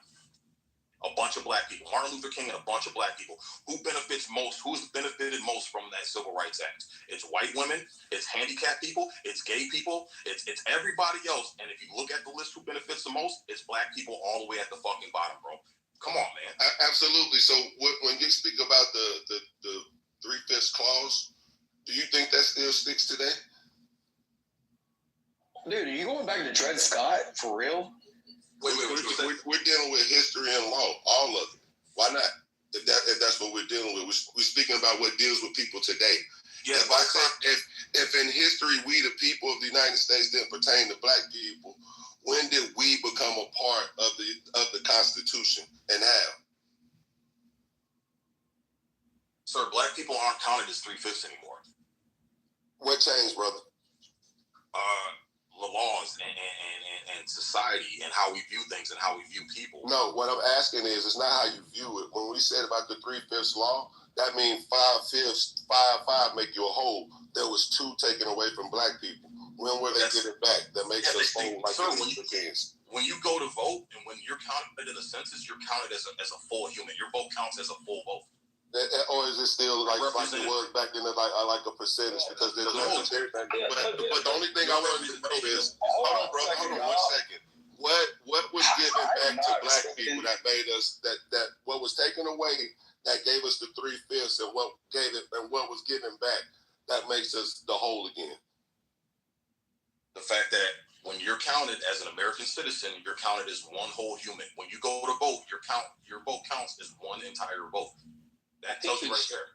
I think Moscow is misunderstanding the 3/5 rule. What happened was the legislature didn't want to have a sudden influx of voters. So instead of saying every freed slave gets 1 vote, they didn't want all of those people to all of a sudden appear in these locations and then vote a certain way. So what they didn't say that you're 3/5 of a human. What they said was, in order to balance that sudden influx of freed slaves who were now eligible to vote, we're going to count only 3 out of 5 freed slaves as voters. So yeah, they were trying to protect America. Why do you interrupt me every time I talk, Moscow? You just interrupted the guy. He wasn't even finished. So I was trying to deal with him that was dealing with me before you came in with a different thing, stereo. But go ahead, brother. It wasn't that they were 3/5 of a human. It was that they were looking for ways to not suddenly flood the market with new voters. Yeah, and that doesn't exist now. It doesn't exist in the state. Otherwise, you wouldn't have Eliana Omar. Eliana Omar has a nationality. But when you look at the 3/5 clause, what it was, in order to be a full man, you had to have a mind, body, a soul, nationality, and a divine creed, which was your religion. All those things, 2 of those things was taken away from the so-called black man when he was denationalized. And again, we're still going by the title of black. What was given back? And they're still making gerrymandering things, using these things to say that certain all certain laws and different things to bring black people together. When did they switch that in history as well as in law? Hey, hold on. That was not 3/5 of 3 out of 5 black people. Why would they even use that number to use that? They were counting that to tally up 3/5 of a person, so they had to add them up to make one person to count their vote. No, it's 3/5 of a vote. All right, but the thing that y'all are not recognizing about this, is the 3/5 rule started in 1787. Black people didn't get the right to vote until 1965. So you're talking about the 3/5 rule didn't really apply to voting because you had to be a landowner at the beginning, even if you were white, in order to be able to vote. So if you were a landowner and you were white and you were a man, you could vote for the country. Now the 3/5 rule also became like really important because like when a man that owned a slave in like Missouri would go to like Ohio with his slave to do some business. Well, Ohio was a free state. And like the slave was asking people, why am I not allowed? If I'm a black man in the state of Ohio, why should I not be free? Well, you became 3/5 of a human being and you were owned as property. That's not all the way true. Black men gained the right to vote in 1870, y'all. We gotta stop goddamn fucking up our history. Yeah, this is what's exactly. These are straight lies, bro. Well, when you look at it, Abraham Lincoln said anything. When you guys look at history, you need to have the receipts. So much is thrown around. Just pull it. We can Google it. We got the phone right here. Say that's a good point. when you look at it, Abraham Lincoln said in 1865, anything pertaining to chattel slavery is illegal. That's also meaning the slave titles that was used. He also said it's up to you to correct your status. Correcting your status is a thing today, and there's a reason why they do that. If black people have not corrected their status from what was used in 1865 as chattel slavery, they're still actually going against law and still being under that law that was used then. You have the right to correct your status. Only the so-called black people had to correct their status because their nationality was taken away from them, which still affects them today. If you do not have a nationality, you do not get national rights or indigenous rights or any kind of rights, not even human rights. So that's what's still Black different Americans today. Black Americans have a nationality. They're called Americans, and they're afforded every single right as every other race or ethnicity of other Americans. What are you talking about? Look it up, brother. But what I'm saying is, blacks in this country today, black American citizens have a nationality. They're called Americans, and they have the same rights as everybody else, Moscow. Like, we're in 2025, we're not playing by a different set of rules as all the other ethnicities. We're playing by the same fucking rules. The reason why we can't seem to get ahead is it's our fault. We mismanage shit. All right. Most of the blacks that are failing today and crying that they don't have opportunities, it's not because of racism. It's because their dumbass parents failed the fuck out of them and didn't set them up for success. That's the main culprit. That's the problem. What if they didn't know better? Is their fault too? Yes. You need to know. Look, I didn't know better either. But you know this information was taken from them.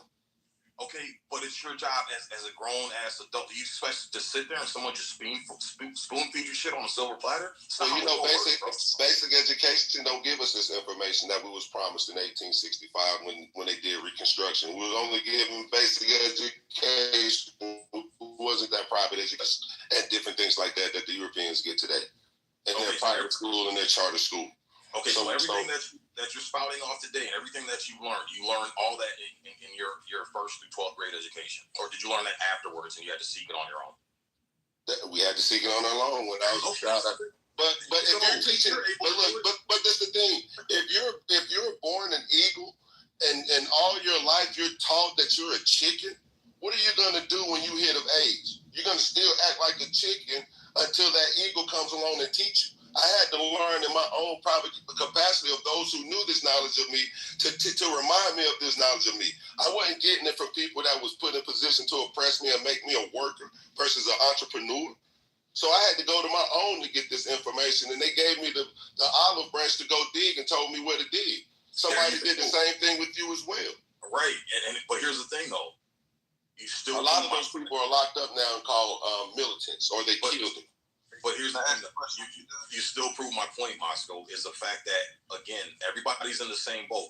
We're all limited on the education that the government gives us. It's on you to go out and make yourself smarter and wiser and learn the shit. It's nobody's job to sit here and spoon. The only person's job it is your parents. That's the only person that has custodianship of you and is responsible for you as a child. If they fail to give you the tools that you need to be successful in life, you can't blame anybody else. You just can't. Absolutely, brother. Hey, go ahead, Alfonso. Peace, brother. Yeah, Monso, like you're talking about like I'm sorry. Let Alfonso cook real quick. Yeah, I know he was like, go ahead, Alfonso. You got it. I want to ask. Okay, and again, you know, I a lot of that talking points come from Du Bois and the black liberal leftist people. But my thing is that people are kind of maybe putting things out there that even your progressives, they didn't believe these things. Even Du Bois himself, he didn't believe these things that people are trying to put out now. So I want to ask you, do you think that black people have any agency over themselves as individuals in their pursuit for a better reality in America? Do you think they have any agency? Do you have any agency, or is all our failures or all anybody's failures laid at the hand of others? That's what I wanted to ask. Black people do have agency. I just don't think they realize it yet. And again, unless you can prove to me someone's lynched you, someone's enslaved you, someone has taken away your God-given rights, your American-given rights, your liberties, your pursuit of happiness, then it's on you if you fuck up and fumble. Everybody's got the same opportunities to be successful. Okay, everybody has the opportunity. Some of us have to work a little bit harder than others because of the decisions our parents made, right? But for the most part, the vast majority of us are starting off. Even the white people, man. If you spend time around white people, like this is the notion I don't get. Like, we try to separate ourselves and make it seem like we're on this grand struggle that nobody else has to go through. Go live around white folks. They're going through the same fucking shit. Them poor white kids going through the same fucking exact shit. They got the same struggles that we do. Actually, some of them have even worse struggles than some of the black people that I was raised around and grew up with. So this notion that we're trying to separate ourselves and make it seem like our situation is more dire and more worse than everybody else. It's a lie, and this is a lie you guys have been told. It's the same lie Lyndon Baines Johnson told you by convincing you guys you needed the Civil Rights Act. It's the same fucking lie you guys have been told. We've had so many successful black people. We got more millionaires, more black millionaires now than we've ever had at any point in history. And if you look at during the most racist time in America, look at the black colleges and universities. Look at how many were founded before 1965 compared to how many were founded after. Do you understand? The overwhelming majority of black colleges and universities were founded before 1965, during the most racist period in this country. They were able to do it.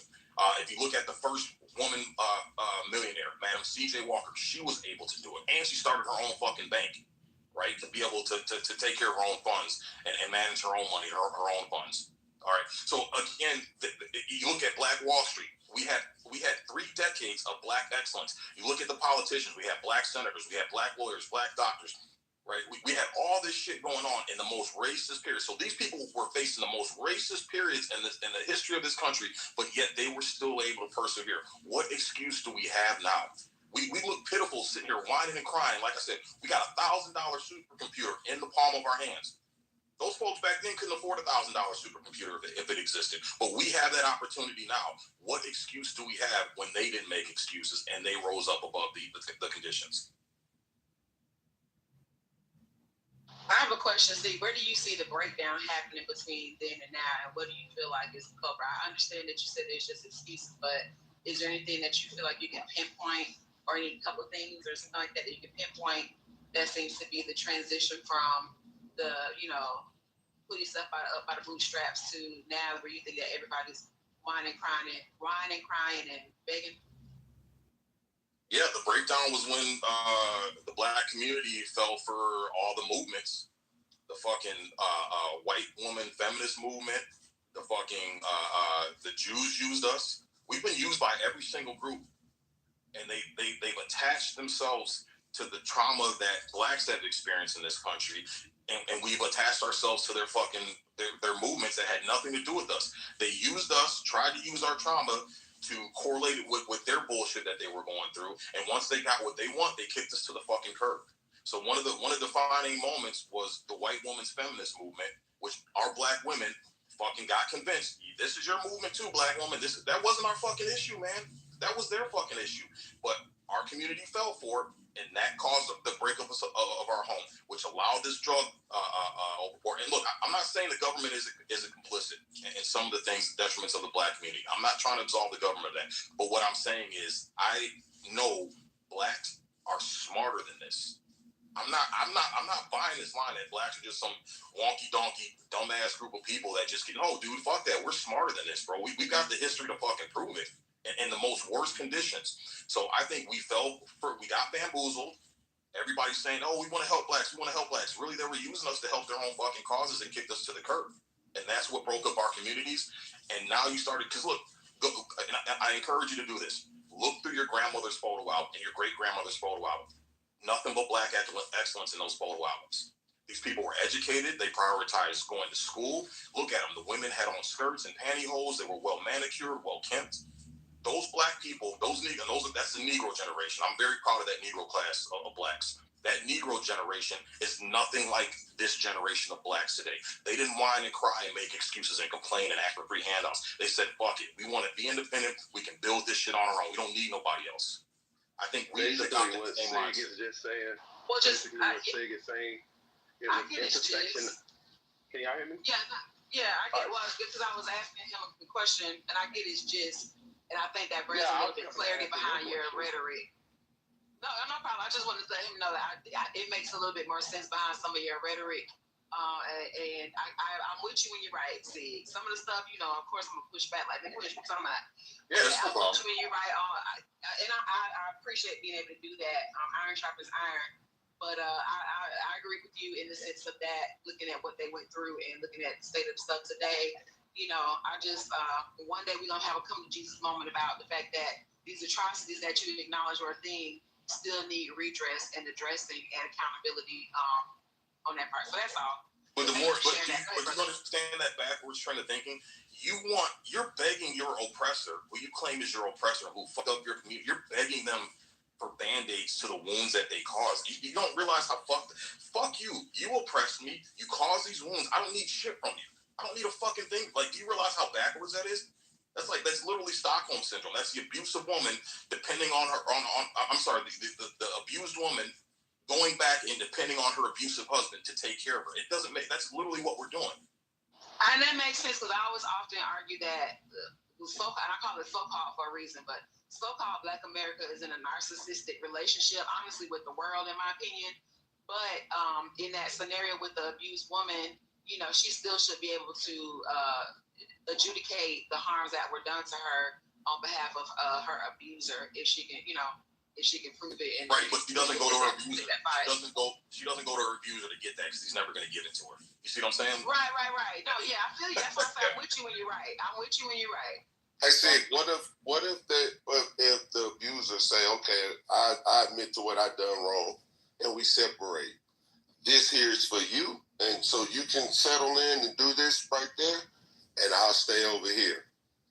What is that possible? You're still a slave. Anytime you accept something from someone, and it's under the premise that it's free or it's given to you, you're still their slave. You're still you're a slave if you're dependent on them.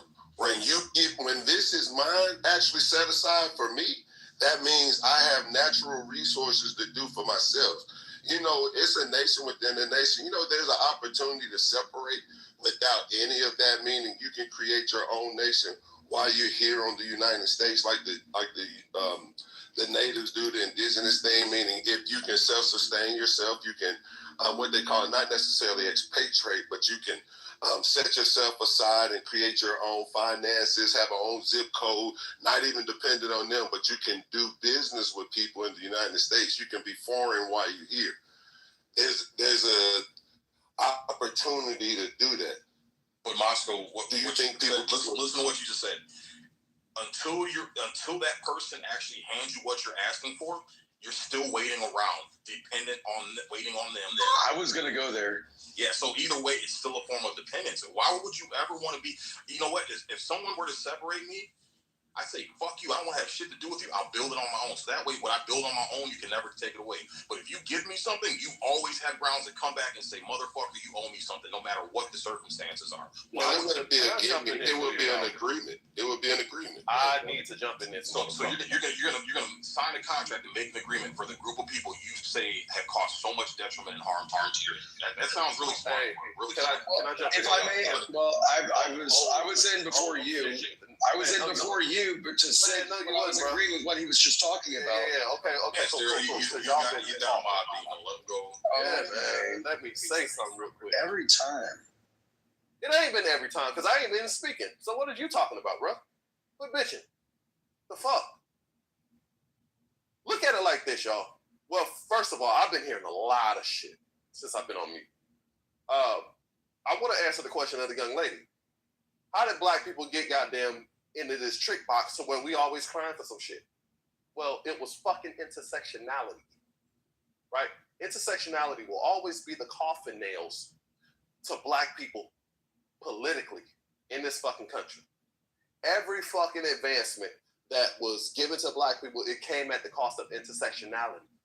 That's how we got here, right? When we talk about the feminist movement, intersectionality, black women, guess what, ladies? Black man was never in a position to goddamn oppress your ass in this fucking country, so what the fuck did you need liberating from? Black men never oppressed our black women. If anything, hell, we was right beside your ass. Black women have always worked, right? Black men never kept black women out of the workforce. We never did. We never had the ability to do so. We never kept you from being educated. We never did that. We had HBCUs that accepted black female students. So they were being educated. So what the fuck did black women need liberating from? The marriage rates was high and shit, right? Danny Glover, Purple. Let me finish.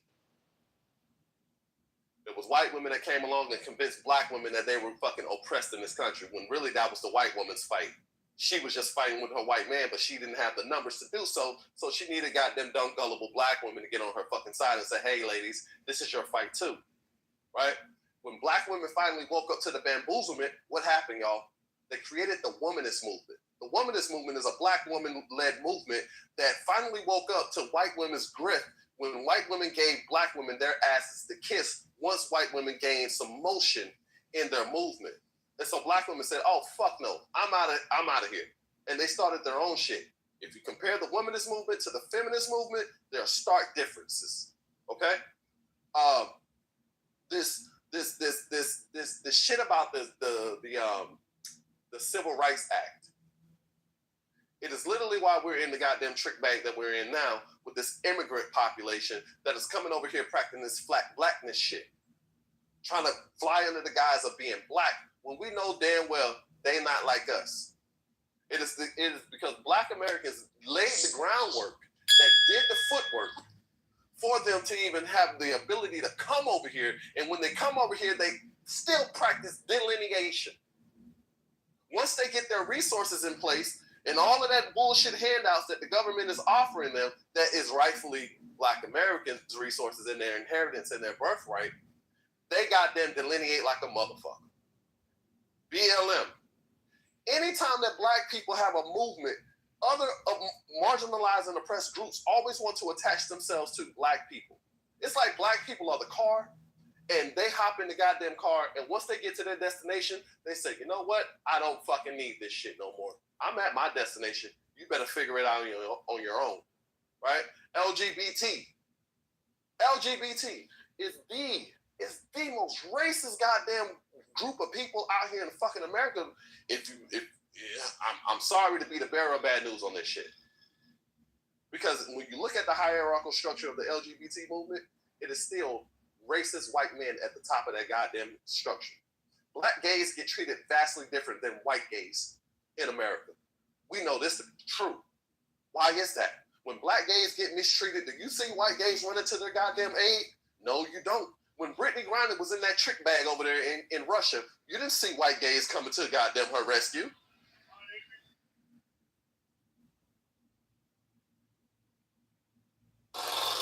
So yeah, y'all didn't see the white LGBT community come out and support Brittany Griner.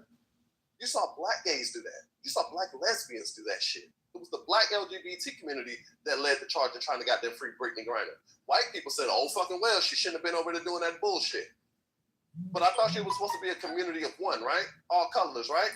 Why didn't you advocate for your own? Because it's still at the hierarchical structure, it's still racist white motherfuckers in that shit. Black people have always been when it comes to yes, it is.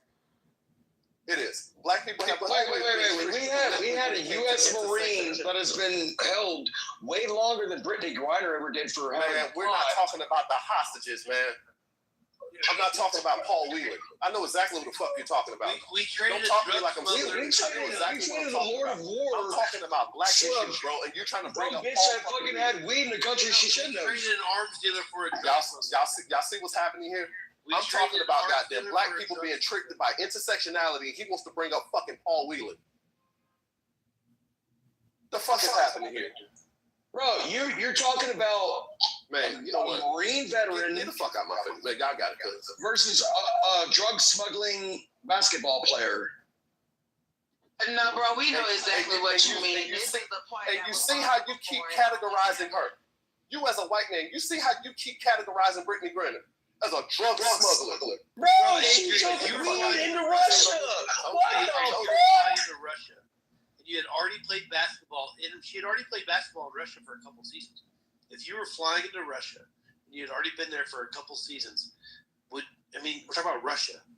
Would you put an illegal substance into your luggage when you're flying into Russia? I don't think you'd do that. Y'all see how we easily got derailed when I was literally addressing the sister's question about how black people got tricked, and I was making a point about intersectionality. Bro, you brought up Brittany Griner. I didn't. Y'all see that? I just came back. But Adrian, if you did smuggle THC oil into Russia, would you expect that's the not United the States point. to get you out?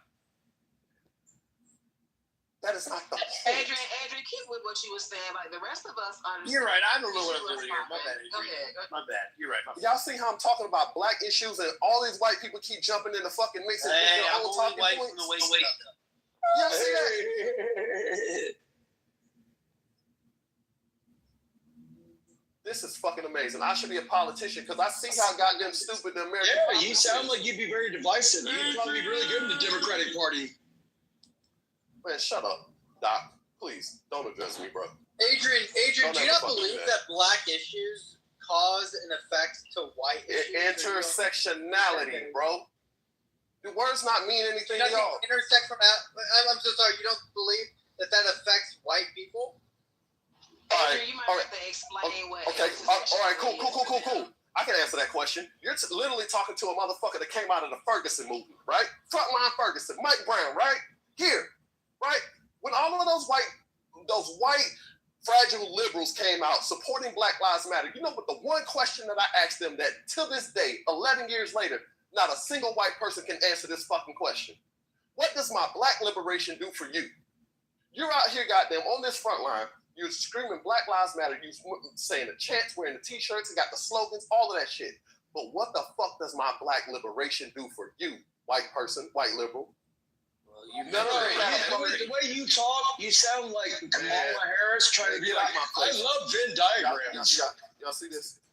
Y'all see this? No, Adrian, you make a good point, actually. Do you remember what Malcolm X said? The most dangerous person in the world is the white. And who was the main demographic that's out here trying to push intersectionality? White liberals. Do you remember Holy fucking shit. Am I speaking Chinese here? Do you remember the one video during the Black Lives Matter parade or marches or whatever, protests or whatever? And the one old head black dude, he's like, look, man, we appreciate all of our white allies, but we all quit breaking shit. We all stop fucking breaking shit, yo. Like, just fucking walk around. Like, calm the fuck down. And so I had a good friend that was killed because he was trying to tell black people, do not mix in with these new motherfuckers that's coming in with this intersectionality speech talking about the heads of Black Lives Matter. I actually sat in a room with Patrice Concolors, Opal Tometi, Alicia Garza, all of these motherfuckers, intersectionality, that shit with the LGBT community and the black community. And these were the biggest fucking grifters. They didn't do shit for the black community, but they made millions. They made fucking millions. Since Black Lives Matter's inception, how has the black community improved? It hasn't. They ain't built a school. They haven't built a playground. They haven't built a car. No sustainable housing, no parenting programs, none of this shit for the black community. But they made off with fucking millions because they peddled the intersectionality grip and black people fell for it. You know why a lot of black people stopped going to the BLM rallies? It's because over time they started seeing a filtering of white people, of white faces. It started being more white faces than goddamn black people out there. It stopped being red, black, and green and the black and white shit to the rainbow shit. That's why black people stopped supporting that shit. It's because of the intersectionality, because with intersectionality, you bring everybody to the fucking table and they bring their own agendas. This is why we need to gatekeep some shit for the black community, right? When we say, yo, quit inviting everybody to the cookout. You know why that's a bad idea? Inviting everybody to the cookout. This is how you get your food poisoned, and this is how you get your recipes stolen. Quit inviting everybody to the fucking table because everybody don't have the same agenda as you. They bring their own shit. And when they bring their own shit, the original message, which was mass incarceration, police brutality, and all of that shit that affected the black community gets drowned out. It is intersectionality that will always be the coffin nails to the black community. But then, Adrian, wouldn't you say, I mean, that's a double-edged sword there, buddy. I mean, I guess I get what you're saying. And look, I think you're a good dude, bro. You know, we're just sitting here talking just, you know, for the shits and gigs for the international audience, right? It's a worldwide show here. But double-edged sword here. Like, if there was white people and we had a cookout and we were like, nah, black people aren't allowed at our cookout, we'd be called racist. But then if we allow black people to cook out, that's not the point. That's not the point. What he's saying, he's not saying you have to keep everybody out. What he says is you have to be cognizant of who you invite and what they're fucking. That's fair. That's what he's saying. You have to be aware. It's the same message. That's what I'm saying. People need to really do a deep dive into Malcolm X and his message, because Malcolm X even changed his stance on this. Again. And this goes the same. Even what's the saying? All skin folk ain't kinfolk. You got people that look like you that will come to your cookout and try to destroy what your original intention is in your cookout. And these are your Al Sharptons. These are your Jesse Jacksons. These are your the ladies that Adrian named from BLM. These are the motherfuckers who will call everybody else a coon, yet they're robbing the black community blind. They're using the black community to enrich themselves. And we fall for it every fucking time. Yeah. So, yeah, go ahead. What's going on, Rudolph? Well, here's the thing. There's a reason why maybe like Adrian's point is kind of falling on deaf ears, is because it maybe just not to the black people, but to the white people of the room, is because this really does just sound like the exact opposite end of just not willing to take any form of accountability. You go, well, it's the white liberals who are pushing his agenda. Well, the Black Lives Matter, not movement, but organization, was founded by 3 black women. Like, and you say that like this is being pushed by white people. I didn't give any money to BLM. Maybe white people gave the money, but they gave all that money to 3 black women. What did the 3 black women do with billions of dollars? That's what he said. That was his point, Rudolph. That's the point that he made. But you're like white liberals, and really, if we really want to go back to the 1960s, 1960s was pushed for by Jews. So it's not white liberals. It's actually just Jews. I'm sorry, but those 3 black women that made off with those millions, all of them had in common the LGBT community, because they came in pushing LGBT causes. But the LGBT no, they're Marxists. Only exist. They were Marxists. Exactly. All you're saying is that the core foundation of this all is the 1940s movement of Jewish Marxism. That's all you're saying. And instead of saying white liberals, I would say that, hey, we have a Marxist problem that has infected our country since the 1940s. But other than that, I don't really you're like. The white liberals, it's like, yeah, sure, like, white people are involved in all sorts of movements, just like black people, but the idea that, like, this is the reason why you can't, it's like, I think it just lacks the willing of being like, hey, my community have swallowed this pill of Marxism, and white women have swallowed a lot of pills of feminism, and I get it, like, we have our own problems, but, like, to then go, and the reason is because white people are pushing on us, it's like, it's the same idea of how, white people gave us crack cocaine, and that's the reason why our hood's like this. Like, no, like, no, that's not. No, white liberals are the worst. Yeah, you totally missed his message. That's not. He's not blaming it. The way this conversation was because Sue asked us when was the turning point, right? Where was the pinnacle of when the black community started turning left?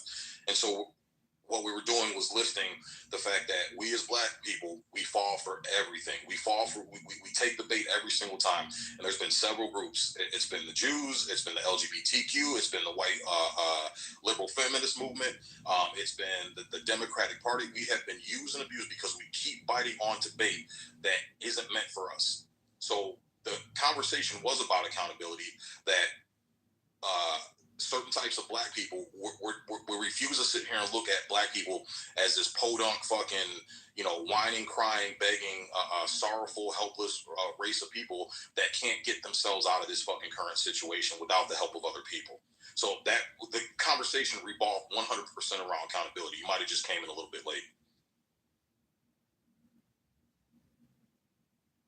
Yeah, my bad, Adrian, for not understanding that one example. My fault there. Yeah, this is about talking to black people to say, hey, all the whining and crying and blaming white men and blaming slavery, like that's not the source of our problems. The sources of our problems is because we're so focused on that shit, people throw that shit out to us as bait and we fucking bite it every time because we're not focused in the right place. And that's why we keep on getting bamboozled. So it's about 100% accountability, that we need to take accountability for our actions.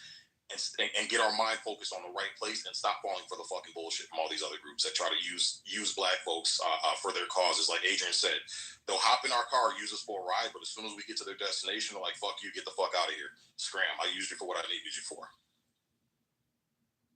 They always use black movements to propel themselves to destinations, whereas they would not have gone or been able to go by themselves. This is why you always hear, why do you think you always hear the LGBT community compare their struggle to the black struggle? Why? Why, y'all? Why? Because they use the goddamn language of the left or Marxist, intersectionality, the marginalization, the oppressed, all of that shit to try to compare themselves. I'm sorry, but I was born with an immutable characteristic, which is my black skin. I can't do anything about that. But guess what?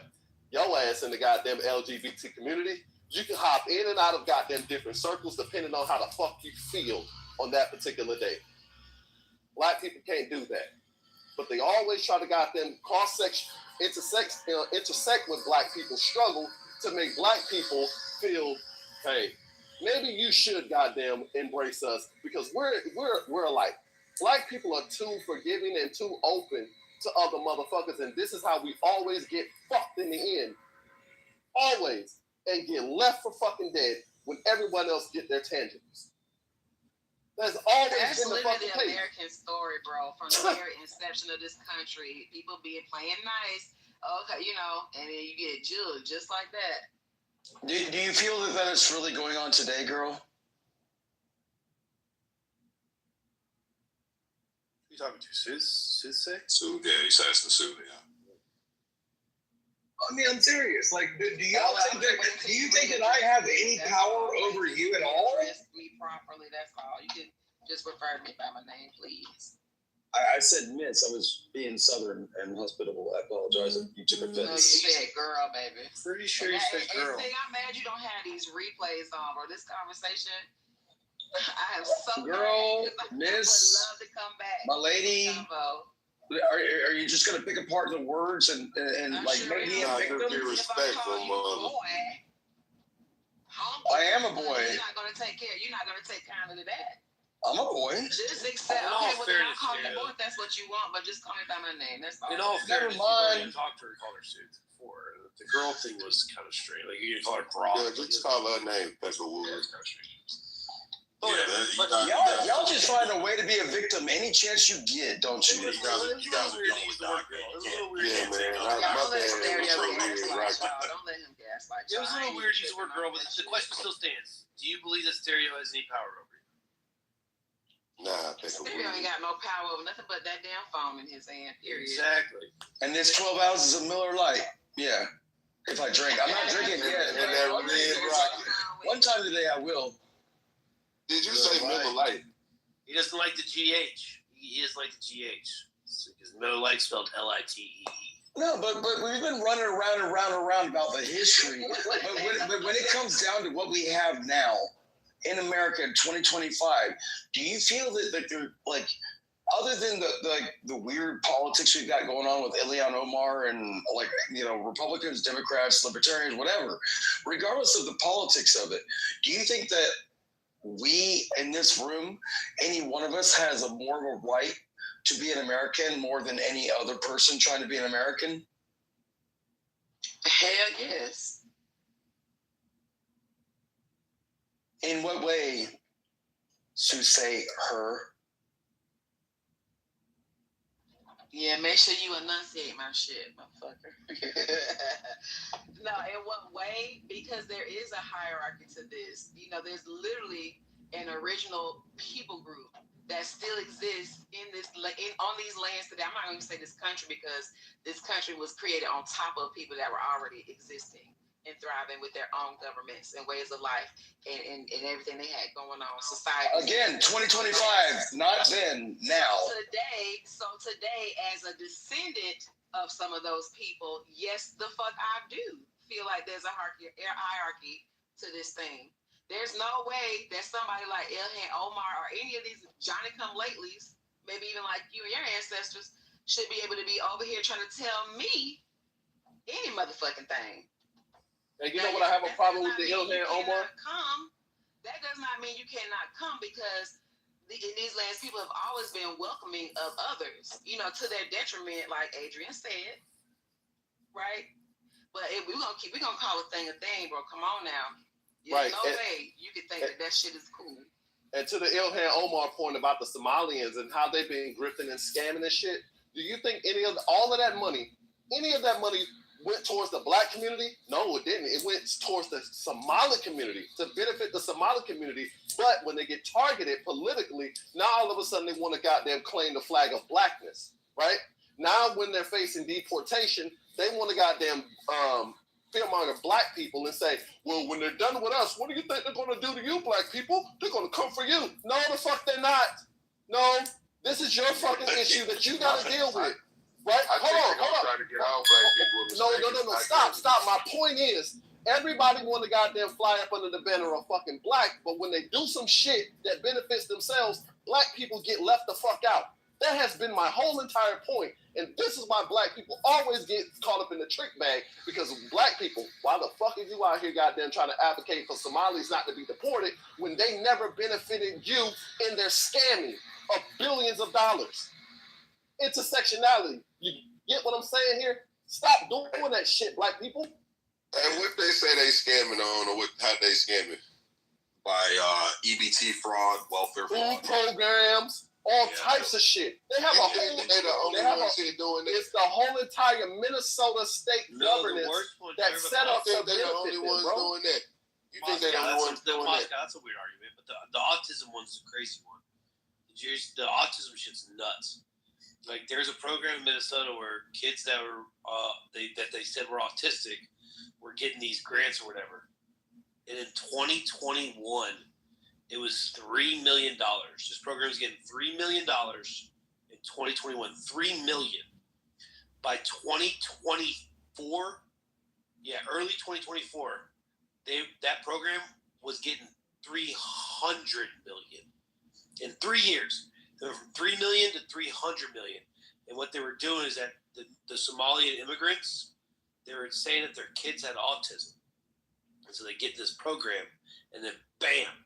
All this money would go to them, and they were shut. I mean, we're talking like $2 or $3 billion. Man, you know the school system do that today. They get a kid and they call them, deem them bad, or they put them on medication, and then they get grant money for it in the school system and do stuff like that. Yeah, it's wrong too. It doesn't make but you know what? Right. Who's to say that they don't? Because there's Somalian doctors that do that and say that the children may need it, and they're taking care of their community with the money.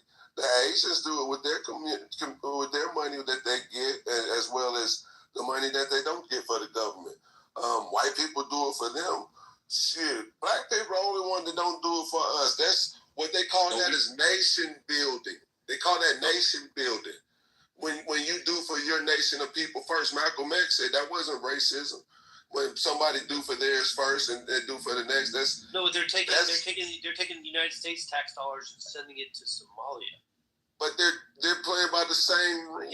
Europeans do it too, but they spend theirs in luxury things. You know they sent more money to Al-Shabaab than Somalia did? You don't know that. Yeah, we do. No, hell you don't. Yeah, but Moscow, you're missing the point. It's not, well, they doing it too, and they know the point is what Adrian said, everybody benefits. And they don't share with the black community. But when they're in some deep doo and need to be pulled out, that's when they call on the black community. And we come running every single time. Kamala Harris, prime example. This bitch has never claimed to be black at any point in her life until she ran for president and needed you niggas. Right? So here's, and again, we fell for it. And again, this is a woman who's now claiming to be black. And she wants to, what's that? Did Obama claim he was black? Yeah, Obama did the same fucking thing. Obama. None of them, that lady said she washed her greens in the motherfucking bathtub. That should have told everybody right there and there. But do you know that none of the politicians or the lawmen call themselves black unless they get around us? But up there, they're not on paper. Right. I mean, well, even the non-black ones. Look at AOC. When she gets around black people, look at her accent change. We's tied and we's and this and we's and that. I'm like, are you fucking serious? Dude, when she came to Atlanta, she was crazy. Yeah, I'm like, I'm like, are black folks, are we still falling for this dumb shit? Are you serious? We sat up here and watched Kamala Harris blow $2 billion in 3 months, y'all. $2 billion, okay? How much of that money did Kamala Harris give to the black community? Man, she's give to black that Megan Thee Stallion though. My mama don't know nothing about no Megan Thee Stallion. Thank you. You know who she gave money to? She gave money to Oprah. She gave money to Beyonce. Roland Martin. She gave money to The Rock. She gave money to fucking Beyonce. She gave money to fucking Meg Thee Stallion. All these motherfuckers that already have millions of dollars. She gave that money to Al Sharpton. But how many struggling black communities got a dime from that $2 billion she blew? That's why they didn't like her. Thank you. So I do have some hope for the black American community because I think we're starting to wake up and realize we're being used. And what we got to start doing is having an independent mindset. So this whole thing about pull yourself up by the bootstraps as a negative thing, I'm telling you, it's we got to wake up. It's not a negative thing. Independence is key. Independence is success.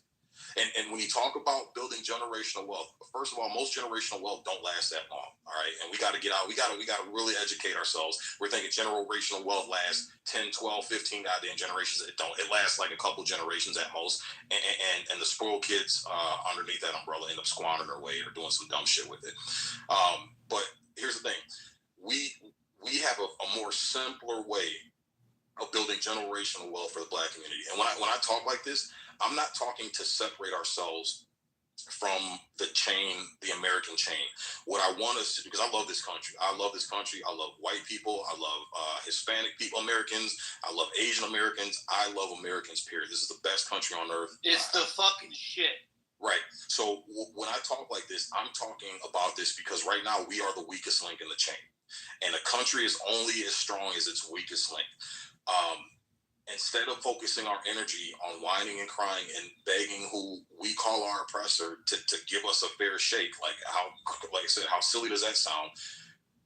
The simplest thing we can do, instead of investing our money, and this is going to sound cliche as fuck, you probably don't think I'm a coon for saying this, but again, I've been around black people my entire life. I witnessed what black people spend their money on. Right, I have family members. I go back to Detroit, it's my old neighborhood. We spend our money on bullshit, depreciating stuff. Right, Jordans, cosmetic industry for our women, where we're renting instead of owning homes, and then taking that equity and rolling it into an LLC or an incorporation to start a business. That way, we don't have to pay taxes on that fucking loan, and we can get ahead, play the game like everybody else is playing the game. What we can do is, instead of buying the depreciating items, put that money into life insurance. And then when we die, our kids got $250,000, $500,000 fucking dollars right there, ready to go, cash money, ready for them to get started. And have you taught that to anybody in the community, brother? Have you built back into every the time community? Every time I say this, I get called a coon. But it's like, this is the easiest way we can get ahead. It just might be, you gotta think about your, like you said, you've been around black people your whole life. So, I'm gonna be honest with you, the way that it comes off, I don't think people would be receptive to, even though you got gold and jewels in terms of information to share, you're going to be hard pressed to find somebody that's going to be willing to listen to you if your approach is going to be that, well, y'all got to stop crying, whining, and begging. You know what I mean? Yeah. Because I think a lot of people don't look at it as that. They look at it as something happened to my ancestors that there's never been any redress for it. And you got to think about, like, just take yourself out and look at the picture here. There's a lot of people saying that, the same things that you're saying that don't look like them, and saying that they should just, quote unquote, get over it, or that was so long ago, or XYZ. Mind you, they're seeing all these news reports about all these other groups having some sort of redress, or even just the acknowledgement that, yeah, we fucked up. You know what I mean? So I think that if you can find a way to meet them where they're at and say, hey, have you got, and I'm not trying to talk police or anything, but just some insight, maybe consider that, then I think you probably will get a lot further than you realize. Because there is, to your credit, there is an active shift and change that I've also noticed within and I'm using air quotes for the black community, because it's not one big old black blanket. There is a shift and change in mindset that is occurring, and I think part of it is deeply rooted in the fact that people are starting to realize the very things that you said, like, damn, we keep getting judged every time. It's, you know what I mean? So a way to appeal, and a cultural sense, if I could talk to you without saying, you know, everything all in the open, you got to find a way to appeal to your people. I think you know exactly how to do that without ostracizing their viewpoints and where, you know, where they but here's the thing. Sis, I like you said that. It just seemed like you separated yourself from us. And, you know, the way that you bring, like you were coming in a suit and say, man, y'all need to dress like this and this like that. But the points that you hit, no, man, that could bring the community up so differently if you came in meeting us eye to eye instead of talking down. But here's the thing, though, and this is the thing, though. I've tried talking nice. We don't speak in the language of nice. If you look at our culture and how we speak to each other and how we convey messages, you know, I hear this coming from Black people, and I hear what you're saying, Sue. And there's no offense taken, and I totally understand where you're coming from. But this is and just so you know, I didn't mean nice. I hope you picked up what I put down with how to talk to you. You know how it goes culturally speaking, and you got to find that in from a cultural standpoint. It's not gonna work. Just, you know, and I'm talking about what you're saying is facts, bro. I'm with you when you right, Stick. Please know that. I'm gonna be with you. Right. Yeah, but here. May I get the cue next, please, Sig? Right, but here, hold on one second. Hear me out on this. And I hear what you're saying, Sue. But every time I look around and I turn on Black culture and we're calling each other niggas and I'm gonna bloody you up and I'm gonna have you on a t-shirt and I'm fucking my bitch and dogging my bitch, I'm gonna fuck your bitch, and like we talk to each other and convey messages to each other in such a harsh way. And we listen to this shit every day. It pounds in our head every fucking day. But then when a Black man comes with a stern tone and says, look, Black people, I refuse to look at you as this dumb, illiterate group of nobodies who are helpless and can't help themselves. I refuse to look at you like that, because every time I look at my grandmother's photo album, I get reminded of Black excellence, Black American excellence every fucking time. It falls on deaf ears. It falls on deaf ears. So we can sit up here and call each other niggas and bitches and hoes and threaten to kill each other, or we're stepping on shoes and because you looked at me wrong, or I'm gonna fuck your bitch and take your girl and Mr. Steal your girl and all this other bullshit. We dog each other out in every other sector every day. I'm sorry, I'm not buying this, you know, oh, we gotta, you know, look at the rhetoric and this and that. I'm sorry, Sue. I hear what you're saying, but I can't buy that. Well, if you want something different, babes, you gotta do something different. That's all I say. I'm not even arguing with you on what you said, but just, if it seems to be a recurring thing, maybe just consider the approach. That's all. Yeah, no. You love us, you do it. I totally get you, but here's my thing. If you need me to, as a grown ass adult, baby you and patty cake your butthole, just to get you to hear a message that is gonna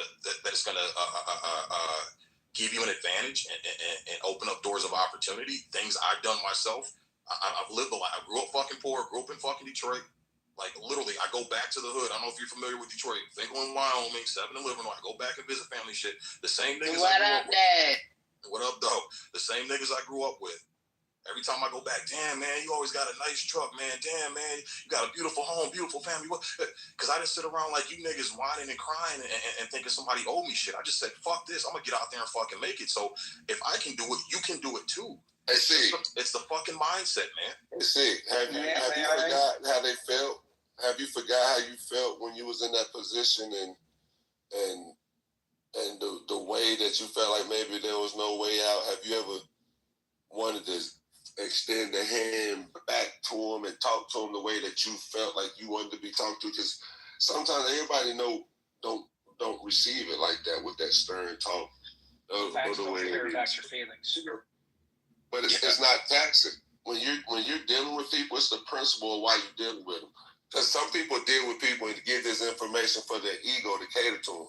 Some people use it to uplift them, and if you're uplifting them, then you have to take into consideration how you deal with them. Because you get more more with honey than you will with shit. You know what I'm saying? Peace. Moscow, I don't want to overstep my boundaries here, but ironically, I feel like you're kind of proving 6 point here. And I'm just going to go ahead and say this shit here because, you know, I'm 40. I'm talking like I'm in the 90s. What Sig is basically saying, I mean, I don't speak for Sig, obviously, but Sig's, in other words, what you guys aren't liking is Sig's like, well, quit whining, make good decisions, do your shit, and you can succeed. And, like, quit saying that you're always a victim, so to speak. I know you're not saying that, Sig, but quit saying that. And y'all's response is, well, you're right, but maybe if you talk to us better, we'll get it. And that's exactly what he's saying. It's like he can't even tell you something without having to say it the right way. Like it's crazy. Hey, look, with all due respect, Mike, with all due respect, you don't have a say. Hold on, Moscow. Since I was the one that said that, I just want to reiterate, y'all didn't hear me say that he has to talk to people nice. I never said that. And this is, all white people or wherever you're from, this ain't for y'all. So this has nothing to do with y'all. So relax. But to the rest of y'all know when we're dealing with each other, and I'm literally not trying to say it out loud for a reason. There is a specific way that you know how to deal with your people. I never said nice at all, but there's a difference with how you approach people from a cultural standpoint. And I really hope you pick up what I'm putting down, Sig. I'm not telling you to put flowers on it and put sugar on it at all, because we do talk shit. So what I'm saying is understand how you interact with people and how it goes on a social standpoint, and adjust and pivot from there, because it's definitely giving shiny suit. I'm up here, you niggas. That's all I'm saying is because you can still get your point across, and I hope you continue to do that. But there's a cultural way that we deal with each other that you're gonna have to tap into that won't necessarily align coming from everybody and their mama, how they deal with their people kind of standpoint. We different. We just fucking different. That's all at the end of the day. But I do think that you can be successful in doing that if you just consider, the people who you deal with. Okay. Doesn't mean you have to be nice. Think about who you're dealing with. Can I jump in for a second, please, Bam? Yeah. Holy cannoli, dude! What? After stereo, yeah, Bam. I think Brian's one to go. That's stereo. Well, I mean, I've been trying to get in for 20 minutes about just say what you got to say, bro. About what Moscow was saying earlier, because he was literally talking about until he gets reparations, he will not be able to be independent away from shit like that. Are you telling me that, once you get reparations, you'll be independent from the people that give you the reparations? No, you don't have to get reparations from them to be independent. And it started with the people first. But that was the statement you made. See, y'all move the goalposts 100 times without me being able to put it in 2 sentences. That's how you took your theory. Don't misunderstand. You're asking for reparations from whom? I ain't asking for shit. Bro, I ain't asking for shit. You double talking. No, you. Hey, I gotta say something real quick that I've been noticing. I gotta say this shit, man. I wouldn't be here if I didn't. Adrian, after you, we'll let Bam go. Go ahead. Yeah, it's crazy how I see more white people so adamant and jump into a conversation about black issues. This shit is crazy. We understand. Look, we understand what the ills of our community is. And we also understand what the cure is to our damn community and shit, right? And when we call out this shit that we see that black people are doing in our community, it just astounds me and blows my mind how I see more white people that are just so eager to jump into the conversation. So you're just black people, you're not Americans, huh? Look, you see what I mean? I hate when you start drinking. I do. I haven't even started yet. Yes, you I'm have. thinking about it. Yeah, but anyway. Hold on. This black woman asked the black man, how did black people get trick bagged? And when the black people was telling her how they got trick bagged, white people kept trying to jump in the conversation and say, but it's not that. It's this. She didn't ask y'all. She asked another brother of her community how the fuck we get fucked up. And y'all literally tried to goddamn white-splain it. Like, yo, this is how it is. Oh my fucking God. I'm just over here just observing the conversation. And I really do need y'all to get out the way. Some conversations don't need to include y'all, right? Sometimes. What is white-splaining? All right, look. Sometimes it's better. There's more value in listening than it is to get your goddamn point across, even in a conversation that does not involve you. You will learn a lot. Your black fragility is showing. I know it, right? Since black fragility, let's speak about that. Since Sig said what he said, right? And black people say, well, maybe it's the tone and the delivery. Black people, I have a question. When the fuck did we ever get into respectability politics? Everything about our culture has always been directed in your face and raunchy, unfiltered, right? Unadulterated. back to when our grannies used to tell us the unadulterated fucking truth, even if it hurt our feelings. But it's the truth, and we know that Granny said that shit in love. She didn't say that shit out of maliciousness. Granddaddy didn't say that shit out of maliciousness, right? They said it out of love because you needed to hear that shit. They was preparing your ass for the fucking world, for the brutal fucking truth of telling you exactly who the fuck you are and what the fuck the issue is. Black people, when the fuck did we start catering to goddamn sensitivities and shit and letting that shit tone police our fucking tone and our message to our people? When did that start? When did that start? I seriously want to know, because black people, we have always spoke to each other in a certain way that got the message across. You may not like how they said it, but you got the goddamn message. This respectability politics shit needs to stop, because it's only going to goddamn breed people with paper skin and glass bones, motherfuckers who need a safe space because they don't want to hear the brutal truth. This shit needs to stop, black people.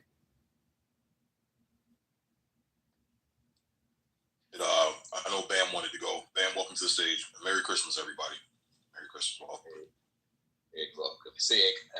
It is 48 minutes after the hour on the West Coast, 6 a.m. Sig, I want to bear with you for a couple of minutes, if you would allow me to. First of all, yes, sir. I appreciate you, brother. First of all, I am extremely transparent. If you click my IG, you can see who I am. It's really easy to do. There's no fake stuff on my IG. And if you get to know me, if you know me, you know the works that I'm doing in the city of Los Angeles, specifically working to eradicate houselessness, which is directly related to economics, and people of African descent are very adversely affected. So, in conclusion, Sid, are you still in Detroit? I'm in the Detroit metropolitan area, yes, sir. Okay, cool. Is there a reason why there's no data where I can kind of get a little deeper dive into who you are on your? For one, I have a family that I need to protect, and this internet is very dangerous. I've seen some people get hurt, get their careers destroyed, their livelihoods destroyed. So I do keep some level of anonymity, but I do, as far as people that I actually have met on this app, known for years, they know who I am. They've been to my home. They've broken bread with me. They've met my family, wife, kids, all that stuff. Yeah. Okay, cool. Just know that he's a veteran like myself, and he's somebody that I would live, eat, shit, breathe, and die for, because he is a true American in my eyes.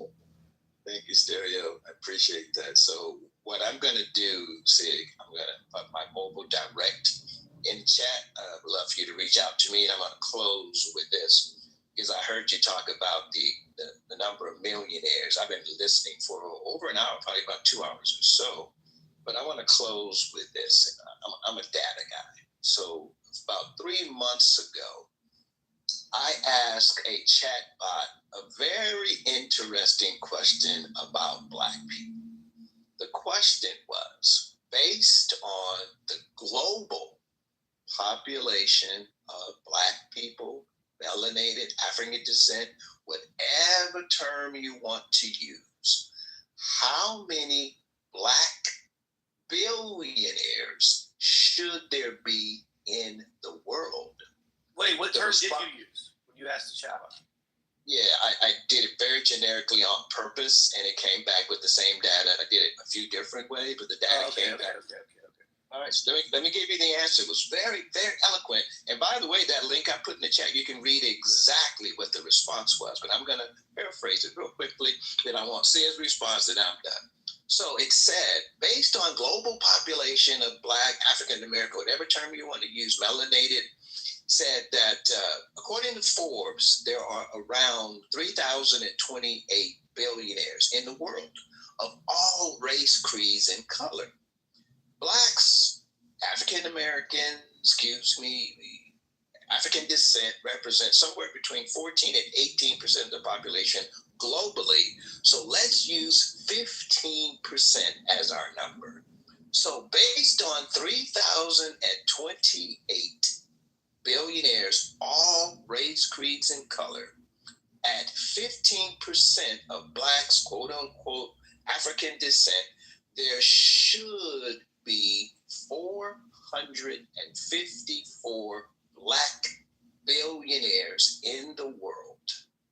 Unfortunately, there are only 23. Sig, help me to your opinion as why there are so few black billionaires worldwide. I'm done speaking, ma'am. Ooh, so take this with a grain of salt. This is strictly my opinion because I've never heard that question before, and I've never dug that deep to even to wander in that area. So this is going to be strictly my opinion. Take it with a grain of salt. Nothing that I'm going to say is 100% fact because I haven't researched that. But interesting question though. I think I would say the reason why is because now you're talking worldwide because I mean you got to factor in a couple things, Bam. Cultures are different. Are we talking American billionaires worldwide? Are we talking from the African regions? Are we talking from the European, blacks from the European regions, the Arab regions? Like what are we talking about when we're setting this demographic of how many black billionaires there should be? Global, the whole entire world. I'm done. Okay. I can give my opinion as the some reasons why. There's a lot of crabs in the barrel mentality. I see what goes on. If we're talking Africa, there's a shit ton of corruption where there's a lot of African leadership literally shitting on African, citizens of African countries. So you have your own African leadership dominating and not giving an opportunity to those African citizens, I would say in that region. In the United States, I would say the reason why is because of broken families. We don't have enough unified families, nuclear families, where there's, like we had back, in the 1800s and the early 1900s. We don't have a father leading the home where there's a mother who's in the nurturing, caring role, and together they are unified in raising their children and educating their children and prioritizing things that actually matter in life. I think we could have been on that path to more black billionaires if we kept the same ethos we had, I'd say 1920s, 1930s, 1940s, when black families were together at the highest rates, when we were opening and founding black colleges and universities and prioritizing financial literacy and education, right, and overall livelihood. I would say, in my opinion, those are the top two reasons. If we fix those things and we prioritize financial literacy, kind of like the example I gave, if we got life insurance and then we educated our kids about financial literacy as hey, when I die, this is what you're going to get. This is the wisest way to spend it. And this is how you navigate the system and use it to your benefit. I think we would see more black billionaires. But at this point, I think it's our lack of education, our lack of drive to educate ourselves because we're focused on a bunch of other stuff that has no relevance and depreciates our values as black Americans. I think that's the number one cause. But I mean, I could be wrong. Like I said, it's 100% my opinion. That's it. Again, based on your data, based on my data, and again, there's very little I can get regarding you, regarding me. It's easy.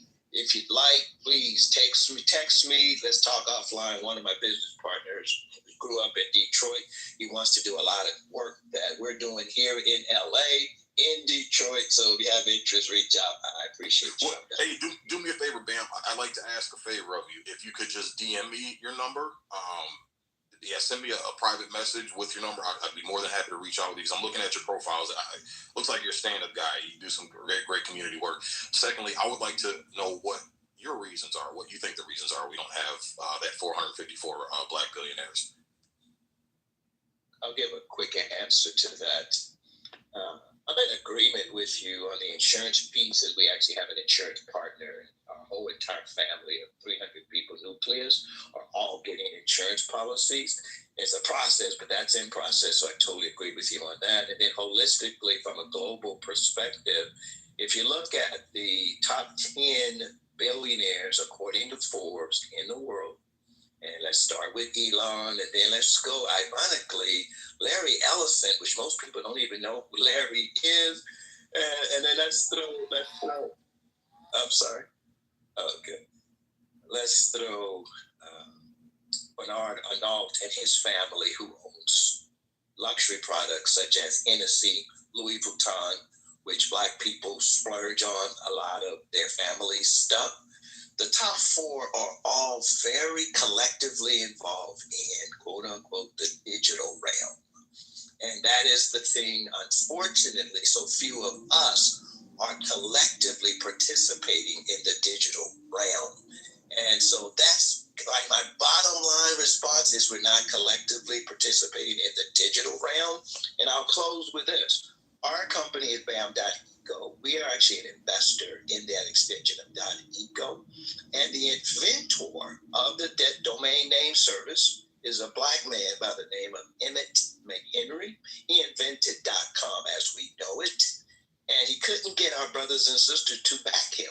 There's a book about that's called, what's it called? Oh, When African Americans Control the Internet and What Next? I'll put the link in the chat. Things I talk about, I always do receipts so that people can actually read some of this stuff that's like, really? Yeah, so there's the book, When African Americans Control the Internet and What Happens Now. So we controlled it from a commerce perspective early, and then others, Elon Musk and some of the others, Mark Zuckerberg, they took over, but we were in control, and then we lost it because of not working together in a way to understand what's next. But there you have it. I'm done speaking. DM is on its way. Bam, can I ask you a question before you go, please? Before you go, brother, appreciate you for your wisdom too. I will check that book out because I think to me, this, in terms of like a historical standpoint, it's almost like reminds me of a lot of things that took place earlier on with the changes on this side of the world. But I wanted to ask you a question. Out of the 454, that number regarding Black billionaires, would it make a difference on what type of Black, or are you saying that just in general we need 454? Are you saying like in terms of United States and American-born so-called Black people? I just wanted to clarify if you were from that standpoint, or was it like a global Black ideology behind billionaires? Yes, the statement was, and by the way, I put the link in the chat so you can actually read the question as well as the response. But the question, yeah, but I'll restate it very quickly for the audience. The question that I asked the chat bot was based on global Black, African American, African descent, all people that would refer to themselves as quote unquote Black, melanated, whatever phrase you want to use. I did it a lot of different ways on purpose. And the answer was based on the total number of billionaires worldwide, all race, creed, and color, 3,028, based on Black, quote unquote, African descent, melanated people, approximately 15% of the global population, 15% of 3,028 equals 454. However, there's only 23. I'm done speaking. Bam. Okay, I'm gonna look into that. That's interesting. You said 15% of the global population. I'm gonna look because I think I might be misunderstanding some of your statements. But thank you for sharing, and I'll check those links out. Thanks. I wanted to ask this. First, I want to say, Sig, you're good people, Sig. You're a good dude, man. And to you and Stereo, man, thank you guys for your service. But you're a stand-up dude, Sig. Bam, did you happen to, because I guess you're saying melanated people would be underrepresented in their percentages of the planet. So if they're 13, I think you said 15. I agree. Let's just use 15. 15% of the planet's population, they were way underrepresented with only 23. Did you happen to, I don't know if you know the answer to this. This is a genuine question. Did you happen to look up what other ethnic group covers up, like, were white people overrepresented? Like, were Asians the one that made up the difference? Like, do you know what I'm trying to say here? Like, if they weren't 15%, they were only 6%. Who covered the rest of the percent? Does that make sense? Question, and it wasn't my objective in the question that I asked, there are very, very many ways to dissect this data. Right. Again, No, of course. Yeah. Right. Yeah. So my objective was very simplistic based on some of the works that I do, based on global population as per the link I put in, that puzzle link. But again, I was not trying to slice it, dice it, all different races, colors, all of that. But I do understand your question. Yeah, I'd be curious to know that. I wonder if like Asians are overrepresented or whatever. It's interesting. Yeah, I was just doing a little bit of digging on ChatGPT, and it's I said, where are the most black billionaires concentrated globally? United States is the number one spot. We have the most black billionaires globally. Nigeria is the second, and that's kind of, reading that information. It's like that big ass continent of Africa with all those African countries, yet the United States, who pales in comparison, has the overwhelming majority of black billionaires. And, my question is, with more melanated people on the continent of Africa, why isn't that the case over there? You would think as big as Africa is, as many countries as they have over there, that would be where the concentration is. But the place that black Americans, not all, but where a lot of black Americans run the narrative that there's no opportunity in America, you're being oppressed, you're held down, white supremacy, racism, slavery, redlining, Jim Crow, that the highest concentration of black billionaires is here. And ChatGPT says many of them built their wealth in technology, finance, entertainment, and sports sectors. So Oprah Winfrey, Jay-Z, Michael Jordan, David Stewart, Robert F. Smith. Reading that just kind of really seals the deal that you have more opportunity here than you do in the place where we're more concentrated in numbers. It's an interesting topic, man. I'm glad you brought it up because that's something I never even thought of looking into. And thank you for sharing that. Sig, can I ask I'm sorry, Sig, he's not still up here. I was going to ask, remember early in the conversation where you guys were talking about how, I think it was Adrian, some of the communities will, only when they're in positions of trouble or needing some assistance, they will align under the Black banner, but outside of that, they're very much disaggregated and delineated into their actual cultures from the countries they originate from.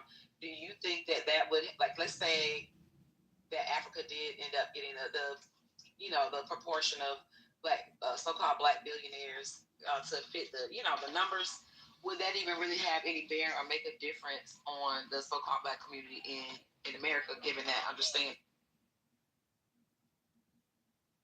Oh wait, repeat that last part. Sue, I'm sorry, my iPad was cutting out.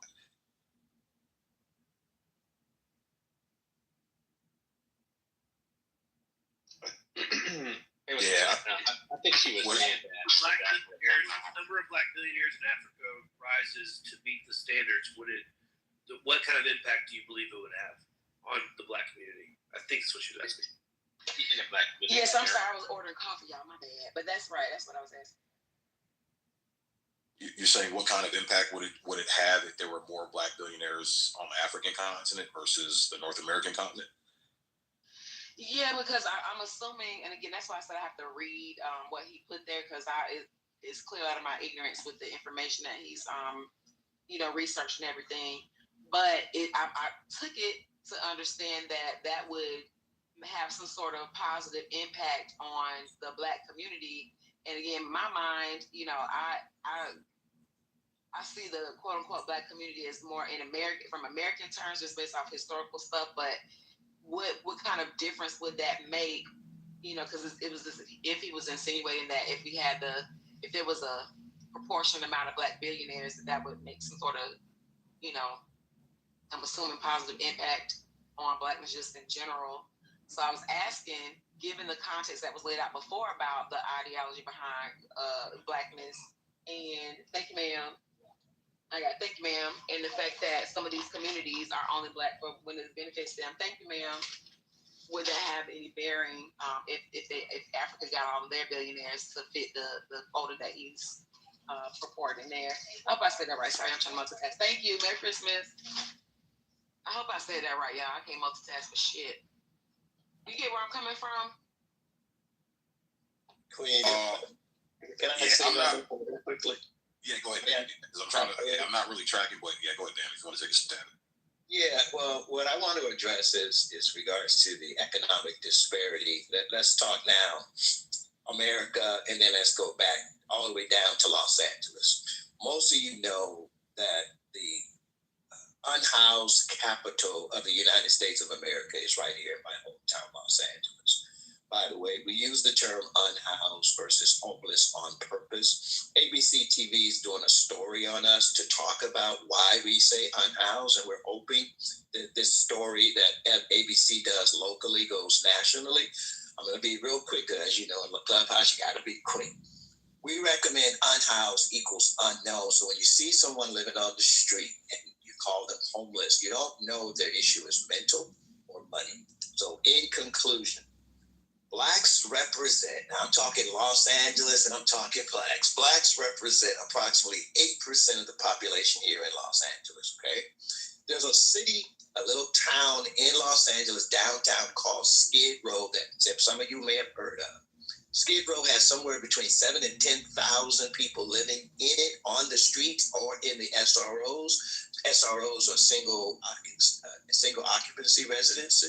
This bottom line is Blacks represent over 70% of the people living on Skid Row. 8% of the population, 70% of Skid Row. Why did I bring this up? Based on your question, Smooth Sayer, okay. The reason I brought that up is, of that 70%, we've got to determine what percentage is mental, what percentage is money. And we've broken this down here in LA. It's around 90% mental, 10% money. So that 10% that are living on our streets here in LA, that's thousands and thousands of people, we address the money issue expeditiously. We get those off the street in apartments, homes, or SROs. And now we're using money to affect change in our community. So the Black billionaires and most of the billionaires in America is sports and entertainment.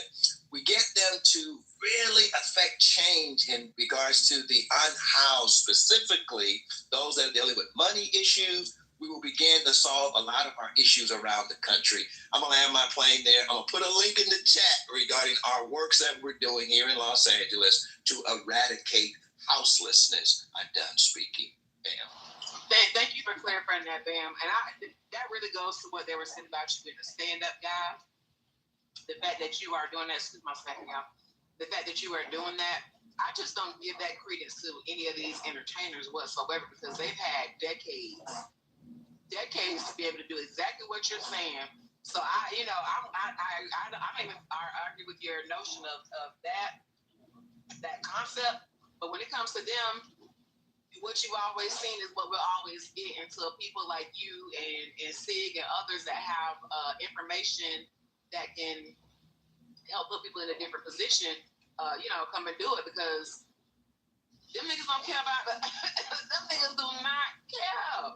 If they care, the numbers would not be growing exponentially the way that they are and disproportionately affecting that particular community, if that makes sense. So I just want to put some 93 premium gas behind you and your company and your partners and stuff like that y'all do your big one, honey, because we ain't gonna get it with these celebrities. Sorry. Yeah, I got actually, Bam, since you're in that realm in LA, I do have a couple questions for you, because I've done a little bit of research with California, especially in the LA area, and the houselessness. And I read your thing in the chat. I think that's pretty smart. The differentiation between homelessness and houselessness. There have been several reports coming out that are investigating where all this money's been going. Millions and millions and millions of dollars have been allocated to solving the homeless, houseless problem in your area. And they're saying ever since this money was dumped to try to solve that problem, the problem has actually got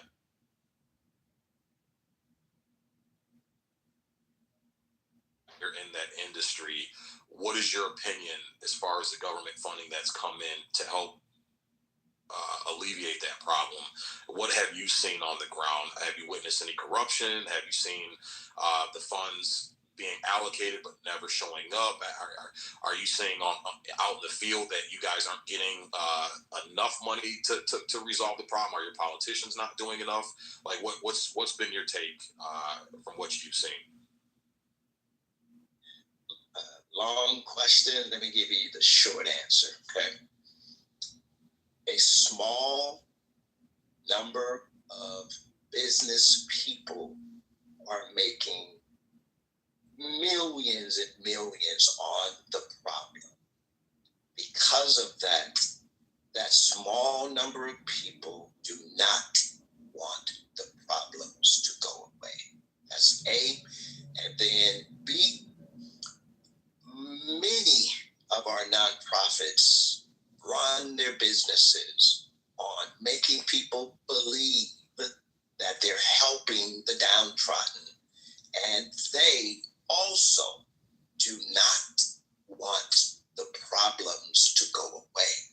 Because once the problems go away, so too does their income. So it's a very difficult situation. However, the squandering, oh my goodness, the federal government is like, enough is enough. The systems are going to be disrupted, and we are not a nonprofit. We do not profit off the issues that our brothers and sisters and people are dealing with on the streets. Everything we do for them is no charge. I'm done speaking. Bam.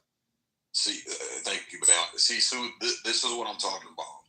I think this is one of the big problems that we have in the Black community, and why we have so many problems, because we fall prey to these politicians that promise us a bunch of shit, and really they're taking that money and pocketing it themselves and not passing it down. This is one of the, like I'm not saying Blacks got to vote for Trump. I'm not saying you got to go that far, but we got to stop voting for Democrats. We got to start pulling our votes away, because exactly what Bam said is what I've been hearing.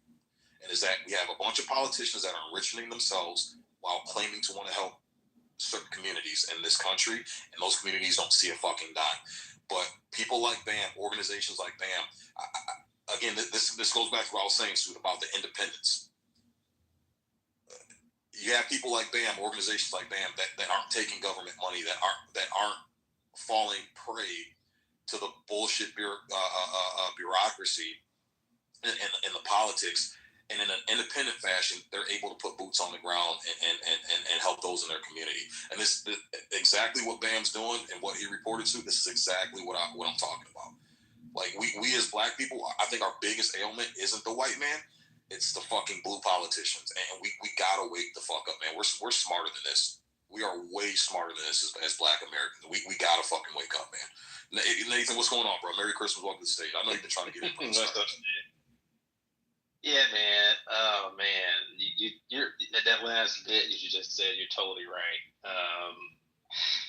It's hard, Sig, trying to wake up, our community. I used to be a Democrat. Woke up to the games of it and became independent. But I get roasted, man. It's hard. Like I get called all kind of names, every name in the book, trying to wake up people to the Democrat Party, and it's been, it's devastating. I don't know Bam, but I appreciate his work, because there's so many nonprofit organizations and that just take the money and you don't see. I'm results based. When I own my own business, if I perform, I want to see results. I don't have any really excuses why these results shouldn't happen, but we see the results for a couple of decades now, and it's looking bad. The report card came in, they got an F on it. That's just the reality of it, and it doesn't make any sense to me that the Democrats in California, Democrat governor, Democrat mayors, and left-leaning ideology that these issues that they're having exist. And I think they have the wrong priorities in place. I think they're enriching themselves, and at the cost of us in the community. They need to be. I don't think they have a great economic business plan for the Black community, except for to me, Sig, it's a disgrace. When we talk about economics for the Black community in this past election and the other election, I'm just hearing, okay, we're gonna legalize weed. Right, right. That was on Kamala Harris's website. Yep. Yeah. Just Sig and Nathan, just y'all could come together and start a weed business. What? Marijuana business? Like that's it? Poison our community more drugs? Yeah, that's a good idea. Yeah. Y'all could just smoke all the weed and start a business doing that. That is such a disgrace. It's such disrespect. And to me, I find them racist. To me, these certain type of comments that Joe Biden said: if you're not a Democrat, if you don't vote Democrat, you're not Black. They're gonna put y'all back in slaves. Their selective outrage is crazy to me. They talk about Trump.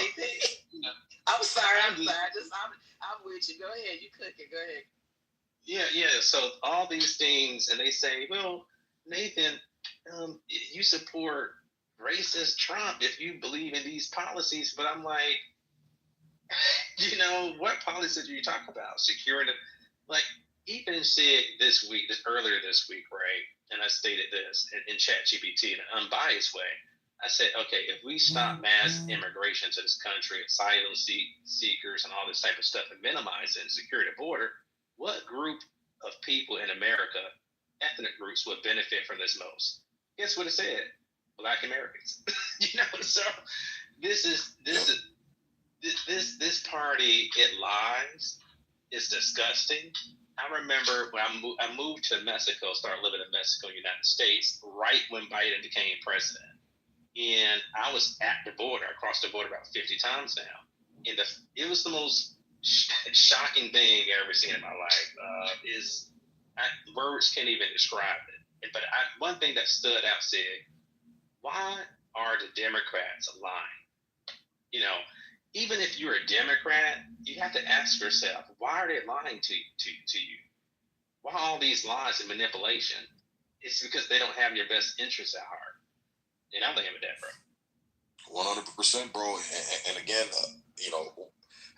and what's going on, Monica? Good morning. Merry Christmas.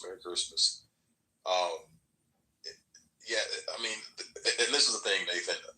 Republicans are full of shit too, right? All politics are full of shit. We have to be honest. There's a lot of bullshit in the Republican Party, but I think we have more to gain with Republican and conservative policies than we do with liberal Democratic policies, right? And I saw someone in the chat. They said, let's see, they said, where is that? Oh, you abandoned. Wait. Which one was it? Let's go there. Oh, they said, what if Black folks? Okay, Danny said, what if Black folks take over the Democratic Party?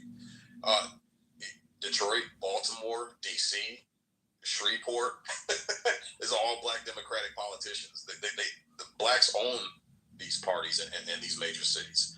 Danny, and the education systems are abysmal. The financial literacy rate is abysmal. The nuclear family rates are abysmal, right? So we've had Blacks that have owned these Democratic parties in these major cities, Danny, and they still run these cities into the ground. I'll give you one prime example. Everybody knows Kwame Kilpatrick, right? Fucking mayor of Detroit. Raped the fuck out of that city. Left nothing but ruins with that city and fucked over so many blue-collar, hard-working Black American taxpayers, right? While he shoveled millions into his fucking pockets. So we've had Coleman Young was the mayor before Kwame Kilpatrick, right? He did the same fucking thing. He brought some good shit to Detroit, but overall his corruptness didn't allow the city of Detroit to grow to its full potential. And it's sad what we see now is that once that leadership left and we got some other colors that came into the city, Detroit's fucking thriving and booming right now. right? We haven't seen Detroit thriving like this in fucking decades. So, yeah, we have taken over, and this is what I'm saying. Like, we kind of got to get out of this mindset of just because it's black, we think it's in our best interest, because clearly we see it's not. All kinfolk ain't fucking skinfolk. And we got to start uniting not just on race, but on cultural identity and love for the country. Because you have a lot of, I'm telling you, man, you got a lot of black people that love this country. And again, our great-grandparents and grandparents, they loved this country. They were proud to be Americans. They assimilated. They wanted to work. The majority of blacks that are in the North migrated up because of the Industrial Revolution from the South to gain an opportunity for employment.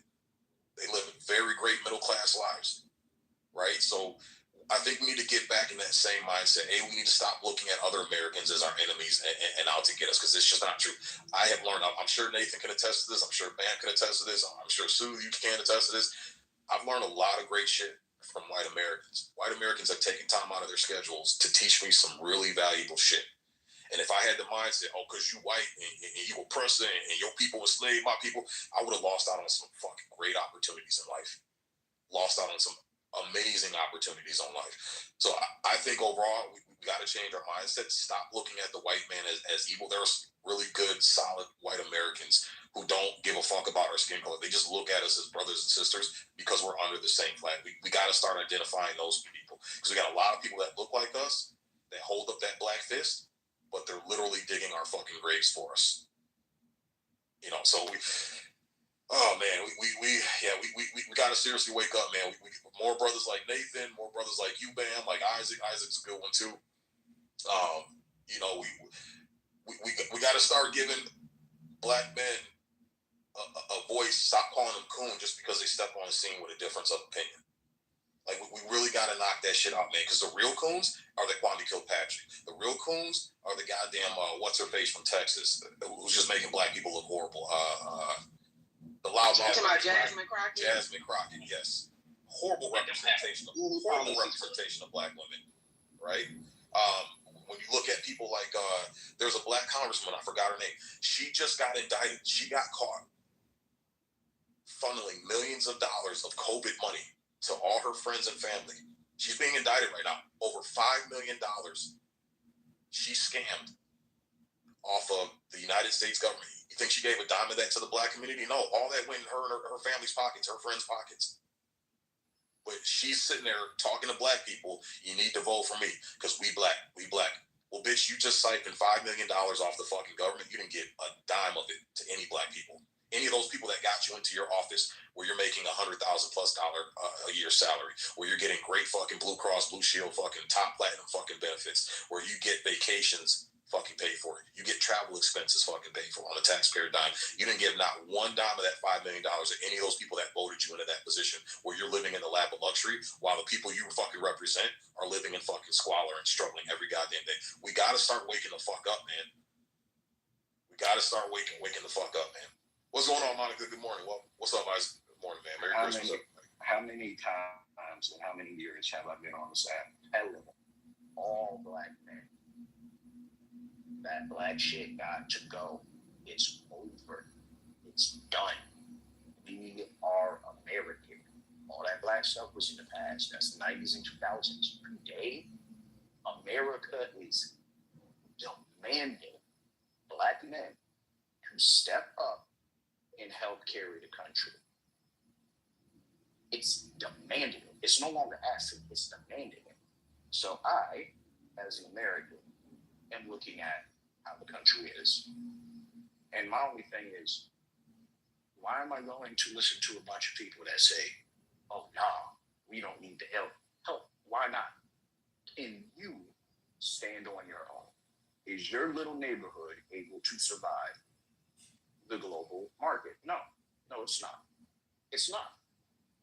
Because all this could crash. And there's a lot of countries that'll crash with it. I guarantee you one thing. China's going to be sailing the ocean again. I guarantee you. It might take them 75 years, but they're going to be back at it. Russia is not collapsing. There's too many resources. All these other countries, the world will still exist. America is the protection from that. all of it, all of the planet, you have to deal with it. And America is the best thing we got. So me personally, I look at it like this. Am I going to appeal to a bunch of feelings that are realistically outdated and don't really have a place in the world? Or am I going to appeal towards the active protection that the country I live in gives me? As Black men, we need to start asking ourselves a question. Are we going to be who the people we grew up with want us to be? Or are we going to be that other part, American, for what we need to be? Because here's the problem. The country is collapsing because it doesn't have men in office. We need to step up and see what we can do.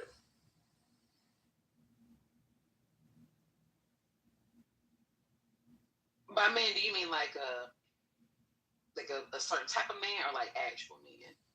Actual men. Yeah, stand-up men who aren't going to kowtow and back down from the bullshit. So we need more men with spines in this country. Like, this is a reason why this shit's falling apart, man. We got too many spineless men just letting this shit fucking go because they're too scared to speak the truth. They're too scared of the consequence. Like, I think this is one of the problems too we have in the Black community. There's a lot of Black people that voted for Donald Trump, but you would never know it.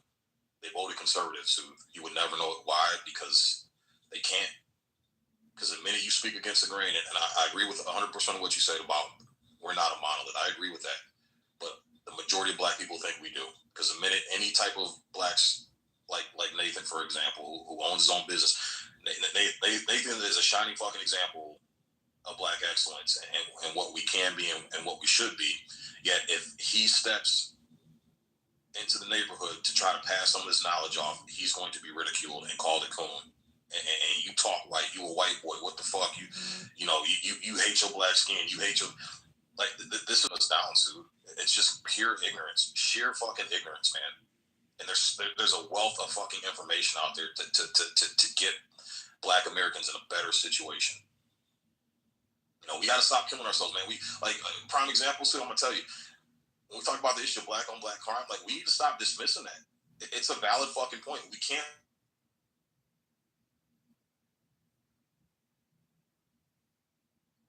One weekend on Father's Day in Chicago, we got 7 shoots. We lost you. Go back to senses. Yeah, you cut off just a couple seconds. 70 of our own fucking people. You know, like we got to stop promoting this king. And this is why, I got to tell you, man, props to Charleston White for calling out this fucking gang culture and there's murder rap culture. Yeah, because all we do is praise the King Bonds and the Chief Keefs and the Lil Durks, and all these niggas rap about is killing each other, man. Killing each other and impregnating our fucking women and leaving them out in the fucking streets to fend for themselves. Not marrying these women, not taking care of these women. It's fuck hoes, get money. Yeah, and you're impregnating 5 or 6 of these women, Black women, and you leave them out in the fucking streets to fend for them fucking selves. That's a coon. I'm sorry, man. I don't give a fuck what you say to me. That's a fucking coon. You leave Black women and Black kids out there to fend for themselves, and you don't take your responsibility as a man to take care of them. That's a fucking coon, man. That's who we need to start chastising this shit. Brothers like Nathan, like Isaac, like Bam and shit. We need to stop giving them shit. That's the first thing we need to start doing. We need to start correcting that fucking mindset. Pumping drugs in there, yeah, you're right, Nathan. And using drugs, yep, the whole weed thing. Like I said, look at Kamala here. I guarantee you the majority of Black people that voted for Kamala didn't even click on her website to read what her policies are. And Nathan's absolutely right. One of her policies was to fucking legalize weed, bro. What the fuck? That's a slap in the fucking face. Coming from a fucking Indian woman. No, you don't know what the slap in the face was for me when she said, like, and people took the clip out of context, which I hate.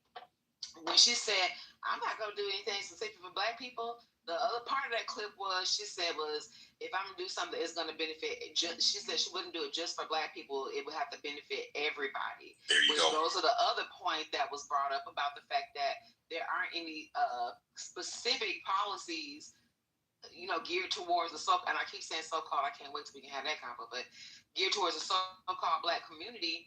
And all she had to do was say, I listen to Tupac, I wash my greens in the tub with sugar. I eat immediately. Smoking weed in college. Right. I smoke weed in college. All the things that these politicians use to pander to the so-called black community, to me, that should be a wake-up call in and of itself. You're not going to electric slide your way into getting my motherfucking, oh, excuse me, it made me mad. You're not going to electric slide your way into getting a vote for me. You're not going to put on a dashiki stole and put a kneel down on your arthritic ass knees and think that I'm going to stand with you in some sort of solidarity. You're not doing that. And until people start looking at it for what it is and start getting sensationalized by like feel-good politics and feel-good speech, because that's another thing, you know, you talking about earlier speaking to the community, niggas like to feel good. Tell it to me good, you know what I mean? You know, that seems to be a thing that, for whatever reason, just really binds up the so-called black community when it comes to politics, and then everybody's sitting here looking stupid in the face years down the line after these policies benefit everybody except for them. So, again, I'm going to tell you, Sig, and everybody else on stage, I'm with you when you're right, honey. Y'all been right on the money with that one. So here's the tough part. During the last presidential election, there was a change. That change was, out of the entire black population, I think only 23% actually voted this time. The other times, it was always close to 46%. Always close to 46%. And it was always Democrat. There was a change. Because I've never seen that before. Out of all the presidential elections, most of the time black people vote Democrat, and it's not all, but it's usually more than 20. 23, well, no, less than 23% of black people voted this last election. And out of that 23%, the vast entirety were women. Most men didn't vote. So there was a change. And I do think there was a wake up. It's just, it was silent. So no one noticed. What do you think impacted them to stay? I have my ideas and I would like to introduce one to you, but what do you think was, what do you think it was that kind of, like, what kind of things would you pinpoint as things that caused the percentage to go down like that? Well, I know one thing that caused it, and black men are no longer beholden towards the community anymore.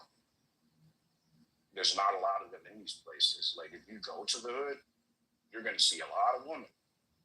You're probably going to see some children, too. You ain't going to see a lot of black men. I don't care where you go now. I was just... You think so? No, it's not. I think so. I was in Virginia last Christmas, and I saw it. It was insane to see. And I was in the hood. Virginia, Southern Virginia is very black. Everyone knows this.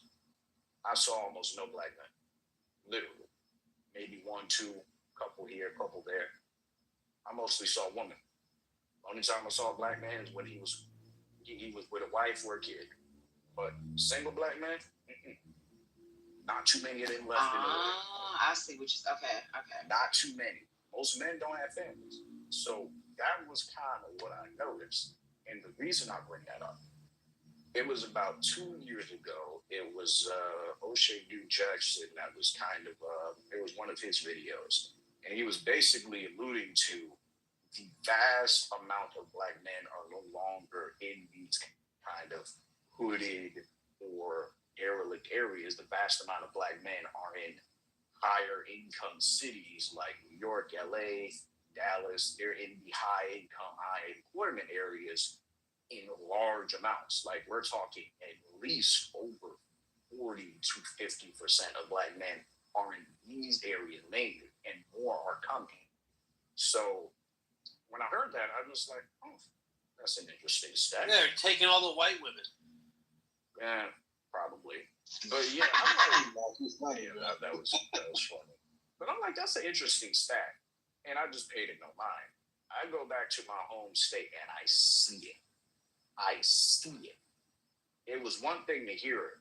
It was another thing to see it. And then I was like, okay, I really got to do my own research. So I'm asking younger men, black dudes, young black boys, they play video games. I'm like, yo, is there any like men around you guys or any age group, like teenager or anything? I'm like, oh no, there's like maybe a rapper or or a trapper or anything, but nah, it's not anyone that has a regular job around them that is like black man or anything like that. I'm like, really? Where did they go? I don't know, bro. Only time I meet guys like that is when I come online. Yeah, y'all be online, but I ain't never seen none of y'all like where I'm from. And that's almost, I would say, 90% of the time, no matter where in the country. Oklahoma, almost no one square doing anything like that. You go to these hoods in LA, same thing. You go to Atlanta, same thing. You go to Louisiana, Florida. Bro, y'all, you can't say Atlanta. Come on, bro. Now, come on now. I was shocked I live in Atlanta. Come on now. Not having a large amount of black men in the hoods anymore. I'm like, Atlanta. Bro, I'm gonna chalk it up to experience, and I'm not gonna take away from that. But I just go ahead, wholeheartedly disagree because I live in Atlanta, so I wholeheartedly disagree. Oh, but I'm not saying that. To your point, I think that I live in Atlanta too. I think but to your point, I do think that there are, I'm not trying to take away because obviously, if I'm not saying your experience matters, but I'm saying in the hoods there are in the real hood. And that's what I'm talking about. That's what I'm talking about. There aren't a large amount of single, non-married, non-family, or non-children having black men. That's what I'm saying, and that's where I think. Okay, I get you. When it came to the voting, that's where I think the split was, because before, when Trump got first elected, there was a lot of black men still around, so it kind of made sense that the voting still went with who these people were around. But now, you're going to be hard pressed. That's where I think the split happened. And I think going forward. Go ahead, Nathan. Yeah, I think going forward, it's going to be a bigger swing from black men to other parties, because if you're a black man, maybe a young man, right? You're looking for opportunities. You're not looking for, no offense, single mothers. You're not looking for Section 8. You're not looking for these type of programs. So that young man's probably thinking like, hey, I'm trying to start a career. He has a lot of options, right? And I think he's more business oriented, more family nucleus oriented, starting a family and things like that. Some men. So I just don't. I really don't think that a heterosexual young black man sees a lot of value in the Democrat Party going forward. I think that if you really look at the policies, I mean, help me explain it. What would benefit him? Like, name two policies that would benefit him. And then you look at the other party, say the Republican Party, you look at some of the benefits that might benefit him. I think he will kind of swing more to the right. I think that the cultural norms has prevented a lot of black men from swinging in the other direction.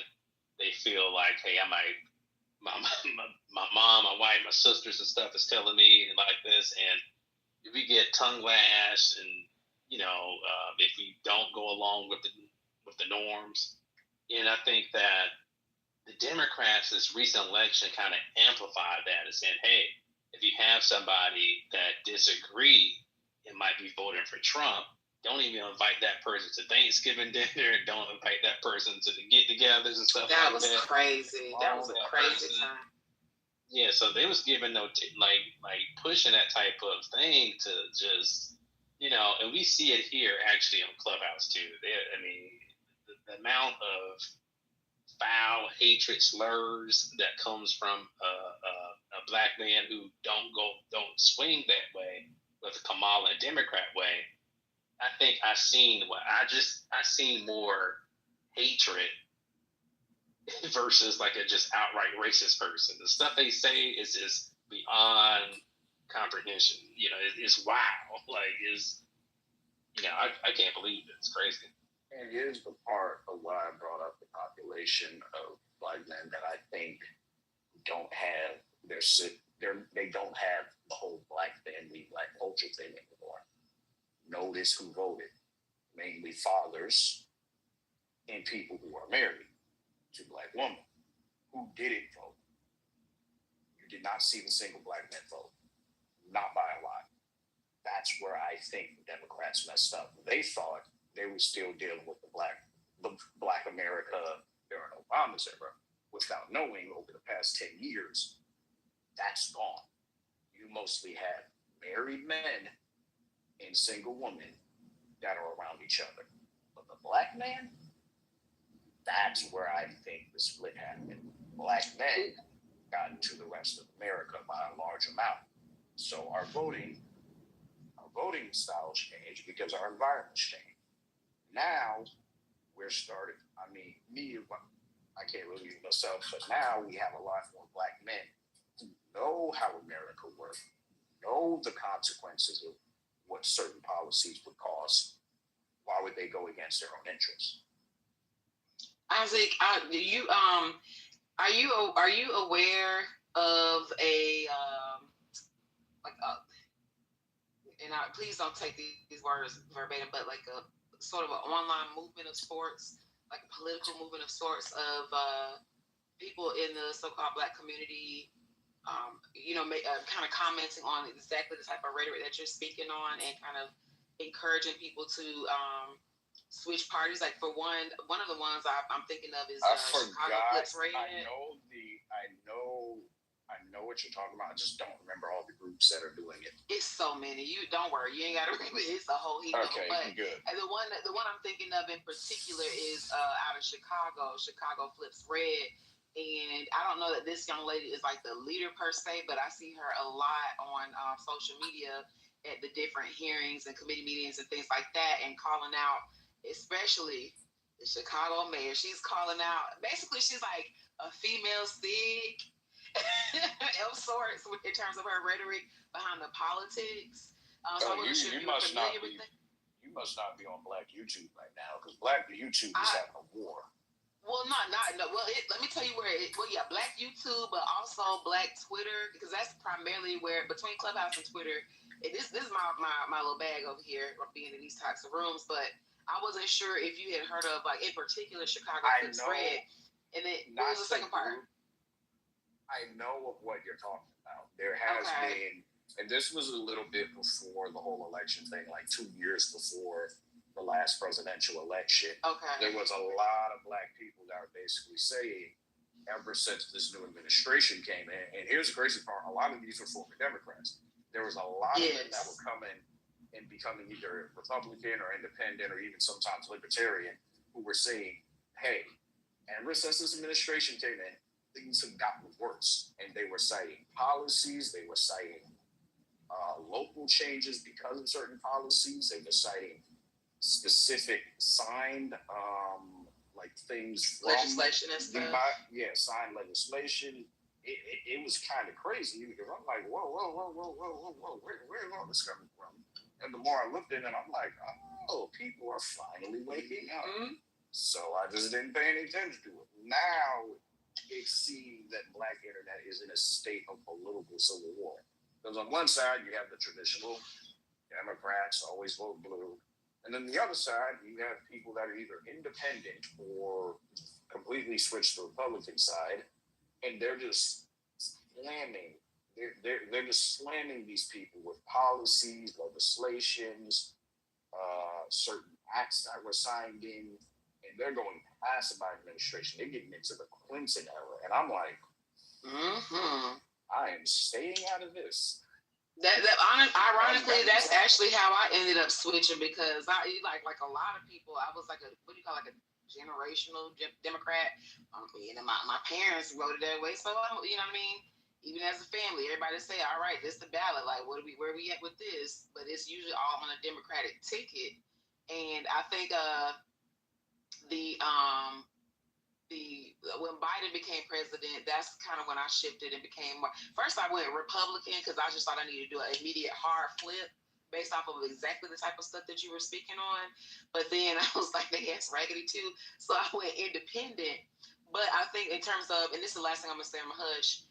When you were talking about the percentage of people that got out and actually voted, I wonder, and I'm curious to see what you think as well, how much of that was impacted by those, like the YouTube movements and the Twitter, the online rhetoric that was, for example, I remember specifically Tariq Nasheed telling people to, you know, vote for the couch, stay home. They all raggedy. Don't vote for nobody. We're sitting out until we have these demands met, which, you know, I was critical of because it's like, you sit out, you might as well just allow people to, I'm not leaving.